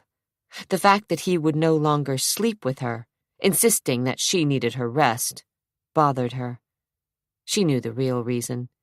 He was afraid that she would require more than a pat on the head, that she might need a kiss, a hug, even her husband to make love to her to comfort her. God, she needed a cigarette. Running her tongue over filmy teeth, she forced herself into the bathroom, where she stripped off the nightgown that she'd worn for days and turned on the shower. Before stepping under the hot spray, she got a glimpse of her reflection and cringed. No makeup, hair lank, her once curvy body beginning to look gaunt from lack of food. Hazily, she remembered Maria, the cook, coming into her room, trying to force soup of some kind down her throat. In all her life, Catherine had never once let herself go. She believed that her greatest commodity was her body, and she spent hours in the gym, with a masseuse, at the hairdresser, having her nails manicured. Her clothes were always flattering, a little sexy, but classy and pressed. But now she looked like hell. She stepped into the warm spray and let the hot water run over her hair and skin. Closing her eyes against the dark depression that settled over her whenever she thought of London, she leaned against the slick tiles. She couldn't let this get her down because she was London's only chance. If she gave up on her daughter, everyone else would as well. Sobs burned deep in her throat, and telling herself that she could allow herself the freedom to cry, to grieve a little by herself. She let the tears drizzle down her cheeks, their salty tracks mingling with the rivulets from the shower as the steam billowed around her. As long as she was alone, she could wail and scream and gnash her teeth in frustration. But when she was with the others, then she had to pretend to be strong. An hour later, she'd made it downstairs. Her hair was washed, blown dry, and brushed until it shined. Her teeth were polished, her makeup impeccable, her shorts and top a blue that matched her eyes. She grabbed some orange juice from the refrigerator, ignored Maria's pleas that she eat breakfast, and found out that Whit and the police were holed up in the den with strict orders not to be disturbed. Fine. Turning her back to Maria, she splashed a couple of shots of vodka into her juice, swallowed 2 double-strength Excedrin, reached for a new pack of cigarettes, and tucked the Wall Street Journal under her arm. She was ready, or so she thought, but the intensity of the daylight made her reach for the sunglasses she kept in a drawer near the French doors. Outside, there wasn't a breath of breeze, and the sun beat mercilessly against the cement and brick that skirted the pool. She heard a noise, glanced up, and realized, as she passed by the ferns and rhododendrons flanking the path, that Zachary was swimming laps. He knifed through the water like an athlete, and his wounds, still visible against his tanned skin, had healed enough to allow him easy, even strokes. A knot of something akin to desire unwound in Catherine's stomach. Of all of Whit's children, Zachary held the most appeal. He didn't look like the rest of the Danvers brood. His skin was a darker shade, He was more muscular in build, and his eyes were a stormy gray rather than the clear blue that seemed to be a Danvers trademark. His nose wasn't straight and arrogant like Whit's, but Catherine had decided that was because it had been broken at least 3 times, once recently on that horrid night when London was abducted, once during a motorcycle accident, and another time during a fistfight in junior high. The kid had been twice Zach's size, but had left with 2 black eyes and a swollen cock when Zach's pointed boot had connected with the kid's groin. Zach had gotten the worst of it. Not only had his nose been broken, but his ribs as well. And the boy's father, a lawyer, had threatened to sue. Fortunately, Whit had bought him off, which was exactly what the lawyer father had hoped for. Irreverent and sexy as hell, Zach was attractive on more than one level. Catherine dropped onto a chaise longue, propped up her feet, and watched her stepson glide through the water. Sleek, sinewy muscles, damp and gleaming in the sunlight, moved effortlessly. She wondered if his skin was tanned everywhere, or if, beneath the ragged cutoffs, his buttocks were a lighter shade. Since she'd taken her marriage vows, Catherine had never been unfaithful to Whit.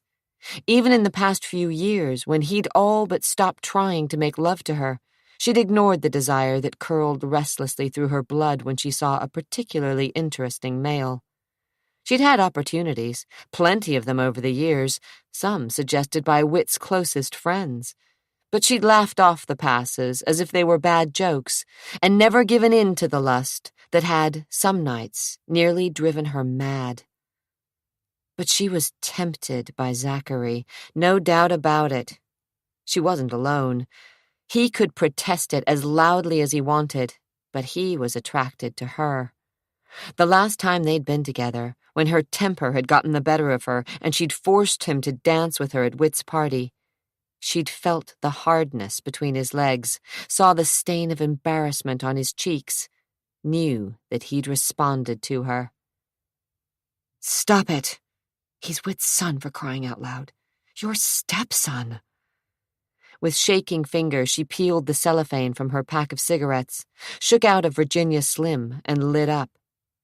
He didn't look her way, didn't acknowledge that she was near the pool, just kept swimming as if he would never stop. Blowing smoke to the sky, she tried to turn her thoughts away from her secret attraction to Zach.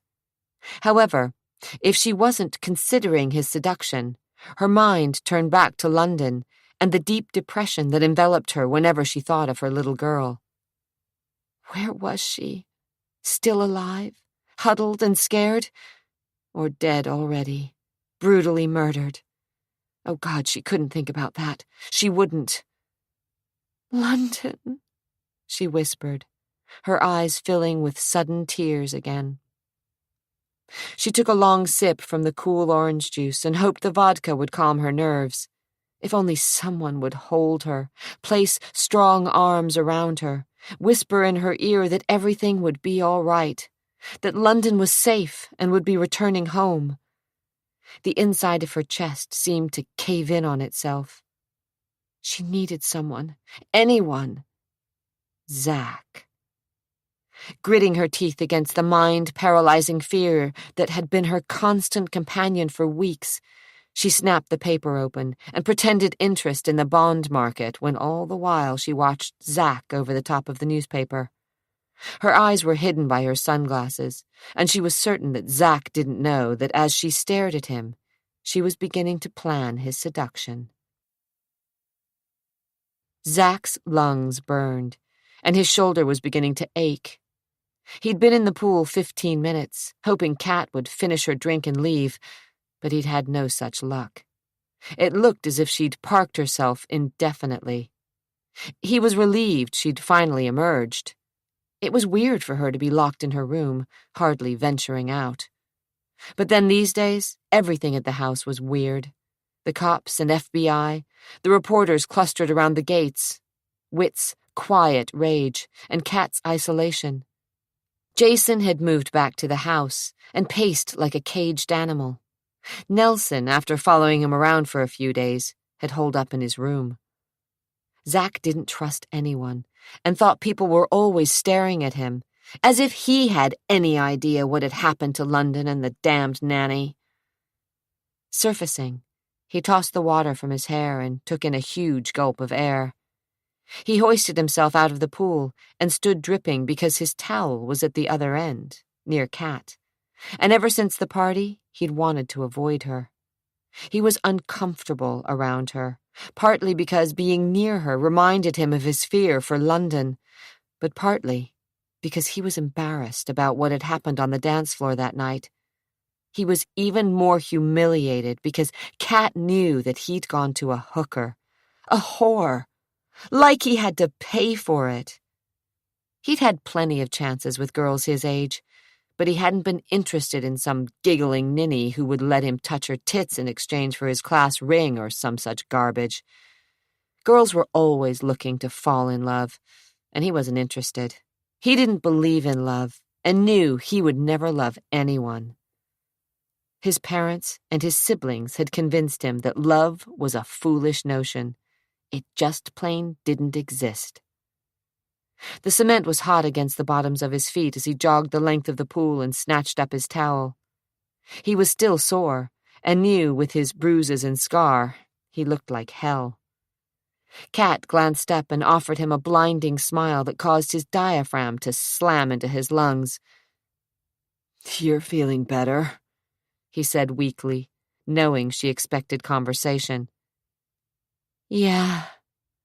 She lifted her sunglasses to squint up at him. God, she was beautiful. Her lips were a slick, glossy pink, and her cheekbones were carved gently. Standing above her, he could see down the column of her throat and lower still to the deep cleft between her breasts. Her tan line, faded somewhat, was still visible, and if she moved just the right way, he was certain he'd catch a glimpse of her nipples. No permanent damage? She asked, as if she really cared. "Looks that way." He swiped the towel over his face and through his hair, trying to ignore the raw sensuality that seemed to radiate from her. Hell, why was she looking at him like that? That's good. I was worried about you. She stretched, and the motion seemed somehow feline in the hot sun. A hot summer breeze kissed the back of his neck. "Were you?" He didn't believe her, and he was suddenly wary. She swallowed and licked her lips. Somewhere in the house, a door slammed. Yes. There's so much that's happened. Some of it so awful. Tears moistened her eyes, and for the life of him, he felt sorry for her. Anyway, I know I've treated you badly. That display at the hotel was uncalled for. I was drunk and angry and... Oh, God, Zach, I'm making a mess of this, but I just wanted you to know that I'm sorry. Forget it, he said, feeling his face turning a darker shade of red. I will, if you'll forgive me. Jesus, what was going on here? He cleared his throat and glanced at the shadows shifting beneath the trees. "Sure." Thanks. Again the smile, though this time there were teardrops drizzling down her cheeks, and he realized how devastated she was about the loss of her child. He felt awkward and stupid for even thinking about her in any way sexual.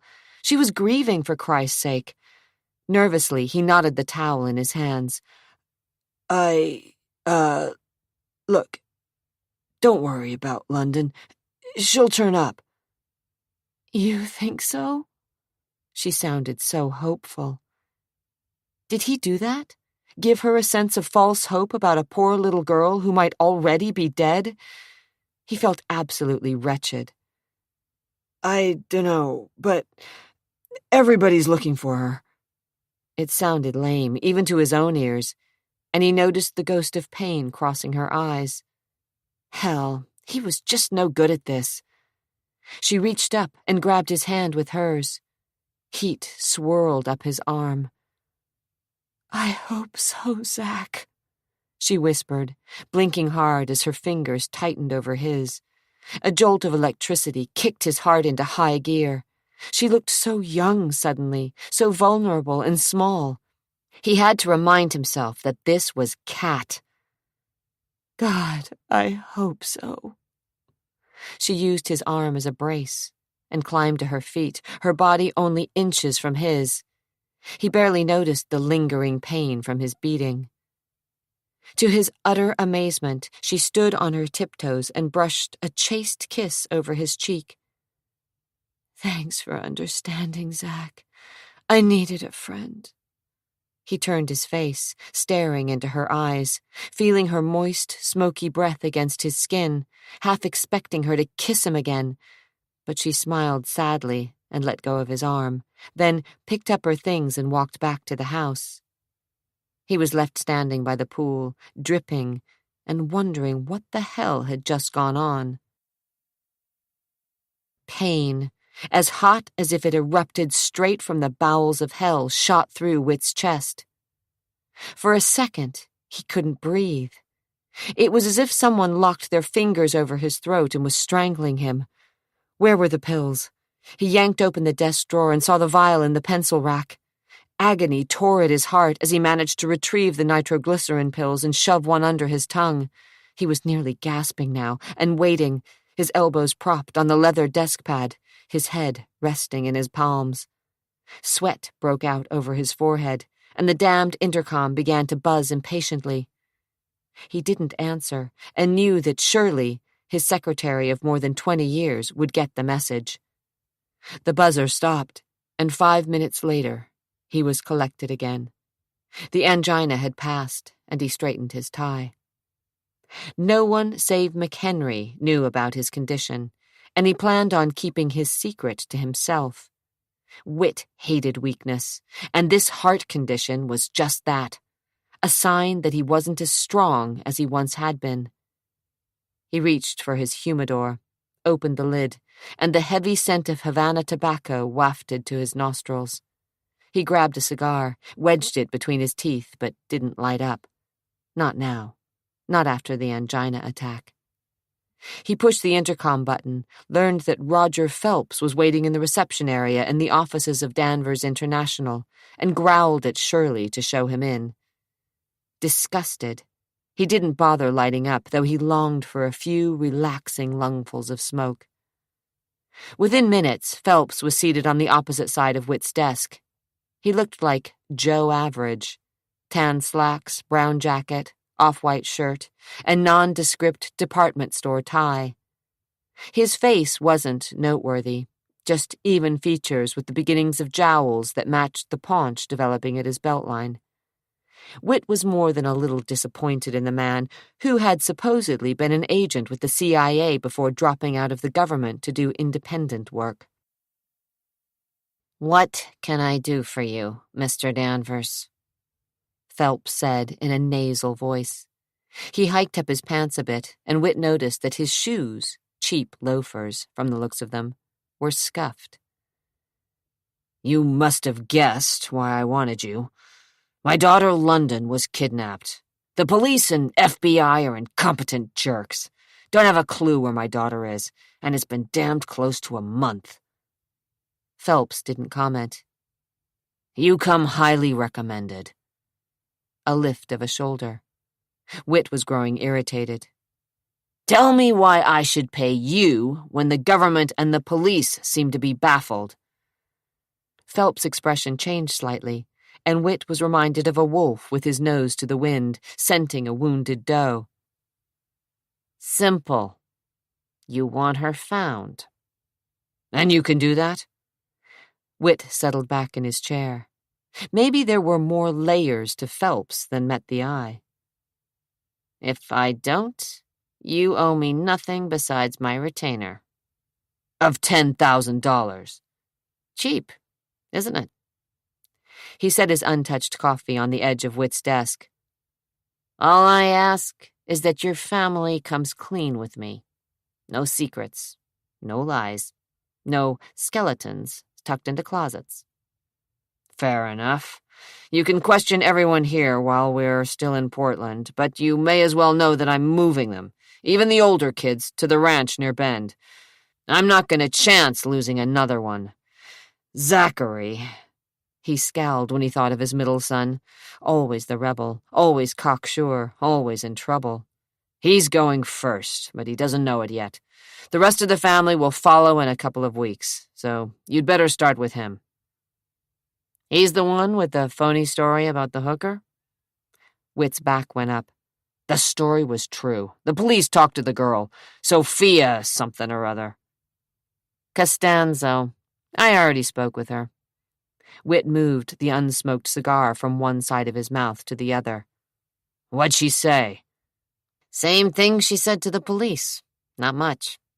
Gives your kid his alibi, but I have the feeling she's lying. A feeling? Whit was skeptical. Believe me, she's not telling everything she knows. He smiled grimly. But that won't be a problem. I'll handle her.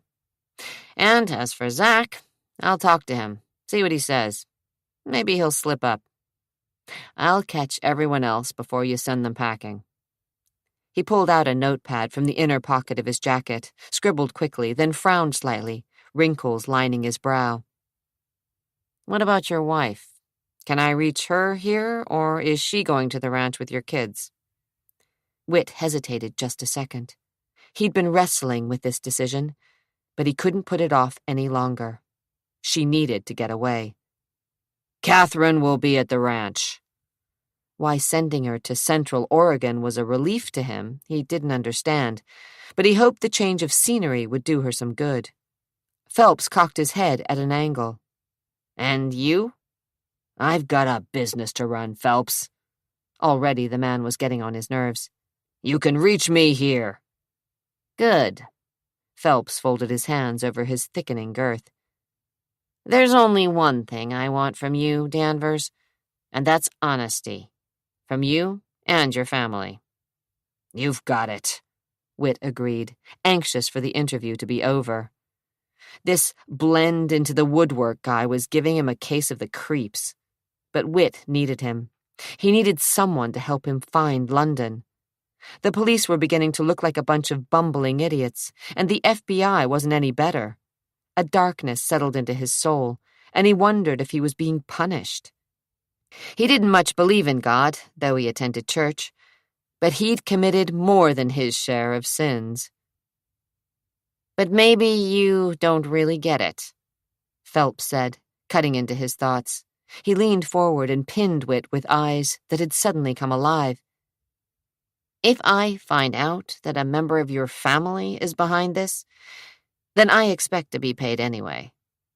You will be, Whit agreed, though his collar seemed to tighten around his throat like one of those chains you slip around the neck of a guard dog. Phelps managed a phony grin, and Whit felt as if he'd pulled on that invisible chain. Good. Just so we understand each other. Chapter 10. A dry wind blew across the stubble of the fields, bringing dust and chaff and the thin smell of diesel from the tractor rumbling along the hillside beyond a ragged copse of pine trees. Digging in the heels of his boots, Zach stretched the barbed wire between the posts, his muscles straining with the effort. Sweat stained the red bandana he'd rolled and tied around his head. The sun was relentless, but Zach didn't care. Hang in there, Manny, the ranch foreman, called. Hold tight, and I'll tie her off. For the first time in weeks, Zach felt free. His wounds had nearly healed, and he loved the ranch, 3,000 acres northwest of Bend in Central Oregon. Sheltered by the eastern foothills of the Cascade Mountains, the Danvers spread stretched as far as the eye could see. Unlike the brick-walled fortress of the Danvers home in the West Hills of Portland, the Lazy M was wild and open and touched the vagabond spirit of Zach's soul. He'd been sent here just after being interrogated by Roger Phelps, some sort of private eye his father had hired. The detective was patient, talking slowly, luring Zack into saying things he hadn't intended. Zack had left the interview feeling as if Phelps considered him a prime suspect in London's kidnapping. He'd thought about telling the truth, but couldn't see what good it would have done to rat on Jason about the whore. Who cared? One incident wasn't related to the other. Zack had his own moral code, loose though it may be. One thing he never did was snitch. After the interview with Phelps, he'd been shipped out here. Whit had figured that long hours working on the ranch, bucking hay, stretching fence line, herding cattle, and wearing himself out in the saddle would be good for him, better than the dreaded boarding school that had been a constant threat ever since London had disappeared. Whit had told his son that he thought the endless hours of work would keep him out of trouble, and Zack hadn't argued. He'd wanted out of the house, away from the suspicious glances thrown in his direction by everyone in the family, far from the distraction of his stepmother, and nowhere near the cops. Jack Logan, like Roger Phelps, seemed to think he was guilty of all kinds of crimes. If only they knew. Sure, he'd had his trouble with the law. He'd been caught as a minor in possession of alcohol more times than he'd like to admit, and he'd stolen the hearse from the local funeral home and gone joyriding, leaving the funeral director and a grieving family fit to be tied. Whit had been forced to do some fast talking on that one so that Zack, though underage, hadn't been charged with grand theft auto. He'd been expelled from school for blowing up the faculty room, John, and he'd been in his share of fights and motorcycle accidents, some before he'd gotten his license. Hell on wheels, Jack Logan had called him on more than one occasion. Jason had stood up for his younger brother. "It's just a phase, a kid's sort of thing," he'd told their father. "He's rebelling a little, that's all. No big deal. Let him do his thing." Kat had seemed amused. "I bet you did your own bit of hell-raising in your time, Whit," she'd said when Whit, in a fury over the hearse incident, looked as if he'd wanted to strangle the boy he'd raised as his second son. Nelson, each time Zack was returned home in the middle of the night, handcuffed and bleeding from some fight, had wanted all the intimate details and followed Zack around for days after, telling Zack how he hoped his brother had kicked ass. Only Tricia had said nothing, smiling as if she were glad Zack was taking the heat instead of her. Yeah, he'd been trouble for his folks, and he didn't really give a shit. That bothered Whit the worst, that Zack had no direction, no drive. At least Tricia had her art, and Jason was going to be the best damn lawyer in the entire Northwest. But Zack had no ambition, no focus, didn't seem interested in the hotel business or the timber business or anything remotely connected with Danvers International. But Zack did love the ranch. And he had nothing to do with the kidnapping. Why didn't anyone believe him? Sure, London had been a pain, and Whit had spoiled her rotten, but truth to tell, Zack had liked the little kid who could get away with anything just by smiling impishly up at her father, while her blue eyes twinkled as if with a private secret. Anyone who could manipulate the old man was someone Zack respected, even if she was only a precocious 4-year-old. He was sorry she was gone, and had to keep his mind from wandering too far toward the murky thoughts of what had become of her. He, for one, had written her off as dead.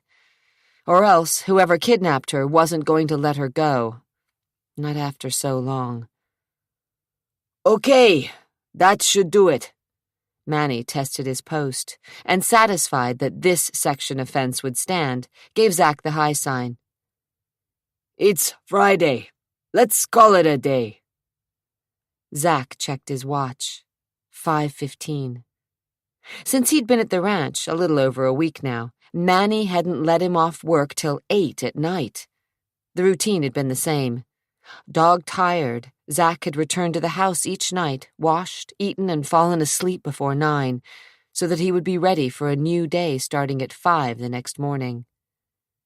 He stripped off his bandana, wiped the sweat and grime from his face, and walked to the shady banks of the creek where he'd left his horse after lunch.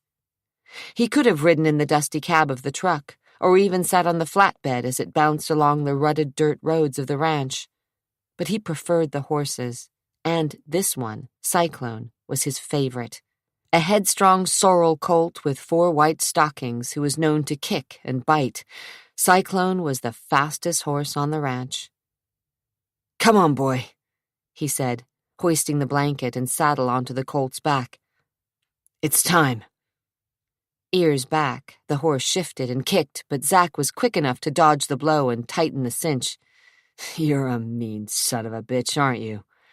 He swung into the saddle and yanked on the reins. "Well, that's all right by me, 'cause I am too. Hi-yah!" Heels pressed into the colt's sides, he leaned forward in the saddle, and Cyclone took off. Wind streamed through Zack's hair and brought tears to his eyes. Spindly jackpine and red-barked ponderosa pine trees flashed by in a blur, and once again Zack felt wild and free, as if he could do anything he damn well pleased. He didn't miss his siblings. Jason would sell his soul to the devil for a small amount of cash, while Tricia was rebelling in the best way she knew how, by getting involved with Mario Polidori, son of Wit's old nemesis, yet again. Obviously, she didn't subscribe to the once burned, twice shy theory. There were whispers that she was into drugs, though Zack had seen no evidence of it. As for Nelson, the kid was a pain, plain and simple. Ever since the kidnapping, Nelson had puppy-dogged after Zack, wanting to hear over and over again about the hooker and the thugs with the knife, like Zack was some kind of war hero.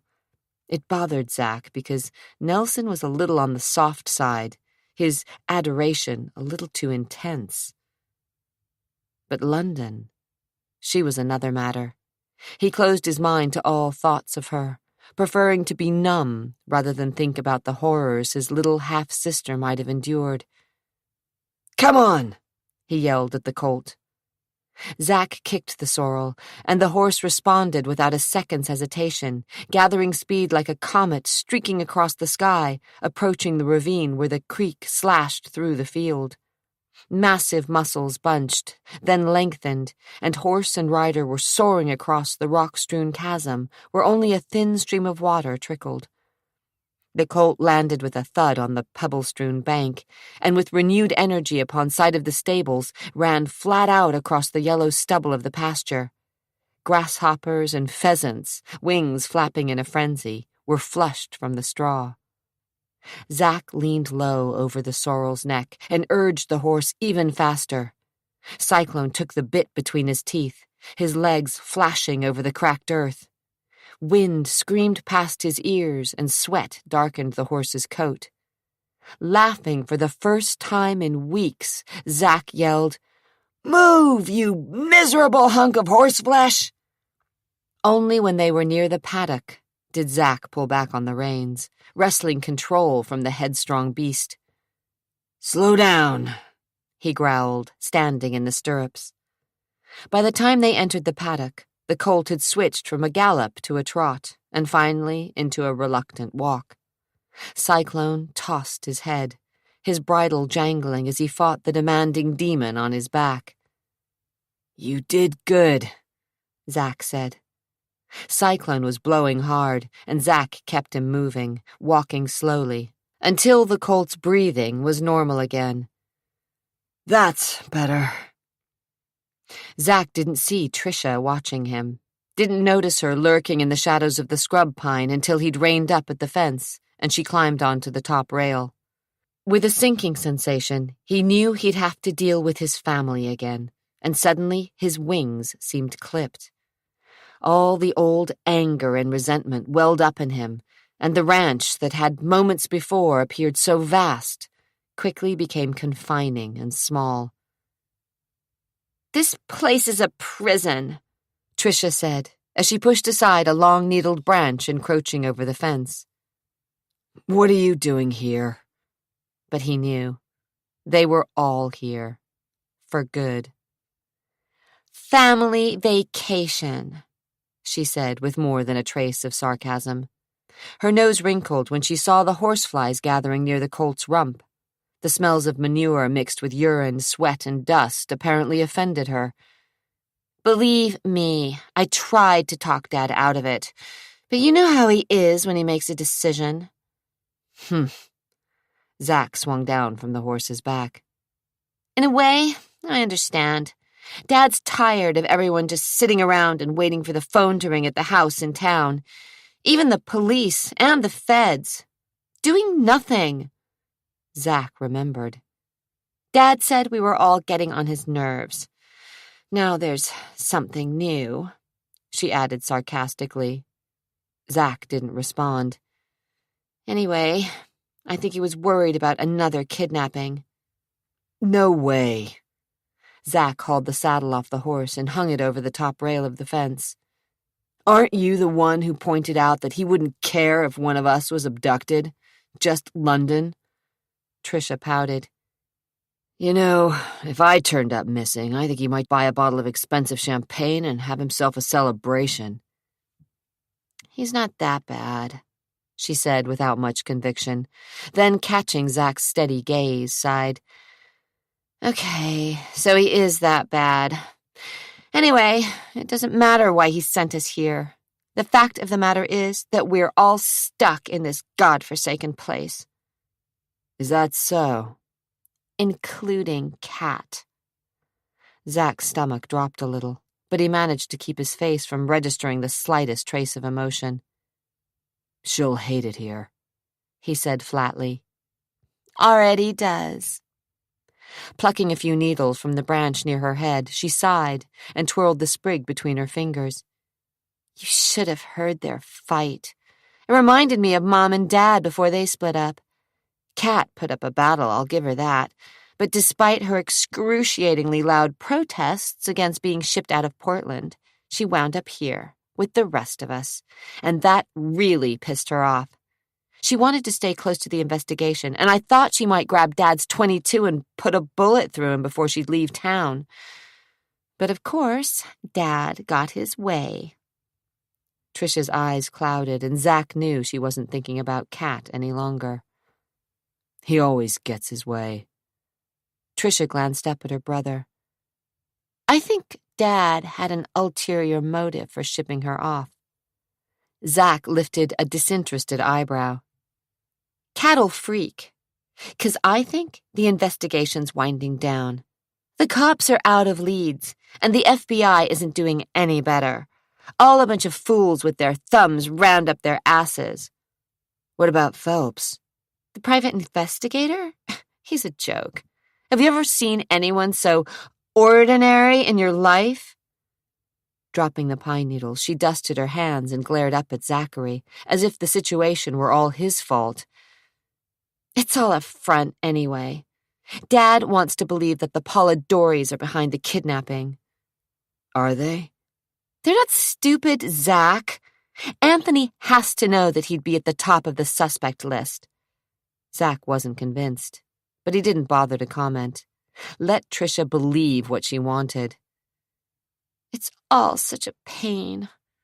Ever since London disappeared, no one can go anywhere without some goddamn bodyguard prowling around behind. Zack tied the reins to the second rail of the fence. He wasn't in the mood to listen to his sister's whining. Tricia was just ticked off because she couldn't sneak around meeting Mario Polidori. Both families disapproved of the romance between Mario and Tricia. The only subject the Polidoris and Danverses had agreed upon in the last 100 years was to forbid Mario and Tricia from seeing each other. They were adults, she'd argued, and Whit had told her that she'd better start acting like one and move out. But as far as he was concerned, while she lived under his roof, she'd abide by his rules. Tricia had other plans. She seemed to think she was some modern-day Juliet, and Mario was her Romeo. The thought made Zack sick, and he spat on the dusty ground. She should have learned her lesson about Mario Polidori. With a grunt, he grabbed the saddle and slung it over his shoulder to carry it into the stable. Following him inside, Tricia said, I thought you and I could work a deal. Zack sent her a look, telling her silently to get lost. He didn't need Trisha's kind of trouble. He had enough of his own. Though he'd gotten a slight reprieve, the old man was still making noise about boarding school, and Zack was considering walking through the Danvers gates and never looking over his shoulder. Come on, Zack. I need your help. Zack swung the saddle over a sawhorse, then dropped the blanket over the top rail of a stall. Dust and horsehair rose in a cloud that clogged the air. Trisha coughed, and Zack swallowed a smile. Served her right. She'd never shown any interest in the horses. She was only here because she wanted something, and badly. Okay, she said. Here's the deal. I need to find a way to sneak out of here. At night. Why? It's personal. To meet Mario, right? The less you know, the better. No. What? Her face crumpled into a look of wounded pride. I stood up for you. How? He demanded. I told Kat that you wouldn't hurt a hair on London's head. Thanks for the vote of confidence, he muttered as he yanked the bandana from his pocket and wiped the sweat from his neck. That's more than anyone else did for you, and Kat's still not convinced that you weren't involved somehow. If you were any older, everyone would think you were behind it. But since you're only 17... Why would I kidnap London? For money? Trisha said slowly, and Zack couldn't help his reaction. His head snapped up, and his eyes narrowed on his sister. Then wouldn't I demand ransom? It's only been a little while. So how would I do it? How would I grab Ginny and London and stow them away, God only knows where, while I got myself cut for an alibi? It doesn't make sense, Trisha, and everyone knows it. They're just pointing at me because I was gone that night and there's no one else to blame. Tell that to Jack Logan. Logan's a jackass. Aw, shit. Who cares? Zack stormed outside and unknotted the reins. Cyclone sidestepped and tossed his head as Zack led him into a stall. Muscles knotted in quiet rage, Zack filled a bucket with water and let the colt drink before rubbing him down. You're way off base, Trisha, he finally said. Trisha dusted off the burlap and sat gingerly on a sack of oats. Leaning forward, propping her elbows on her knees, she cradled her chin. Her gaze narrowed through the dusty window, and she chewed on her lower lip. Okay. Maybe you really shouldn't be the #1 suspect. Thanks. So, who do you think took her? I don't even want to think about it. And that was the truth. Well, someone had to. Okay, Ginny then. Yeah, but who was she working for? Don't know. Hell, do we have to do this? Dredge it all up again? Zack hated to admit it, but he missed the little kid. True, she bugged the hell out of him and tagged after him. More often than not, he'd told her gruffly to get lost. But he worried about her and had trouble sleeping at night, just wondering what had happened, and if she were all right. Trisha plucked a piece of straw from the manger. One word from me, and you'd be shit out of luck. How's that? With the curry comb, Zack worked a knot in the colt's mane. I could say that Mario told me you were involved in the kidnapping. Zack tensed. Where was this going? Slowly, he resumed brushing the horse. It would be a lie. Everyone would believe it. You know, there are still a few rumors floating around about you. Can it, Trisha? He'd heard all the gossip and didn't want to be reminded that when he'd been conceived, his mother was having an affair with Polidori. His teeth ground together, but he just kept working, ignoring Trisha's innuendos and veiled threats. Christ, what did she want from him? It's just that I hate it here, Zack. This is nowhere. I want to go back to Portland. You just got here. Doesn't matter. You want to be close to Mario. So what? Zack slid her a look that called her stupid. Get smart, Trisha. It's never going to work between you and Polidori. Dad'll never approve. Since when do you care? I don't. I'm just giving you some free advice. Save it. Fine. He opened the door at the back of the stable, then let the colt trot outside. With a snort and toss of his head, the horse ran free, bucking and kicking up his heels before lying in the thick dust and rolling. Clouds of dry earth roiled to the sky, and the colt grunted in pleasure. Soon all Zack could see of the animal were 4 white-stockinged legs thrashing madly. Trisha made a face. You're not going to help me? Zack shook his head. No way. She arched a delicate brow and set an expression somewhere between a sneer and smile on her pouty lips. You'll be sorry. Tell me something I don't know. Irritated, he strode out of the stable and wished that the rest of his family would just leave him alone. It was hours later when Kat found him. The sun had set, and Jason had taken Trisha and Nelson into town. Zack, avoiding his family as much as he could, had stolen 2 beers from the refrigerator and had climbed onto the roof of the tack shed that butted up to the stables.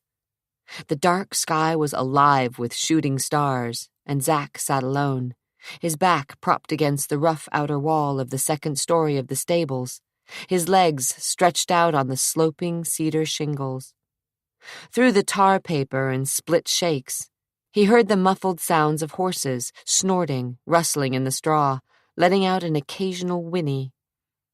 The moon was small, just a sliver, but gave off enough light so he could see the stands of trees flanking the rambling ranch house and outbuildings. The house was lit like a Christmas tree, patches of warm light glowing through the windows. Kat was still awake, prowling the rooms. He caught glimpses of her now and again, moving restlessly from one window to the next, and he decided he wouldn't slip through the French doors to his room until all the lights had been turned down and he knew that she was asleep. So far, he'd avoided her, but he wouldn't be able to sidestep her forever. He opened a can of Coors and beer foamed over the side. He took a gulp, catching most of the overflow, when he heard the old dog let out a quiet bark, then the unmistakable sounds of footsteps walking unerringly to the stable. His heart nearly stopped.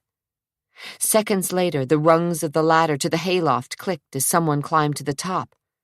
Now what? He smelled the scent of her perfume before he saw her in the open window of the hayloft, her face white, her black hair the color of midnight. His chest felt as if it were suddenly constricted with iron bands. "Manny said you might be here," she said as casually as if she'd spent all her life creeping around barns and climbing into haymows. His gut tightened as she slid through the window and stepped onto the roof. Balancing herself with a hand on the roof of the stable, she walked the short distance to his side and slid onto her rear. The scent of her perfume was stronger as it drifted to his nostrils, and her arm was so close to his that he could feel the heat of her body. He remembered how she'd felt in his arms, supple and pliable and willing. Oh, God. "What do you want?" "Company." She offered him a smile.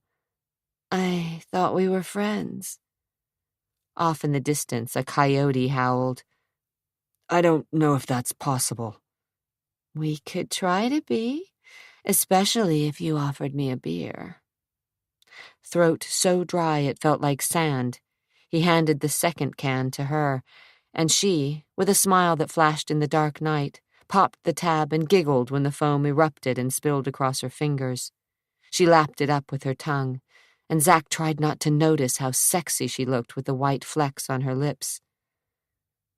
"It's beautiful tonight," she said, staring up at the heavens and sighing loudly. "If you like this kind of thing." "You don't?" "I'm a city girl." She drank from the beer, then drew her legs up and wrapped her arms over her bare knees. Her shorts barely covered her butt, but Zack tried to keep his eyes and mind on anything but how damnably sensual she was. "Grew up in Ottawa." He didn't reply. Couldn't.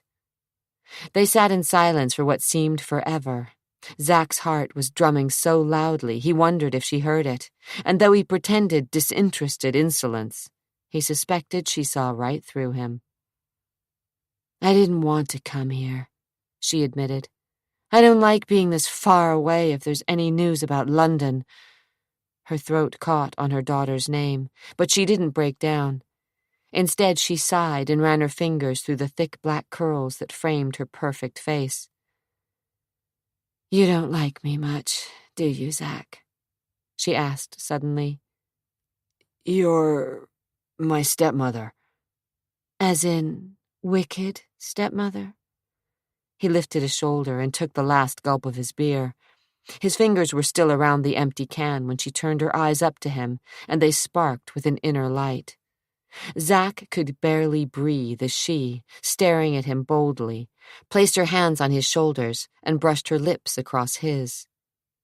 "Jesus, Catherine," he breathed, his heart knocking crazily.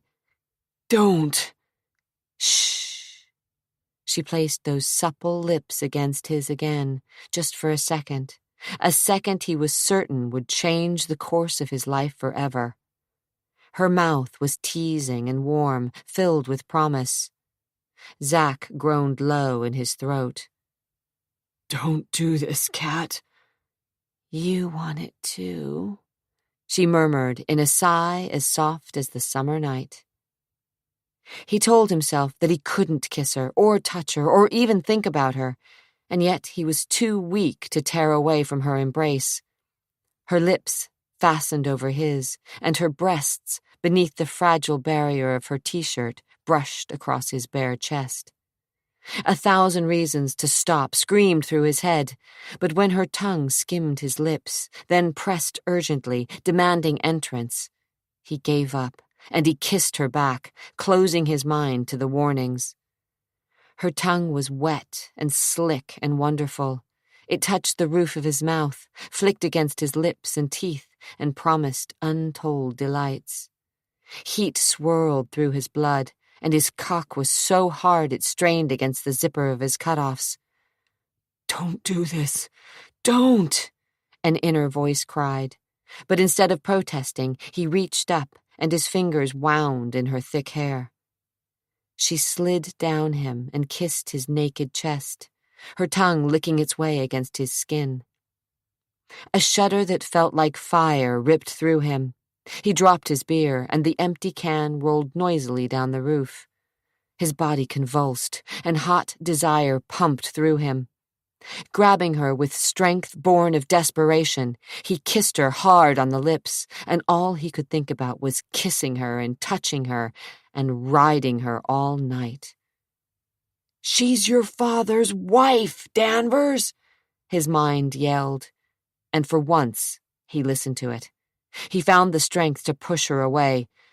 "This isn't going to work," he said, breathing hard, wishing he could call back the words.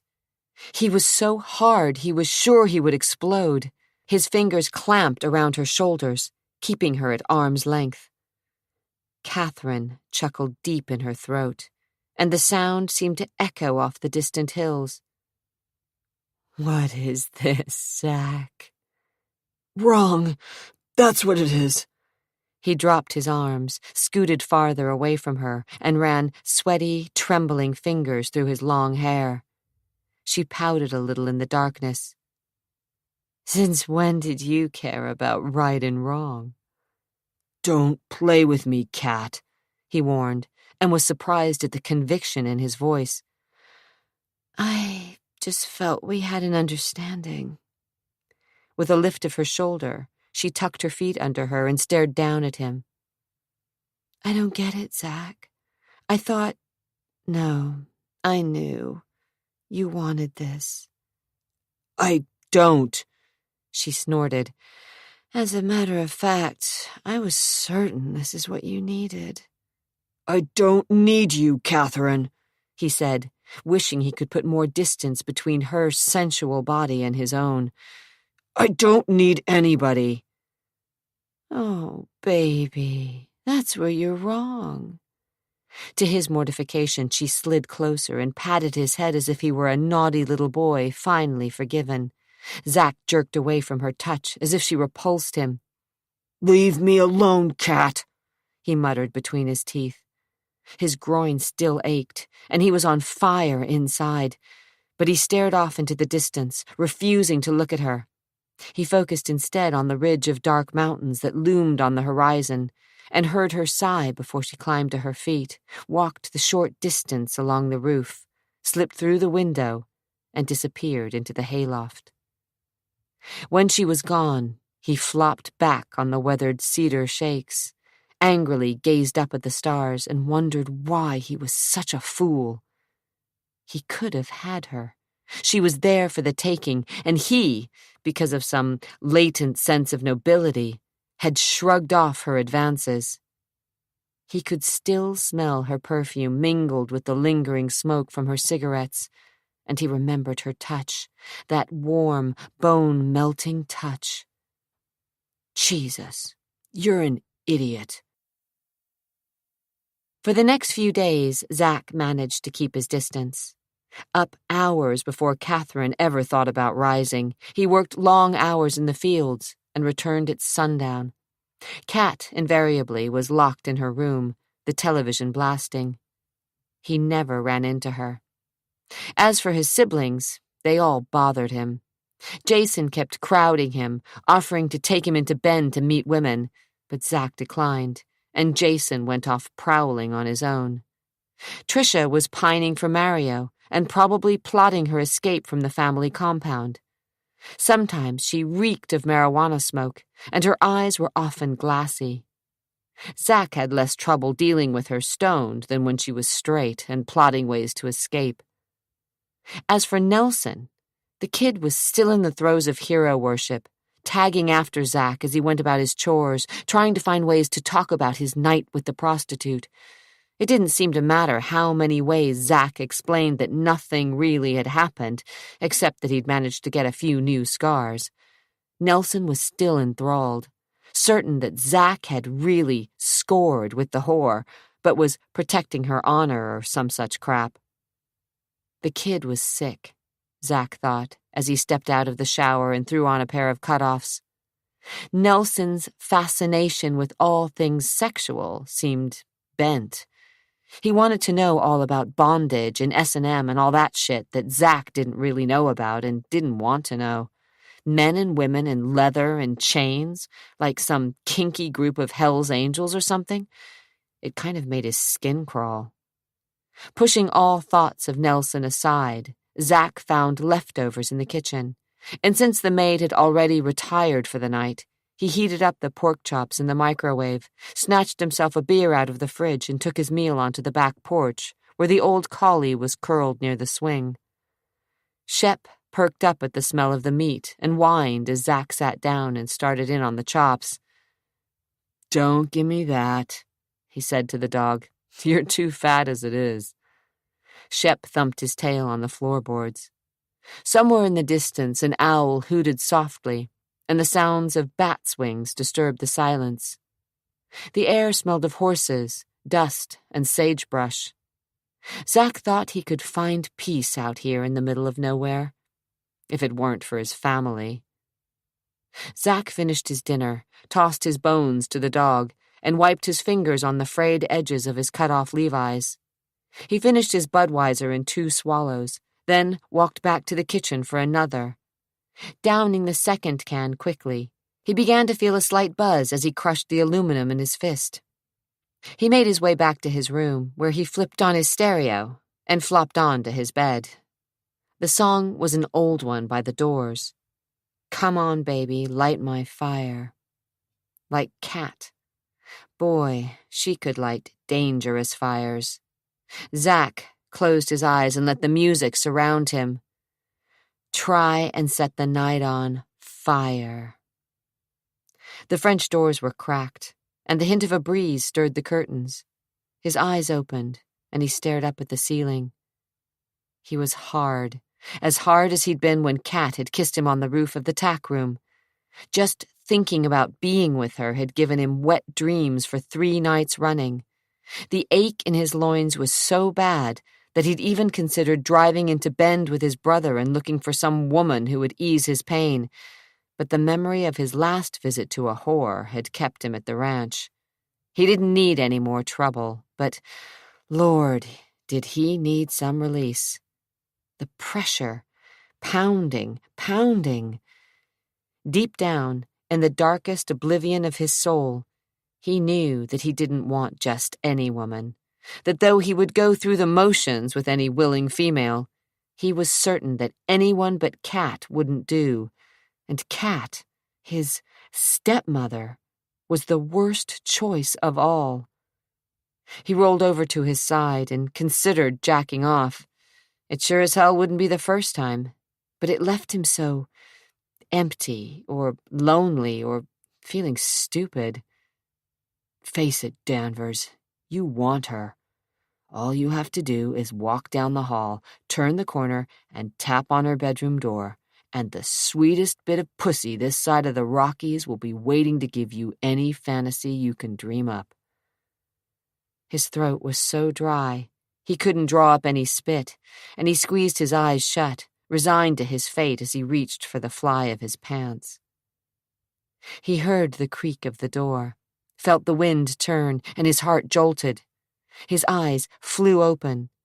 At first, he thought she was a vision, the beautiful woman on the other side of the glass. Moonlight spangled Kat's black hair silver, and her silk pajama top shimmered. His heart began to pump so loudly that he was certain she could hear it. The doors opened further, and dry leaves blew into the room. The wind tossed her hair away from her face, and as she entered the room, he saw the tears glistening in her eyes. Her lips trembled, and her nose ran. What are you—" "Just hold me, Zach," she whispered in a voice strangled by grief. "What is it?" Walking numbly to the edge of his bed, she sniffed loudly, then stood in front of him as if hesitating. He drew himself into a sitting position. "You shouldn't be here, Kat." "I know, but... oh, God." She rolled her eyes toward the ceiling, and tears trickled down her cheeks. Between the broken sobs, she said, "Whit just called, and the police have run out of leads. The investigation is still open, but they all think, the police and the FBI, that London is dead." The last word was barely a squeak, and Zach couldn't help himself. He stood and took her into his arms, trying to comfort her as sob after heart-wrenching sob shook her body. "Oh, God! Oh, God!" Burying his face in the crook of her neck, holding her close, he willed himself to think of her not as a woman, but as a person to whom fate had handed a crushing blow. She clung to him and cried like a child, her tears raining down his chest. He told her it would be all right, that of course London was alive, that someday they would all see her again. But even as he said the words, he believed them to be lies. When at last the racking sobs quieted, he lifted his head. "You should go back to the room. Take some sleeping pills." "I can't. I don't want to be alone. Please, Zach, don't make me go. Let me stay with you. Just hold me, please." Her words held the echo of doom, but he couldn't deny her, and when she turned her face up to his, he kissed her trembling lips, knowing that he was about to cross a threshold from which there was no return. Life would never be the same. The truth would be blurred with lies. But he kissed her, and she responded, her body quivering in fear and desire. His brain thundered, and his blood turned to liquid heat as she let her fingers slide down his scarred back, along the slope of his spine, lower still to his buttocks. He felt his already stiff cock rise to the occasion, knowing there was no turning back as she tugged, and the buttons holding his cutoffs together popped in a ripple, and her hands were upon him. Warm and soft, her fingers brought a magic that he never dreamed existed. They tumbled on the bed together, lips searching, tongues eager, and before he could consider all the consequences of his actions, Zachary stripped her of her nightshirt, ripping the buttons from their holes as the seams of the soft fabric gave way. Then he gazed at her breasts, felt the gentle pressure of her fingers on his spine, and watched as she licked her lips. He could barely breathe when she ran her tongue across his nipples and anxiously parted her legs, lifting her hips to rub her dewy nest of curls to his crotch. He thought he might come all over her. Cat! Just do it, Zach. Please. Her fingers dug deep into his muscles. Closing his eyes, he entered into that moist, dark warmth. A primal cry rumbled from his throat, and he couldn't stop himself. In 3 long strokes, it was over. Zachary came fast and hot and fell against her, realizing dimly that he'd just doomed himself to a living hell. No son dared lose his virginity to his father's wife and expect to survive. But he didn't care. He wrapped himself in her warmth and kissed her again, more sure of himself. He'd take it slower with her this time, learn from her, and be the best damned lover she ever had. Zach couldn't remember when he'd slept so soundly. He moved slightly and felt another body, warm and soft and naked. With a smile, he remembered the night of love-making, and he rolled over to find Kat, her eyes half open, staring at him. Dawn was breaking over the horizon, and soon the ranch hands would be up. She had to leave. "I wondered how it would be with you," she said, as she slid a finger along the scar that was still visible near his hairline. Though she smiled, a sadness lingered in her eyes. "How was it?" He nuzzled her cheek. Though it was dangerous to be with her, he couldn't give up. He'd made love to her 3 times last night, and he'd woken up with a hard-on. Maybe there was still enough time for a quick... "It was the best, Zach," she said, though her face remained troubled, and he knew she was lying. He touched her hair, brushing soft curls off her face, and wished he could stop the agony that pinched the corners of her mouth. As if reading his thoughts, she began to weep.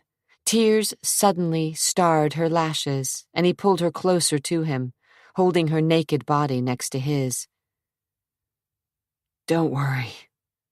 "I can't help it. Shh. We'll find London." He suddenly felt strong, as if he could change the world. "I'll find her." "Oh, Zach, what can you do?" "You'd be surprised." His hands found her breasts, and he toyed with a nipple that stiffened expectantly under the gentle teasing of his fingers. "Let me show you." She broke off suddenly, her eyes wide. "Do you hear anything?" "No." "I do." She scrambled away from him. "I hear something." Zach listened and groaned at the sound of an engine whining as some kind of vehicle, most likely a truck, approached. "Probably Pete coming early. He does that sometimes," Zach said, already aroused again. God, he couldn't get enough of her. He let one hand rest on the curve of her waist. "You sure?" she asked. He listened again and felt his heart knock a bit. The engine wasn't the deep rumble of a truck, but the smooth purr of an expensive car's engine as it sped down the lane, an expensive car like a Lincoln Continental. Oh, God. Gravel crunched and brakes squealed. "Whit," Catherine mouthed. "No." But even as he denied it, he heard the car door open and brisk footsteps sound on the path. Footsteps he'd recognize anywhere. Authoritative footsteps belonging to his father. Footsteps of doom. Damn it, Cat! You gotta get out of here! But it was too late. The front door opened, and the footsteps continued the short distance to the master bedroom. Cat froze at the muted rap of fingers against wood. "Oh, God," she whispered. "Oh, God. Oh, God." Leave. Through here. He was pushing her now, toward the open French doors. She rolled out of bed, grabbed her torn nightshirt, and was stepping outside when Whit's voice reverberated through the rooms. "Catherine? Are you here?" There was a worried edge to his voice. "Go!" Zack reached for his cutoffs as he heard the first door in the hallway open, then close. Only a few more seconds. The door to his room opened just as Cat disappeared through the doors. His father looked gigantic. Zack didn't bother feigning sleep, and Whit didn't say a word, just looked at the rumpled sheets and sniffed at the lingering odor of Catherine's perfume. His mouth flattened to a white line of fury, and an ugly tick developed under his eye. "Get out," he said under his breath. Zack rolled off the bed as his father's fist collided with his face. Pain exploded in his jaw. "You no good bastard!" "Whit!" Cat stood in the doorway, her fingers curling over the brass door handle. "Don't. It was my fault." "Your fault? You forced him to screw you?" He slammed Zack against the wall. Zack's head smacked against the plaster and pieces of stucco crumbled to the floor. Pain ripped all the way down his spine. "You fucking son of a bitch!" Whit snarled, shaking the life from him as the mirror over the bureau rattled. "I always suspected you were no son of mine, and now I'm sure of it. Get out before I kill you." Zack staggered toward the door, his eyes barely focused, and he felt something sticky and wet running down the back of his head. "You can't do this," Catherine cried, and Zack heard a slap that made his stomach turn over. He turned and saw the welt forming on Catherine's cheek, and Whit's stunned expression, as if he couldn't believe that he'd struck her. "Don't you ever touch me again," she said, backing outside. "I'm sorry. Christ, Catherine, I swear! I'd never do anything to hurt you." He took one step toward her, but she kept backing up. "Stay away from me, Whit. I mean it," she said, before turning and running into the grayish dawn. Whit's great shoulders slumped, and he sagged against the wall. He turned damning eyes up at his son. "Now look what you've done, Zack," he said, barely able to breathe. With an expression straight from hell, he loosened his tie, then reached for his belt buckle. Zack remembered the times he'd been whipped by a thin leather strap. Not again. He wouldn't suffer like he had when he was 8, leaning over the bed and biting his lower lip until it bled to keep from crying out as his father flayed him with the stinging leather. No way. "Leave now, and don't ever—" Whit, suddenly ashen, reached into his pockets, fumbled for a vial of pills, and popped the top. He stuck one of the tablets under his tongue. "Don't ever come back here." "I won't," Zack promised, jaw clenched in determination. Injustice burned through his veins, and he held his father with his remorseless stare. "You'll never see me again." Whit's blue eyes were cold, his fury evident in the white lines of strain near his mouth. "That's the way I want it, boy." He took one menacing step toward his son. "However, if I find out that you had anything to do with your sister's kidnapping, I swear I'll personally hunt you down like the lying dog you are, and rip you apart with my bare hands." Zack stumbled back toward the door. His head throbbed, his jaw ached, and he glared at the man he'd called father all his life. He had to leave, now, run as far and fast as he could. And if he never saw Whit Danvers alive again, it would be much too soon. Part 5, 1993. Chapter 11. Adria woke up to the squeal of hydraulic brakes and the thrum of a huge engine as a truck idled in the parking lot. With a groan, she rolled out of the bed and surveyed her shabby surroundings. It certainly wasn't the Ritz, or the Benson, or the Hotel Danvers, for that matter. But it would have to do. The pipes were rusty, the drain of the tub stained, but she closed her eyes to the flaws of the river view and quickly showered under tepid water. She towel-dried her hair, tamed it by snapping a rubber band around a ponytail, and ignored her makeup bag. She didn't need to look glamorous when she planned to spend the day in the library, the offices of the Oregonian, the Historical Society, and the Portland Police Bureau, if need be. But as she glanced in the mirror, she remembered the family portrait, and her heart began to thud. All night long she'd tossed and turned, thinking of the portrait, and of Zack as he'd stared so intensely at Catherine, as if he wanted her approval. Dysfunctional, she told herself. The whole family. And you want to be a part of it? Stupid, stupid girl. With an eye on the silk dress in its plastic casing, she yanked on a sweatshirt, a pair of worn jeans, and slipped into ancient Reebok running shoes. She grabbed an oversized purse that doubled as a briefcase and was out the door. Reading an old city map, she drove to the drive-in window of a McDonald's and, while waiting for her coffee, reacquainted herself with Portland. Basically, the city was divided by the river, and the east side spread away from the banks of the Willamette in a careful grid that was infrequently interspersed with winding streets or slashed by a freeway. The west side, however, was more difficult. Though the streets ran north-south and east-west, they were older, more narrow, and tended to follow the contour of the Willamette River or meander through the hills that rose steeply from the water's shore. She paid for the coffee, took a sip, and drove steadily westward, through the low-rising office buildings and shops toward the river and the twin spires of the convention center.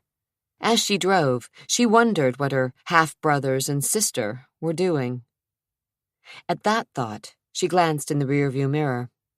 Worried blue eyes stared back at her. Was she really London Danvers? Or was this all a fierce joke that her father had played on her? Well, it was too late to start second-guessing herself. For now, she was London Danvers, and Jason, Nelson, Tricia, and even Zachary were not only her enemies, but her closest blood kin. She studied the traffic behind her and had the crazy notion that she was being followed. But no car seemed to be tailing her, at least none that she could identify. She stepped on the accelerator. Tires singing on the metal grid, her Nova sped across the Hawthorne Bridge. Unfortunately, she had to drive downtown again, close to the Hotel Danvers, to the building only 3 blocks down the street, from where the offices of Danvers International were housed. She parked her car in a corner lot, finished the coffee, and grabbed her bag. Though the sun was making a valiant effort to warm the wet streets, the wind was cold as it blew down the Columbia River Gorge, rolled across the Willamette, and whistled through the narrow streets of the city.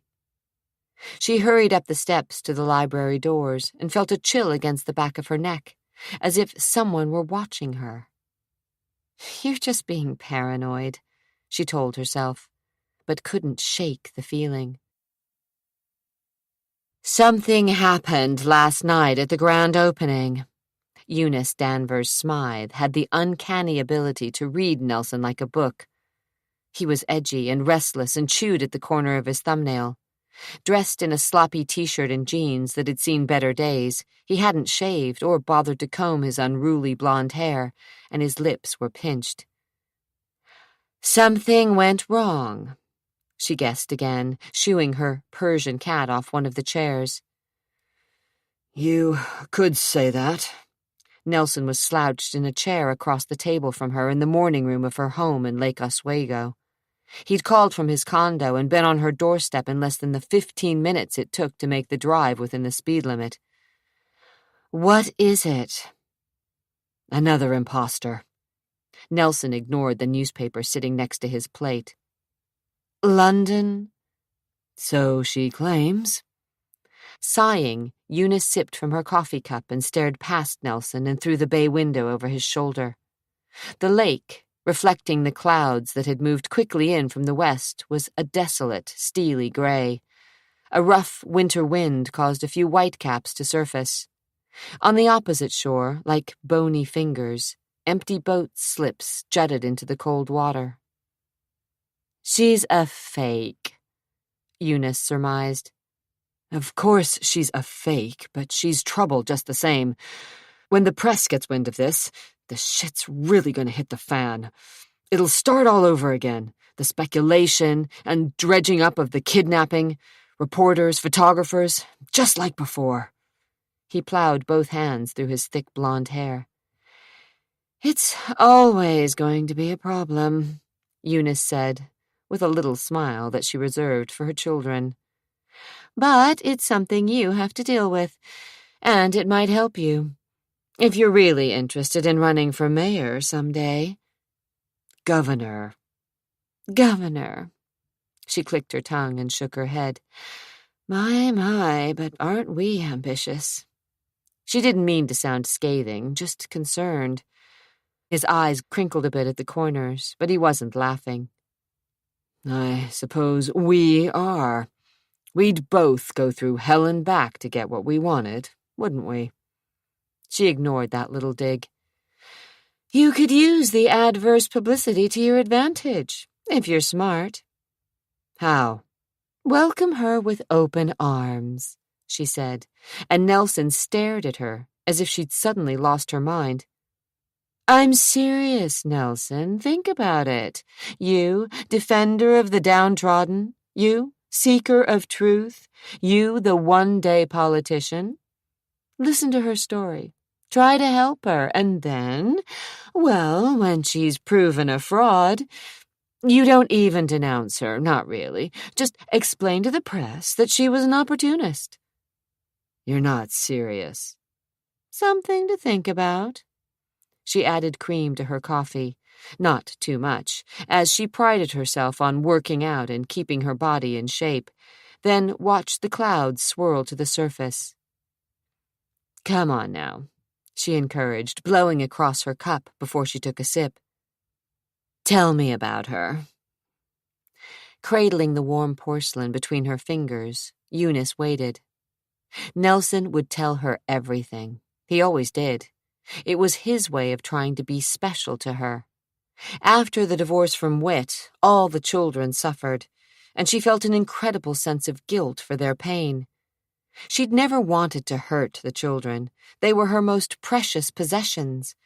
Never would she intentionally wound any of them. It had been Whit she had hoped to cripple, but he seemed to have survived the divorce, even thrived as a businessman, and had taken that slut of a young girl for his second wife. Suddenly, her special blend of French roast seemed to curdle in her stomach. Nelson scraped his chair back and stood near the windows. Throwing out a hip, he gazed through the glass. Though he'd called her, begged to come by and unburden himself, she sensed that he regretted his decision to open up to her. He'd always been volatile. Not so openly hostile as Zack had been, but energized by a pent-up anger just under the surface, a blasting cap primed to explode. She wondered if he even had a clue about how he'd been conceived, but held her tongue. Nelson was the child who should never have been born. She and Whit were estranged when she'd gotten pregnant. Whit had finally found out about her affair with Anthony Polidori, and all hell had broken loose. You stupid bitch! Whit had roared when he'd discovered the truth. He'd sensed that Anthony had been in his house, his room, his bed, though Anthony had slipped away minutes before. Whit had slapped her so hard her head had snapped back on her neck, and she'd stumbled to fall back on her bed.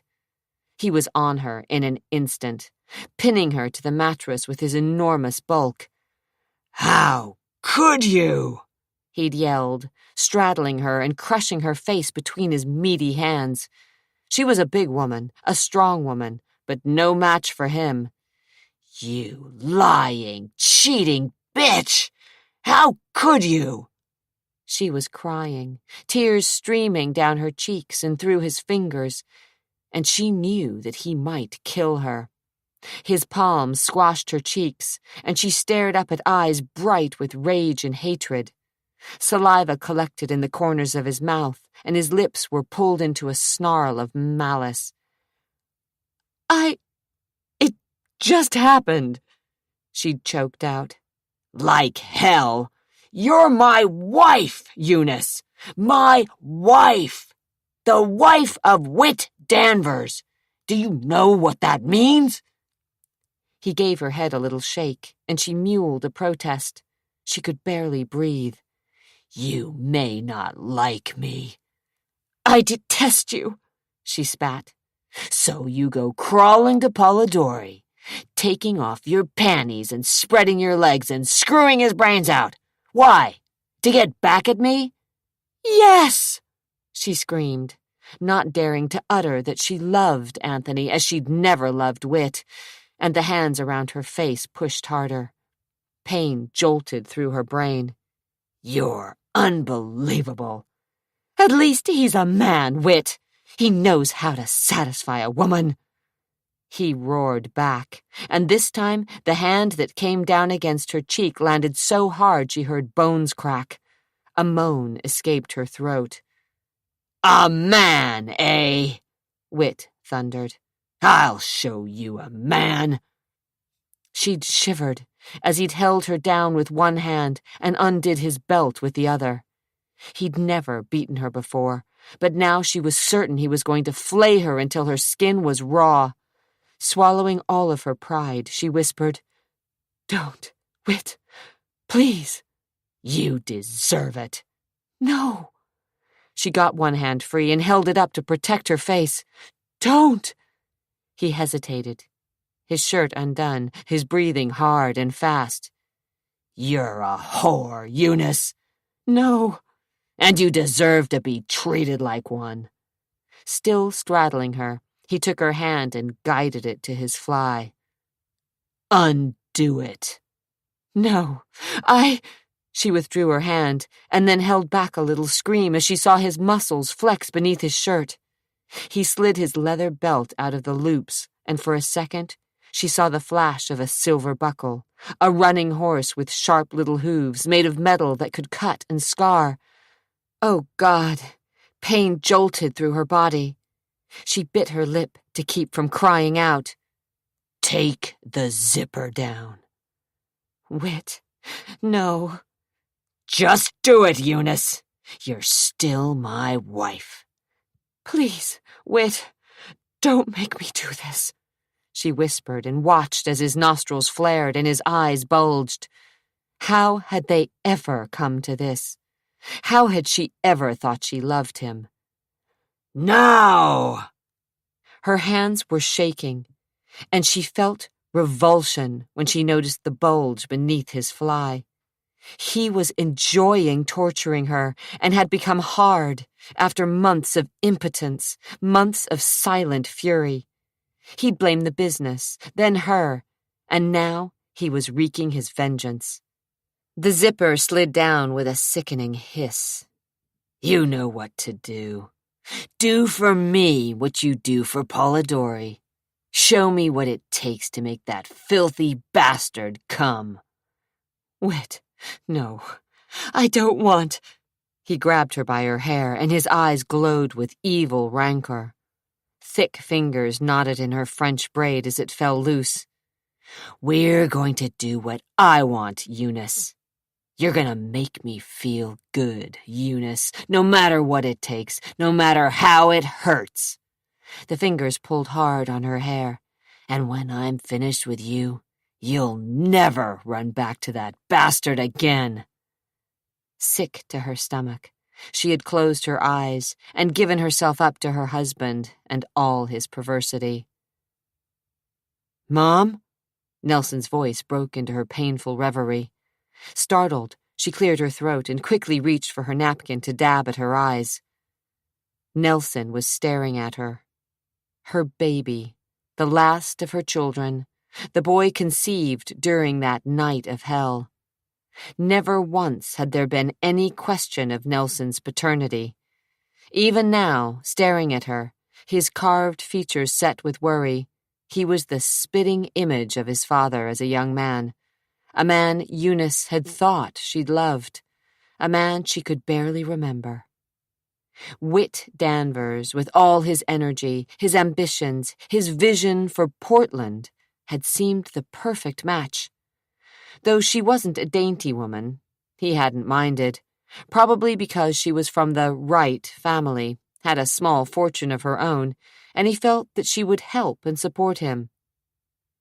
"It will be ours one day," he'd said, smiling from a penthouse apartment and looking down at the city. "Every block will have a building with the Danvers name." She'd believed in him then, trusted him, unlike the other women. And the fact that after 2 children his sex drive at home had dwindled. Anthony had been the balm for her ego, and she'd stupidly fallen in love with him. "Are you all right?" Nelson asked, snapping her back to the present. His handsome face was etched in concern, his blonde brows beetling to form one line. So like Whit, poor child. Despite the rough, humiliating way Nelson had been conceived, Eunice had loved him, as she'd loved all her children. "I'm fine," she lied, forcing a smile.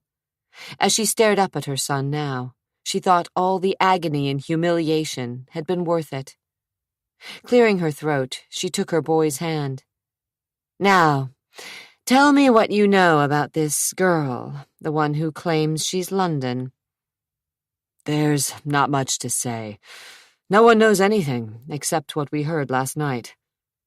Eunice stirred her coffee as Nelson unburdened himself, and she heard the sketchy details of the woman pretending to be London Danvers. Nelson was worried, but that was nothing new. He'd been born worried. As a child, he'd had a wild imagination, dreamed of fantasy worlds, and as an adult, he was always trying to prove himself, as if he silently knew that he hadn't been wanted, that he'd been created during an act of violence.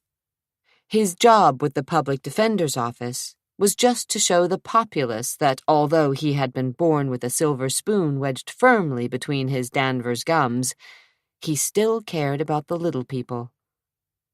She would help him, of course, as she would help all her children, to make up for the years when she hadn't been there, when she'd been banished to the role of unfit mother and Jezebel. Whit's power and money had seen that she had been forced to watch from the outside as he molded her children into little carbon copies of himself. Of course it hadn't worked. Her offspring were too strong-willed on one hand, and too weak on the other. Jason was the most like Whit in personality, and he, too, seemed to care little about anything other than the Danvers name, the Danvers money, and the Danvers Corporation. Tricia would never really be her own woman. Whit had taken care of that a long time ago. Zach. She smiled as she thought of her second son. He was special. He'd been a thorn in Whit's side from the minute he was born, and Eunice had reveled in her son's rebellious nature. Nelson was more of a conformist, but he'd only gone along with Whit for his own purposes. The divorce had been ugly, most of it replayed in the newspapers. Eunice was portrayed as a bored, rich woman who had partaken of numerous affairs, including sleeping with her husband's sworn enemy. She hadn't had the energy or the resources to fight Whit's power, so she'd agreed to a nice little settlement and left her children with their beast of a father. Even now, as she thought about how wit had manipulated her into losing her darlings, her teeth clenched in silent rage. She should have known better than to have pushed him so far. She should have sacrificed herself and lived with his mood swings and impotence and rage so that she would never be separated from the children. But she'd been cowardly and accepted his token alimony, blood money, and left. Her life had never been complete. Even when she'd remarried, she'd been restless, and there hadn't been a night she hadn't gone to bed feeling guilty as sin and lonely for the chubby little arms and adoring eyes of her babies. As for her affair with Polidori, it had cooled and cracked as quickly as hot glass dipped in ice water once Wit got wind of the situation. She often wondered if Anthony had used her, if he'd seduced her for the express purpose of tormenting Wit. She blinked rapidly, and once again fought the threat of hot tears. "You sure you're all right?" Nelson said, touching her lightly on the shoulder. "Right as rain," she replied, refusing to break down. "Now, come on. Surely we can find out more about this imposter who's posing as London." Adria zipped her huge purse shut, then closed her eyes and rotated her head, straightening the kink that had tightened between her shoulder blades. She'd learned a lot about the history of the Danvers family. They were powerful and influential, and had been for over 100 years. Some of the scandals had been reported to the press. Others had only been hinted at, but she felt as if she'd made progress. She had names and dates and more information than she'd ever found in Montana. She'd started her search in 1974 at the time of the kidnapping and worked backward and forward, learning as much as she could.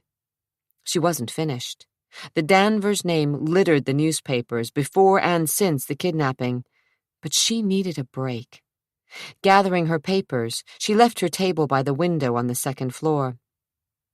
Outside, the sun had won the weather battle.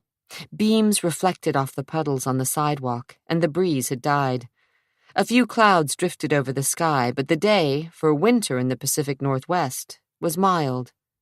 She decided to walk south to the Galleria, an old department store that had been converted to several stories of shops. She found a cafe on the first floor. She'd just picked up the menu when she spied Zachary, and her breath caught at the base of her throat. Without a word or an invitation, Zachary picked up the chair opposite hers, turned it around, set it back down, and straddled it. In the few hours they'd been apart, she'd forgotten how imposing he was. Dressed down in faded Levi's, flannel shirt and jacket, he was formidable nonetheless. He hadn't bothered to shave, and his features bordered on harsh. He seemed distinctly displeased as he folded his arms over the back of the chair and glared at her. "You lied to me." "Did I?" she asked, as she ignored the sexy slope of his jaw. "Big time. You didn't stay at the Benson." "Is that a crime?" "I really don't give a damn where you stay, but the rest of the family seems to think it's important." "Then I must worry them." "Appears so," he drawled, his gray eyes cloudy. "What about you?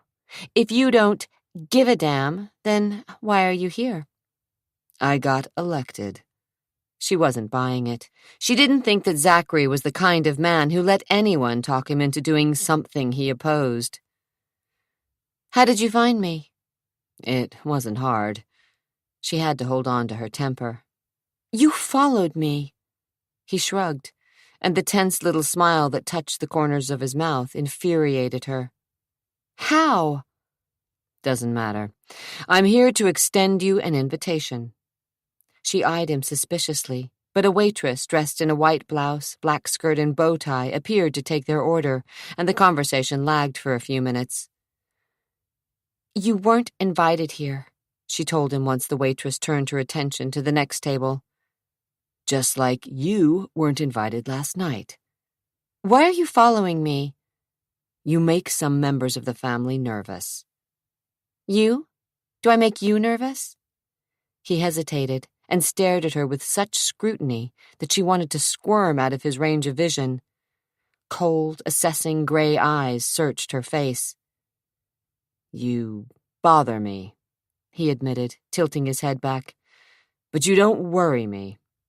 You still don't believe me. You don't believe it yourself. Not really. There was just no winning this argument. Zack Danvers was obviously like a terrier with a bone, and he believed what was convenient. Fine, she told herself. Let him think what he wants, but the cynical disbelief in his eyes made her uncomfortable. She took a sip from her water glass and decided she should try to make some peace with this man. He was her only link to the family. You said something about an invitation, Adria reminded him as she buttered a slice of sourdough bread. The family thinks it would be a good idea if you would stay in the Hotel Danvers. She should have expected as much, but she hadn't. So it's easier for them to spy on me. Probably. Well, you can tell the family to go to hell. One side of his mouth lifted. Already have. Look, Zack, I don't like being manipulated. I hate being followed, and I detest the feeling that Big Brother is watching me. She broke off a piece of bread and chewed it. You came looking for us, remember? That much was true. With a sigh, she blew her bangs out of her eyes. She shouldn't have let her temper get the better of her. She was tired from too little sleep on a sagging mattress, grumpy from lack of food, and her nerves were strung tight as piano wires at the thought of facing the Danvers family, her family, again. I just want you to help me find the truth. I know the truth, he said. If you're so sure, why are you following me?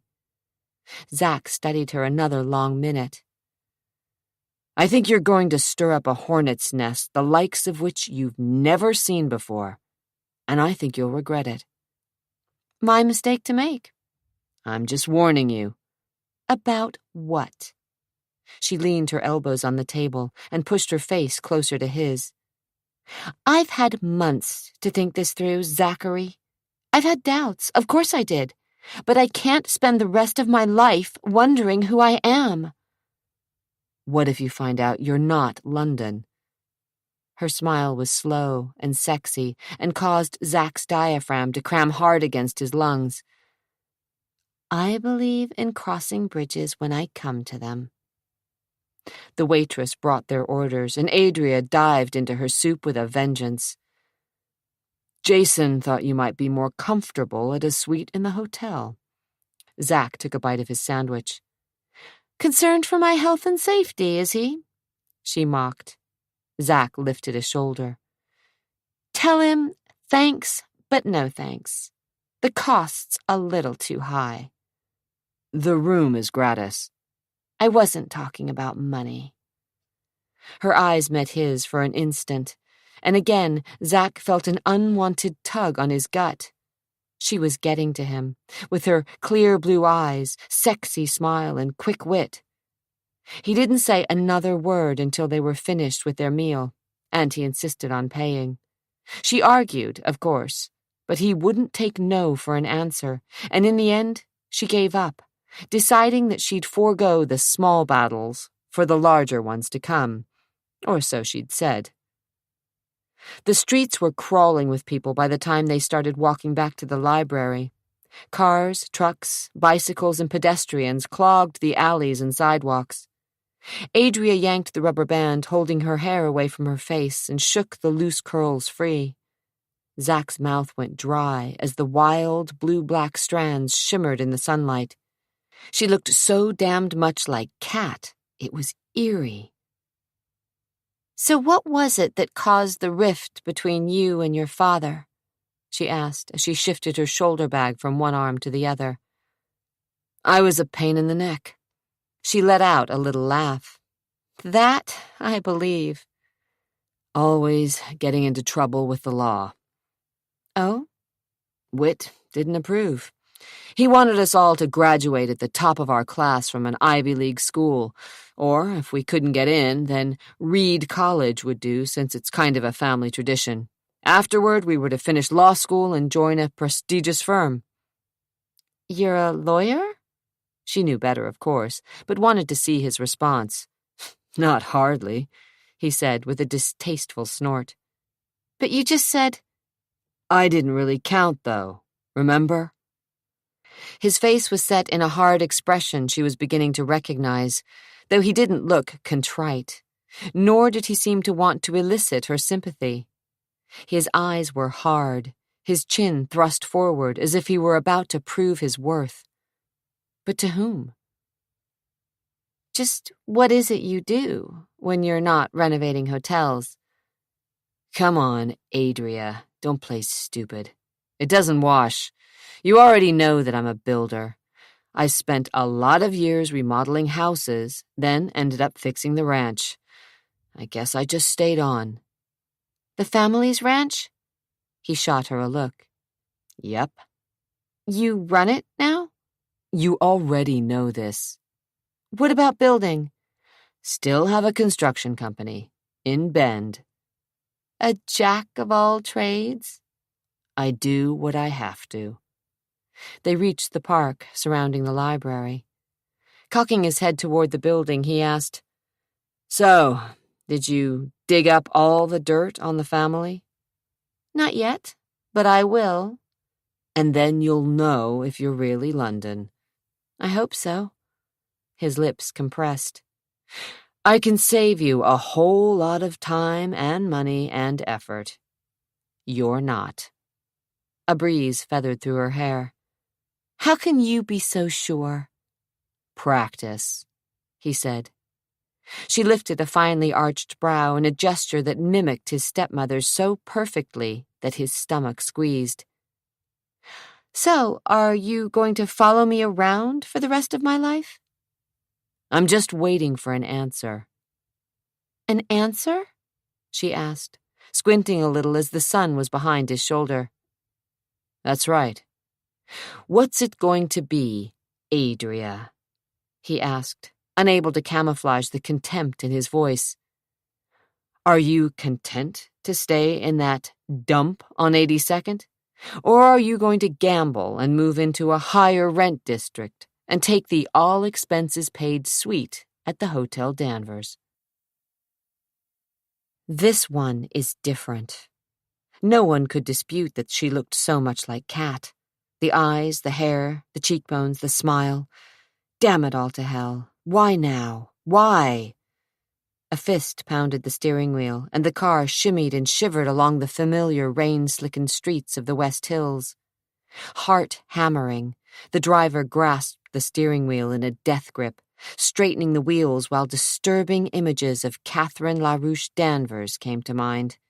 So supple, so sexy, so assured of her sexuality, that, with a come-hither smile or naughty laugh, she could cause any man to do her bidding. And she'd been right. Bile rose in the driver's throat with the erotic pictures that Kat could evoke. But it had all changed in the end. A smile toyed at the edge of the driver's mouth as the car approached a traffic light. The images of a healthy, sleek woman changed to the pathetic creature Kat had become, a skinny, scared, naked woman who had lost most of her beauty and perhaps part of her mind. How easy it had been to push her off the balcony. This one would be more difficult. Adria Nash was young, vibrant, strong, not broken because of the loss of a child, not dependent upon pills to get through the day, not depressed and frail. And yet she had to be destroyed. At the traffic light, the car idled and Catherine's killer checked the glove box. A tiny light illuminated the knife, its blade gleaming through the plastic bag. Sharp, deadly, ready. For anyone who pretended to be London Danvers, including Adrian Nash. She was an enemy, and all enemies had to die. Chapter 12. He wasn't cut out to be a detective. Zack shoved his hands deep into his pockets and watched Adria run up the steps to the library. Though she hadn't agreed to take the family's offer of a free room at the hotel, Zack figured it was only a matter of time before she caved in, and gladly accepted the first of what would be a string of gifts. Bribes, really, to get rid of her. He'd thought, well, at least he'd hoped, that she was smarter and had more integrity than that. Of course she hadn't. She was a gold digger, for Christ's sake, a gold digger who looked a hell of a lot like his dead stepmother. Clouds were beginning to gather again when he jogged back to the street where he'd left his jeep. He had more important things to do than chase after Adria Nash, and yet a part of him was reluctant to leave her. She was an interesting creature, sly and beautiful, shrewd and fascinating. He wondered just how much like Kat she was. For an instant, he imagined what she would feel like writhing beneath him in bed. Stop it! He was as bad as the rest of the family. Slamming the door on those dangerous thoughts, he drove toward the river, pulled into the parking garage under the hotel, and told himself he'd stay a couple more days. That was all, just until things with Adria were settled. It shouldn't take long. A little game of cat and mouse, money offered and declined, until the family reached a number she liked, or until someone dug up the dirt on her and threatened to expose her for a fraud. Either way, the end result would be the same. She'd be gone. He sat in the jeep for a minute and listened to the engine tick as it cooled. Sightlessly, he stared into the middle distance, but was unaware of other cars or people emerging from the elevator. Adria was getting to him, and he didn't like a woman, any woman, starting to turn his thinking around. Snapping back to the present, he hoisted his bag from the back of the jeep, then walked to the service elevator and rode to the main lobby. 3 clerks in green jackets were working at computer terminals at the front desk, and bellboys ducked in and out of the front door. Several people loitered in the lobby, and one woman was angrily arguing with a clerk about the telephone charges on her bill. Though the Hotel Danvers had passed final inspection and was up and running, there were a few bugs left to iron out. Cable television trouble on the upper 3 floors, plumbing leaks in the basement, faulty locks on the doors on the 6th floor, a chlorine problem with the pool, and a touchy stove in the kitchen were just a few of the minor headaches that his crew was fine-tuning. He found Frank Gillette in the kitchen, with one of the ovens pulled away from the wall. He frowned and checked the wiring. Glancing up, he spied Zack. Whatever we paid for this, it was too damn much. You ordered it, so I made a mistake, Frank grumbled. Give me a minute. He twisted to look over his shoulder. Okay, Casey, let's give this bitch some juice. Within seconds, there was a whir, and more lights in the kitchen blinked on. Frank stood and, with Zack's help, shouldered the oven back into place. It's a heavy bastard, he said. Fire it up, he told the cook, who was a thin Chinese man with a small goatee. With a skeptical glance at Frank, the cook did as he was told. The lights on the face of the oven winked on, and when the cook switched on the gas, after a series of clicks and a whoosh, blue flames eagerly licked upward. How about that? Looks like it's fixed, Frank said. Sometimes I even amaze myself. Why don't you tell me everything else that's gone wrong? Zack said. Got a few hours? All the time in the world, Zack said as they walked out of the kitchen, along a short hallway that opened to a small office located behind the lobby desk. Good, Frank said. Let's start with the security system. Before we continue, we offer you this moment of calm a chance to reconnect with your breath and your heart. This free audiobook was made with love.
system.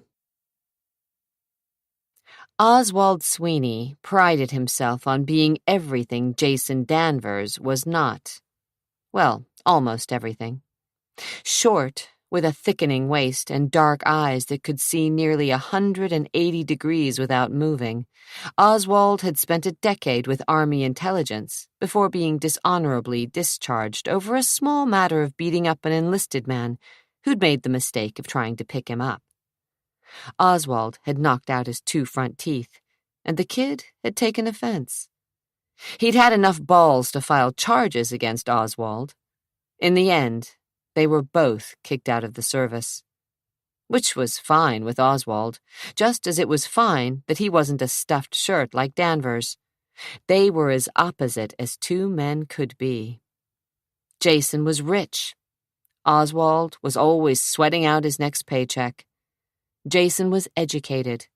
Oswald thought academics were for idiots. Jason was married and kept a mistress. Oswald took his pleasure in $30 streetwalkers and never asked their names.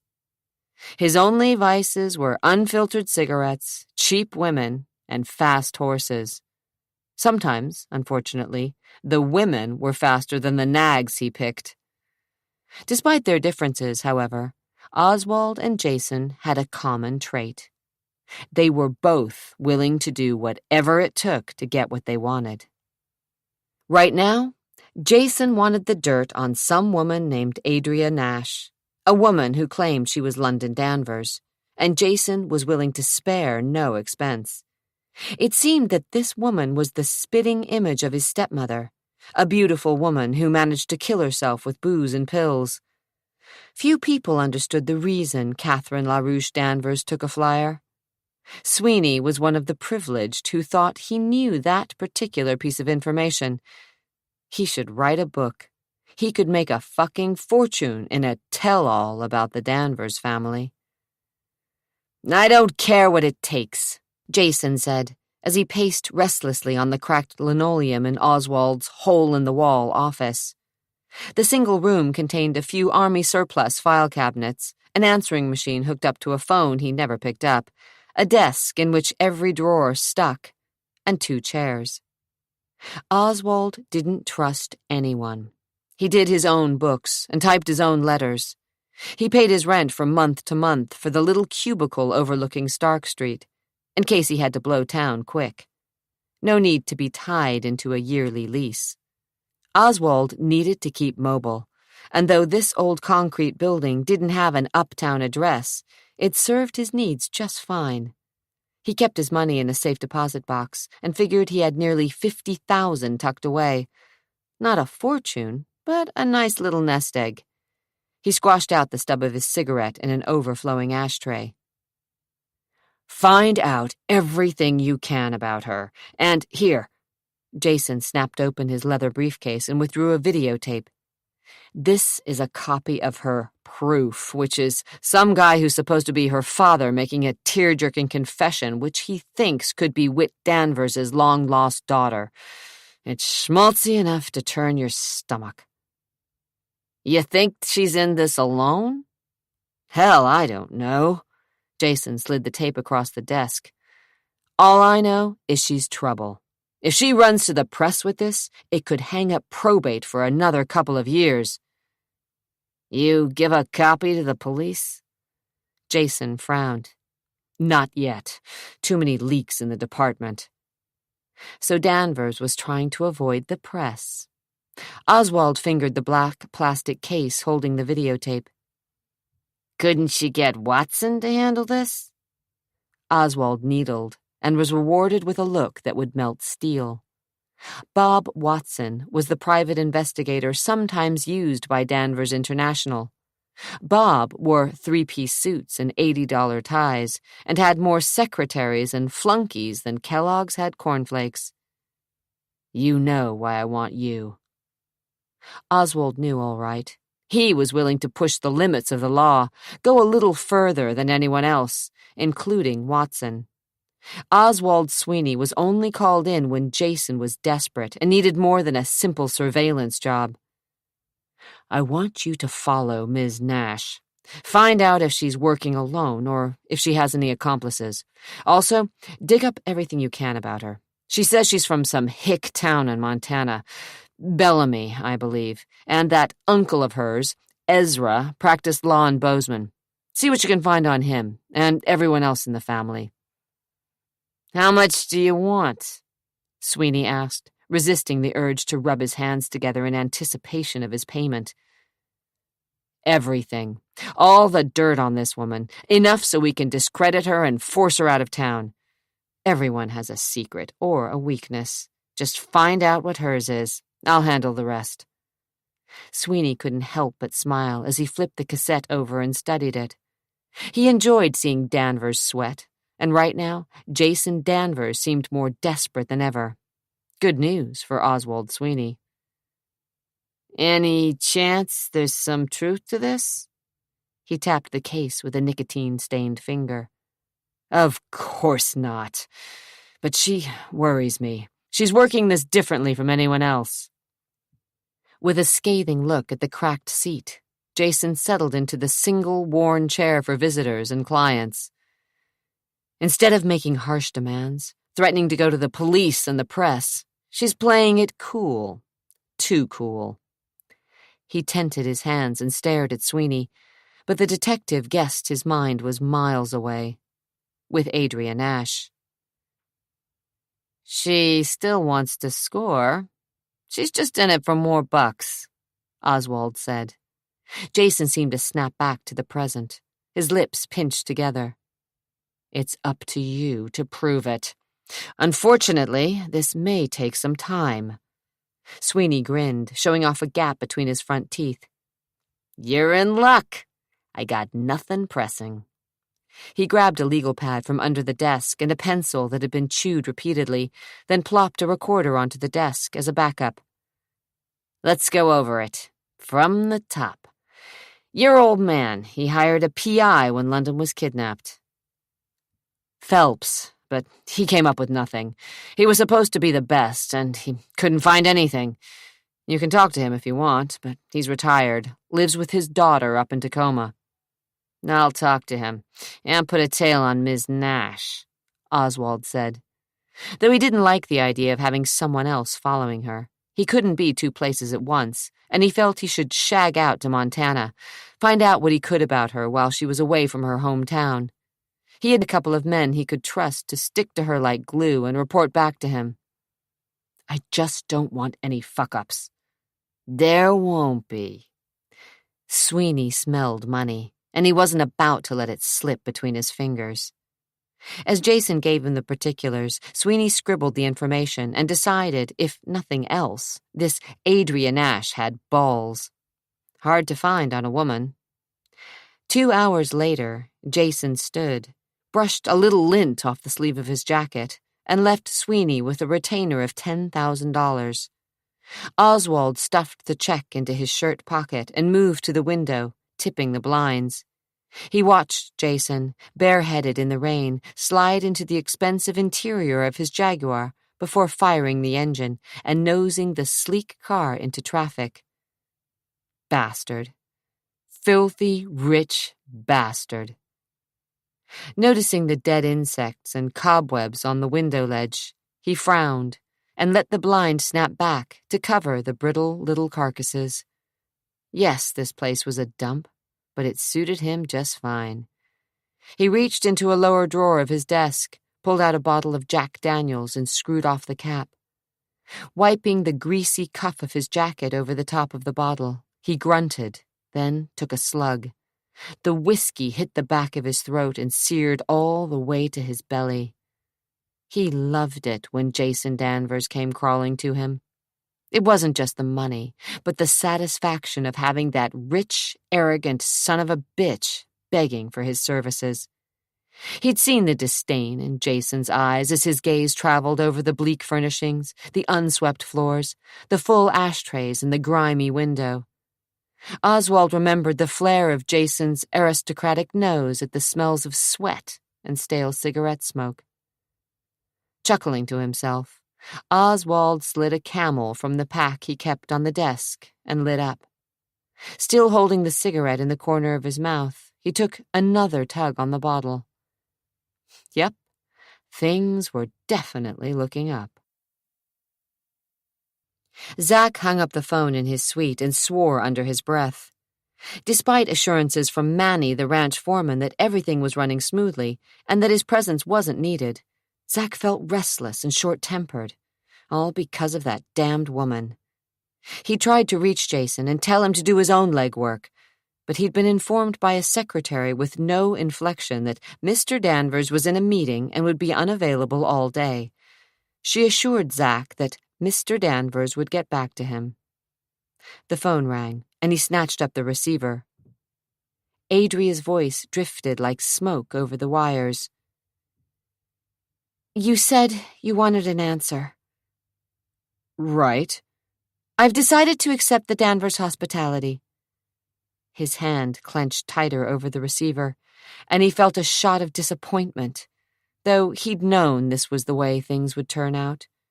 She'd take the handouts, one by one, until she had what she wanted, or a neat little compromise thereof. Zack checked his watch.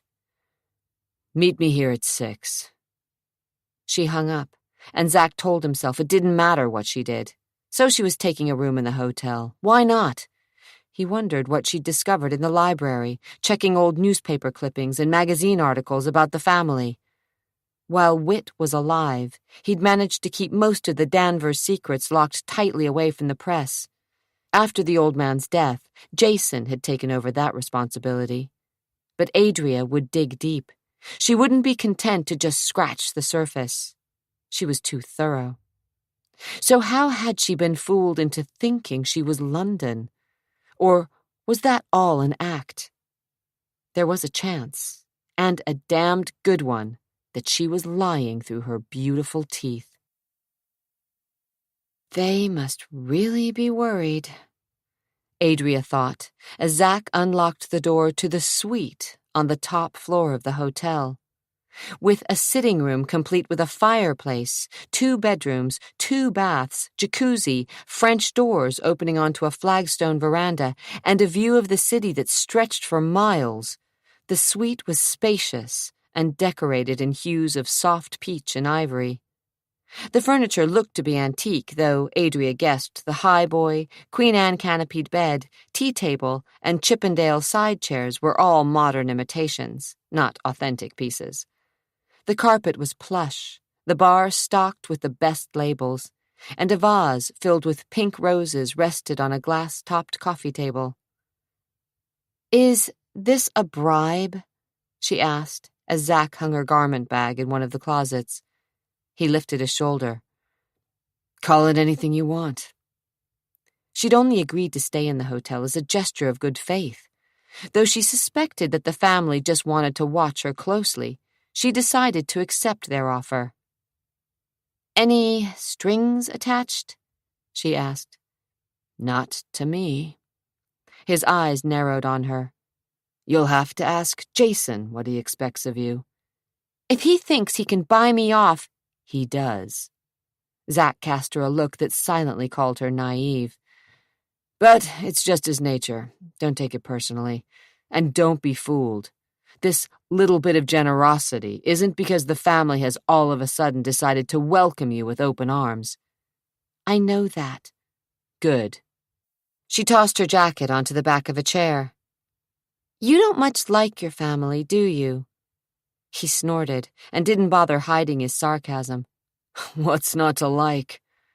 Reaching into his pocket, he withdrew the hotel key and flipped it through the air. "You're now a guest of the Danvers family.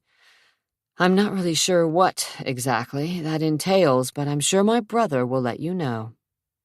He started for the twin doors of the suite, but she laid a hand on the crook of his arm. "Look, is there a reason we have to be at each other's throats?" He turned and stared into eyes as blue as a summer's day. Glancing at the throat in question, he felt his gut tighten, and sultry memories clouded his mind. He'd too often been mesmerized by Kat's treacherous and seductive eyes, just as he could be with this woman. "You want to be what?" Well, I mean, besides brother and sister, you want to be friends? He asked, unable to hide the cynicism in his words. Why not? She asked.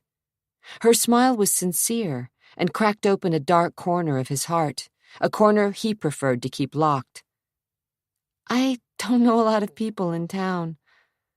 He waited, his face a mask, not daring to move a muscle, but singularly aware of the smooth hand upon his forearm. Christ. I thought maybe you'd let me buy you dinner.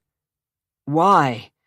Because it would be easier on both of us if we weren't always looking to kill each other. You think that's possible? Sure it is, she said, and her breath seemed to catch for a second. Trust me. He knew he should just walk away, yank the door open and slip through. Instead, he stared at that vulnerable face and wondered how anyone who looked so guileless could be considered dangerous. This isn't a good idea, he said, and saw the edge of her teeth dig into the soft flesh of her lower lip. Desire curled in his guts. It was suddenly hard to breathe, and between his legs he felt the stirrings of an erection. What are you afraid of? He could barely speak. The room seemed suddenly hot. He had to get away. It's not a matter of fear. Then what? He hoped to sound callous. I don't think I should be consorting with the enemy. Her laughter was low, like the seductive roll of an ocean tide. It thundered through his ears. Didn't your brother send you out to spy on me? Didn't you camp out by my motel and then follow me to the library? Sorry if it wasn't all that interesting, not the usual cloak and dagger stuff. Anyway, you're in this as deep as I am, Zach, and you can protest as loud as you like, but deep down, you want to know as much as I do whether I'm your sister or not. Half sister, he clarified. Right. She removed her hand and tossed her thick, wild hair off her shoulders. Half sister. Give me a minute to change. He should tell her no and get out, now, but he didn't. Instead, his gaze skated down her worn sweatshirt and jeans. You look fine. I look like I just stepped off the farm in Bellamy, Montana. I'll only be a minute. She didn't wait for him to answer and hurried through the door to the master bedroom. She wondered if he'd second-guess himself and leave, but by the time she'd slipped into a white cowl-necked sweater and black jeans, slid a tube of lipstick over her lips and tugged a brush through her hair, he was where she'd left him, in the sitting room, one shoulder resting against the window casing, a drink in one hand as he stared out the window. His hip was thrown out, and she noticed the way his jeans had faded across the buttocks, and the movement of muscular thighs beneath the time-worn denim. He caught sight of her reflection in the mirror, turned, and didn't move. His lips thinned at the sight of her, as if he were suddenly angry, and his gaze raked her down and up again. Ready? He tossed back his drink. As ready as I'll ever be. All the way to the lower level, he was broodingly silent, and his eyes had darkened with accusations she didn't begin to understand. The elevator car seemed close, the air thick with the scents of whiskey and leather, and though he'd made a point of standing as far from her as the small car allowed, she could feel the heat radiating from his body. His boots rang on the concrete floor of the parking garage, and Adria half ran to keep up with him, stepping around puddles of condensation that splattered the ground from the low-hanging pipes webbing across the ceiling. Where do you want to go? He asked as he unlocked the passenger door of his Jeep. You're the native, she said as she climbed into the seat. Well, hell, I thought you were too. He slammed her door shut and strode to the driver's side of the Cherokee. I just meant... I know what you meant, lady. He climbed in, jammed the key into the ignition, and threw the rig into reverse, then shoved it into first. Within seconds, the Jeep had emerged from beneath the hotel and joined the traffic of the clogged Portland streets. A light mist was falling, catching in the headlights and adding a silvery sheen to the streets. I thought we were going to be civil to each other." He slid her a non-committal glance. "Why do you hate me?" His lips compressed as he headed east across the river. "Zach?" "I don't hate you. I don't even know you." "You act as if I'm poison." His jaw clenched visibly as he stopped for a light. "Maybe you are." "Why won't you give me a chance?" He practically stood on the brakes as the light changed at a crosswalk, and an elderly couple crossed the street. Zach's fingers drummed impatiently against the steering wheel, and the instant the light changed, he trumped on the accelerator. "I'm not giving you a chance because I don't buy your story, Adria."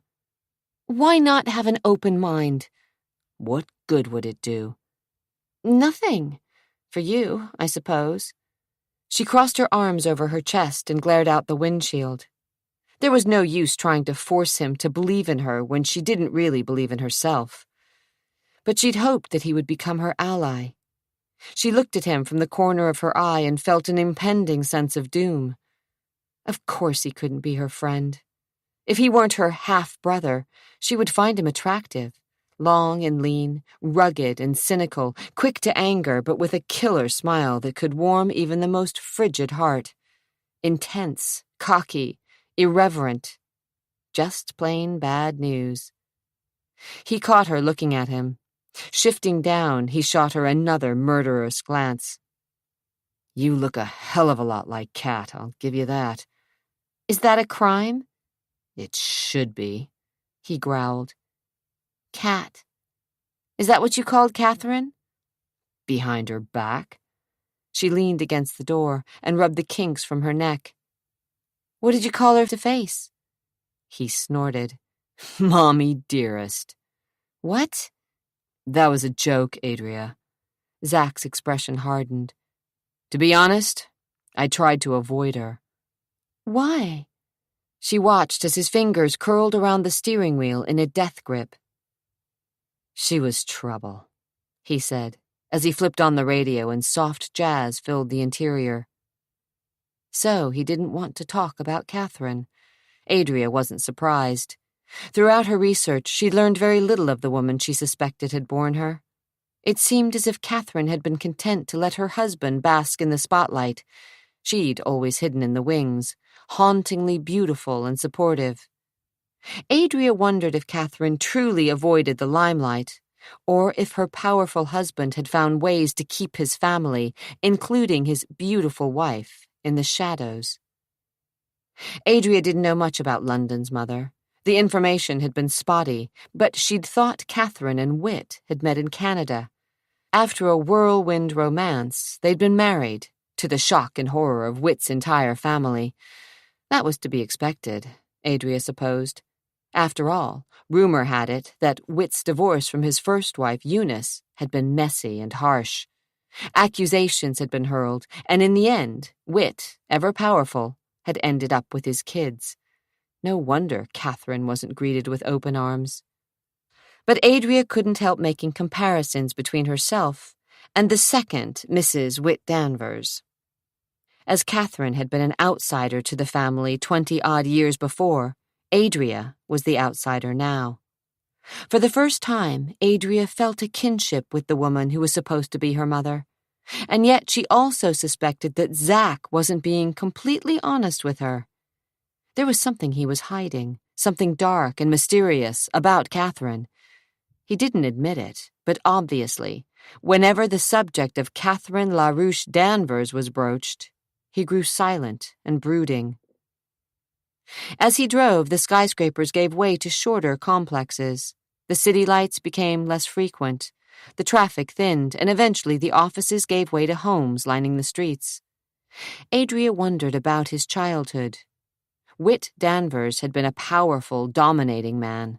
His first wife was weak, and his second, how little she knew of the woman who had become Zachary's stepmother. "What kind of trouble was Catherine?" she asked when Zach didn't elaborate. "The worst." Deep lines bracketed his mouth. An unspoken emotion, guilt, surfaced, then disappeared. "Meaning?" meaning that she came on like gangbusters. If she saw something she wanted, she'd use every means possible to get it. She never stopped until she got it. What did she want? Hesitating, he stared through the windshield, and he seemed lost in a whirlpool of murky memories. His mouth compressed into a hard, unyielding line. The cords in his neck seemed more pronounced, as if he were angry and waging an inner battle within himself.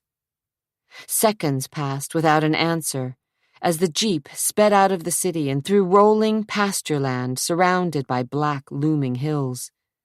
He braked for a corner as the mist thickened into rain. What did Catherine want? She repeated, as the road angled upward through the hills. Again, he slid her an insolent glance. The tires whined on the wet streets. Everything. Adria felt that he was talking in circles, and yet at least he was speaking. After hours in the library, reading dry accounts of the Danvers family, she finally had someone who was willing, albeit reluctantly, to give her information. She cautioned herself to tread softly. The road had narrowed into 2 twisting lanes winding through the foothills. Adria barely noticed. She was too intent on finding out about the woman whom she thought was her mother. Did she get it? Everything? He snorted in disgust. Don't you know? He asked sarcastically. No, After all those hours in the library, digging through the dirt. Kat's dead, Adria. She killed herself. Jumped off a damned balcony. Stunned, she could barely speak. The temperature in the jeep seemed to drop 10 degrees, and she shivered. I thought it was an accident, she whispered. The accounts I read said she inadvertently overdosed on sleeping pills and stumbled. It wasn't an accident, Zack said as he yanked on the steering wheel and turned into the gravel parking lot of some kind of tavern or inn. Kat took her life. She opened up a bottle of sleeping pills and downed them all with half a bottle of 80-proof whiskey, then took a walk on a balcony and took a flying leap. You don't know. He slammed on the brakes, cut the engine, and grabbed her with both hands. His fingers dug into her shoulders as he gave her a little shake. She committed suicide, Adria. It was whitewashed in the papers, but Catherine Danvers was a victim of her own fantasies, her own dreams. His eyes had narrowed at the memory. His nostrils flared in the close interior of the cab. Raindrops beat against the roof of the car in music, floating out of the door of the inn whenever a customer entered or left, drifted through the closed windows of the jeep. Adria licked her lips and stared up at him, this man who could be her half-brother. His breath was warm against her face, his hands strong and forceful, his eyes as dark as the night. Adria's throat caught, and she couldn't look away. Spellbound, she held his gaze and knew in an instant that he was going to kiss her. Her heart squeezed. Unwanted desire, wicked and wanton, crept stealthily through her blood. "Damn you," he whispered hoarsely, his face so close to hers she could see smoky desire in his eyes. "You look so much like her." Zachary. "Go home, Adria," he said, letting go of her so suddenly she nearly fell against him. His expression turned harsh. "Go home, before you get hurt." Chapter 13. Who's going to hurt me? She demanded, pushing away from him and creating as much distance as possible in the jeep. Her heart was pounding so loudly she could barely breathe. She'd thought he would kiss her, knew it was on his mind, and he'd run scared. She couldn't get involved with him. The windows of the rig had fogged, seeming to cut off the rest of the world, and as she stared at him, she felt as if they were the only 2 people on Earth. "You're going to hurt yourself." How? His eyes glittered in the darkness. "You're playing with fire. And you're talking in circles. Am I? He reached for her again, and this time, when he drew her close, she could feel the heat of his body, found her own heart beating with desire. His breath was warm and ragged, his eyes defiant. "Why are you doing this?" he asked, before he lowered his head, and his lips crashed over hers in a kiss that was almost brutal, and his fingers wound in the thick strands of her hair. Anger and passion sizzled through her blood. She tried not to respond, to push him away, but her hands were useless against his broad chest, and he ground his mouth over hers in a way that was wickedly possessive and seared her to her very soul. His tongue prodded insistently at her teeth, gaining entrance to and plundering the dark recess of her mouth. A low moan escaped her, and she wanted to die from embarrassment, yet she kissed him back.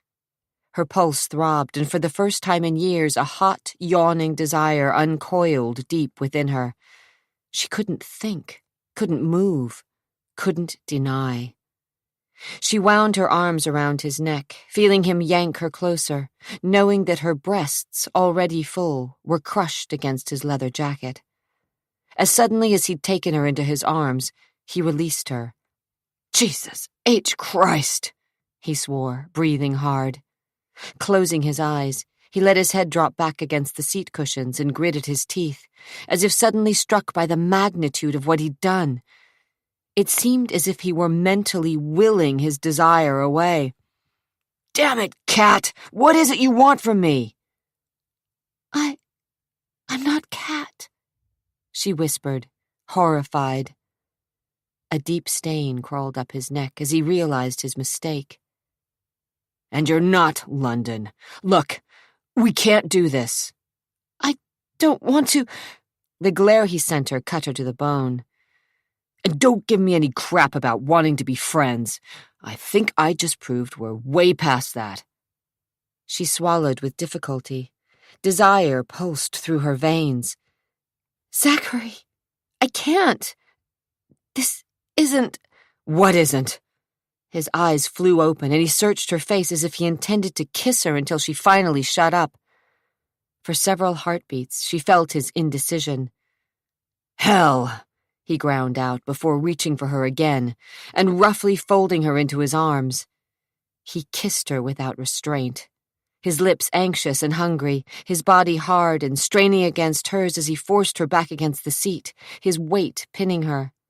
Again his tongue delved deep, and she felt the hardness between his legs.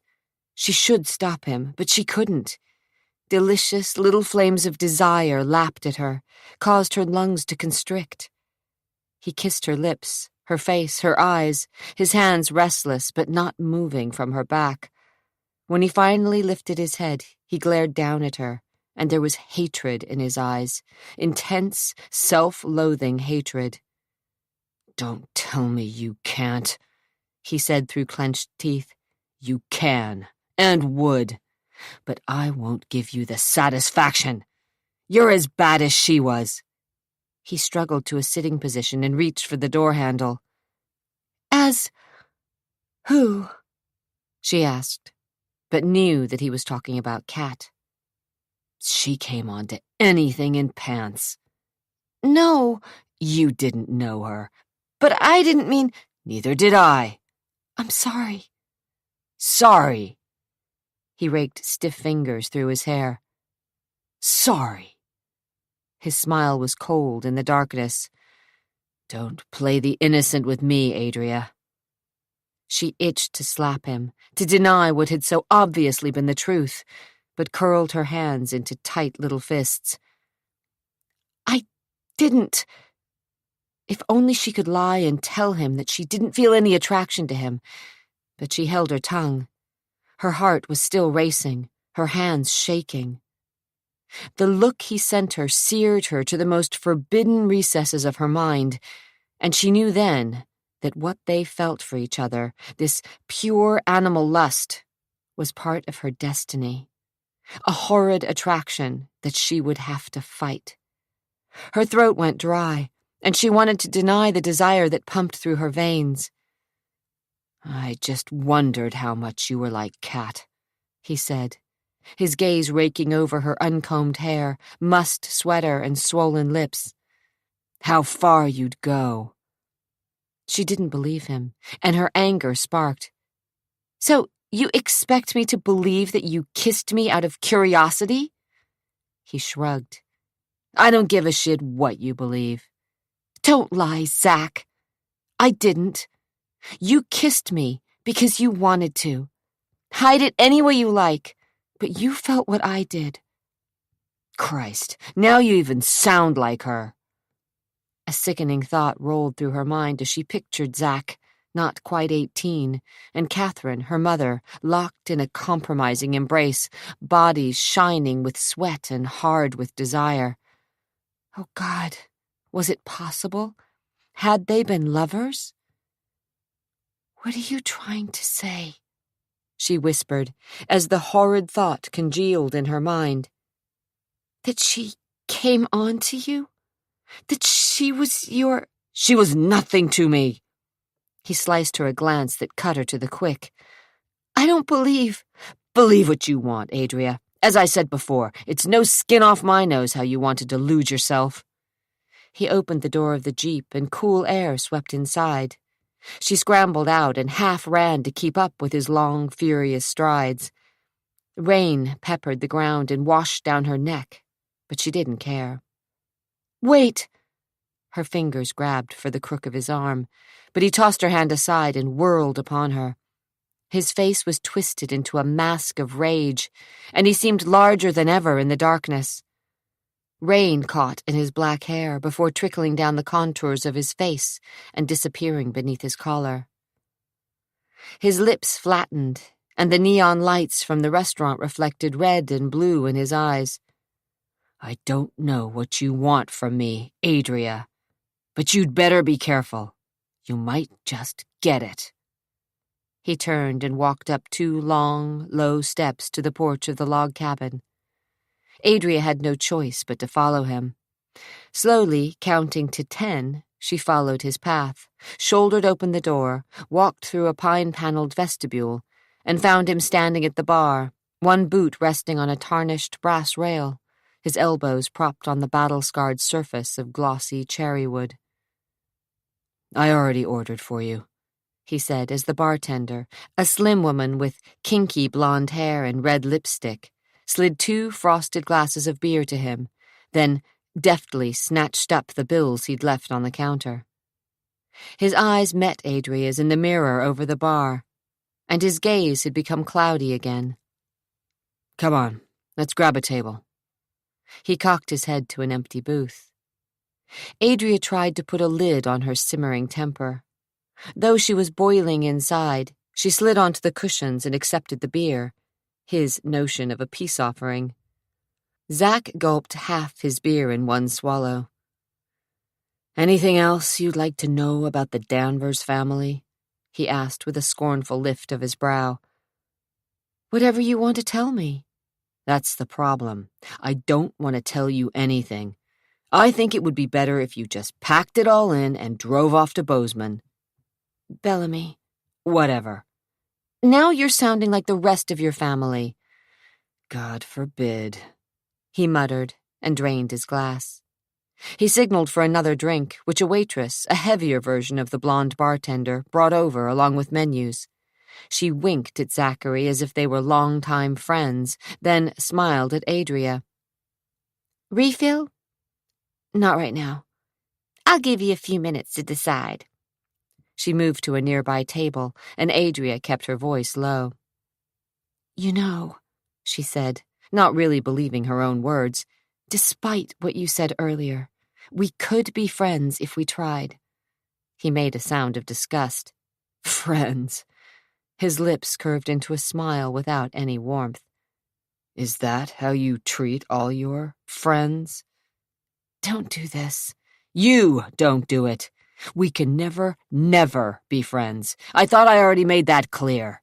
He growled, leaning over the table and grabbing her shoulders. She threw off his hands and glared furiously at him. Why are you trying so hard to hate me? He hesitated, then sighed and looked away. Maybe it's just easier that way. Dropping back onto his bench, he studied the head of his beer and his jaw clenched. For both of us. You're afraid I might end up with the Danvers fortune, she said, realizing he was more like his family than he wanted to admit. He snorted and rolled his glass between his fingers. I don't care if you end up with the whole damned lot of the inheritance. The logging company, the sawmills, the hotel, the house in Tahoe, even the ranch. If you did, I'd say good riddance. I'm not afraid of you. I don't believe you. Your prerogative, he said with a shrug. You can be a real bastard, Danvers. You know that, don't you? One side of his mouth lifted insolently. I work at it. A true Danvers. His smile faded. Let's order. They didn't say another word to each other, and Adria watched while the waitress flirted outrageously with Zachary as she spouted off the specials of the day. In the end, they both ordered steak sandwiches. Some country song about lost love and broken hearts was overshadowed by the clink of glasses, rap of pool balls, and murmuring of differing conversations. More tavern than restaurant, the old log cabin seemed home to a dozen or so blue-collar types. Hard hats had been exchanged for baseball caps and cowboy hats, but it seemed as if the men sitting on stools in the bar were at home. It reminded Adria of Bellamy. Why'd you bring me here? She asked as the waitress slid their drinks onto the table. It was your idea, remember? But out here, in the middle of nowhere. You'd rather go to some restaurant downtown? Not really. She took a sip from her beer. Thought you wanted to know the real me. His eyes glinted sensually. Now you do. I don't think so. I think you're hiding something, Zach. Trying to scare me off. She stared him down. It won't work. Leaning back against the tufted plastic upholstery, she said, You were raised in Portland. I try to forget about that. Why? He hesitated and gazed at a point over her shoulder where, she suspected, he saw his own youth. I was always in trouble. Gave the old man nothing but grief. And you're still cultivating that badass attitude, aren't you? He relaxed against the back of the booth and took a long drink from his glass. Maybe. No maybes about it. Lifting a shoulder, he said, So, what have you found out about my illustrious family? Not enough. He pinned her with a look, and she thought twice about answering. Finally, as the meals were delivered, she said, Okay, the library was pretty much a bust. Sure, the microfilm from the newspapers had information on the kidnapping and on the family, but there wasn't much substance to it all. So you came up empty? Almost, but I'm not done digging. She started in on her salad, and Zach muttered something about mule-headed women under his breath. She let the comment slide. Where are you going to look next? She smiled and took a sip from her glass, her eyes meeting his over the rim. Lots of places. I'm going to talk to reporters and the police. Believe me, I've only just begun. You're going to wind up empty-handed. Is that right? Why? You've got one hell of a hole in your father's story. It's about as big as all of Montana. I'm all ears, she invited, anxious to hear what he thought. Somehow it was important, as if his opinion would help. He picked up half of his sandwich. If everything you say is true, why did Ginny Slade take London in the first place? Who knows? No one, I guess, he said thoughtfully. But it wasn't because she wanted a child, or she wouldn't have left you with the Nashes. I know, but... And it wasn't for the money because she left some cash in her bank accounts in Portland and never demanded ransom. Maybe she was paid off. My father offered $1 million, no questions asked, for the return of his daughter. In 1974, that was a hell of a lot of money. It's a hell of a lot of money today. But Ginny didn't claim it. She could have been worried about prosecution. Your father, our father, wasn't known to be as good as his word. He had a reputation for retribution. The plain truth of the matter is, you might not be London. There is still one motive left, she said as she finished her beer and set the empty glass on the table. Which is? Revenge. Whit had made more than his share of enemies, Zack. He'd walked all over people, didn't care who he stepped on to get what he wanted. Seems to me there were plenty of people who would have loved to see him hurt. I just have to figure out who it is. I was hoping you would help me. Why would I bother? He asked. Because London was your half-sister. And a lot of people in town thought you were somehow behind her disappearance. I was a kid at the time. A kid who was always in trouble. A kid who had more than his share of run-ins with the law. A kid who suffered big time at Whit Danvers's hand. And a kid who was involved in some kind of mugging that night. I didn't have anything to do with what happened to London, he growled, the skin over his cheekbones stretching tight. Okay, Danvers. Now's your chance to prove it.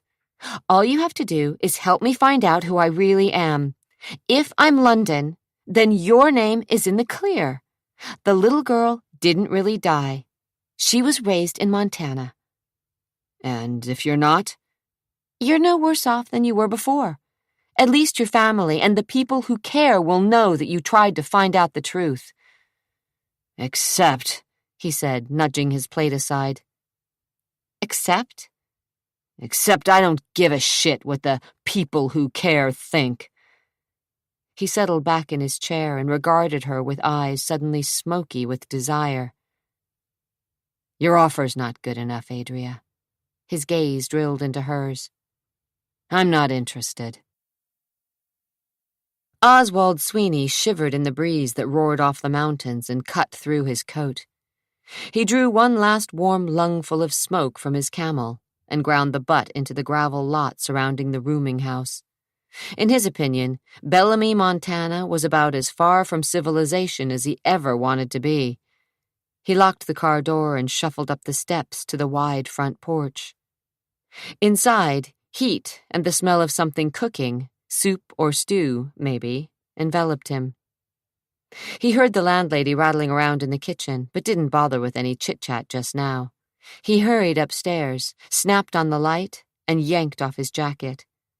He hadn't found more than he'd expected in Bellamy, Montana, and that bothered him because he was already tired of this little town and its straight-arrow, salt-of-the-earth citizens. He'd suspected Adria Nash was broke, and it looked like she was drowning in red ink. Hospital debts, a large mortgage on the farm she owned, college loans, doctor bills. He had to do a little more checking to find out just how desperate she was for money. Danvers money. For the last 24 hours, he'd trudged around this podunk town and nearly frozen his butt clean off trying to pick apart Adria's story. There were discrepancies, but not many, and the part about her growing up as the adopted daughter of Victor and Sharon Nash was absolutely true. But there was more dirt yet to dig. He'd seen it in a few of the good citizens' eyes when he started asking questions about the Nash family in general, and Adria in particular. Sweeney was certain she was hiding something. He just didn't know what. The pieces, as he'd put them together from the few people in Bellamy who were willing to talk to him, linked into a straightforward picture. Sharon Nash had once been a pretty girl who had married Victor, a decent farmer a few years older than she. All she'd wanted in life was to be a wife and mother, but her dreams had been stolen away when she wasn't able to get pregnant, and medical research in the 50s and 60s was more interested in preventing births than helping sterile couples conceive. She'd gone from doctor to doctor, becoming more desperate as the years passed. When medical technology had swung around and fertility pills were available, she was too old. Fertility pills didn't work. She reluctantly accepted the fact that she was barren, and she convinced herself that God, in keeping her from having children, was punishing her for not believing more strongly in him. The farming years had been lean, and no adoption agency would offer the land-poor couple a child they couldn't afford. A private adoption, because of the cost, was out of the question. It seemed as if Sharon was destined to be childless. As the years passed, Sharon threw all her energy into the church. Though her husband rarely attended services, Sharon never missed a Sunday or a weekly prayer meeting. As everyone here on earth, her husband, the doctors, and the lawyers had failed her. She decided to trust in God completely and became nearly fanatic in serving him. Suddenly, her prayers were answered, though not through the church, but through Victor's brother's law firm. A little girl, a relative, most people thought, had become available, and if Sharon and Victor asked few questions, the adoption could be handled. Sharon didn't need to have any answers. There were no questions. In her mind, this girl was sent from heaven. Victor was more hesitant, as he and his wife were getting up in years, but as much to help out the struggling mother of the girl, a shirt-tail relative, Sweeney had gleaned, as to keep his wife happy. Victor agreed. In the end, Adria became the apple of her father's eye. Sweeney pulled a small flask from his jacket pocket and took a warming swallow. Everything he'd found out so far was all just town gossip and speculation, the idle talk of neighbors and friends. There were no public records of the adoption, and Ezra Nash, the lawyer who had handled the case, was dead, the paperwork in his office in Bozeman destroyed in a fire. It was frustrating as hell. All the information fit neatly into Adria's story and matched the testimony of the pathetic man in the video, but Sweeney could smell a rat.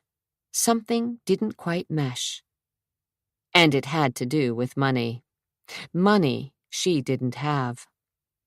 Ms. Nash could have all the good intentions in the world, but Sweeney was certain that she was after the Danvers family fortune.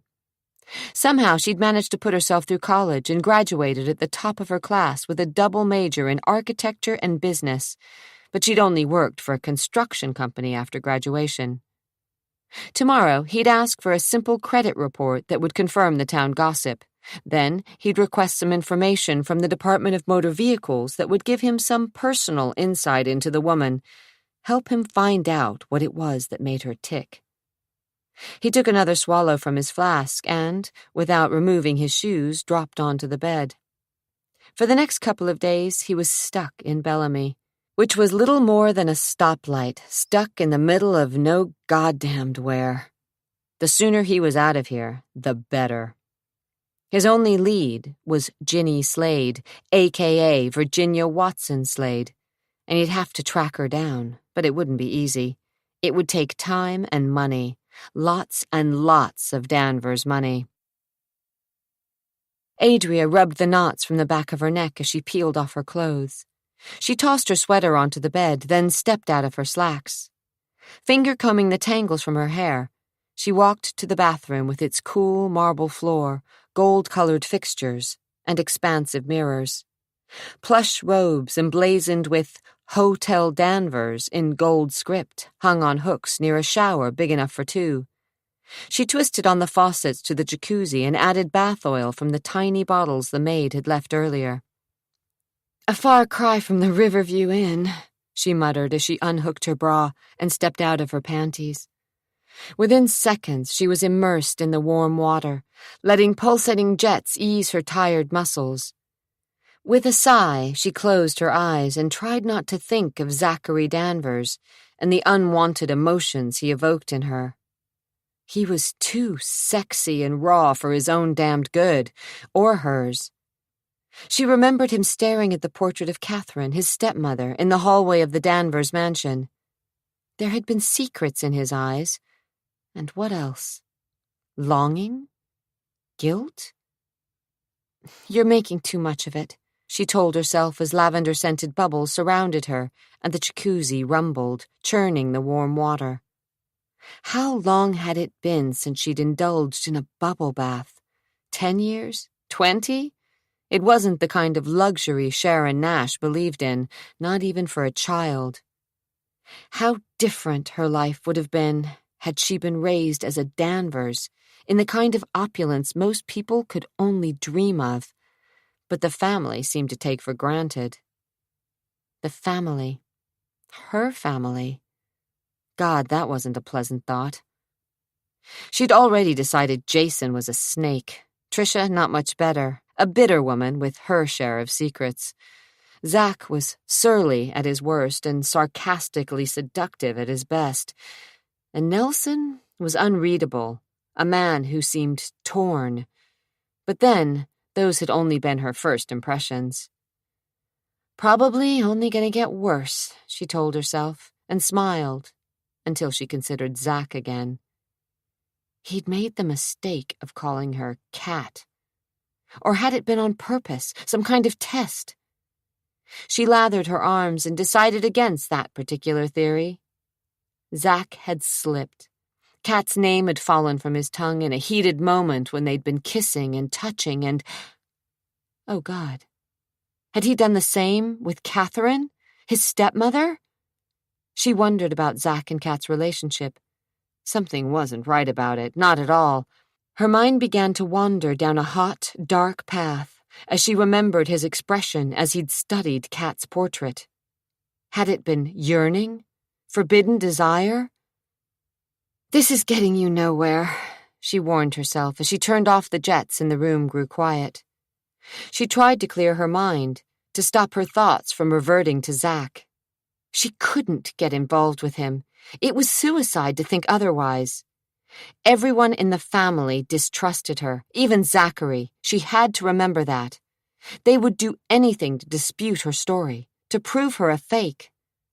She leaned back again, closing her eyes and letting the warm water lap around her. She just needed some time to relax, unwind. She drifted, dozing, daydreaming of Zachary Danvers and what it would be like to be his lover, to feel his strong arms upon her, to touch the naked muscles of his back, to kiss him with a wild abandon without any thought to the consequences, without any concern about her identity, to just love him sensually and totally, and feel him straining above her, his body gleaming, his eyes dark with smoky passion, and... click! Her eyes flew open, and she realized she'd been dreaming, asleep long enough for the water to grow tepid. She strained to listen. She'd heard something. The door?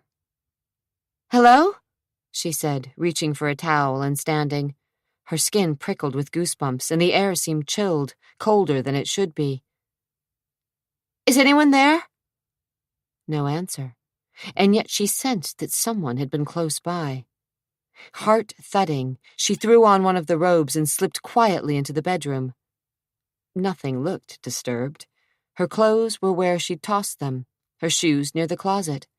The French doors leading to the living area were ajar, but she hadn't closed them. She walked into the sitting room where the furniture was arranged just as it had been when she'd walked in less than an hour earlier. The door was shut, but she hadn't thrown the deadbolt. What does it matter? Whoever was in here, if someone had intruded, would be connected to the family. Your family. All part of the Danvers clan, with access to a key.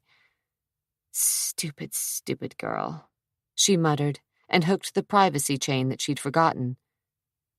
But why would anyone risk coming into her room? Is it really yours? How do you know it's not set up with spy cameras?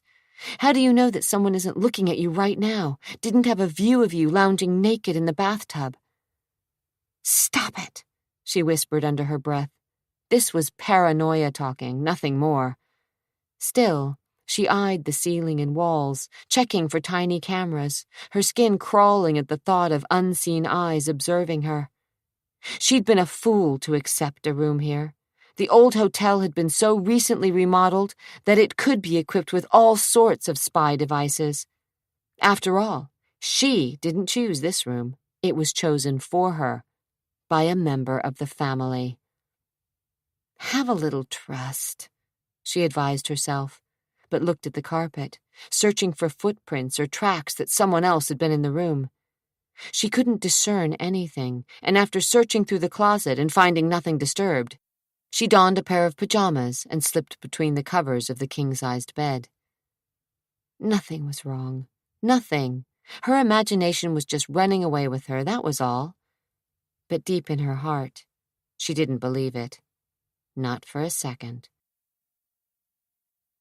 Zachary slung his bag over his shoulder. It was time to leave this town. Being in the same hotel with Adria, on the same damned floor no less, was asking for trouble, big time. It had been 2 nights since he'd last seen her, and he'd been unable to close her out of his mind.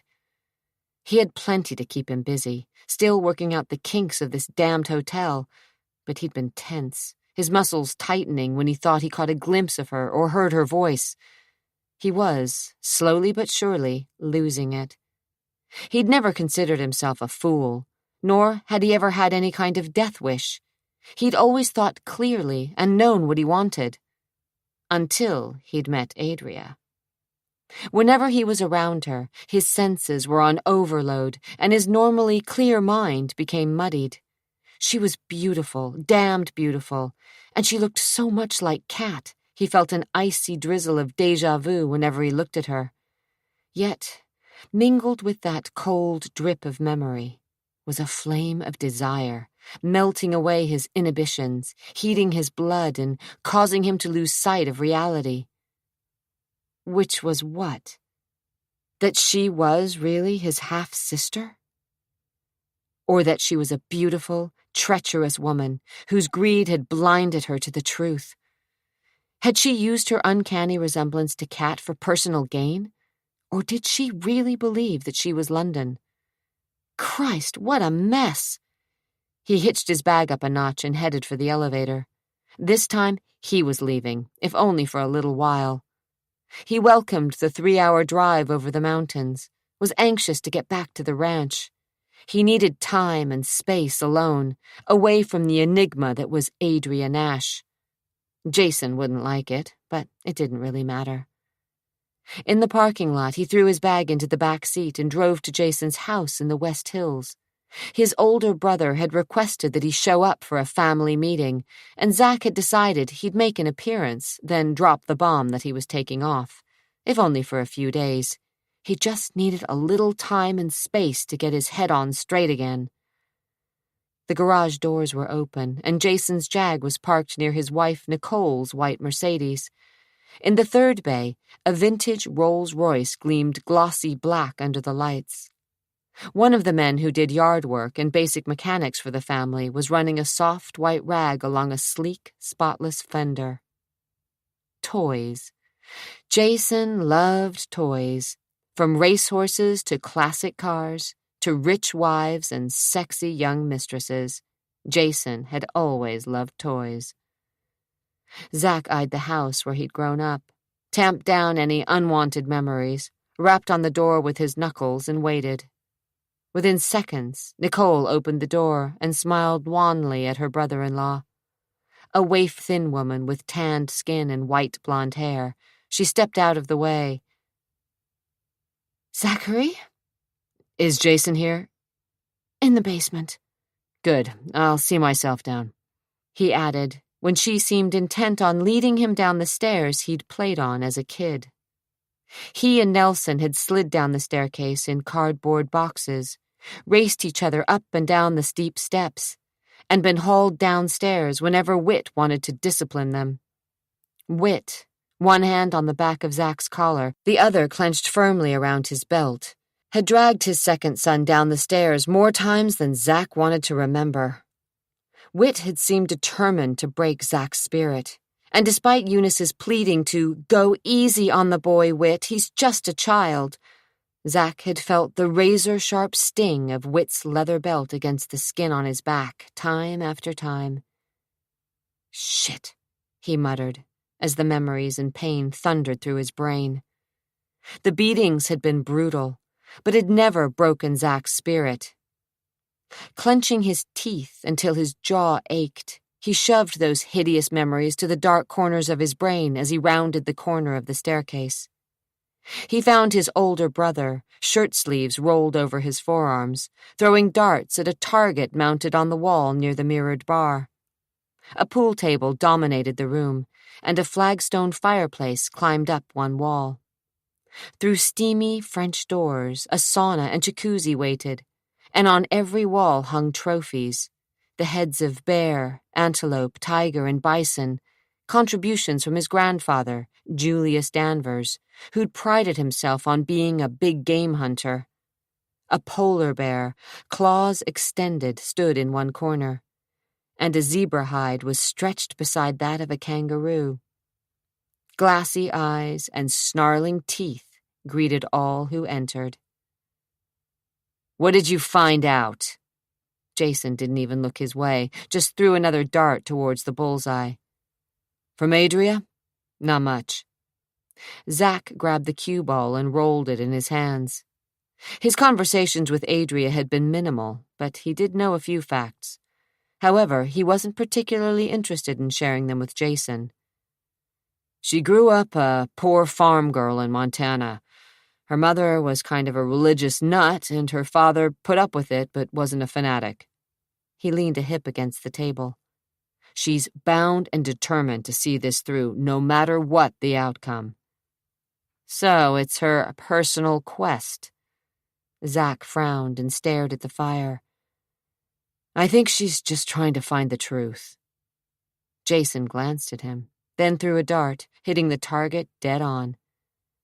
"Sounds like you're weakening where our new little lost sister is concerned." "I still think she's a fake."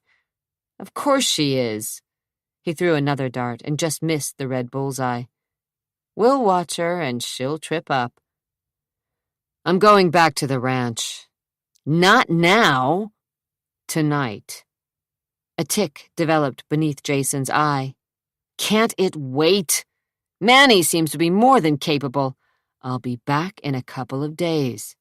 I just need to do a few things. Check what's going on at the ranch and in the office." Jason looked about to argue, but held his tongue at the sound of footsteps on the stairs. Tricia didn't bother saying a word to either of her brothers, just ambled over to the bar and poured herself a straight shot of tequila. "Where's Nelson?" she asked as she hoisted a hip onto the stool and sipped her drink. "He'll be here." "I heard Mother was invited too." "Hell," Zack muttered, placing the cue ball back on the table. "She was included in the will," Jason said. "Part of her deal with Dad when they divorced." "Nonetheless, she counts." "Christ." Tricia motioned to the bar. "Maybe you need a drink, Zack." "Not tonight." She glanced at Jason. "And the girl's coming, too?" Zack's neck muscles bunched. "Adria? You invited her here?" Jason checked his watch. "She should be arriving any minute. Didn't want to leave her out, you know. I thought maybe we could hammer out a deal and send her packing back to the farm." "I don't think so." Zack was irritated. He didn't want to see Adria again, didn't want to smell her perfume or get lost in her eyes. "Look, even if she is a fraud, she looks too much like Kat to let it pass. The press will go crazy. There will be pictures in the paper, old photos of Kat put up against new ones of Adria. Comparisons are going to be made, whether we like it or not, and unfortunately, we all have to admit that the girl does look a lot like our late stepmother." "I'm not admitting anything." Tricia tossed back her drink and poured herself another. "I don't want to hear this." "The newspapers and television reports are just the beginning. Then she'll get herself a lawyer, a good lawyer who wants some notoriety, someone who's willing to take a risk just to score big and get his face in the papers. A lot of attorneys are more interested in fame than money." Tricia snorted. "Well, nearly as interested." "So what do you plan to do?" Zack asked, his gut twisting a little. Talking about Adria behind her back, plotting against her, bothered him more than it should have. Maybe Trisha was right. Maybe he needed a beer. Jason's lips curved into a smooth smile. What's the saying from The Godfather? I'm going to make her an offer she can't refuse. There is none. I think 100 grand will do it. Trisha's mouth fell open. You'd give her that much? Not to begin with, of course. We'll start low and try to intimidate her. But 100,000 isn't much when you think of the cost of attorneys if we have to go to court. And think of all the time the estate will be tangled up in probate. It's bad enough as it is. An estate this size takes forever. I bet the old man is sitting down in hell somewhere and laughing at us, Trisha said, lighting a cigarette and blowing smoke rings. Imagine leaving nearly 50% of his estate to a daughter he couldn't find and didn't even know if she was dead or alive. What a joke. Unless we have proof of her death, Jason reminded them both. Then her share of the inheritance can be divided among the rest of us. Zach's blood turned to ice as he noticed the cold hint of a smile curving Jason's lips. Just how far would any of his siblings go to get their hands on Whit's fortune? They all had their personal axes to grind. Jason loved money. Trisha had always wanted revenge against the family, and Nelson was ambitious to a fault. And what about you? You're not exactly Lily White. As for his brothers and sister, he was certain they would like to get what they wanted, and they would surely steal. But would they kill? His back teeth gnashed silently, and his fingers clenched involuntarily into fists. Trisha gulped from her drink and sighed. Our Father, who art in hell, truly one of the world's great bastards. She looked up sharply, and her gaze met Zach's. No offense, Zach. Zach let the comment slide. The questions about his paternity no longer rattled him. Who really gave a damn? Just because he made a provision for London doesn't mean we can't fight it, Jason pointed out. Haven't you heard that wills are meant to be contested? We just have to prove that the old man was senile at the time he had the will drawn up. That shouldn't be too hard. After all, who in his right mind would leave millions of dollars to a girl who had been missing for nearly 20 years? So why haven't you done anything about it? Trisha said, squinting through her smoke. You're the hotshot lawyer. Because Dad's attorney will swear that the old man was as sane as you and I. Claims he's got proof that Whit hadn't lost any of his marbles. So it's his word against ours. Zach hated discussing the old man's estate. It was necessary, of course. He wasn't foolish enough or rich enough not to care. But he really wished he could just wash his hands of the whole family.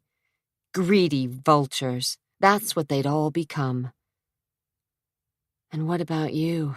You're here, aren't you? Hoping to keep the ranch? Hell, what a mess. Then there was Adria. At the thought of her, his blood heated, and he rubbed his chin in frustration. He didn't like the idea of trying to buy Adria out, but he didn't have a better plan.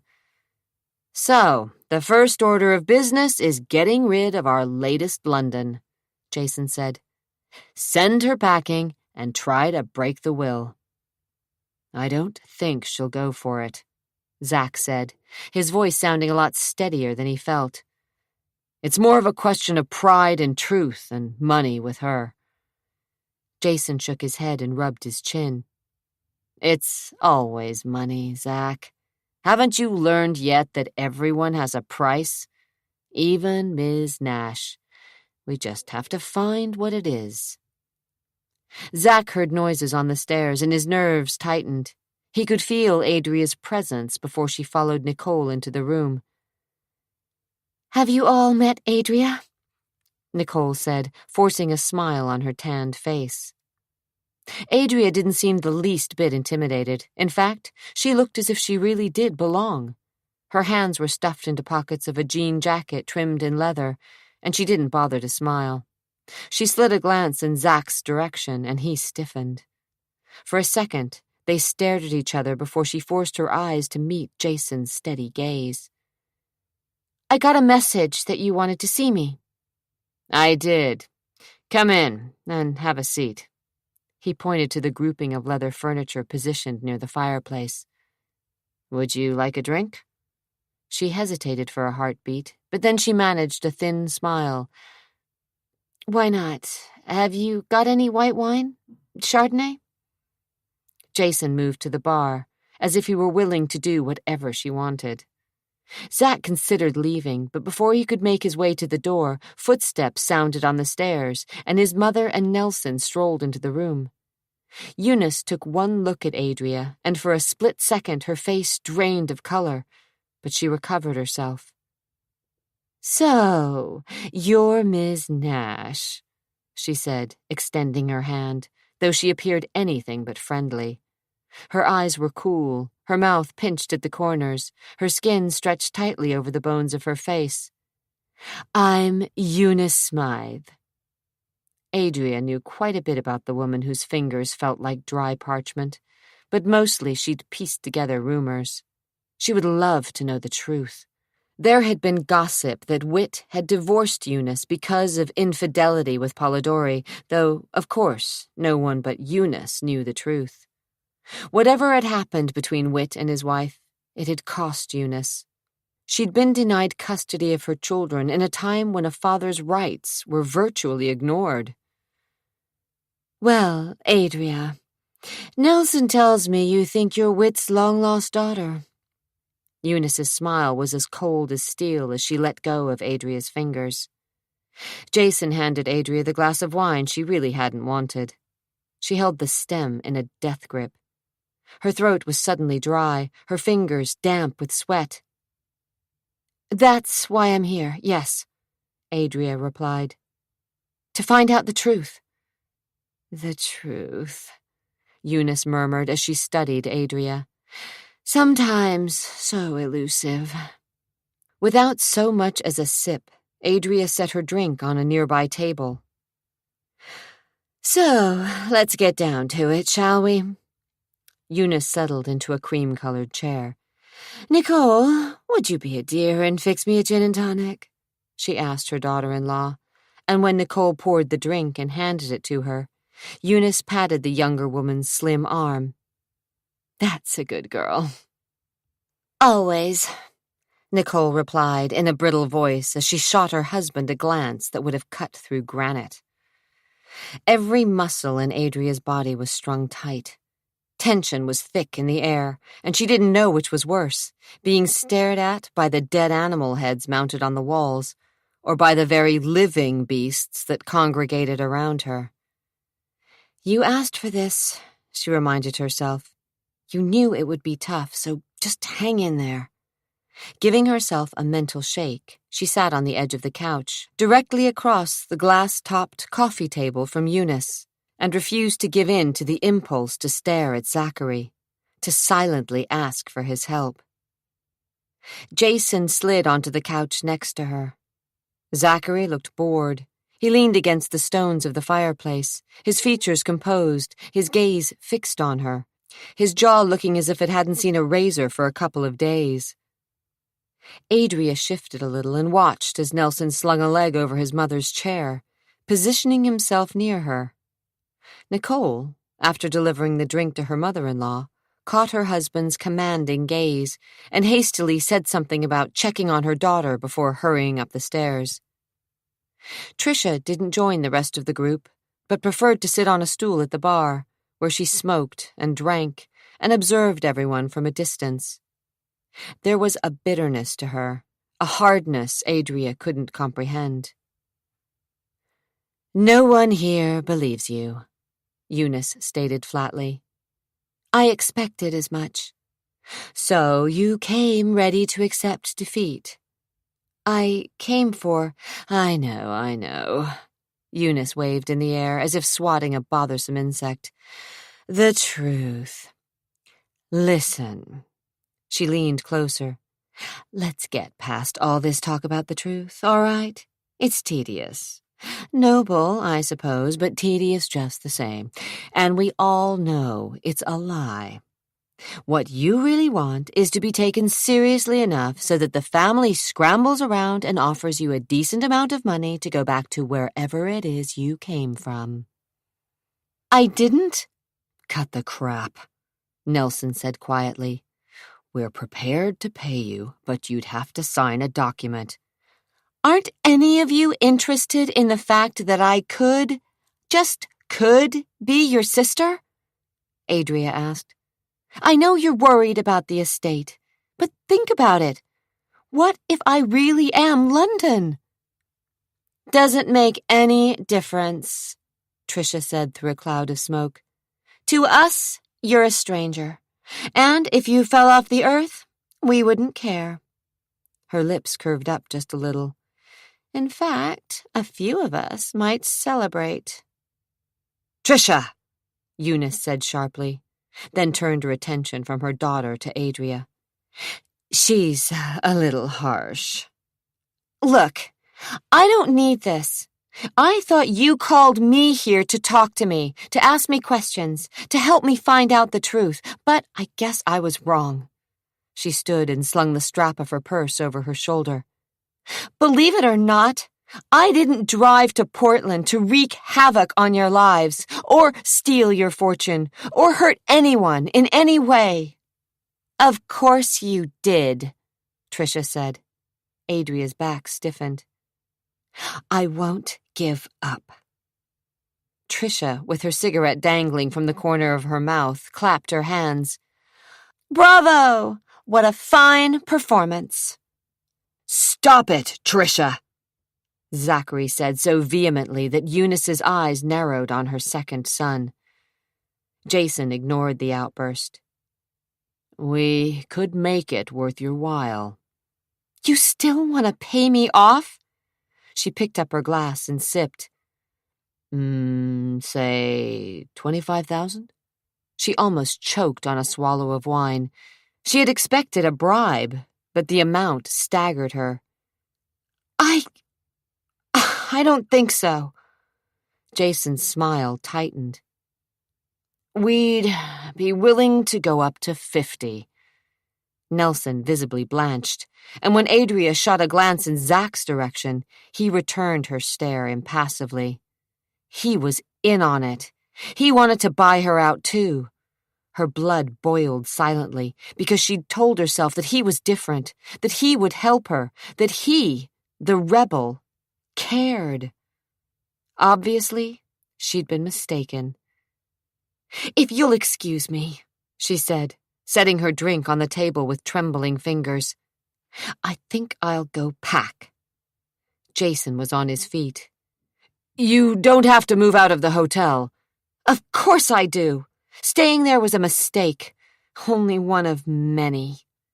Her gaze swiveled once again to Zachary's, and this time she saw a little spark of the fire in his gray eyes. She thought about their kisses in his Jeep, the anger and passion that had radiated from him.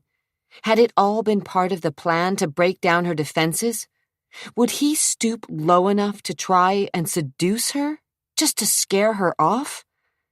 Sick at the thought, she squared her shoulders, turned on her heel, and marched up the stairs. As far as she was concerned, the battle lines had been drawn. The Danvers family could rot in hell for all she cared. The locket glittered and spun, catching the light as it dangled from a worn gold chain. Cheap, a fake, like the woman who owned it. It had been a big risk sneaking into Adria's hotel room, but sometimes risks were necessary. And look what the spoils were. A cheap piece of jewelry and an even cheaper pair of panties. Oh, they were sexy enough. Black lace and not much of it. Adria Nash was obviously into carnal pleasures, or perhaps she was a tease. So much like Cat. In the privacy of a hotel room, Catherine's killer clenched Adria's personal items in angry hands and tried to calm down. It was impossible. Unwanted memories of Cat continued to haunt and torment the one person who had so desperately wanted to bury Catherine LaRouche Danvers forever. Even now, as Catherine's killer stood near the windows of a penthouse suite with a view of Portland's city lights, the panorama was lost beneath visions of long black hair that gleamed blue as it fell down an unmarred back, breasts that were full and high, long legs that promised men dangerous pleasures. Cat. Would she never die? Would her image never fade? Dear God, how long would this torment go on? As long as the family is threatened. As long as there is a chance Cat's child is alive. As long as London walks this earth. Rage coursed through the blood of Catherine's killer. The locket, clenched so tightly, cut into a palm, drawing blood that was wiped with the scrap of lace Adria Nash called underwear. No, this job was far from finished. The threat still existed. Because of Adria Nash. Because of London. But that would change. Soon. Very, very soon. Chapter 14. No one believed her. She'd told the front desk, the man in charge of security, and even Zachary Danvers himself that she'd felt someone had been in her room, even though she'd insisted that she was missing her locket, and probably a few other things as well, that they had been stolen. She'd been dismissed. "You think I set you up to be ripped off?" Zach had asked when she'd called him. "I'm just telling you what happened." "While you were dozing in the jacuzzi," he'd clarified, unable or unwilling to keep the disbelief from his voice. "Yes." "And you think someone, no, make that the Danvers family, is spying on you, is that it? That we put you into a room filled with all kinds of electronic surveillance equipment, and then sent a burglar up when we caught you sleeping in the tub?" "I know, it sounds crazy, but nothing. It is crazy, Adria." "It happened, Zach." "Fine. I'll talk with security." His voice was filled with disbelief. He was placating her. "I should go to the police." "Please, do. Tell them what you just told me. Have them search the room and dust for prints, if they're not too busy. Tell them they didn't take your credit cards or your money, that nothing but a few personal things were lifted, and while you're at it, you may as well let them know that you think you're London. Let them know that they can close the books on that open kidnapping file." She'd gritted her teeth. "I'll think about it," she assured him, as she'd hung up, but of course she wouldn't call the local authorities. Not yet. Not before she hired herself a lawyer and knew her legal rights. She'd talked to an attorney in Bozeman before she'd come to Portland, but decided not to have him take any legal action. Not until she knew what she was up against. And now she did. She was up against the entire Danvers clan. The proverbial brick wall.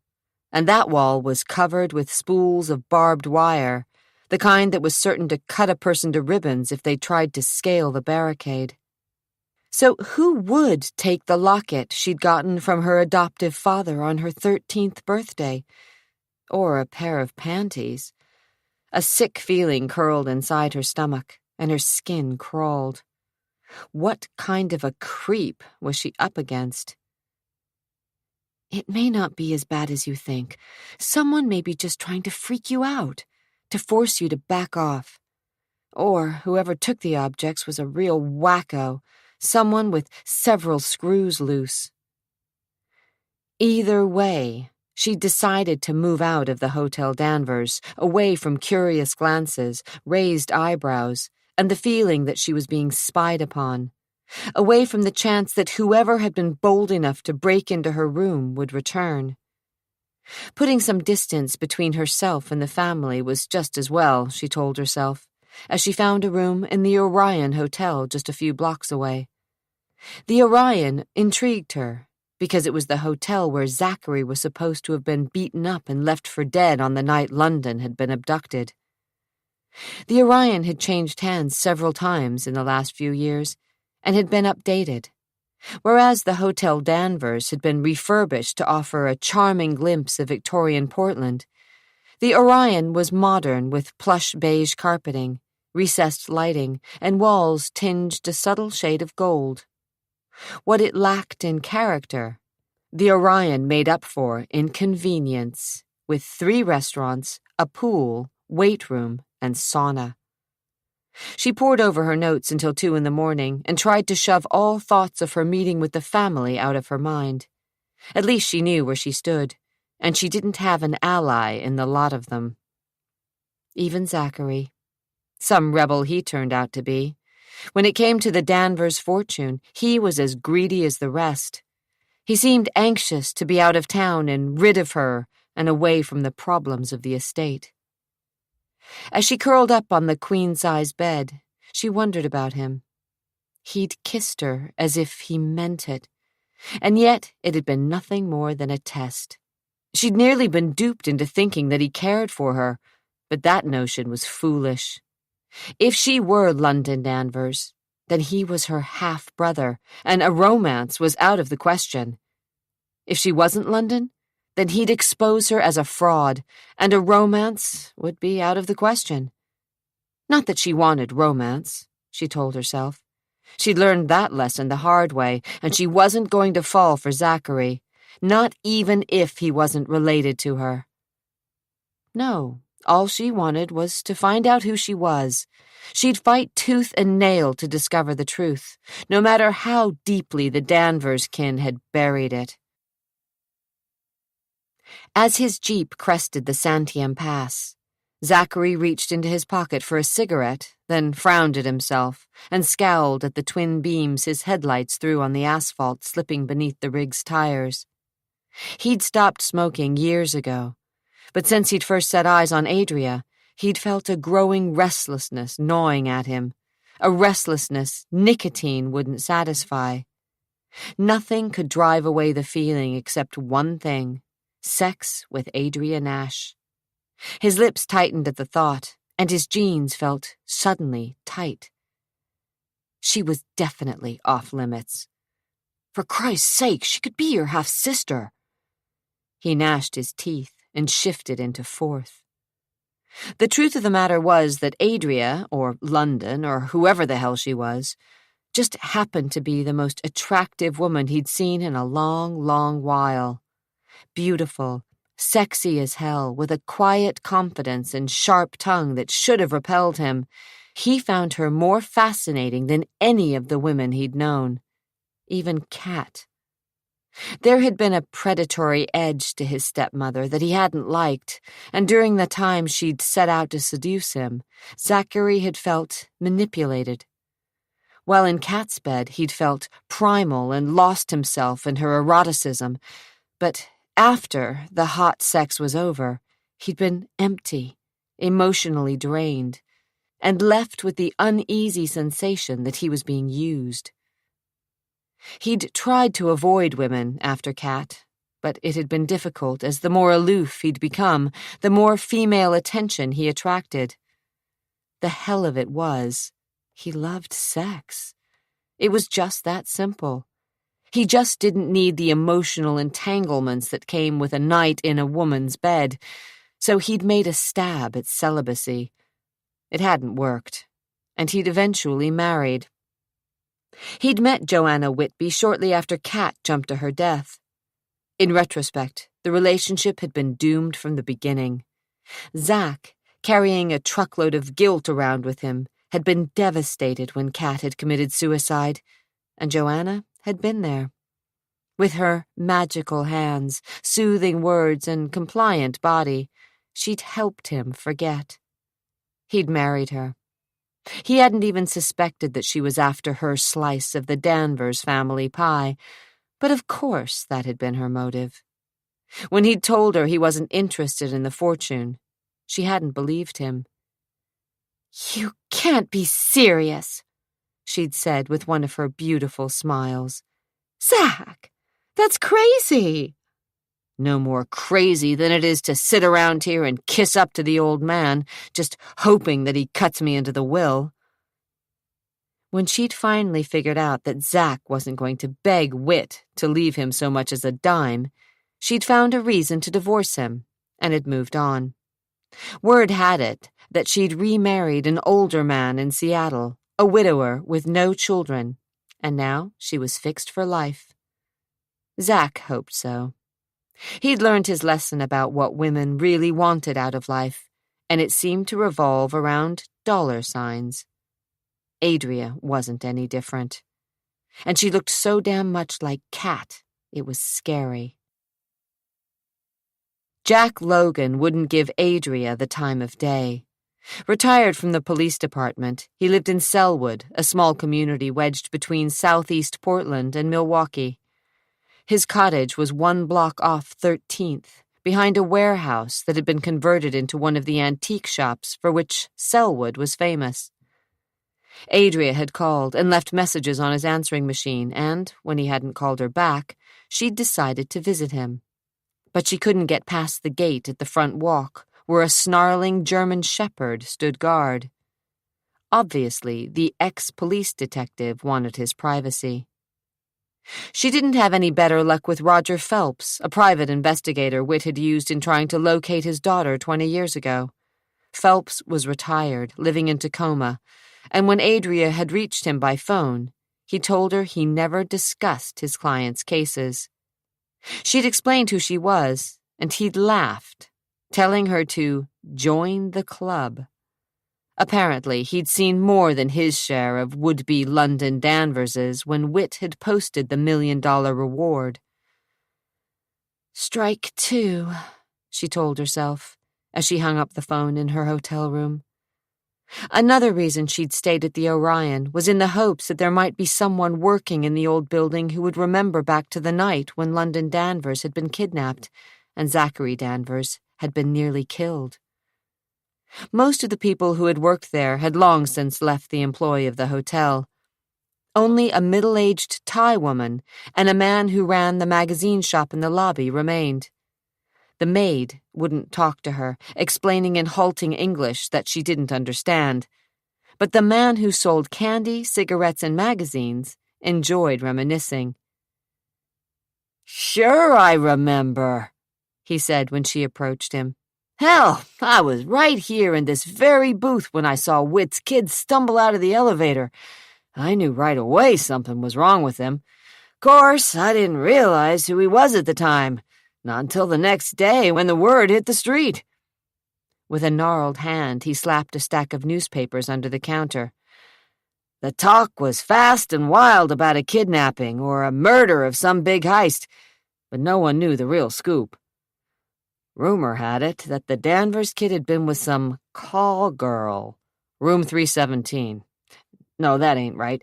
307. That was it, 307. The manager took the police up there, and I guess they found booze and drugs and a pool of blood staining the carpet. But no whore and no sign of the 2 guys who were supposed to have roughed Danvers up."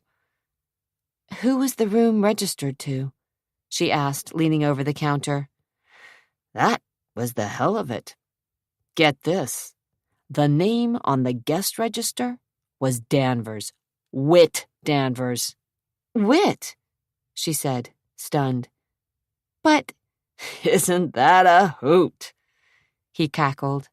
"While Whit's up at his own hotel having the time of his life, someone steals his name and uses the room as a damned whorehouse." He scratched his head above one ear and turned his attention to a man in a dark suit who wanted a copy of the Wall Street Journal. After handing the guy his change, he turned back to Adria. "If you ask me, Anthony Polidori was behind the whole setup. There was always bad blood between the Polidoris and the Danverses.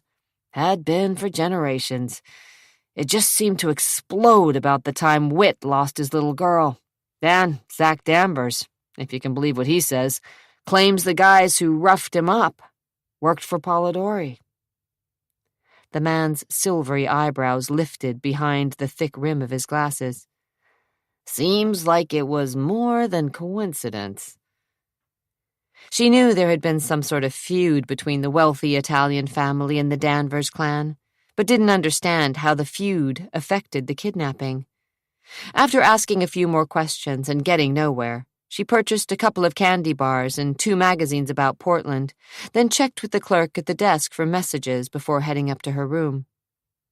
On impulse, she stopped at the 3rd floor and walked the corridor, pausing at room 307. So this was Zach's alibi, a tryst with an Italian prostitute. Adria smiled. He'd been little more than a kid at the time, 17. What was he doing with a whore? Stupidly, she felt a touch of jealousy for the woman he had planned to meet. What could it possibly matter to her? She'd been only 5 at the time, and his half-sister. Damn it all, this was more complicated than she'd thought. She hadn't planned on being attracted to Zachary. She'd hoped he would become her friend, perhaps even her accomplice, and eventually prove to be her bloodkin. But nothing romantic, nothing dangerous, nothing so sinful. For a second, she thought of her mother and what she would have said had she known the path Adria had taken. The wages of sin are— "Stop it!" she whispered harshly to herself. She'd already convinced herself to forget Zachary. Aside from the fact that he might be her half-brother, he wasn't the kind of man to get involved with, a rawhide, tough man who dared cross the line to the wrong side of the law, who didn't give 2 cents about what other people thought, who ran the world the way he thought it should run, rather than the way it was. A good man to avoid. Except that she needed him, if she were ever to get to the truth. Refusing to dwell on Zachary, she twisted the doorknob and turned, but the bolt was drawn, and she couldn't peek inside. Not that it would help. The room had probably been redecorated 3 times over since the night Zach was beaten to a pulp. How much of this story was true? How much fabrication? How much exaggerated by the old man in the lobby? Zach seemed to hold